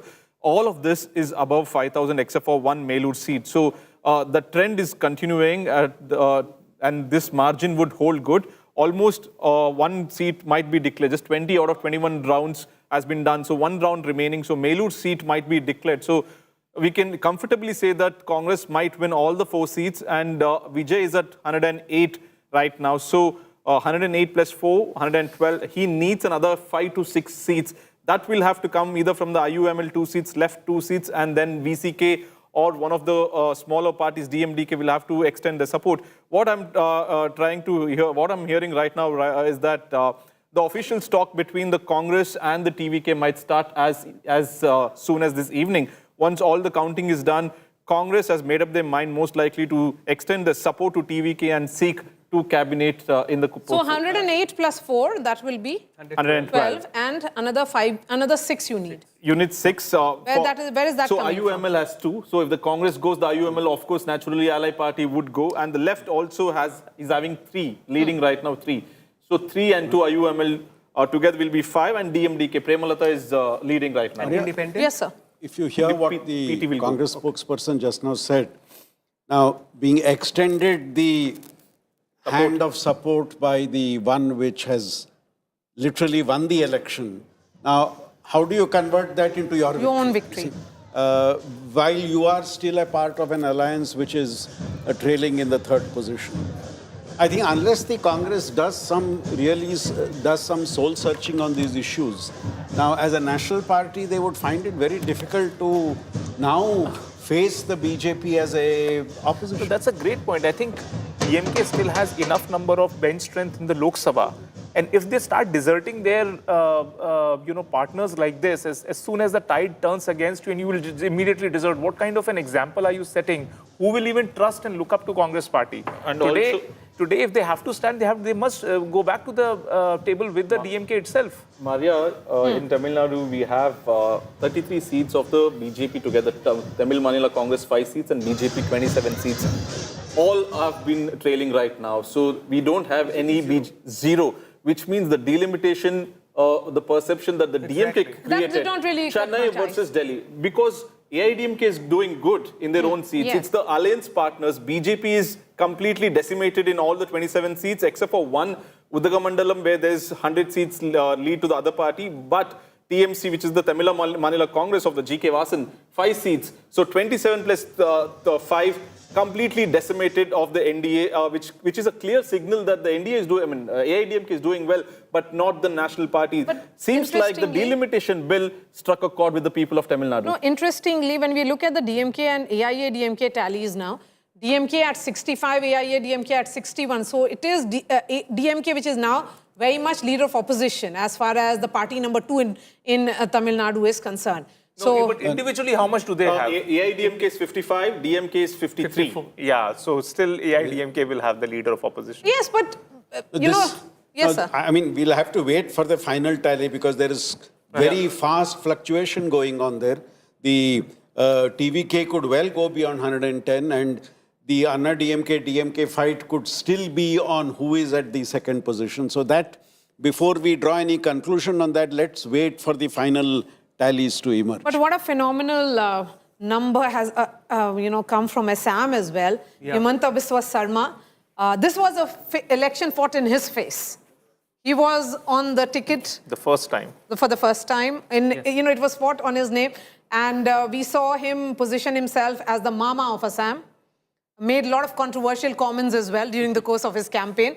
But Rajat, what does it do to position him? Where does he go from here onwards nationally? See, he, as a leader, he is a very ambitious leader and he marks his target pretty well. Being a chief minister was his dream, not just in 2015 when he crossed over from the Congress party and came into the BJP, but even when he was serving under Tarun Gogoi as the number 2 in the party, he always kept his eye on the number 1 spot. A lot of people around him say that he has national ambitions and he is seen as probably the, one leader after long decades where you are seeing one leader from the northeast part of our country emerging and probably claiming the number 2, 3 position in the center eventually. Yes. I mean, not immediately. So he is eyeing that spot. And who knows, what the future holds. Can he be the eventual first prime minister coming in from the northeastern region? If he sets that target, he will work on that. He's that kind of a leader. But certainly, if not the numero uno, politically speaking, he will be there at least in the top 5 of the BJP leadership going forward. So a man to look up to, highly ambitious, Machiavellian in his approaches, has not left any chance for the opposition, not even a square inch. I mean, even Congress leaders who are contesting against the BJP, I mean, the folklore there in Assam is that even they take money from Himanta Biswa Sharma to actually go out and contest elections. So, out and out, complete domination, total domination. I'm telling you, not an inch is there for an opposition space. Pick Bodos, pick the other tribals, pick the Chai Bagan, even the Bodos, the two principal parties in Bodoland. Both these parties fight against each other, but when it comes to state election and national election, both of them are in alliance with the BJP. So how does even Congress step into this other than just focusing on 2023 seats, which are Muslim dominated, which BJP anyway disregards when it starts its campaign. So BJP has a Congress party, and this is what Himanta Biswa Sharma said, Congress except Gaurav Gogoi is an entirely Muslim party. And Congress except Gaurav Gogoi is perhaps a future BJP party. You never know. They say that within BJP there is a con-JP. So all the Congress leaders are potential, BJP asset if there is a need. If in West Bengal the BJP decides to choose the one everybody is talking about, you will have a second chief minister of the BJP who began his journey in the Congress and then the opposition and then moved to the... No, there are many such before that you also have Samrat Chaudhary in my state. Yes. His politics began in RJD and JDU, and then he had a so he'll be the third import. You had an Arunachal chief minister, a whole host of these chief ministers. Let me bring in Munish now, who's joining us from the BJP office in Kolkata. Celebrations are going on, and that's where Shamik Bhattacharya is also there. Please go ahead, Munish, give us a sense of what's happening. What's the nature of celebration? Will there be some... perhaps a press conference by the state BJP leadership as well in Kolkata?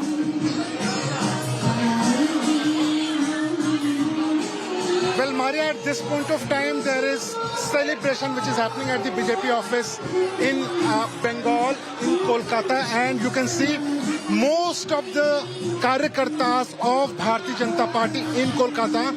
You can see them celebrating. You can see them all in one color, that is saffron color.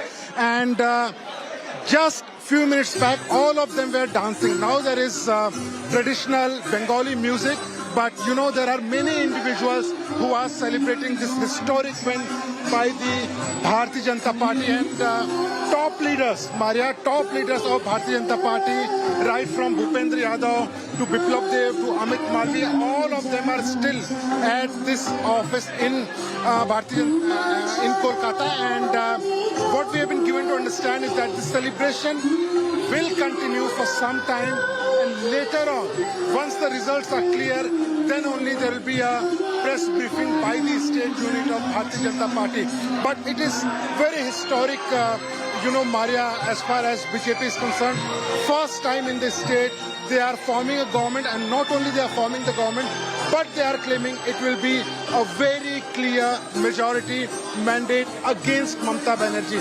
Apart from that, Maria, since 11 o'clock, what we are seeing is different styles of celebration. Initially, it was with laddus. Later on, we saw that jhalmuri, which became a talking point. That is playing Munish behind you. West Bengal politics. Which is this music, Shantan? Rabindra Sangeet is playing behind you. That's what it means for the BJP. No cultural threat. No cultural threat. That's what the message is. Go ahead, Munish. Absolutely, Maria, and just to get a sense that what BJP is thinking at this point of time, let me go across through some of the Karyakartas of Bharatiya Janata Party who are, in the celebration. क्या कहेंगे आप लोग, कितनी खुशी है? ये जीत बंगाल की आम जनता की जीत है, जो आज इस अत्याचार से मुक्ति के लिए इतना बड़ा निर्णय लिया है और उन्होंने भाजपा को जिताया। ये भाजपा का जीत नहीं है, ये पश्चिम बंगाल का आम आदमी का जीत है, जो लोग तंग आ गए थे। आज से वो लोग खुल के सांस लेंगे। लड़कियां घर से निकलेगी तो उसको चिंता नहीं होगा कि घर कैसे वापस जाएंगे, सही सलामत। वो दिन चला गया। Maria, also there are some women कार्यकर्ता of भारतीय जनता पार्टी। कितनी आश्वस्त थी आप लोग जीत को लेके, क्योंकि ममता बनर्जी ने एक स्कीम लॉन्च की थी महिलाओं के लिए, फिर भी महिलाओं ने क्या वोट? हम लोग पूर्ण रूप से आश्वस्त हैं कि बंगाल की जनता जनार्दन इस बार भारतीय जनता पार्टी की सरकार को चुनेगी और नरेंद्र मोदी जी पर भरोसा करेगी। So there are many women karyakartas and emotional scenes. Maria, women can be seen crying here with emotions, full of emotions, and not only they are happy, but what they are saying is "Khushi ke aasu." These are unprecedented visuals which we are seeing at it's the been a long BJP wait for the office BJP. in West Bengal. हम लोग 15 साल से अत्याचारित हो रहे हैं। आप लोग देखा है बांग्ला का लड़का कलकी के साथ क्यों बलात्कार होती थी, तो हमारा जो मुख्यमंत्री तो कैसा कैसा बात करती थी। वो बोलती थी जे हाफ रेप हो गया तो 15,000 टका दिया जाएगी, जो फुल रेप हो गया 40,000 दिया जाएगी। क्योंकि आप लोग जानते हैं मेरा कामधुनी में मेरा सहेली के साथ बलात्कार हुआ था। हम आंदोलन किया था, वो मुख्यमंत्री ने बोला था जब मैं महामारी हूँ, तब से मेरा फैमिली का ऊपर मेरा ऊपर टॉर्चर शुरू हो गया था। मैं जेल भी खटी, मेरा घर पे बम मारी, मेरा खून का हुमकी दिया, बहुत कुछ सहना पड़ा, किंतु इंसाफ नहीं मिला हमको, हमारा सहेली को। इसलिए हम चाहते थे जब बांग्ला का माँ बहन को इंसाफ मिले। आज जय हुआ, बांग्ला का माँ बहन का जय हुआ, हमारा जय हुआ, बहुत खुश है। आपके भी आंखों में आंसू हैं। अभी इंसाफ मिलेगा। Let me cut across to Ashutosh also, who's joining us from Guwahati. I want to understand from you, Ashutosh, where is the man of the moment, Himanta Biswa Sarma? We haven't heard from him so far. We're expecting him to be here in an hour or less than maybe in an hour.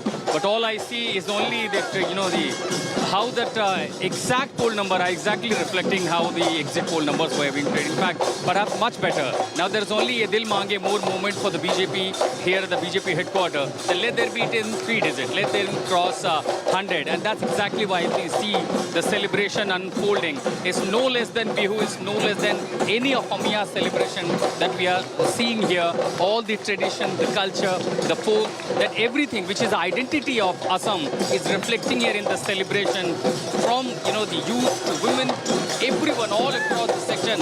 And perhaps this majestic victory of Himanta Biswa Sarma is way different than how BJP achieved in 2016, in 2021. First time BJP all on the face of Prime Minister Modi. Second time on the governance model of Sarvananda Sonwal. And this time, yet again, all the model, all the leaders, someone who was really leading the party from the front. कितना बड़ा opportunity आप लोगों के लिए आज असम के लिए? क्या? कितना बड़ा दिन है आप लोगों के लिए बीजेपी के लिए? बड़ा, बहुत बड़ा। ये था इतना सीट आ जाएगा? हाँ, आ जाएगा। So if you only see the celebration, kahin tali, kahin dhol, kahin nagade, the BJP flag, everything, musical instrument to folk song to the culture, that is identity of Assam is now where we can see clearly at the BJP headquarters in form of the celebration, and this is going to be unending. But we're also hearing there's also preparation being done for the oath ceremony of Himanta Biswa Sarma, maybe in 3 to 4 days, and at the same time, larger issue that would remain that whether the allies will also play a critical role in the governance. I put up that question to the BJP Assam president. He said clearly we are not going to ditch our allies, despite the BJP unfortunately the margin victory. Ashutosh, we'll keep coming to you. Tuhin Sinha, it's a big day for the BJP from Assam to Bengal. We are looking at only consolidation and growth for the party. Well, absolutely, Maria. It's one of the biggest watershed moments in the history of Indian politics. A staggering 7% increase in West Bengal, which has been uniform across the state. In Assam, it's a pro-incumbency vote. And look at the fault lines. In Assam, it was minority card versus report card. Report card has won. In Bengal, it was fear versus, bharosa. Bharosa has won. So, yes, it's a big day for BJP.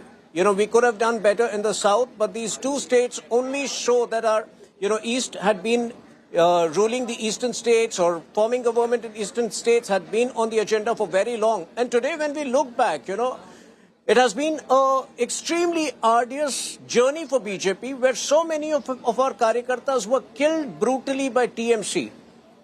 So it's the end of a political culture. You are from Bihar, you have seen this political culture end in 2005 and today look at where the Lalu family is.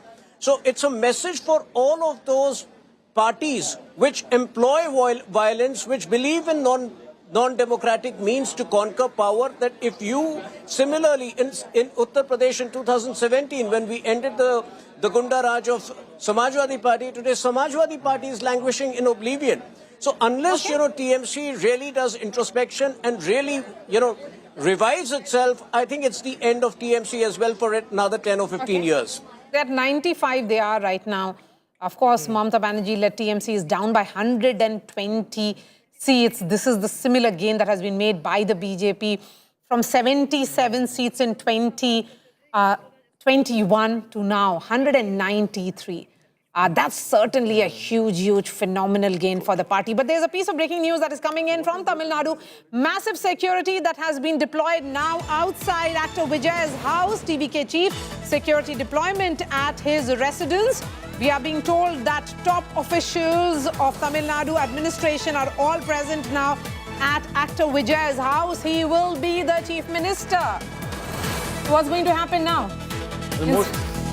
That's the reason I think the security has believed that this is normal protocol, that once we know that the single largest party, usually the police end up at the residence of whoever is the chief minister elect or who might be the chief minister because of the security reasons. We've seen Tambaram police commissioner reach the spot, IG of that range reach the spot also, where Vijay is still inside residence right now, and we saw visuals of Adav Arjun also a brief while going into Vijay's residence to have a huddle or a talk with Vijay, what's going to happen next. As we speak, it's 106 that Vijay is. So he's still fluctuating around 110 to 105. Seems like he might not cross the halfway mark on himself. So we'll have to wait and watch what are the options for him and which party would extend the support. Perhaps he'll make a conglomeration of smaller parties, 4 seats, 2 seats. That's a bigger headache, right? Because in some contentions bill, you might not... And he has not dealt with an alliance. Yeah, he doesn't know how to navigate the treacherous allies. And also the big question is who would contest one seat. Either he'll have to resign from Perambur or Tirchi East. He's leading from both the seats with more than 15,000 votes now. So he'll have to find one more candidate either from Tirchi East or Perambur seat. So, but the bigger question right now is about government formation. We are told that as per our sources, official confirmation that Congress is most likely to extend support and the official talks might begin this evening. And Sengotian is set to come meet Vijay this late in the evening is what we are told. Sengotian is number 2. Actor Trisha has arrived at his Chennai home to congratulate him as well. Yes, she was there for a couple of hours and she left also. Trisha, coincidentally, it's her birthday today. Yes, I was told about it just a few hours ago. Yeah, so that it's a birthday, and what a big day for her. And like you said, the massive security has been beefed up because we now clearly can say that without Vijay, no government can be formed in Tamil Nadu, and he might be the next Chief Minister of Tamil Nadu, and hence, as per the protocol, police have landed up. So our focus will continue. There has been a saffron surge in Bengal, consolidation in Assam, a surprise entry in Indian politics that has happened from Tamil Nadu.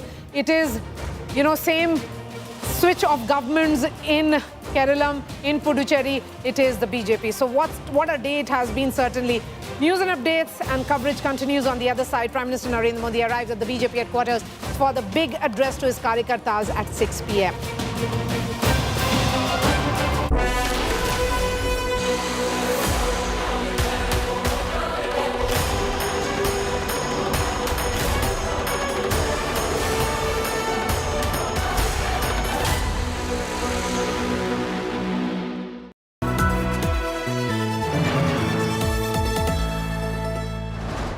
सुकून से मुलाकात कब होती है?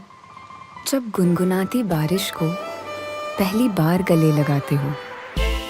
सुकून के हर पहलू से कीजिए मुलाकात हिंदवेयर के साथ। हिंदवेयर, डिजाइन फॉर सुकून।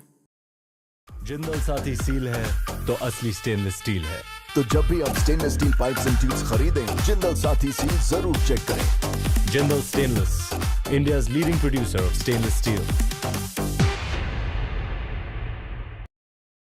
Like a dream come true, you make me rise with you. In the sky of our own, feels like gravity is gone. Feels like summer. Monte Carlo, it's the way you make me feel. आप सब मेरे लिए काम करेंगे? Correct. Research analysis करके stocks recommend करेंगे, वो भी फ्री में। करेक्ट। आप क्या आसमान से टपक पड़े? स्काई से, HDFC Sky, all-in-one investment app. Download today. HDFC Sky. Investment in securities market are subject to market risks. Read all the related documents carefully before investing. Is India ready for autonomous AI-like mythos? New models from Anthropic bring potential risks to banks and financial systems. The question is, how prepared the system is to respond. In the latest issue, India Today looks at how India can prevent disruption.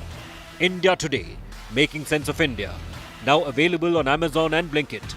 Subscribe now at subscriptions.intoday.in.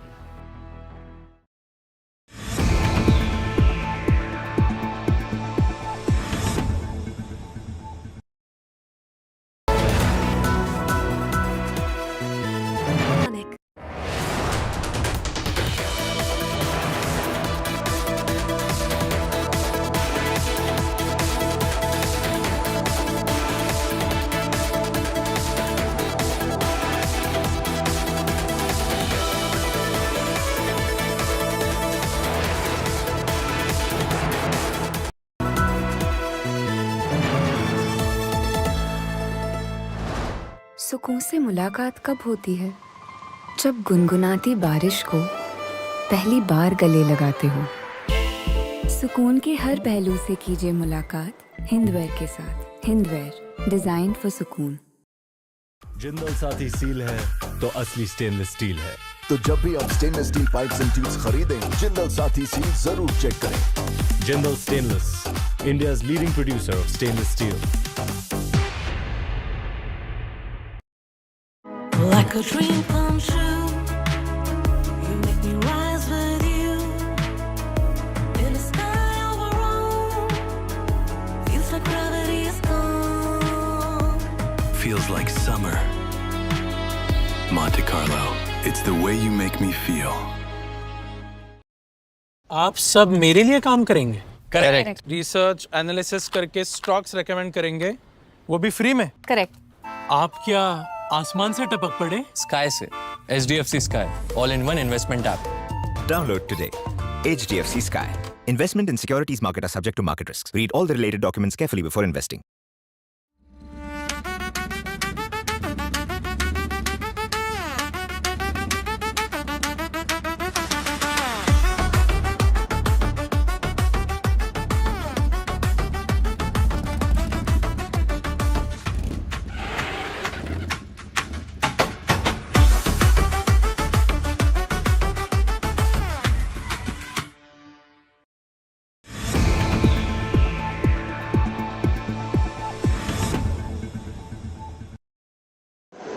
आरोपी को गिरफ्तार किया गया है। उसके खिलाफ fast track court में मुकदमा चलाया जाएगा और हम मांग करेंगे कि इस प्रकार के आरोपी को मृत्युदंड की सजा मिले।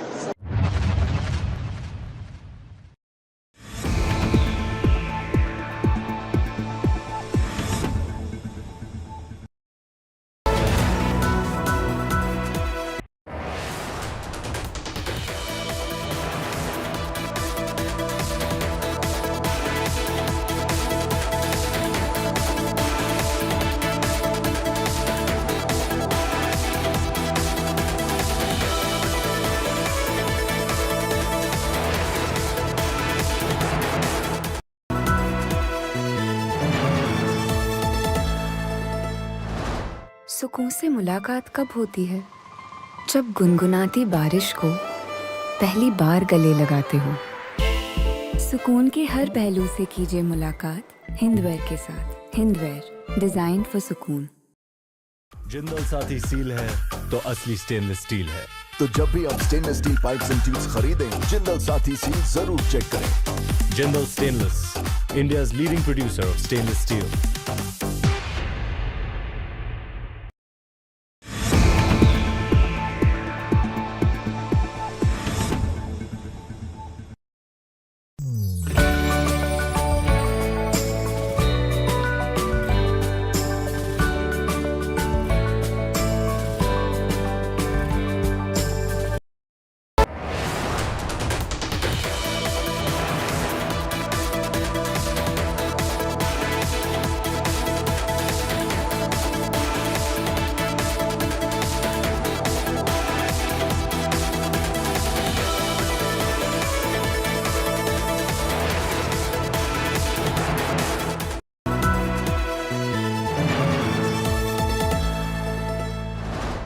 सुकून से मुलाकात कब होती है?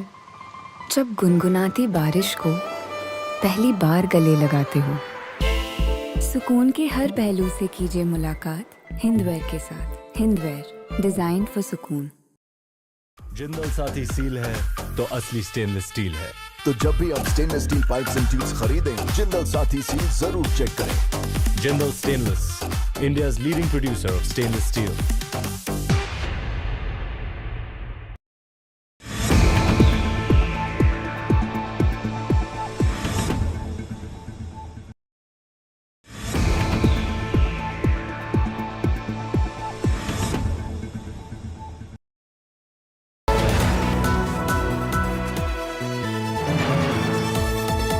Presented by Parul University, यहाँ पॉसिबल है। Co-powered by Panasonic AC, India का captain cool. Co-powered by Jindal Stainless।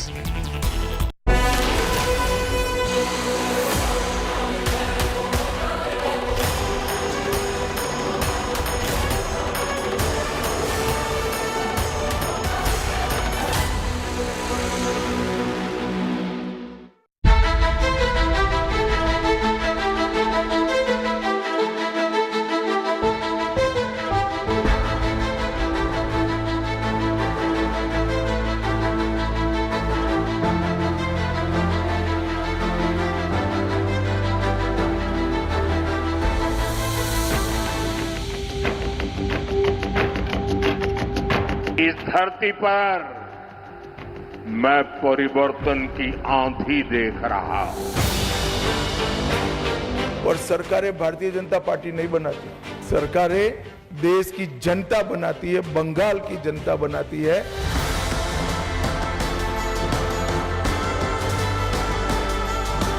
आड़ पाड़ की लड़ाई का हार गया ममता।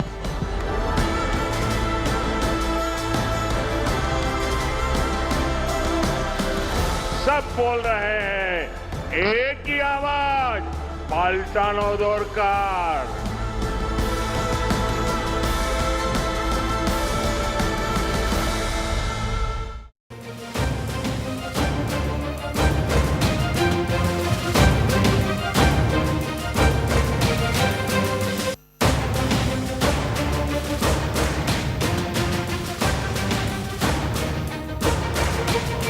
Good afternoon. It's truly a spectacular victory for the Bharatiya Janata Party in Bengal. Bhai nahi bharosa. That was Prime Minister Narendra Modi's clarion call, and the voters came out. They came out in large numbers. 93% voter turnout in the two phases, and the results and leads are in front of you. It's a historic win for the Bharatiya Janata Party. They're leading in 193, as of now up 116. The Trinamool Congress, in power since 2011, is at 95, down 120. For the Bharatiya Janata Party, this is a victory that is as special as their victory in 2014, because this is victory in the land of Shyama Prasad Mukherjee. And I'll tell you about that in greater detail, why this victory, this win, these leads are truly special for the BJP, its voters, its cadre, and the manner in which two people, Prime Minister Narendra Modi and Home Minister Amit Shah, they and the team that they put together, along with the Rashtriya Swayamsevak Sangh, ensured the BJP from 0 in 2011 to 3 in 2016 to 77 in 2021 has now come to 192 plus in 2026. I'm Gaurav Sawant. As always, let's get started with the headlines on India.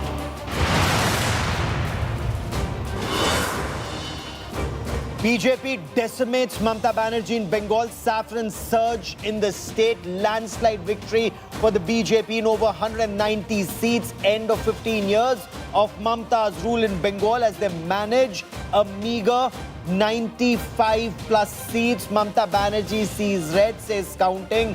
Halted in many places.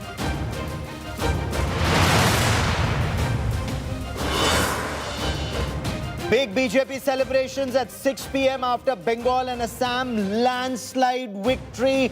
BJP cites Amit Shah's bye-bye Didi dig.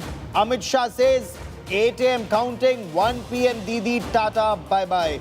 Prime Minister Narendra Modi predicted a massive Bengal win after Bihar poll said BJP's Bihar win paved the way for Bengal victory.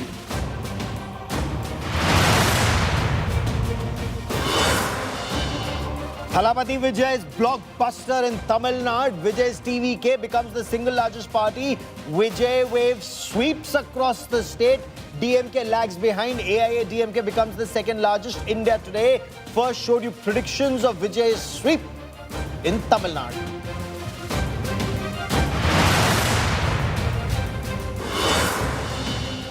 All eyes now on Tamil Nadu government formation. Sources say Congress mulling an alliance with TVK to form the government. AIA DMK in second position. Will it play kingmaker in the state?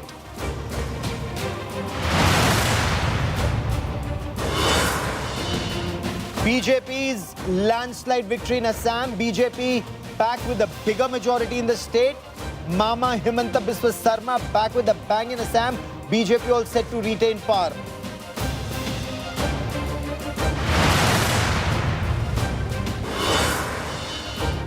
UDF sweeps Kerala polls with over 98 seats. LDF lags behind with just 37. Congress set to form the next government in Kerala.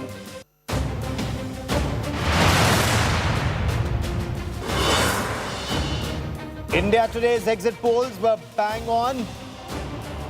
Today's Chanakya poll showed BJP's landslide. Axis India exit poll predicted Vijay's TVK to become single largest party.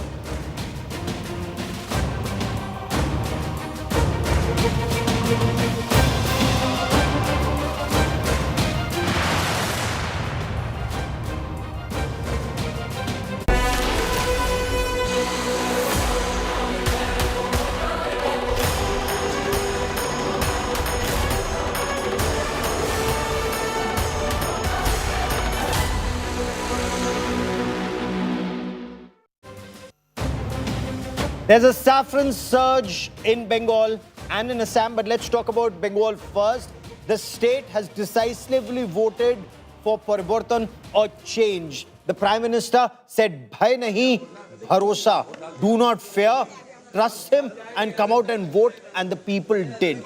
In a historic sweep, the saffron surge has taken over West Bengal, thumping mandate from the electorate. The BJP's tally leapt from 77 in 2021 to comfortably crossing the 148, that's the halfway mark. Now, not far from the 200 mark in the 293-member assembly. Mamata Banerjee is locked in a tough battle to retain even her Bhawanipur seat up against Shuvendu Adhikari, who's once again taken the lead in Nandigram. But after an early setback, she's managed to edge ahead in Bhawanipur. But this time, her fight hasn't been against the BJP. She says and she insists that she was fighting the combined forces of the Bharatiya Janata Party and the Election Commission along with the Central Armed Police Forces. Mamata Banerjee now alleges a larger ploy at play. She claims several seats where the TMC was leading, recounting is not being carried out. She's accusing Election Commission of obstructing due process and questioning the mandate emerging in favor of the Bharatiya Janata Party. The anti-incumbency in the state is visible. It was visible when India Today's reporters were on ground zero. Of course, there were tremendous showdowns over the special intensive revision of the voter list. There were allegations of irregularities and, of course, a supercharged political atmosphere. But Paltano Darkar, the clarion call, that resonated with the people of Bengal this time. Celebrations have kicked off at the BJP headquarters in Kolkata. Party workers are distributing sweets and samosas and, of course, jhalmuri ahead of the official celebrations that will start. But we will get you all reactions. Shuvendu Adhikari, in the run-up to elections, he said, I will come out every hour to give you details of the BJP's performance, because Shuvendu Adhikari was very confident that the BJP would get anything between 170 and 180. This was his assessment. I quickly want to cut across to Munish Pandey, who's at the BJP headquarters and joins us live. Munish, you've been reporting very extensively on Bengal, but first, bring us the color. I'll come to the questions in just a moment. Bring us the color at the Bengal BJP office.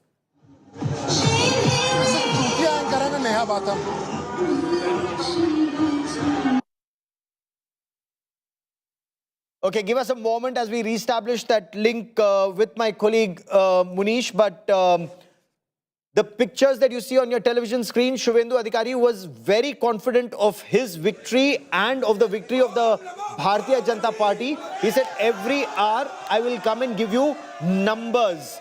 Numbers that Mamata Banerjee is contesting now. Listen into Mamata Banerjee. Please দয়া করে কেউ counting এজেন্টরা এবং প্রার্থী ক্যান্ডিডেটরা তারা voting এলাকা ছেড়ে আসবেন না। স্ট্রং রুমে যেখানে কাউন্টিং হচ্ছে মানে সেন্টারে সেখান ছেড়ে কেউ আসবেন না। এটা বিজেপির প্ল্যান। প্রথম 2-3 রাউন্ডে আমি কালকে থেকেই বলছি যে ওদেরগুলো আগে দেখাবে, আমাদেরগুলো পরে দেখাবে। এবং অনেক জায়গায় 2-3 রাউন্ড কাউন্টিং করার পরে প্রায় 100টা জায়গায় কাউন্টিং বন্ধ করে রেখে দিয়েছে। এবং কল্যাণীতে ধরা পড়েছে 7টা মেশিন যেখানে কোনো মিল নেই। এটা টোটাল ফোর্স পুলিশ সেন্ট্রাল ফোর্সকে দিয়ে চারিদিকে তৃণমূল কংগ্রেসের উপর অত্যাচার করছে, অফিস ভাঙছে, জোর করে দখল করছে। এসআইআর নামে আপনারা দেখেছেন ভোট লুট করেছে যাতে যে সিটগুলো জিততে পারে। কিন্তু এখনো এমন 70টা সিট আছে, 100টা সিট আছে যেগুলো আমরা এগিয়ে আছি সেগুলো বলছে না। টোটালটাই মিথ্যে নিউজ খাওয়াচ্ছে। আগে ডিআইসিও এই খবরগুলো দিত, কিন্তু তাকে কালকে চেঞ্জ করে দেওয়া হয়েছে। টোটালটাই ইলেকশন কমিশন নিজের ইচ্ছেমতো খেলছে এবং সাথে কেন্দ্রীয় বাহিনীকে নিয়ে। এবং আমাদের পুলিশরা টোটাল মাথা নত করে কেন্দ্রীয় বাহিনীর আন্ডারে কাজ করছে। সুতরাং আমি সব আমাদের কাউন্টিং এজেন্টদের, আমাদের সমস্ত পার্টির কর্মীদের বলবো অত মন খারাপ করার কারণ নেই। আমি বলেছিলাম সূর্যাস্তের পরে আপনারা জিতবেন। 3 রাউন্ড 4 রাউন্ড কাউন্ট হলেও এটা 14 রাউন্ড থেকে 18 রাউন্ড কাউন্ট হয়, তখন আপনারা জিতবেন। Wait and see, watch. আমরা সবাই আপনাদের সাথে আছি, আপনারা কেউ ভয় পাবেন না, নিশ্চিন্তে থাকুন। আমরা বাঘের বাচ্চার মতো লড়াই করে যাব। I quickly want to now cut across to Amit Bharadwaj, who joins us from the Netaji indoor stadium. That's where the counting process is on. Where you are right now, describe to us the atmosphere there, because we were told it's very tense till some time back. Both TMC cadre and BJP cadre, they were very keen, waiting for every result. Mamata Banerjee is telling a cadre, do not leave, stay at the counting center. Only some rounds have happened, many rounds remain. What's happening right now?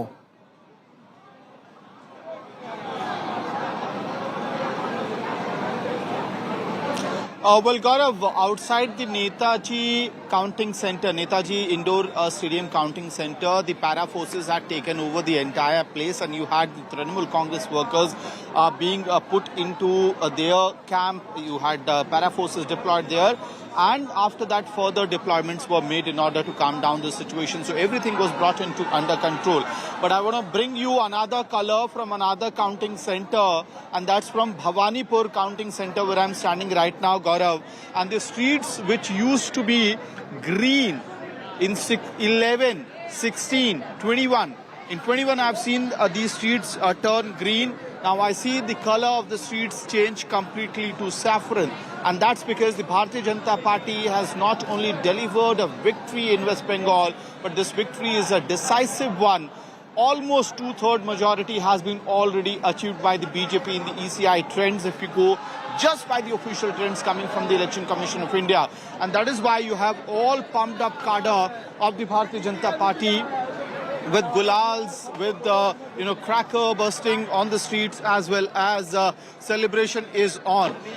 Despite the fact that Shubhendu Adhikari is trailing on this particular seat, but it is again the confidence of Shubhendu Adhikari that he had said after 8th or 9th round, I will start reducing the gap, the margin from Mamata Banerjee, and after that, the victory margin for me will begin. And that's why you see the women workers of the Bharatiya Janata Party are here. Ma'am, महिलाओं की बहुत बात हो रही थी जब election campaign चल रहा था। हमने देखा आरजी कौर और महिला सेफ्टी की बहुत बात हुई। आज बीजेपी जीती है तो सरकार से क्या उम्मीदें रहेंगी? भले ये पार्टी के कार्यकर्ता है, समर्थक हैं आप लोग, लेकिन इस एंगल पे क्या उम्मीद है? एक नया भारत देख रहे हैं हम लोग। मैं बोलती हूँ मैं बोल रही हूँ कि देखिए, हम लोग यद्यपि भारतीय जनता पार्टी के कार्यकर्ता हैं, लेकिन ये जो सरकार भारतीय जनता पार्टी की जो गठित होगी, उससे हम लोगों को आशा है कि बंगाल की उन्नति होगी, बंगाल मेन स्ट्रीम लाइन में So that's Bhawanipur, women speaking in Bhawanipur counting center about the BJP's, surge to power, and women's safety had been one of the key issues that we kept on hearing from women voters, electors of West Bengal, be it North Bengal, be it South Chobis Pargana, be it North Chobis Pargana, or even in Kolkata. The TMC certainly tried to play it down as far as the RG core factor was concerned, Gaurav. But today, the mandate seems to be, pretty much of something, an output of multiple factors. The younger voters not connecting with the Mamata Banerjee's leadership. So stay with me for a moment. We'll talk about these younger voters. We'll talk about Mahila voters. I quickly want to cut across to Tapas Sengupta, and Tapas Sengupta is standing by at Mamata Banerjee's residence. And Tapas, the difference between 2021 and 2026 couldn't be more stark. Almost similar numbers, just completely reversed. That time, the TMC had surged ahead. This time, the BJP appears to have surged ahead. TMC now at 97, BJP then was at 77. But Mamata Banerjee, she's still not given up. Mamata Banerjee still insists these are just a couple of rounds. Does she still think that the picture would change by evening? Well, yes, Gaurav, the Trinamool Congress and the Supremo herself still believes that things would change. We are standing outside Mamata Banerjee's residence, and this is what we are not habituated to see during the counting days. In 2021, this entire area, the road was completely closed. There were thousands of supporters playing with green gulal. They were celebrating their victory. This time around, the Trinamool Congress was very confident, and they are confident till now. What they say that there is a possibility of manipulation in the voting results, but Mamata Banerjee urged all the agents and the candidates not to leave the counting center before the counting concludes. But here it seems not a single party leader or a close aide of Mamata Banerjee have come yet. We are here since 6 a.m. in the morning.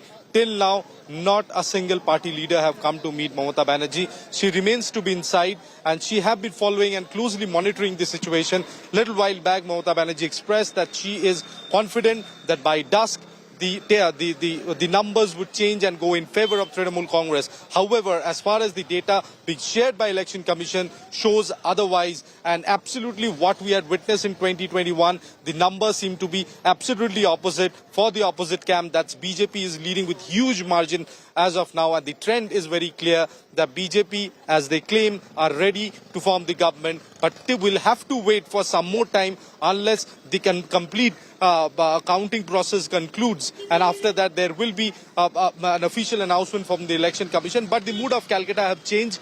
The BJP supporters have been coming in large number in front of Mamata Banerjee's residence. They were sloganeering with Jai Shri Ram. They have been going on and off, and police were deployed primarily, and now the central forces have been brought in. I'll show you on the opposite side of the road. Law and order situation still remains to be absolutely under control, but to avoid any incident from happening at this very place, since large number of BJP workers are mobilizing towards this place, they are waiting, they are chanting slogans and then moving forward. Hence, for the central forces have been brought in, but we are here yet to hear anything from the Trinamool Congress officially on this. Important point you raise, Tapas, and I want viewers to understand why the presence of central armed forces, central armed police forces are very important. Tapas, after 2021 results, there were massive instances of violence. There were instances of crimes against women. All of that has to be avoided and ensured nothing like that ever happens again. So what happened in 2021 and 2026? What is being done to ensure that there is no role reversal here?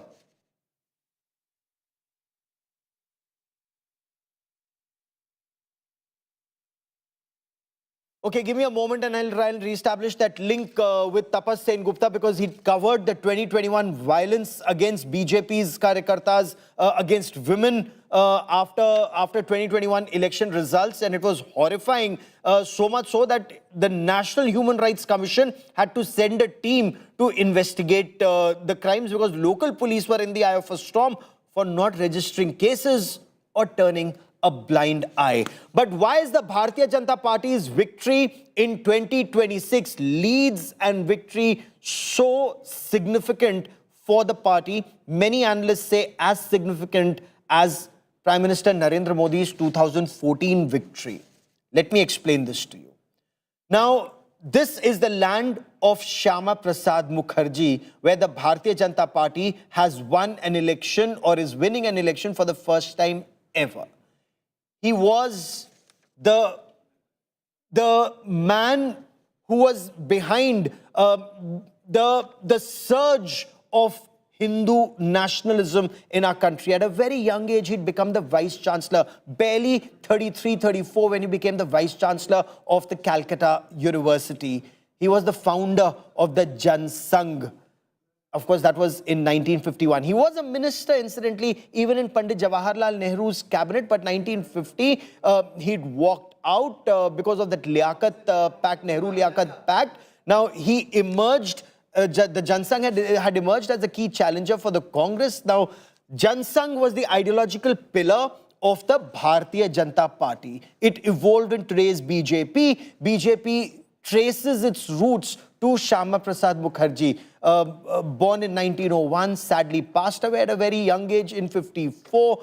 He was the man who said, "Ek desh mein do nishan, do pradhan, do vidhan nahi ho sakte." One country cannot have two constitutions, two flags and two prime ministers in context of Jammu and Kashmir. He very strongly championed the cause of one nation, one law. Strongly advocated there should be no Article 370. Espoused the cause of cultural nationalism.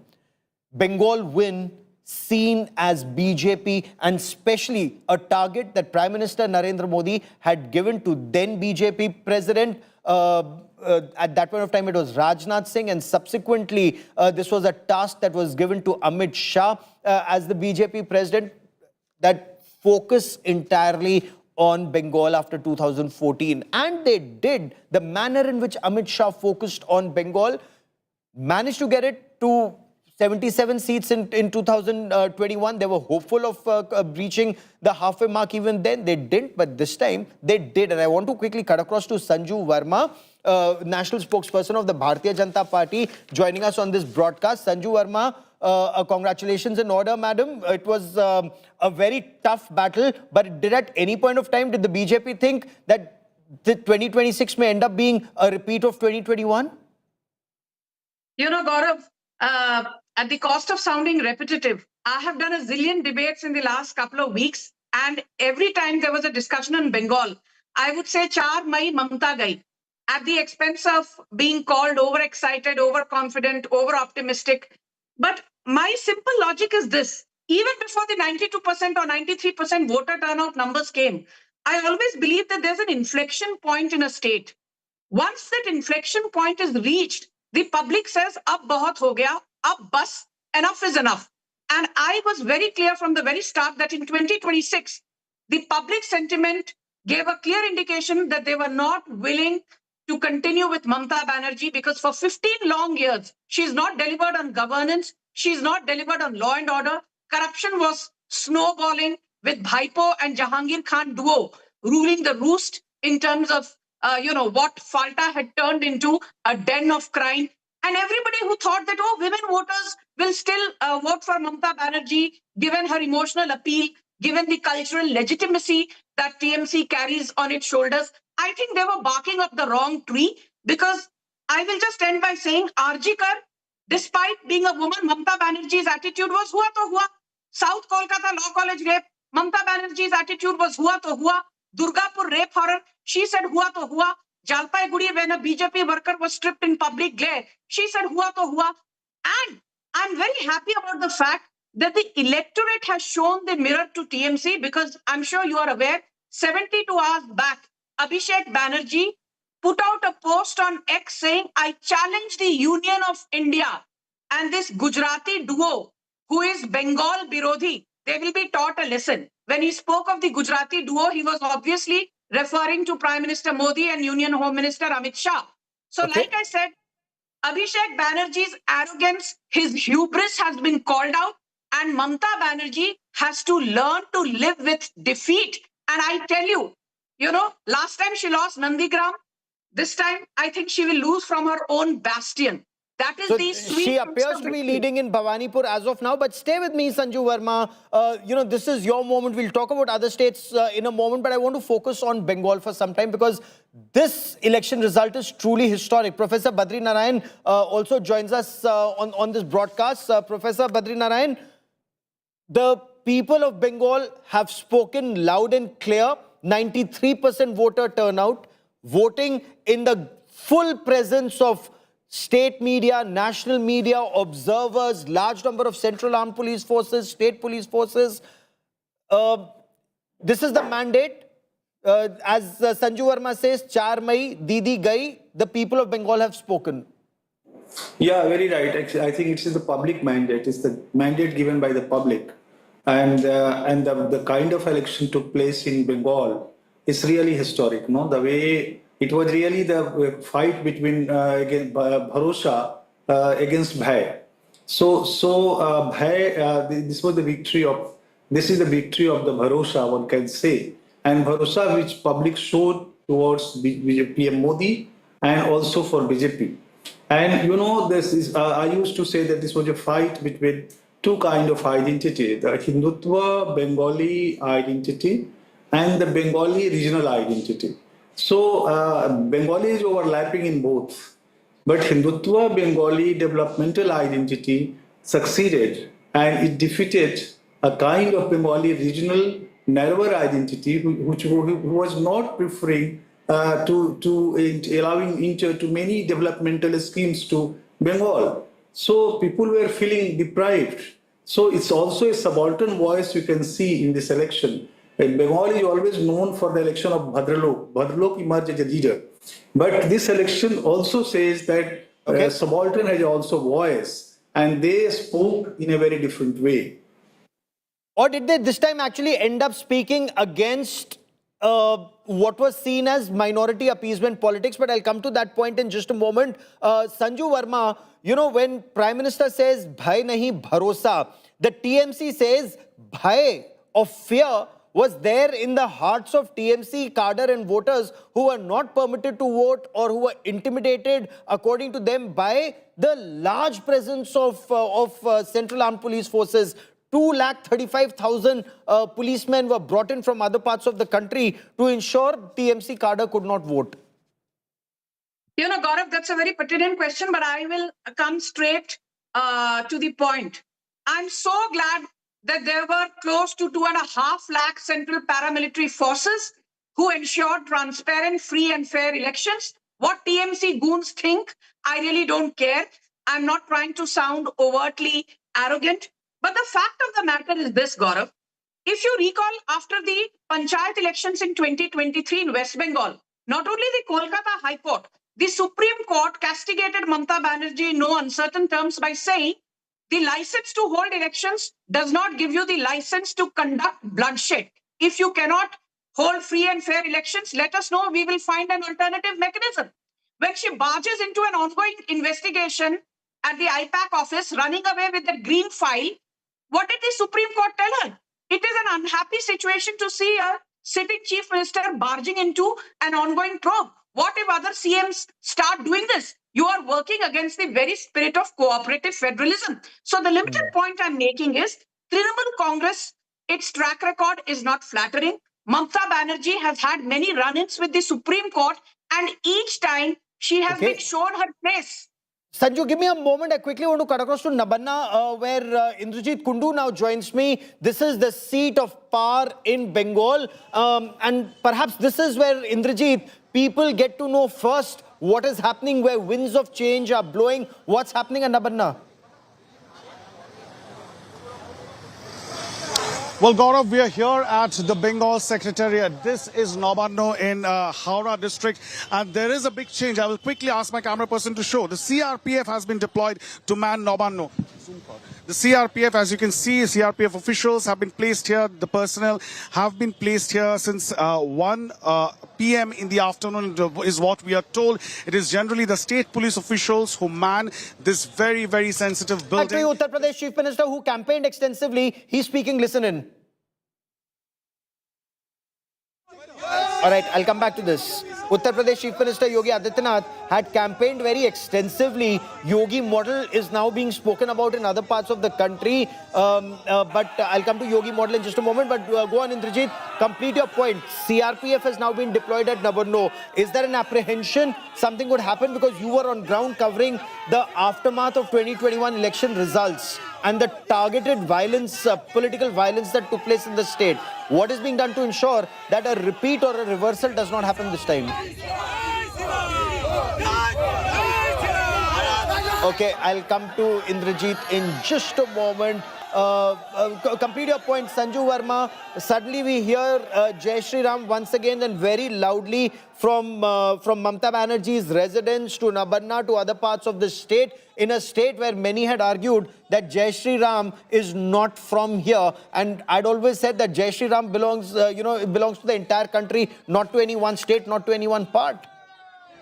You know, Gaurav, let me take the opportunity through your platform to say Puducherry, Bengal and Assam, what a day for BJP. Garv se bolo Jai Shri Ram. But coming to the moot point, I fail to understand the very cabal which said, oh, Mamata Banerjee has an advantage of 27 to 28%. She starts with an advantage of 74 to 84 seats because of Muslim consolidation. Why is it that this same cabal gets rattled when people like me unapologetically talk about Hindu consolidation? When I talk about reverse polarization, Bengal ki janta khulkar is baar keh rahi hai, we do not want to support Mamata Banerjee, who has been Hindu phobic. Do you remember the name of Ram Navami was changed in Bengal's textbooks to Ranga Navami? Ram Dhenu was changed to Ranga Dhenu. Do you remember 4 years back, the Prime Minister was sitting on the dais and this was to commemorate Netaji Bose's anniversary. And just because someone in the crowd started chanting Jai Shri Ram, Mamata Banerjee walked away in a huff. So what I'm trying to drive at is that Hindu consolidation has worked in Assam. It has worked brilliantly in Bengal too. And I don't think Hindus need to be apologetic about it. Because don't forget, even so while it may have worked for you in 3 places, it hasn't worked at all in Tamil Nadu. But we'll come to Tamil Nadu in just a moment. Why is it that the BJP's performance is so poor and even worse than what it was last time? I'll come to that in just a moment. But I want to stay on Bengal because Bengal is truly historic. And Professor Badri Narayan, is there merit in Sanju Verma saying that the entire effort was divide the Hindus in caste, unite others or unite the minorities, treat the minority as a vote bank, as Sanju Verma puts it, that Mamata Banerjee starts at 30% in some places. She starts with 70-odd seats where Muslim votes matter. And this time, there was counter-polarization. Hindus united as Hindus and not divided in castes. I think Sanjuji is right on that point because earlier, Mamata's politics was based on a kind of Muslim mobilization plus Bengali middle class, Bhadralok kind of consolidations, and with the other kind of governmental influence on the subaltern poor public.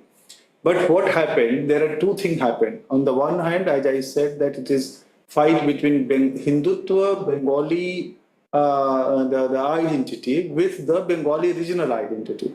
And Hindutva, Bengali identity won that. Bengali is everywhere, but Hindutva Bengali.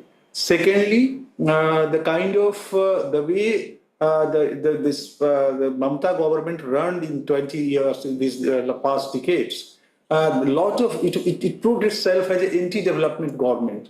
So many subalterns, those who wanted government policies, they voted against that. So it's not merely polarization. Yes, it's a polarization, it's a counter-polarization and polarization, but with many other nuances.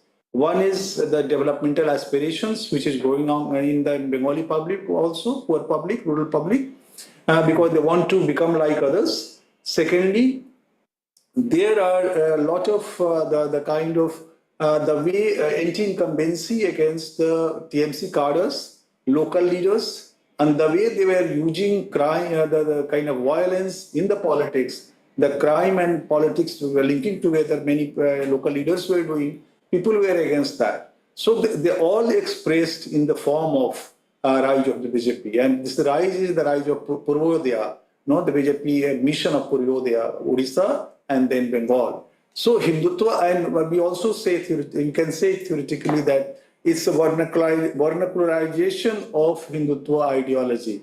And you know, Bengal was a root, remained a root of the Hindutva. Hindutva word firstly appeared in Bengali discourse. Chandranath Basu used first time this Bengali Hindutva term. So for them also, it's ideological win for BJP. But it's a one-way vernacularization of the Hindutva. Okay, give me a moment. I quickly want to cut across to my colleague Maria Shakil, Dharmendra Pradhan, who's worked very extensively in these elections, joins Maria Shakil. Maria, over to you. Thank you. So we are talking about Purvodaya, and someone who has been the architect of this Purvodaya, first in Odisha and now in Bengal, is joining us live. Union Minister Dharmendra Pradhan, thank you for speaking to India today, sir. What does this victory mean to you personally? Let's begin with that, and then I'll talk to you as a BJP leader. Maria ji, is nothing personal, but as a public policy practitioner and a representative of Eastern India, let me congratulate the people of West Bengal, the people of entire country. This is a long-awaited result needed for development of West Bengal. Now the full circle is complete. Since last 12 years, Prime Minister Narendra Modi has assured countrymen, unless until the Purvodaya is there, rightly you have mentioned, therefore he has given utmost importance to Ashtalakshmi, the northeastern part. He has given importance to West Bengal, Bihar, Jharkhand, Odisha and Chhattisgarh. These are the long pending underdeveloped area of India, different historical backlogs. But with Prime Minister's policy, Prime Minister's focused strategy, now I am happy this area will get a developmental flip, given developmental push. Employment is a primary challenge of this area. Security is a primary challenge of this area. Women's empowerment is a primary challenge of this area. Healthcare, education, these are the priority sector human resource affecting this part of India. And this part is very intellectually sound, very laborious, very honest people are there, very hard working people are there. But they'll get opportunity in their locality. With this double engine government at West Bengal, at Bihar, at northeastern states and also at Odisha and neighboring states. This area is going to contribute to India's economy, India's development in a big way. That part, as a person belong to the eastern part of India, I am very happy, very enthusiastic and very thrilled to this kind of result. And again, bow my head to the decisive voter mandate of West Bengal. One thing is clear, that this is a mandate bigger than what the BJP expected. You and I have been in touch throughout this campaign. You were extensively campaigning for the party, deciding the strategy, particularly in Kharagpur and the entire belt. What change did you see from 2021 to now to see this kind of mandate, sir? Maria ji, in West Bengal, we are never a big political force before 2014. Even in 2014, we own only few seats in parliament. When Honorable Amit Sahaji became party president, on his first speech as being the national party president, he said, unless and will give priority to the Coromandel states, that means from southern part to West Bengal. We have a planned strategy since last 10-15 years. We are focusing on that. And this time, in the last election, the 2021 I mentioned, 2021 we emerged as the principal opposition party in West Bengal. To have the prime cake, you have to come to second first. From distance to in West Bengal, we became second in 2019 parliament election, again in 1921 assembly election, and again we consolidated in 2024 parliament election. We managed to own as much seat we desired to own in that election. But this election is the culminating point of our hard work. People believe us. People believe the policy of Prime Minister Narendra Modi. He assured again and again, we are here to develop this zone, have faith on us, and have faith on double engine government. And people of West Bengal has very reposed their faith on us. Mr. Pradhan, you made an interesting point when you said that people of Odisha and Bengal have some kind of an intellectual culture. What do you have to tell the Bhadralok of Bengal today? Because the entire presidency region seemed to be turning saffron. It's not only Bhadralok. If you analyze, I just now I am getting information for the Midnapur division. There is a district Jhargram adjacent to Odisha and Jharkhand. It's a tribal dominated area, OBC dominated area. The famous Jungle Mahals is the part of this Jhargram. We are winning almost all 4 seats with a handsome margin. That means all kind of people in West Bengal, be it the hill part of the Darjeeling, the northern part of West Bengal, or be it tribal belt of Jungle Mahal or Bankura, Purulia, Jhargram, or be it the Ganga Sagar belt, be it the 24 Pragna, all part of be in the Calcutta city, all part of West Bengal this time have given decisive mandate against the misrule of Mamata Banerjee, against the corruption of Mamata Banerjee, arrogance of his Bhaipu and herself, the Gunda culture of TMC. People have rejected these anti-democratic forces in West Bengal. Pradhan, I want to understand from you, because there's multiple reading which is being done by the analysts on this kind of mandate. There has been a lot of things that has worked for the BJP, a lot of things that did not work for the Trinamool Congress, and that were advantage BJP. One reason that is being cited is this some kind of consolidation of majority vote? Or would you say that this is a consolidation of nationalism over subnationalism? No. Bengal is, as I said, we belong to the eastern part of India. We are proud of our own culture, be it Bengali language, be it Odia language. Be it the tribal language like Santali. This part of India is, and be it Assam, be it the other regional, the small states in the northeastern states. This is a very culturally composite area. Let me remind you, historically, who led the freedom movement in this country? That's right. Netaji Subhash Chandra Bose, Rabindranath Tagore, Sri Aurobindo, Swami Vivekananda envisioned a unified India in the colonial rule. He belongs to the West Bengal. This false narrative of subnationalism and nationalism, contradiction between nationalism, this is a narrative by leftist bankrupt people. They want to create an artificial divide. Bengal is always in the leadership position of national movement. Eastern India is always the leading position of Eastern. Who is Matangini Hazara? Who is Ishwar Chandra Vidyasagar Rao? Are their thought parochial? Are their thought is regional? Not at all. Bengal, we all are proud of Bengal's great legacy and history.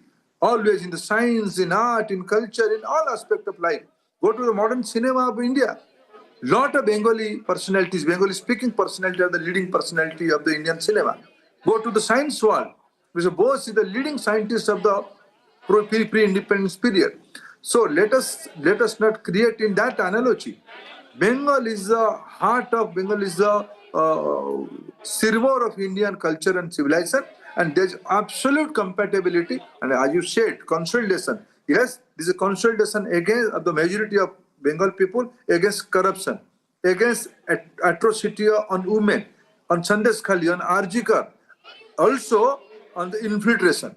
Infiltration is a major issue in the eastern part of India, and Bengal is, they thought Bengal is our monopoly. They do cattle trading. They can capture the border area for drugs. They can illegally do anything in that area. Yes, people of West Bengal has voted against these illegal things. So there is a consolidation. Oh, okay, so you are accepting there is consolidation, but of a different kind. This is consolidation against politics of corruption, against atrocities against women. So, Mr. Pradhan, would you say that Prime Minister Narendra Modi and Home Minister Amit Shah have achieved what nobody in the BJP could for years? This is the land of Shyama Prasad Mukherjee, the Jan Sangh founder. You have achieved his dream. Certainly, Ajay, it's a very Ajay Bharatiya Janata Party activists. We have a plan, we have an idea, we have understanding of the society. Let me remind you what happened in 1905. The Banga was divided this was a division due to some cultural, social background. Some people want to divide the society. Shyama Prasad Mukherjee fought, forgo his life to the very unity of this country. What was his idea? Unified India. In the first Lok Sabha, Janasangha was represented from West Bengal.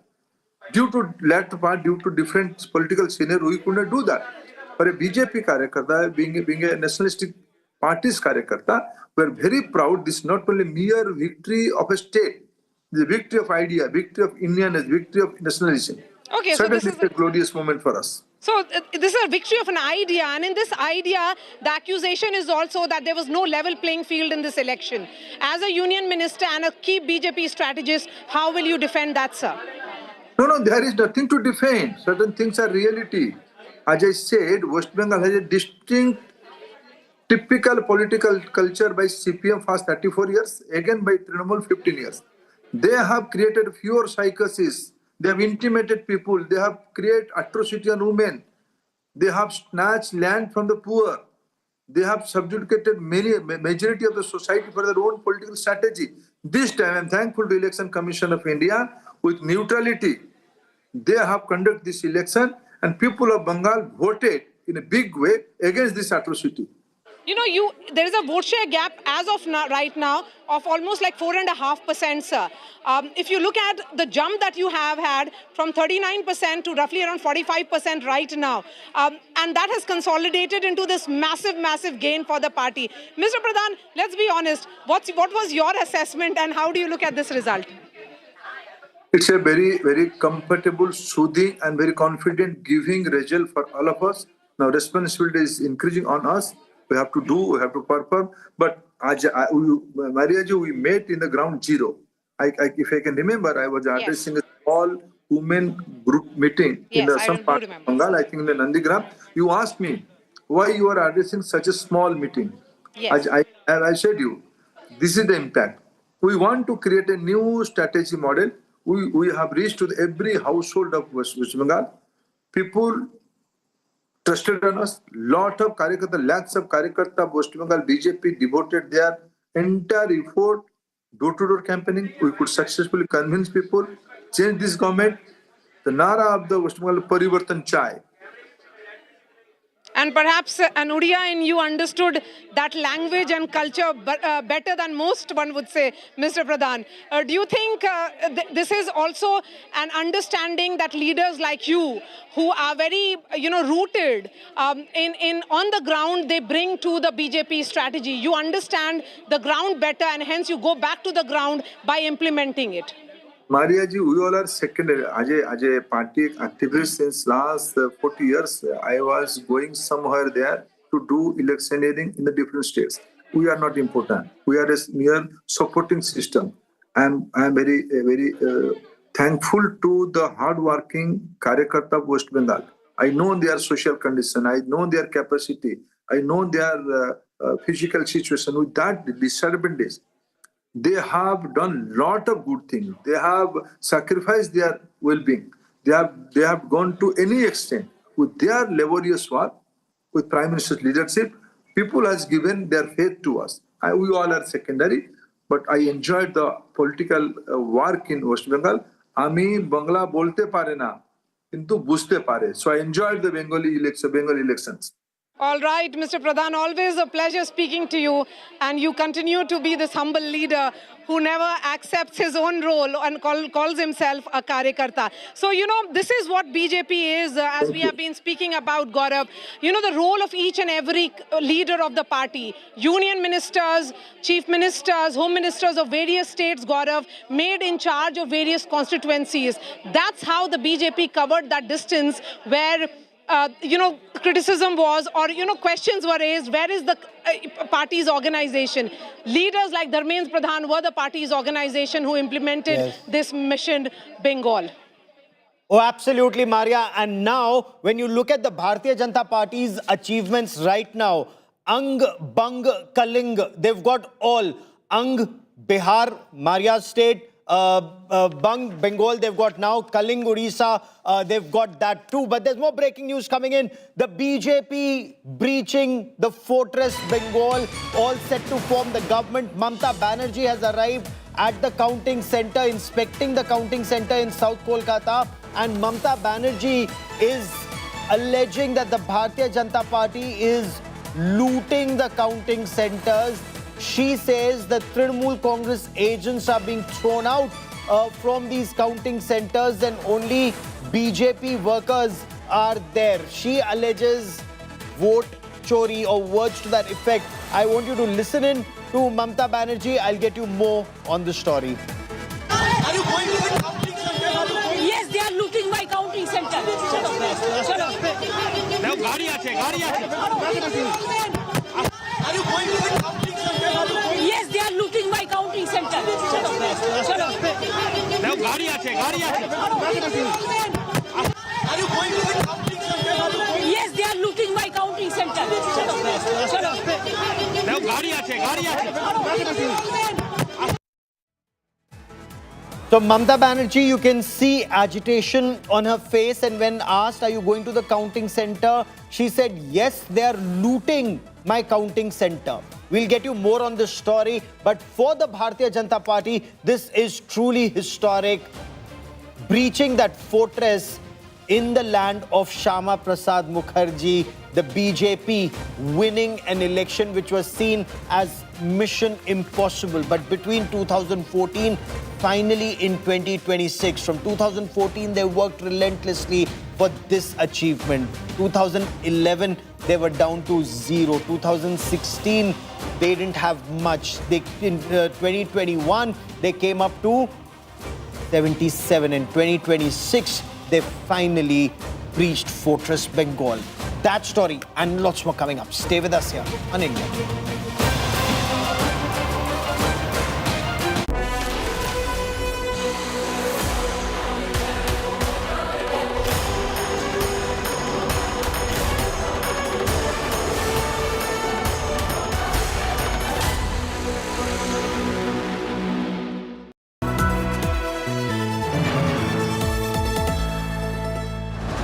Stocks recommend करेंगे That's right. 50 shares खरीदूं या 5000 brokerage is Just 20 rupees. आपके आसमान से टपक पड़े Sky से HDFC Sky, all-in-one investment app. Fixed brokerage on stocks and F&O. HDFC Sky. Download today. Investment in securities market are subject to market risks. Read all the related documents carefully before investing. Jindal साथी seal है तो असली stainless steel है. तो जब भी आप stainless steel pipes and tubes खरीदें, जिंदल साथी सील जरूर चेक करें. Jindal stainless, India's leading producer of stainless steel. सुकून से मुलाकात कब होती है? सर्द वादियों में, जब गर्म कंबल से रूह सेकते हो. सुकून के हर पहलू से कीजिए मुलाकात हिंदवेयर के साथ. हिंदवेयर, डिजाइन फॉर सुकून. Like a dream come true, you make me rise with you. In the sky of our own, feels like gravity is gone. Feels like summer. Monte Carlo, it's the way you make me feel. The India Today Media Institute could not have been founded on a firmer footing. The India Today Group's strength in understanding and delivering high-quality content is the very foundation of ITMI. We take pride in training our students to be exceptionally professional, So register now at www.indiatodaymediainstitute.in or call us on 95 600 65465.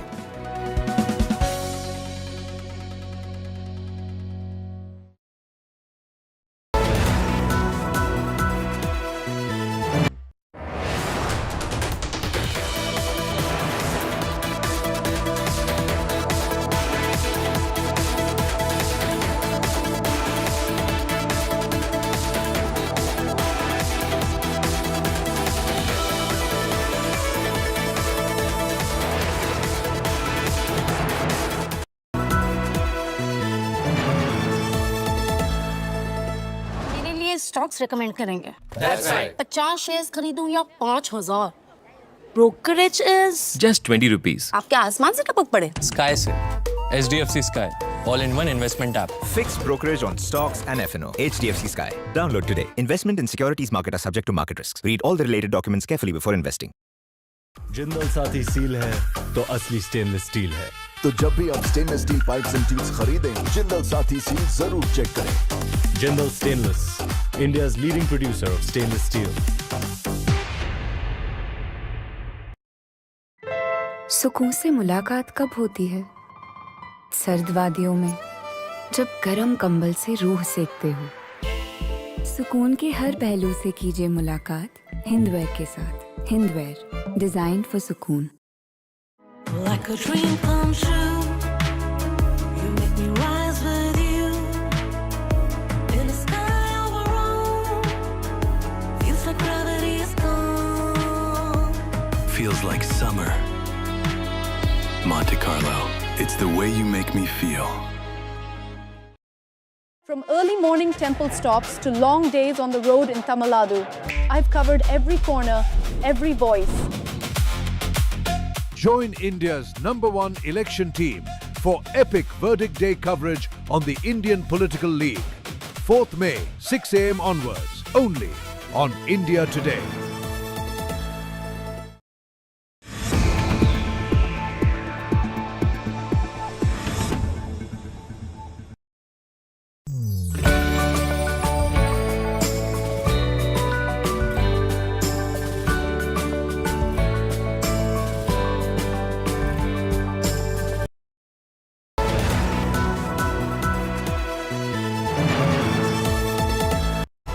Presented by Parul University, यहाँ possible है। Co-powered by Panasonic AC, India का captain cool. Co-powered by Jindal Stainless।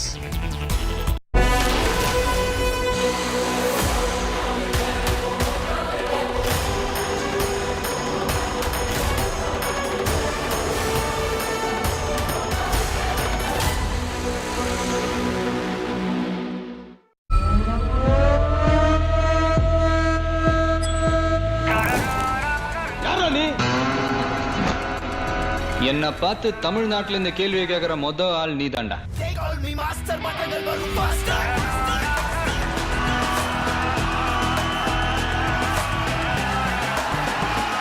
C. Joseph Vijay.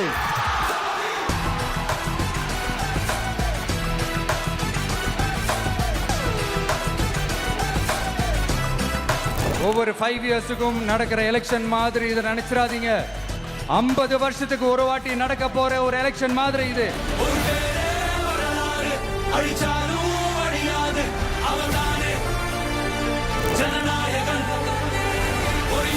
அந்த மக்கள் விரோத ஆட்சியை அகற்றிட்டு அந்த இடத்தில் தமிழக வெற்றி கழகத்தை ஆட்சி பீடத்தில் அமைக்கணும்.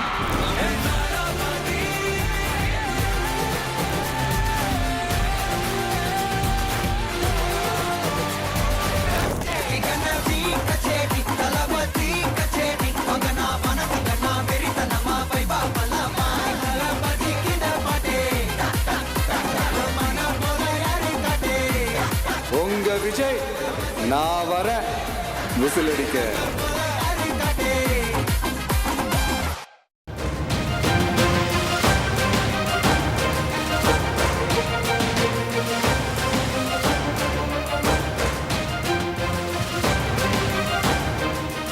This is straight from the movies. In fact, even in movies, you don't have such a spectacular plot.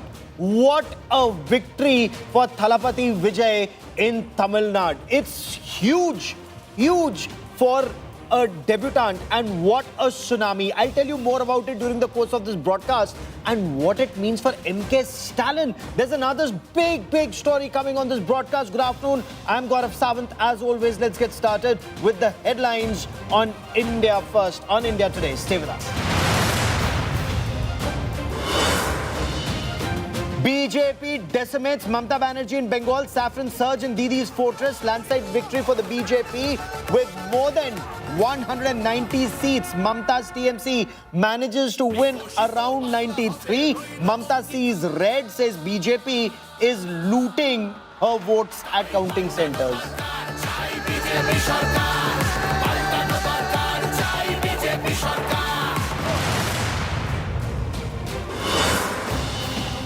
Big BJP celebrations in Delhi at 6 p.m. after their landslide win in Bengal and in Assam. BJP cites Amit Shah's bye-bye Didi dig. PM Modi also predictive massive win in Bengal after Bihar elections. Said BJP's Bihar win paved the way for Bengal victory.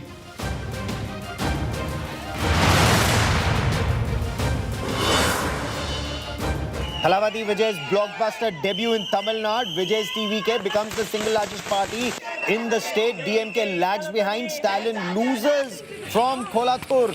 AIA DMK remains a distant third largest party.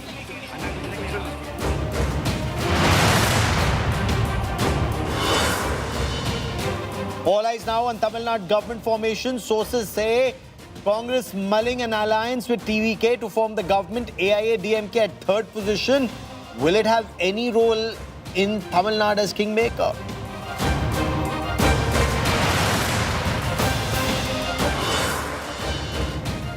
Landslide victory for the BJP in Assam. It's a hat-trick. BJP back with a bigger majority. Mama Himanta Biswa Sarma back with a bang. Key Congress face in the state. Gaurav Gogoi suffers a massive defeat in Jorhat.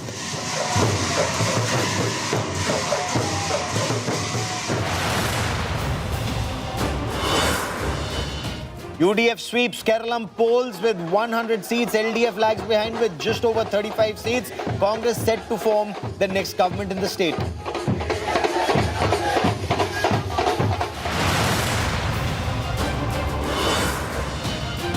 Exit poll coverage bang on India Today. Today's Chanakya poll had showed BJP's landslide victory in Bengal.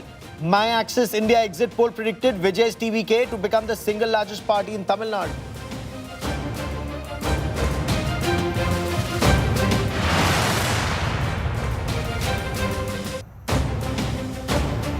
The top headline this hour is from Tamil Nadu, where Tamil Nadu Chief Minister MK Stalin has lost from his traditional seat, the family bastion. He's lost the Kolathur seat. Massive setback for the DMK in Tamil Nadu.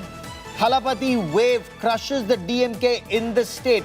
TVK's VS Babu emerges a giant slayer, beats MK Stalin. So while the TVK emerges as the single largest party, it's done spectacularly well, leading in 106 seats. The AIA DMK is lagging behind at 55 in number 3 position. DMK is at 72, but losing from Kolathur. That's a huge loss for the DMK. Pramod Madhav is joins us from Chennai. He's at Vijay's residence, and Pramod, massive celebrations. Everyone, India Today had predicted that these numbers would be absolutely spectacular for the TVK and and Vijay's debut. But are they already thinking in terms of government formation with the Congress, as some initially indicated? Surely is, Gaurav, because 108 is a very big number for any debutant who are in this Tamil Nadu politics, because imagine the state of Tamil Nadu has been for close to 50 years being a kind of bastion for either DMK or AIDMK, but right now that is the TVK leader Vijay's residence, where you could see the kind of security has been beefed up, a kind of a total metal detector for, I think all this kind of security measurements have been also done over here. In fact, Trisha was here almost half an hour ago. She spent 30 minutes over here and she left, and the number till now for TVK seems to be 108, but one after the candidates of TVK are winning. From Thoothukudi, we saw Sriram win and various other the TVK candidates also winning after one another. And the important aspect here is that now in Kolattur, MK Stalin, who has now become the former Chief Minister of Tamil Nadu, has been trailing since morning to VS Babu. So that's a very, very important thing to note actually. And now VS Babu is almost 8 to 9,000 votes leading. So unfortunately for DMK, this is a huge disaster that MK Stalin is losing Kolattur and various other locations also, be it like Saidapet, where the Chief Minister was also from there. That is also Mas Subramanian. He's also trailing very badly. So one after the other, now the decisions, the victories are coming over. And for Vijay, both Perambur and Trichy East seems to be extreme lead and comfortable lead right now. So all this is going in favor of Vijay. Just like you mentioned, the important aspect here is that for the state of Tamil Nadu, the magic number is 118. And this is where Vijay's father, that is S.A. Chandrasekharan, who went ahead and said that Congress has been declining only because it is being supporting one party after the other. But Vijay is ready to give back that power so that Congress's history will sustain. That is the kind of comment made by Vijay's father now, Gaurav. No, that's also extremely significant. But the fact that, as you pointed out, 50 years it was DMK, AIADMK, and now there's a third player. But as far as the DMK is concerned, there was so much talk about eradicating the Sanatan. And suddenly, those who are talking about eradicating Sanatan are on the losing side themselves, unable to save their own seats. What is that big story that emerges from Kolattur? Why is it that MK Stalin, who was chief minister, is unable to save his own seat? Well, it's something that on DMK have to respect it, and they retrospect, and they have to go ahead and find out what exactly happened over there, because Kolattur, Perambur, they were all close by constituencies, and there Vijay has shown his kind of strength over there as he went forward, kind of campaign at that spot itself. So these are something DMK will have to definitely go ahead and think what exactly had happened, because Chief Minister at that point, MK Stalin as Chief Minister, has gone there regularly, made sure he spent time with the people over there. But even after that, if he cannot sustain a victory over there, that is something DMK will have to definitely go ahead and restructure what exactly happened. Not just over there. Earlier, the trail was in such a way that close to 31 ministers were trailing back, and now K. Nehru has won, but various other ministers are still having trouble to win in these places as well. In fact, Thoothukudi, Geeta Jeevan, DMK, a strong person from there, she apparently has lost to Vijay's friend Sriram, who does not have any kind of political backing, but she has lost to him. So all these are things that DMK will definitely have to retrospect. For them, now the number seems to be 72, while TVK is at 108, and even if TVK is going to win 108, they will need another 10 plus, if minimum 2 for 10 to be comfortable as well. So still, the game is still being played, Gaurav. This is a very, very interesting game that is being fought. And Pramod, stay with me. Professor Badri Narayan also with me on this broadcast. Professor Badri Narayan, how do you look at this tsunami of TVK's Vijay? No political backing, no political, anything to do in politics. Great superstar, but the youth, the women, the state seems to have voted for him in large numbers. It's almost a vote of no confidence in AIADMK and the DMK, with him coming at 106. Gaurav, you are very right. Actually, it's a tsunami in real sense. And I went to Tamil Nadu 2 years ago, and everywhere people were talking about TV Vijay Kumar. And they were saying youths and women to whom we were discussing, we went for a project, a study. Everyone was talking that Vijay will come this time, Vijay will come this time. So his victory was written on the winds of the Tamil Nadu, which we read two years ago. So I think it was not a confusion at the level of public. And this proves that Tamil Nadu politics has a still charismatic charm for the actors, for the heroes of the Tamil films. And since Vijay Kumar represent the aspirations of the youths and which is very much entangled with the women aspirations, I think this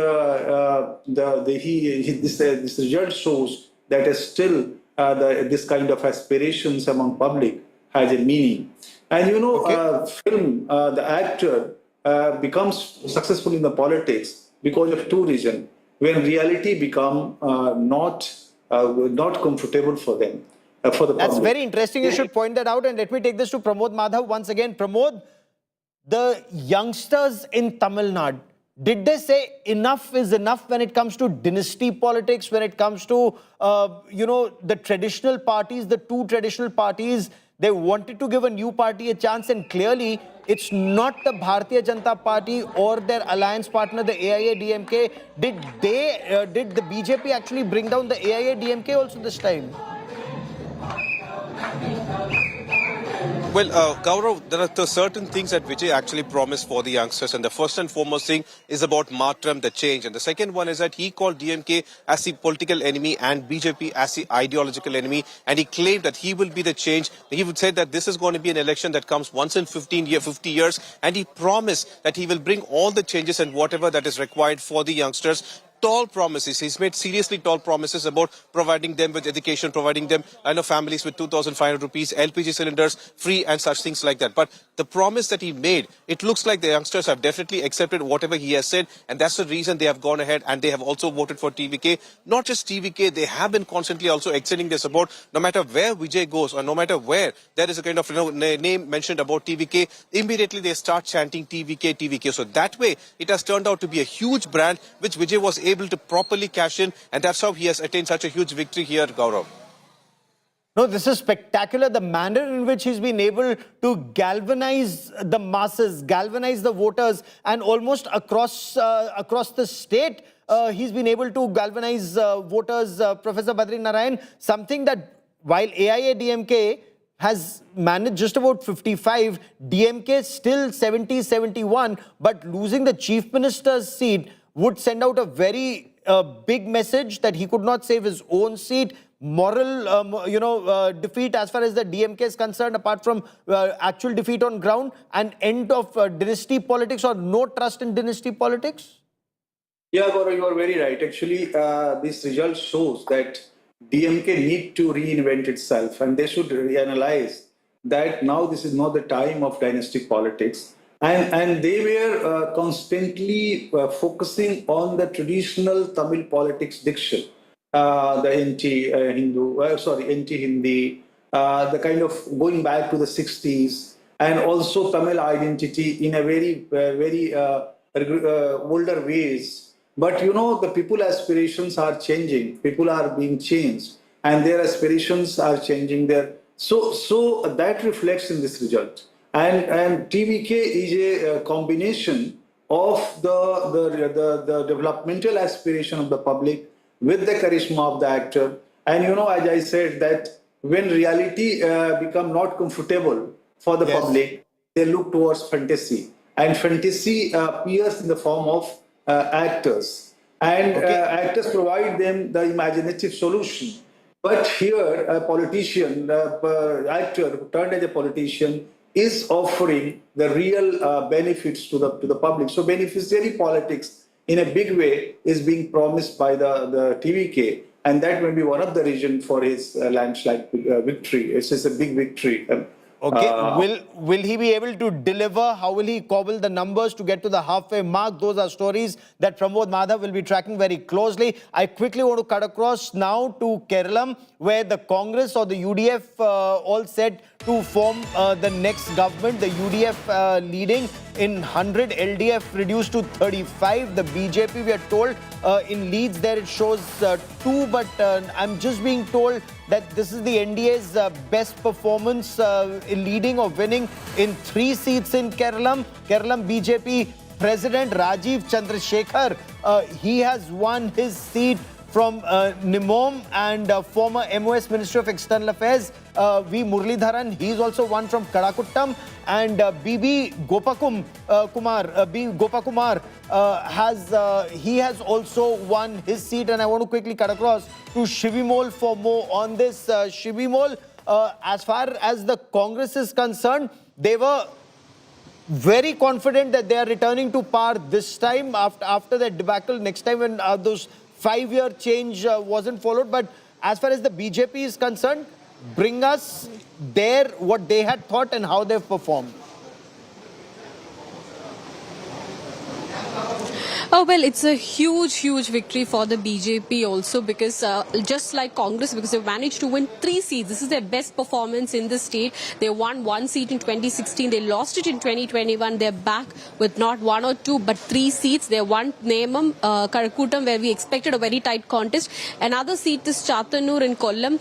There in the last 2 terms, BJP has been finishing second and they were expecting that seat. But the focus is more on Nemam and Karakutam and Vatturkava, these constituencies in Thiruvananthapuram, and also a few seats in 1 seat in Palakkad and 1 in Kasaragod. These were the main seats that the BJP was focusing, and just like that they expected, out of the 5 seats they focused and worked on, they managed to win 3 seats. So big victory for BJP after the Lok Sabha 1 seat win, after the Thiruvananthapuram Corporation. Now they are broken into the Kerala Legislative Assembly also with 3 members. So very strong performance from BJP. They've maintained that momentum. The UDF, this is bigger than what they had expected. They expected close to 85 to 90 seats, but they've crossed 100 seats. Now, one of the main reasons is the LDF has lost in their bastions where they have never lost. Like there are certain constituencies in Kannur where they have never lost. These are constituencies that was only won by CPM. They've lost that seat, and the UDF managed to win that seats by fielding CPM rebels. So we spoke to KC Venugopal, who said that he never expected CPM to lose certain seats in Kannur, which is their stronghold. So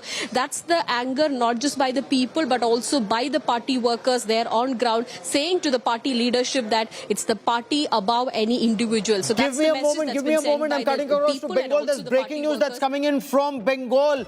Trinamool Congress camp office has been vandalized in Kolkata. This was the camp office of the Trinamool Congress, which was inside a petrol pump at the Shekhawat Memorial, outside the Shekhawat Memorial Counting Center. That office has been vandalized, I'm told. The central forces are now being deployed in this area. TMC camp office has been vandalized.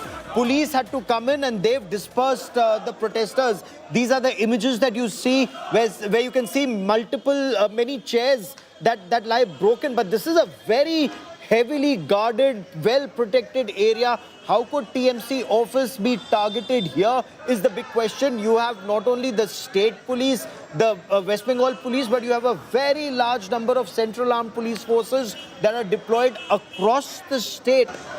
235,000 central armed police personnel deployed across the state, and the entire state has been very carefully divided into various sectors, and each sector is under a very senior police officer. There are several DGPs who are standing by. There are several top officers who are standing by. Before I get you more on that story, and we'll get you ground reports on this, I quickly want to cut across to Kolkata. Indrajit Kundu joins us. Indrajit just filed this report. Let's take a look at his report. You can see here, one of the Trinamool Congress camps right next to the counting center.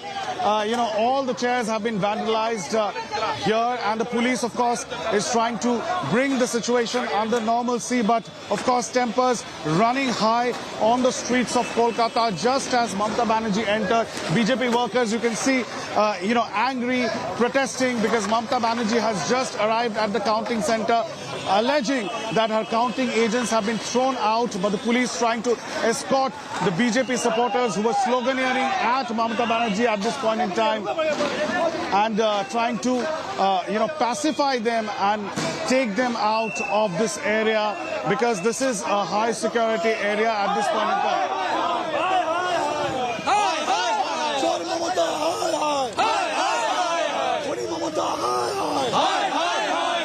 So, tempers running high on the streets of Kolkata as winds of political change are being felt on the streets of Bengal. With camera person Lison Indrajit for India Today in Kolkata.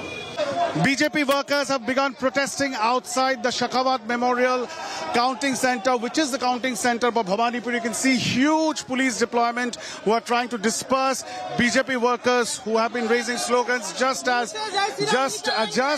Mamata Banerjee came. जय श्री राम निकालेंगे आज इसी जगह में वो बोला था ना जय श्री राम गाली है उसके और वो डाकत करानी को आज जेल में डाल के छोड़ेंगे जेल में जाके जय श्री राम नारा लगाना है उसको. You can see angry BJP workers, BJP supporters have started sloganeering right outside the Shakawat Memorial Counting Center for Bhawanipur, and huge security deployment out here to localize the BJP supporters in one corner. The police trying to speak to them and trying to disperse them. Just a short while back, when Mamata Banerjee, Trinamool Congress Supremo, came from her residence and entered the compound, the counting center, alleging that her counting agents had been thrown out of the counting center. With camera person Lisan Indrajit for India Today in Kolkata. Now, some of these areas, some of these localities where BJP Karyakartas have targeted TMC camp offices are amongst the best protected, in the best protected zones of Kolkata. This vandalism that you see, this violence that you see is pent-up fury, as you heard, that BJP Karyakartas saying that will ensure all culprits are sent to jail. In the past, Bengal has a long history, but that's exactly the reason why you have a large number of Central Armed Police forces that have been deployed to ensure that what happened in 2021, once election results came out and TMC Karyakartas were in the eye of a storm for targeting BJP Karyakartas, something like that should not happen again. Shwendu Adhikari, in fact, he made it very clear. He was very confident of BJP victory, and he said they will remain humble in their victory. They will not target opposition workers and party leaders. I want to quickly cut across to Tapas Sengupta joining us for more on this. Tapas, what details do we have of these chairs being broken outside TMC office in 2-3 localities, Tapas? Well, see, Gaurav, we are standing just at a close proximity to Shakawat Memorial School, where the counting process of Bhawanipur constituency is on, and Mamata Banerjee have come out here, and she have entered the premises. This is the large number of BJP Karyakartas who have come here, and they have been queuing up since long. But on the other hand, it is barely 50 meters from where we'll show you the camp office, a makeshift camp office of the Trinamool Congress was made. This camp office was allegedly vandalized by BJP Karyakartas, is what the Trinamool Congress claims, and this is the petrol pump where the Trinamool Congress was had made this camp office, where number of TMC members were sitting since early in the morning, since this is the counting center of Bhawanipur. See, the chairs are lying broken. It was completely vandalized inside this petrol pump. What the TMC alleges that the supporters of BJP threatened the TMC Karyakartas with dire consequences, and finally huge police force was mobilized, including the ITBP of Jawans from the Central Armed Paramilitary Forces. They have been brought in to contain the situation, and finally the crowd has been dispersed. But it seems that that the BJP Karyakartas from across the Kolkata are coming out here outside Shakawat Memorial School protesting. Little while back, Kajori Banerjee, the sister-in-law of Mamata Banerjee, had come here. She wanted to enter, but she was not allowed. But she was gherraud by BJP Karyakartas. And finally, with intervention of Kolkata police and central forces, she was escorted out of this very place. But at this moment, as we speak, the entire stretch of road remains to be under control of the BJP Karyakartas. They are jubilant. They are celebrating, but at the same time, the tension also persists. Even the BJP leadership have also urged their Karyakartas to maintain complete calm and peace. But having said so, the Bengal has a history of political violence. We had seen in 2021. Henceforth, huge number of deployment has been done to keep these incidents away. But it seems like it's out of emotions that these kind of incidents are happening. But BJP have also categorically stated that they do not endorse in this kind of violence, and so has the Trinamool Congress. But these are sporadic incidents which are being reported as we speak from different parts of West Bengal, be it Assam, what happened in 2021 should never, ever happen anywhere. In the history of elections, those who say that Bengal has a long history of poll violence, well, perhaps that's why voters came out in large numbers, 93% came out and voted. Perhaps that was the reason they voted for change. And for the benefit of our viewers, I want you to see and know what happened in 2021. There were multiple instances of poll violence in 2021. So bad that the NHRC had to step in, the National Human Rights Commission had to step in 2021. So what happened? Right now what you're looking at are images of vandalism that's taking place outside the TMC camp office. Bengal has a long history of poll violence. For example, if we were to talk about 2021, that my colleague was just talking about, a BJP worker, Abhijit Sarkar, in May 2021, once the election results were out, he was hacked to death. Another BJP worker, Joy Prakash Yadav, now he was killed. There was apparently a crude bomb attack that had taken place. And this violence, the cycle of violence lasted long. This was in July 2021. So bad was the situation that local police were either too scared to intervene when the allegedly TMC Gundas came in, that local police did not register cases, they did not respond. In thousands, BJP workers and Karyakartas and their families had to leave the state. They had to cross over into Assam for safety from the northern part, going to Jharkhand. In other parts, for example, there was this instance, the most shocking instance of a young girl. She was gang raped in front of her father in May 2021. And it took the Central Bureau of Investigation to come in and investigate this case, and then for the culprits to be punished. Then another instance was BJP worker Arup Ruidas, who was killed. He was actually hanged from a tree. And there were many such instances that took place. The National Human Rights Commission came in. They investigated these cases. A young schoolgirl, she was dragged away and gang raped. And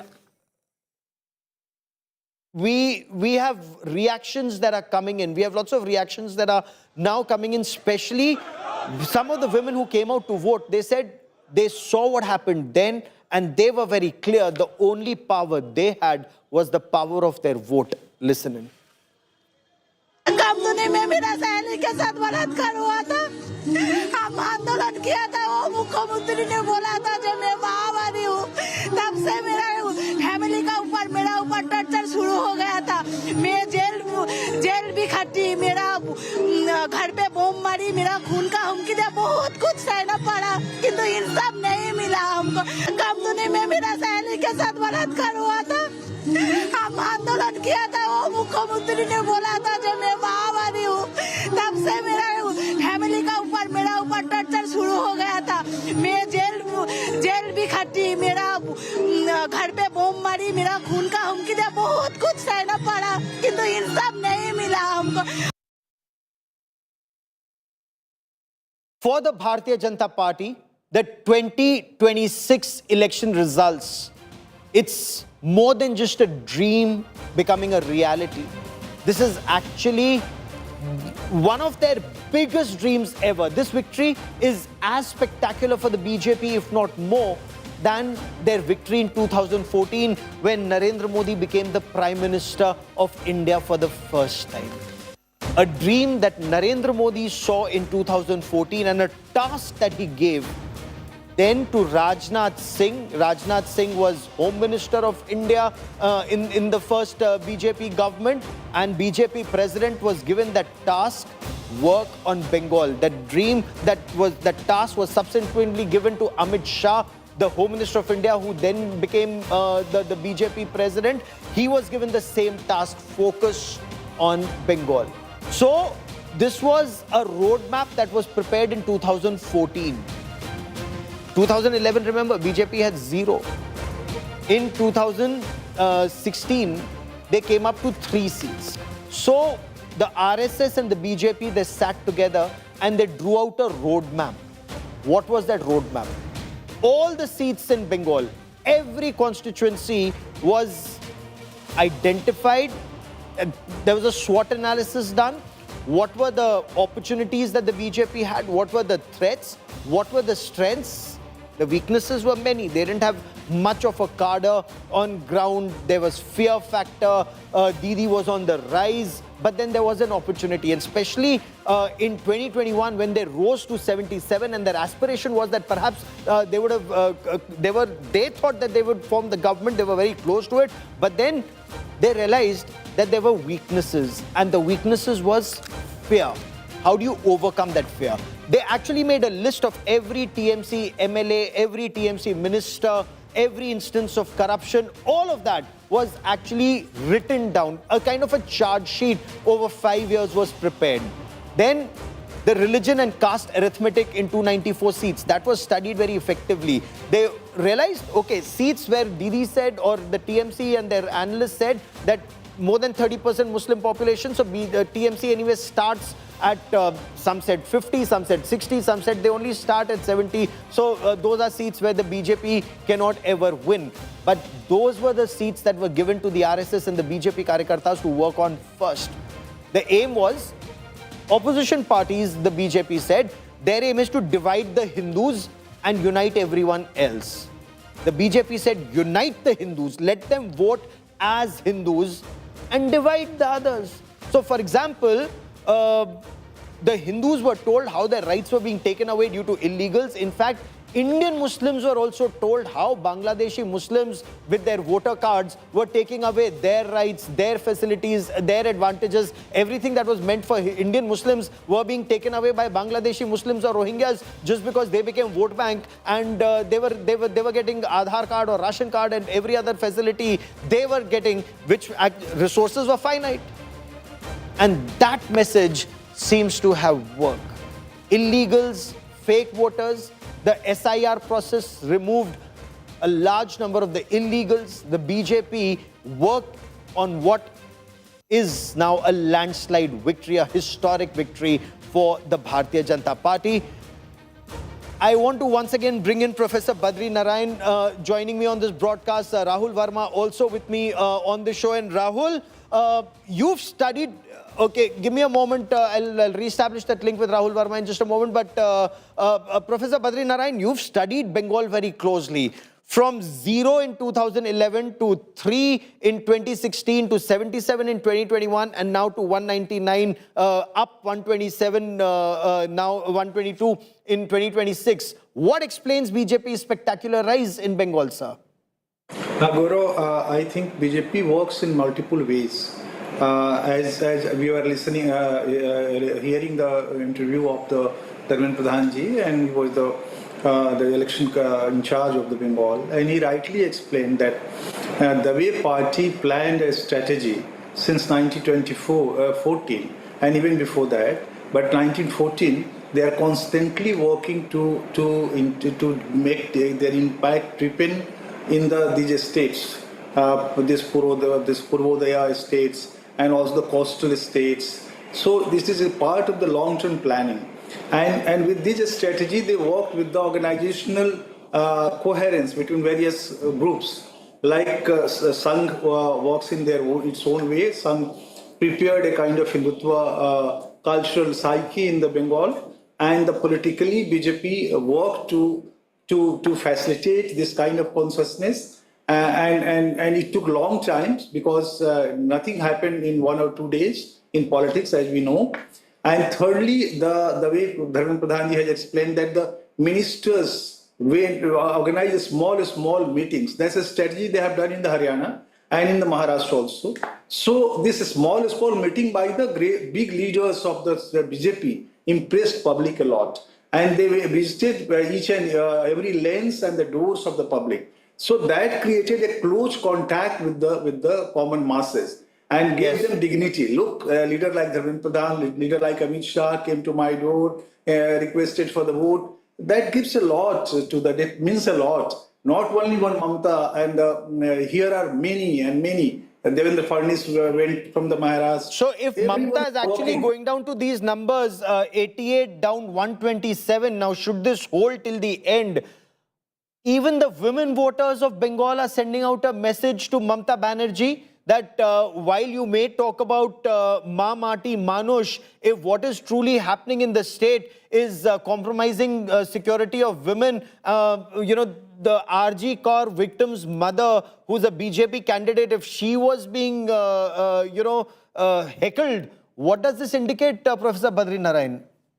You are very right, Gaurav. Actually, women, there are two constituencies of women voters in Bengal. There was one by the influence of the Mamata and other by the influence of the Modi. But what happened with the Mamata, the diagrammer of politics, these criminals, they become very important. What happened, once you take help of the criminals, after some time, hoodlums, they will capture you. The same happened with the left. Because of that, left gone from the Bengal. Similar happened with the TMC. Those criminals, goons, the dalals, they became very important in TMC politics. Tolabas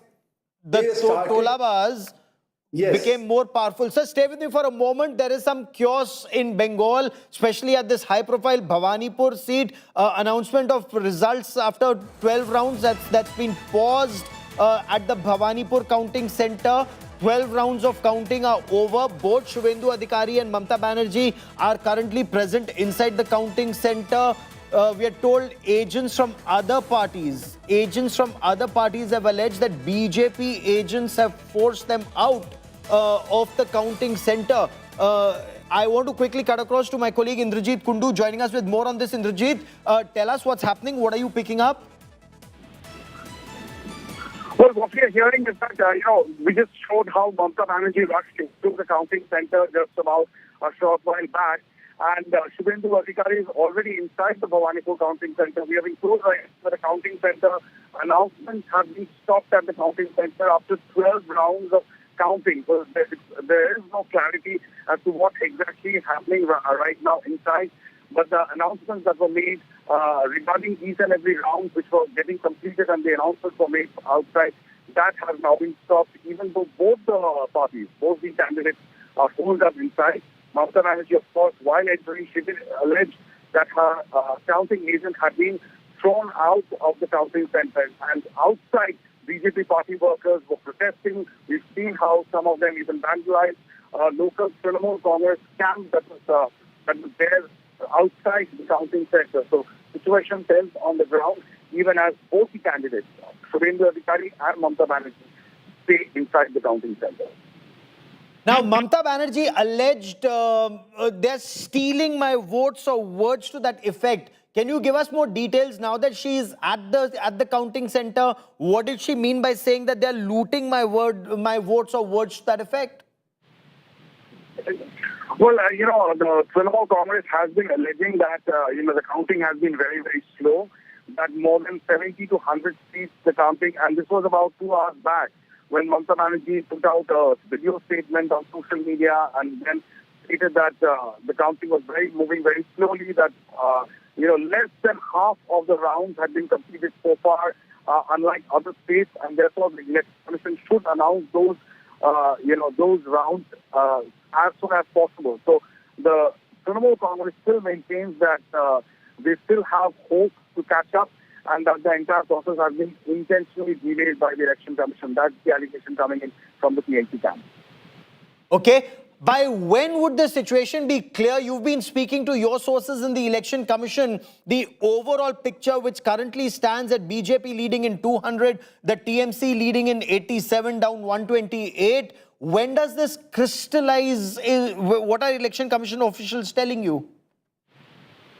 Well, all of it has more or less crystallized, I would say, but, final winning certificates are slowly being handed over right now by the Election Commission. It has already been handed over to a few candidates. It will take time till about the evening today when things, the official procedure comes to a close, but counting is still underway. And one can imagine why the counting is progressing a little slow, because in a highly charged atmosphere, there would be a lot of challenges and there would be a recounting in certain certain pockets. So therefore, possibly the counting is slow. That's the possible reason why. And official results are slowly being declared, and winning certificates are slowly being dispatched and handed over to the candidates across the state. Okay, so the BJP as of now is leading in 200 seats in Bengal. Of the 293 seats, the TMC down to 87, down 128. Now, Bengal is all about Ma, Mati, Manush. Okay, news coming in. The BJP has decimated Didi in West Bengal. The double century, BJP leading in 200 of 293 seats. That's the information that is now coming in. Of 293 seats, BJP is up in 123 seats, and that's huge as far as the Bharatiya Janata Party is concerned. And just look at the journey. 0 in 2011, rising to 3 in 16, 77 in 2021, where the BJP had actually anticipated that they would breach the 148 mark in 2021 itself. But when they were reduced to 77, though it was a huge win from 3 to 77, that was the time that BJP went back to the drawing board and learnt lessons where it went wrong. And some of the most important lessons was that projection of strength in Bengal is extremely important in Bengal. That was the message after phase 1 of voting. The deployment of 235,000 Central Armed Police personnel to ensure that voters can vote without intimidation. Bhai nahi bharosa. That was Prime Minister Narendra Modi to voters each time he went. But it goes beyond bhai and bharosa. There's also astha and vishwas. Let me for a moment tell you more about astha and vishwas. Now, the Prime Minister is a strong believer of Shakti. What does this mean? Remember, he's a upasak of Shakti. The 3 very important Shakti Peeths that we talk about in the eastern part of our country. Mata Tripura Sundari in Tripura. The Prime Minister on the 7th of April 2019 had offered prayers. BJP in 2023 retained the seat. So, a very important roop of Ma Parvati, Mata Tripura Sundari. BJP claims they had the blessings of Mata Tripura Sundari. Then BJP insists they had the blessings of Ma Kamakhya. And how? A hat-trick for the Bharatiya Janata Party in Assam. At the Kamakhya Devi Mandir, the Prime Minister offered prayers on the 8th of April 2016. BJP retained the state in 2021. And in 2026, it in fact improved its tally in 2026. So much so, the rival, the Congress party, wasn't just weakened further. Gaurav Gogai lost his own seat at Jorhat, and that again is a very important signal that goes out. And now let's come to Bengal. Ma Kali ka Vardhan. This is something that the BJP was seeking and has been seeking for a very, very long time. Prime Minister Narendra Modi, Home Minister Amit Shah, they've prayed at Ma Kali Temple at Kalibadi, April 26, 2026. Prime Minister offered prayers. And in Bengal right now, the BJP also talks about their big plans, Ang, Bang, Kaling, and all along Ang, Bang and Kaling, the BJP in Bihar, for the first time ever, they have a BJP chief minister. In Bengal, they are winning very spectacularly. And of course, in Odisha, they've already won. And how? A lot of hard work that went in. There's a lot of mathematics that goes in, but with the mathematics is also the chemistry that the BJP has been able to form when Ma Shakti's Vardhan. But I quickly want to cut across to breaking news coming in. Clamor in Tamil Nadu for the Congress to back Thalapathy Vijay. TN Congress has sent out a report both to Mallikarjun Kharge, the party president, and to Rahul Gandhi that they should support, that they need to support TVK at this stage. We are winning 5 seats in Tamil Nadu, says the Congress party. The Congress, is it now all set to... உணர்ச்சி பூர்வமான தருணம். தமிழக வெற்றிக் கழகத்தின் சார்பில், எங்களுடைய தலைவர் விஜய் அவர்களின் சார்பில், ஆதவர்ஜுனாகிய நான் தமிழக மக்களாக இருக்கக்கூடிய குறிப்பாக பெண்களும் இளைஞர்களும் சேர்ந்த புரட்சி 50 வருடங்கள் கழித்து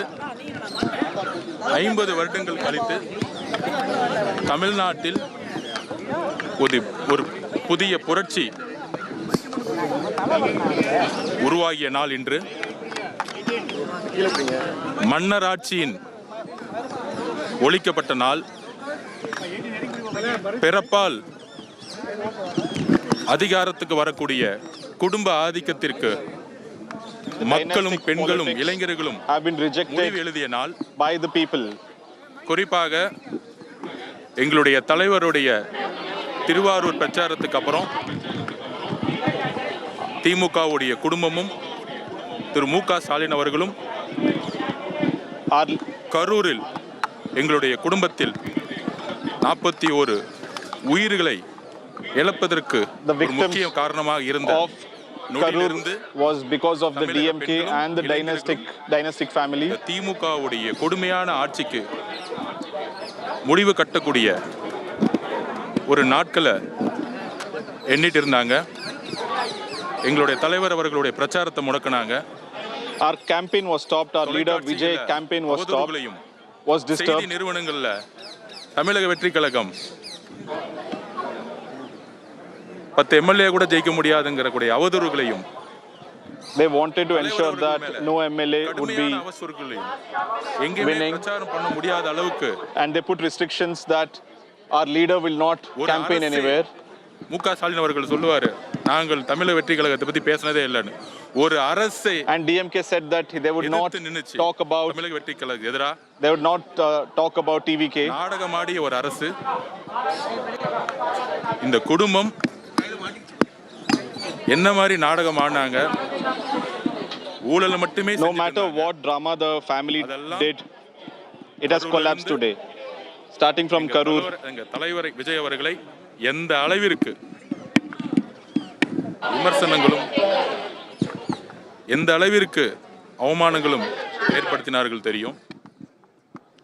தமிழக மக்கள் ஒரு மாற்றத்தை, people of Tamil Nadu wanted a change, 6 மாசமா சொல்லிட்டு இருந்தோம், and we have been saying this for 6 months now.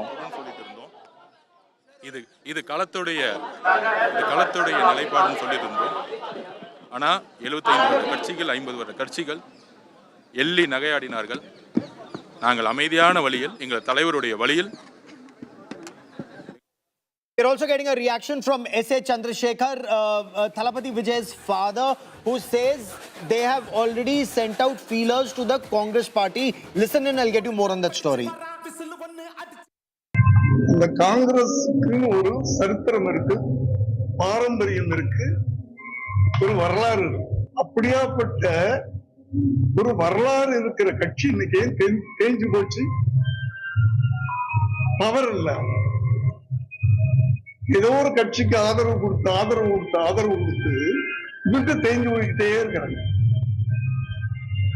அந்த ஒரு பவரை நாங்க கொடுக்கிறோம். நாங்க இல்ல, விஜய் அவர்கள் கொடுக்கிறேன்ற அந்த பவருக்கு நீங்க வந்தீங்கன்னா காங்கிரஸ் மறுபடியும் அந்த வரலாறு தக்க வச்சுக்கணும். இந்த வாய்ப்பை அவங்கதான் பயன்படுத்த, புரியுதா? பயன்படுத்திக்கணுமா வேணாமா? Quickly want to bring in Nagarjun Dwarkanath for more on this. Nagarjun, the Congress's own performance, one, hasn't been too good. Two, they're in alliance with the DMK. So are we to understand that they're all set to dump their alliance partner to remain in power or to be in power?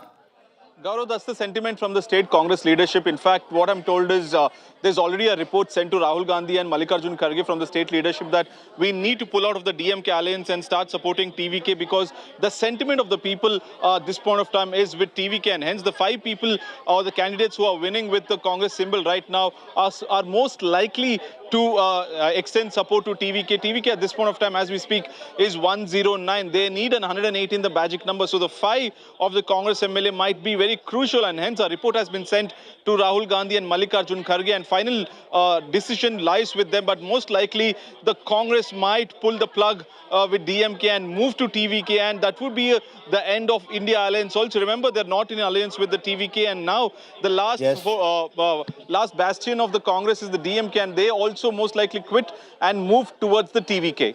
So what happens for the remaining 4? 109 plus 5 would need another at least 4 or 5 for a safer government.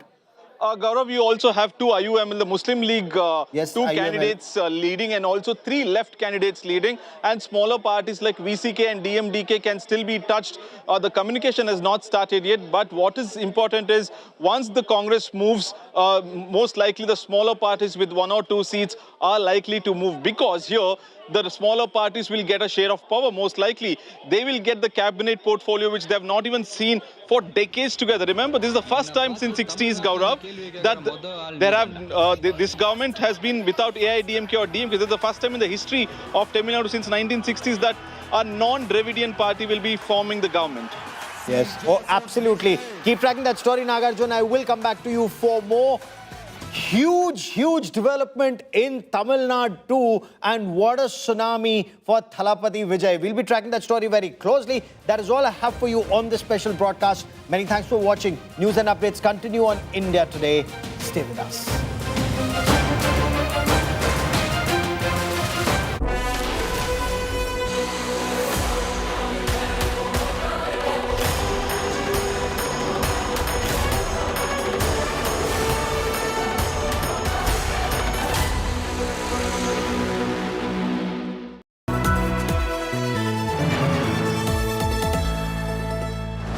साथी seal है तो असली stainless steel है। तो जब भी आप stainless steel pipes and tubes खरीदें, जिंदल साथी सील जरूर चेक करें। Jindal stainless, India's leading producer of stainless steel. सुकून से मुलाकात कब होती है? जब गुनगुनाती बारिश को पहली बार गले लगाते हो। सुकून के हर पहलू से कीजिए मुलाकात हिंदवेयर के साथ। हिंदवेयर, डिजाइन फॉर सुकून। आप सब मेरे लिए काम करेंगे? करेक्ट। रिसर्च एनालिसिस करके स्टॉक्स रेकमेंड करेंगे, वो भी फ्री में? करेक्ट। आप क्या आसमान से टपक पड़े? स्काई से। HDFC Sky, all-in-one investment app. Download today. HDFC Sky. Investment in securities market are subject to market risks. Read all the related documents carefully before investing. From the streets of Calcutta to the heart of Bengal, I've covered every corner, every voice. Join India's #1 election team for epic verdict day coverage on the Indian Political League. 4th May, 6 a.m. onwards, only on India Today.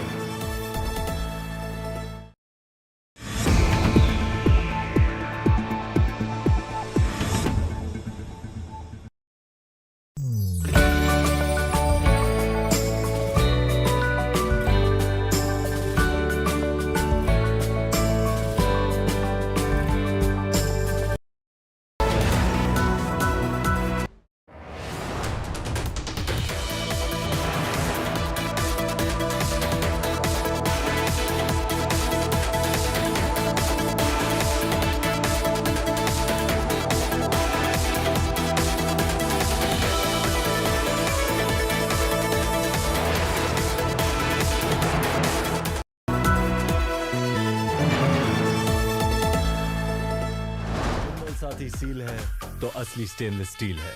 तो जब भी आप stainless steel pipes and tubes खरीदें, जिंदल साथी seal जरूर check करें। Jindal stainless, India's leading producer of stainless steel. सुकून से मुलाकात कब होती है? जब गुनगुनाती बारिश को पहली बार गले लगाते हो।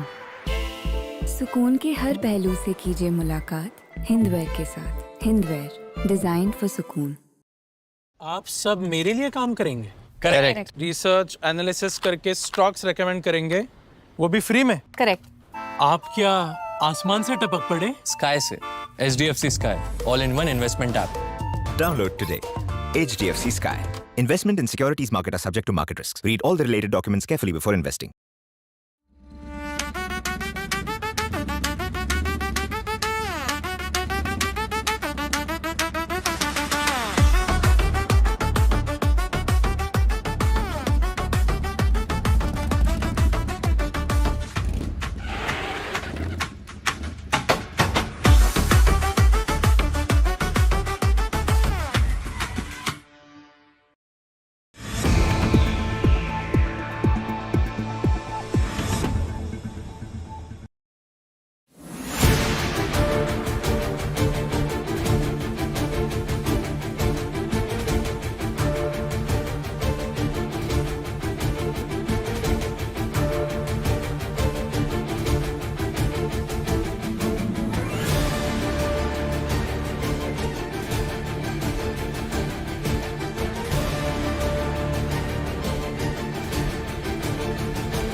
साथी सील है तो असली स्टेनलेस स्टील है।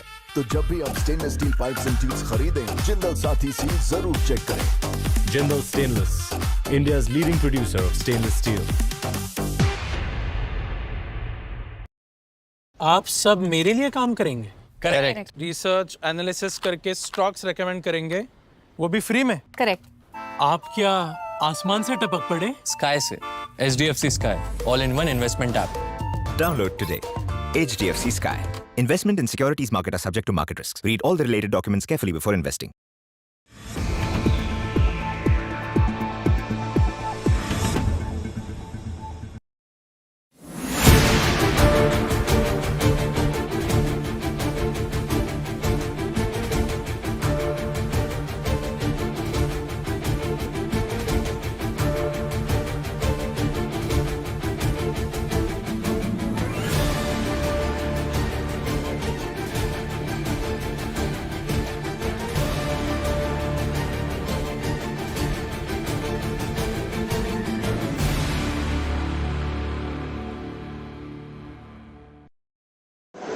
आरोपी को गिरफ्तार किया गया है। उसके खिलाफ फास्ट ट्रैक कोर्ट में मुकदमा चलाया जाएगा और हम मांग करेंगे कि इस प्रकार के आरोपी को मृत्युदंड की सजा मिले।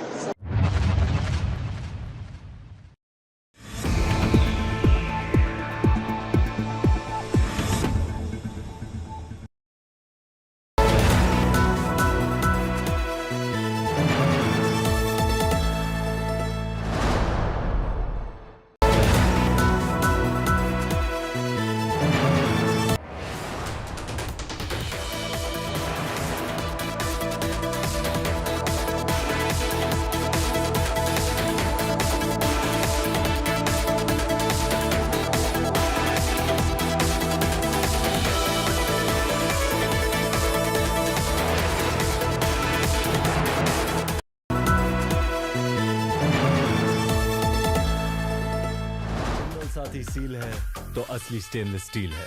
तो जब भी आप stainless steel pipes and tubes खरीदें, जिंदल साथी सील जरूर चेक करें। Jindal stainless, India's leading producer of stainless steel. आप सब मेरे लिए काम करेंगे? करेक्ट। रिसर्च एनालिसिस करके स्टॉक्स रेकमेंड करेंगे, वो भी फ्री में? करेक्ट। आप क्या आसमान से टपक पड़े? स्काई से। HDFC Sky, all-in-one investment app. Download today. HDFC Sky. Investment in securities market are subject to market risks. Read all the related documents carefully before investing.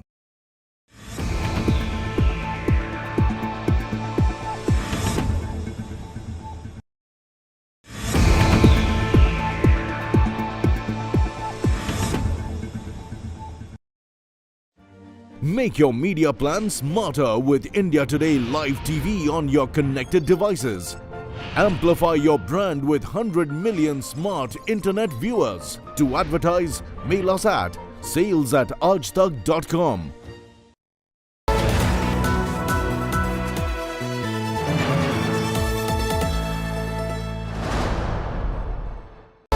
Oh, sorry. Opposition को मिला हलवा, हमारा चल गया जलवा। और यहाँ भी जीते वहाँ भी जीते, हम सारे बंगाल में जीते हैं। बंगाल में जलवा जलवा जलवा जलवा जलवा, अपना है जलवा जलवा जलवा जलवा जलवा। यहाँ बिछाए वहाँ बिछाए, जनता के वोट जम कर पाए। ये बंगाल में जलवा जलवा जलवा जलवा जलवा, अपना है जलवा जलवा जलवा जलवा। अरे आसान नहीं था फिर भी देखो, सॉलिड बंगाल में विक्ट्री है। ऐसी जीत मिली है कि अब हमने हिस्ट्री रच दी है। जलने वाले हाथ मलते जाए, मेरे आगे कोई टिक ना पाए।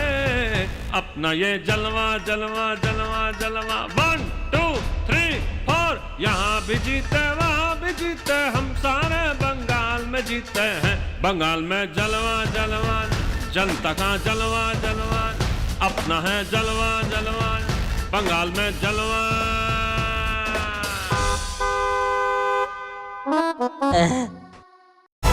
प्रेजेंटेड बाय पारुल यूनिवर्सिटी, यहाँ पॉसिबल है। Co-powered by Panasonic AC, India का captain cool. Co-powered by Jindal Stainless.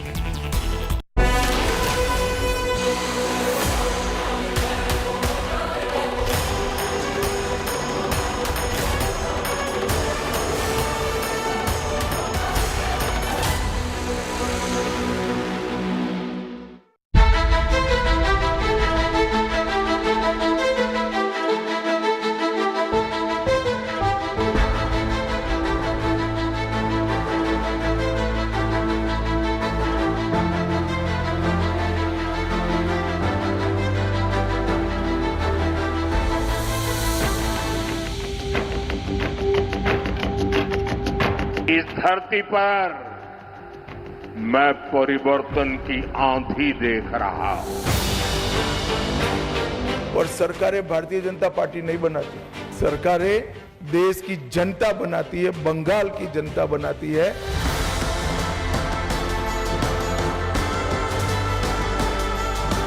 आड़ पाड़ की लड़ाई का हार गया ममता।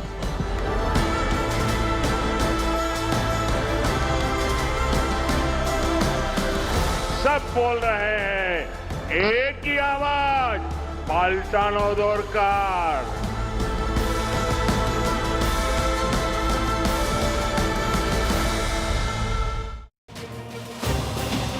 It is saffron tsunami in West Bengal.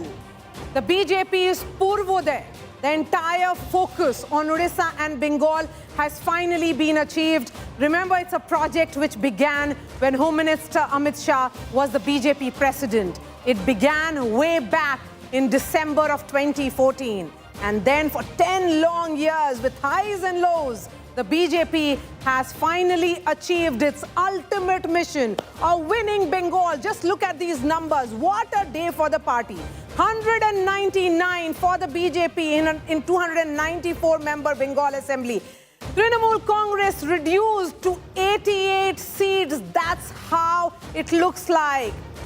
Many dismissed this. Many said that this was unachievable. But what the BJP leadership has done is a classic example of getting multiple strategies right. Multiple issues coming together in ensuring that this is the victory that the BJP can manage, and this is what we are seeing on our television screens. Prime Minister Modi arrives in the BJP headquarters in an hour from now. It will be a big message that he will be giving to his karyakartas about his reading of this victory in the land of Shyama Prasad Mukherjee, the founder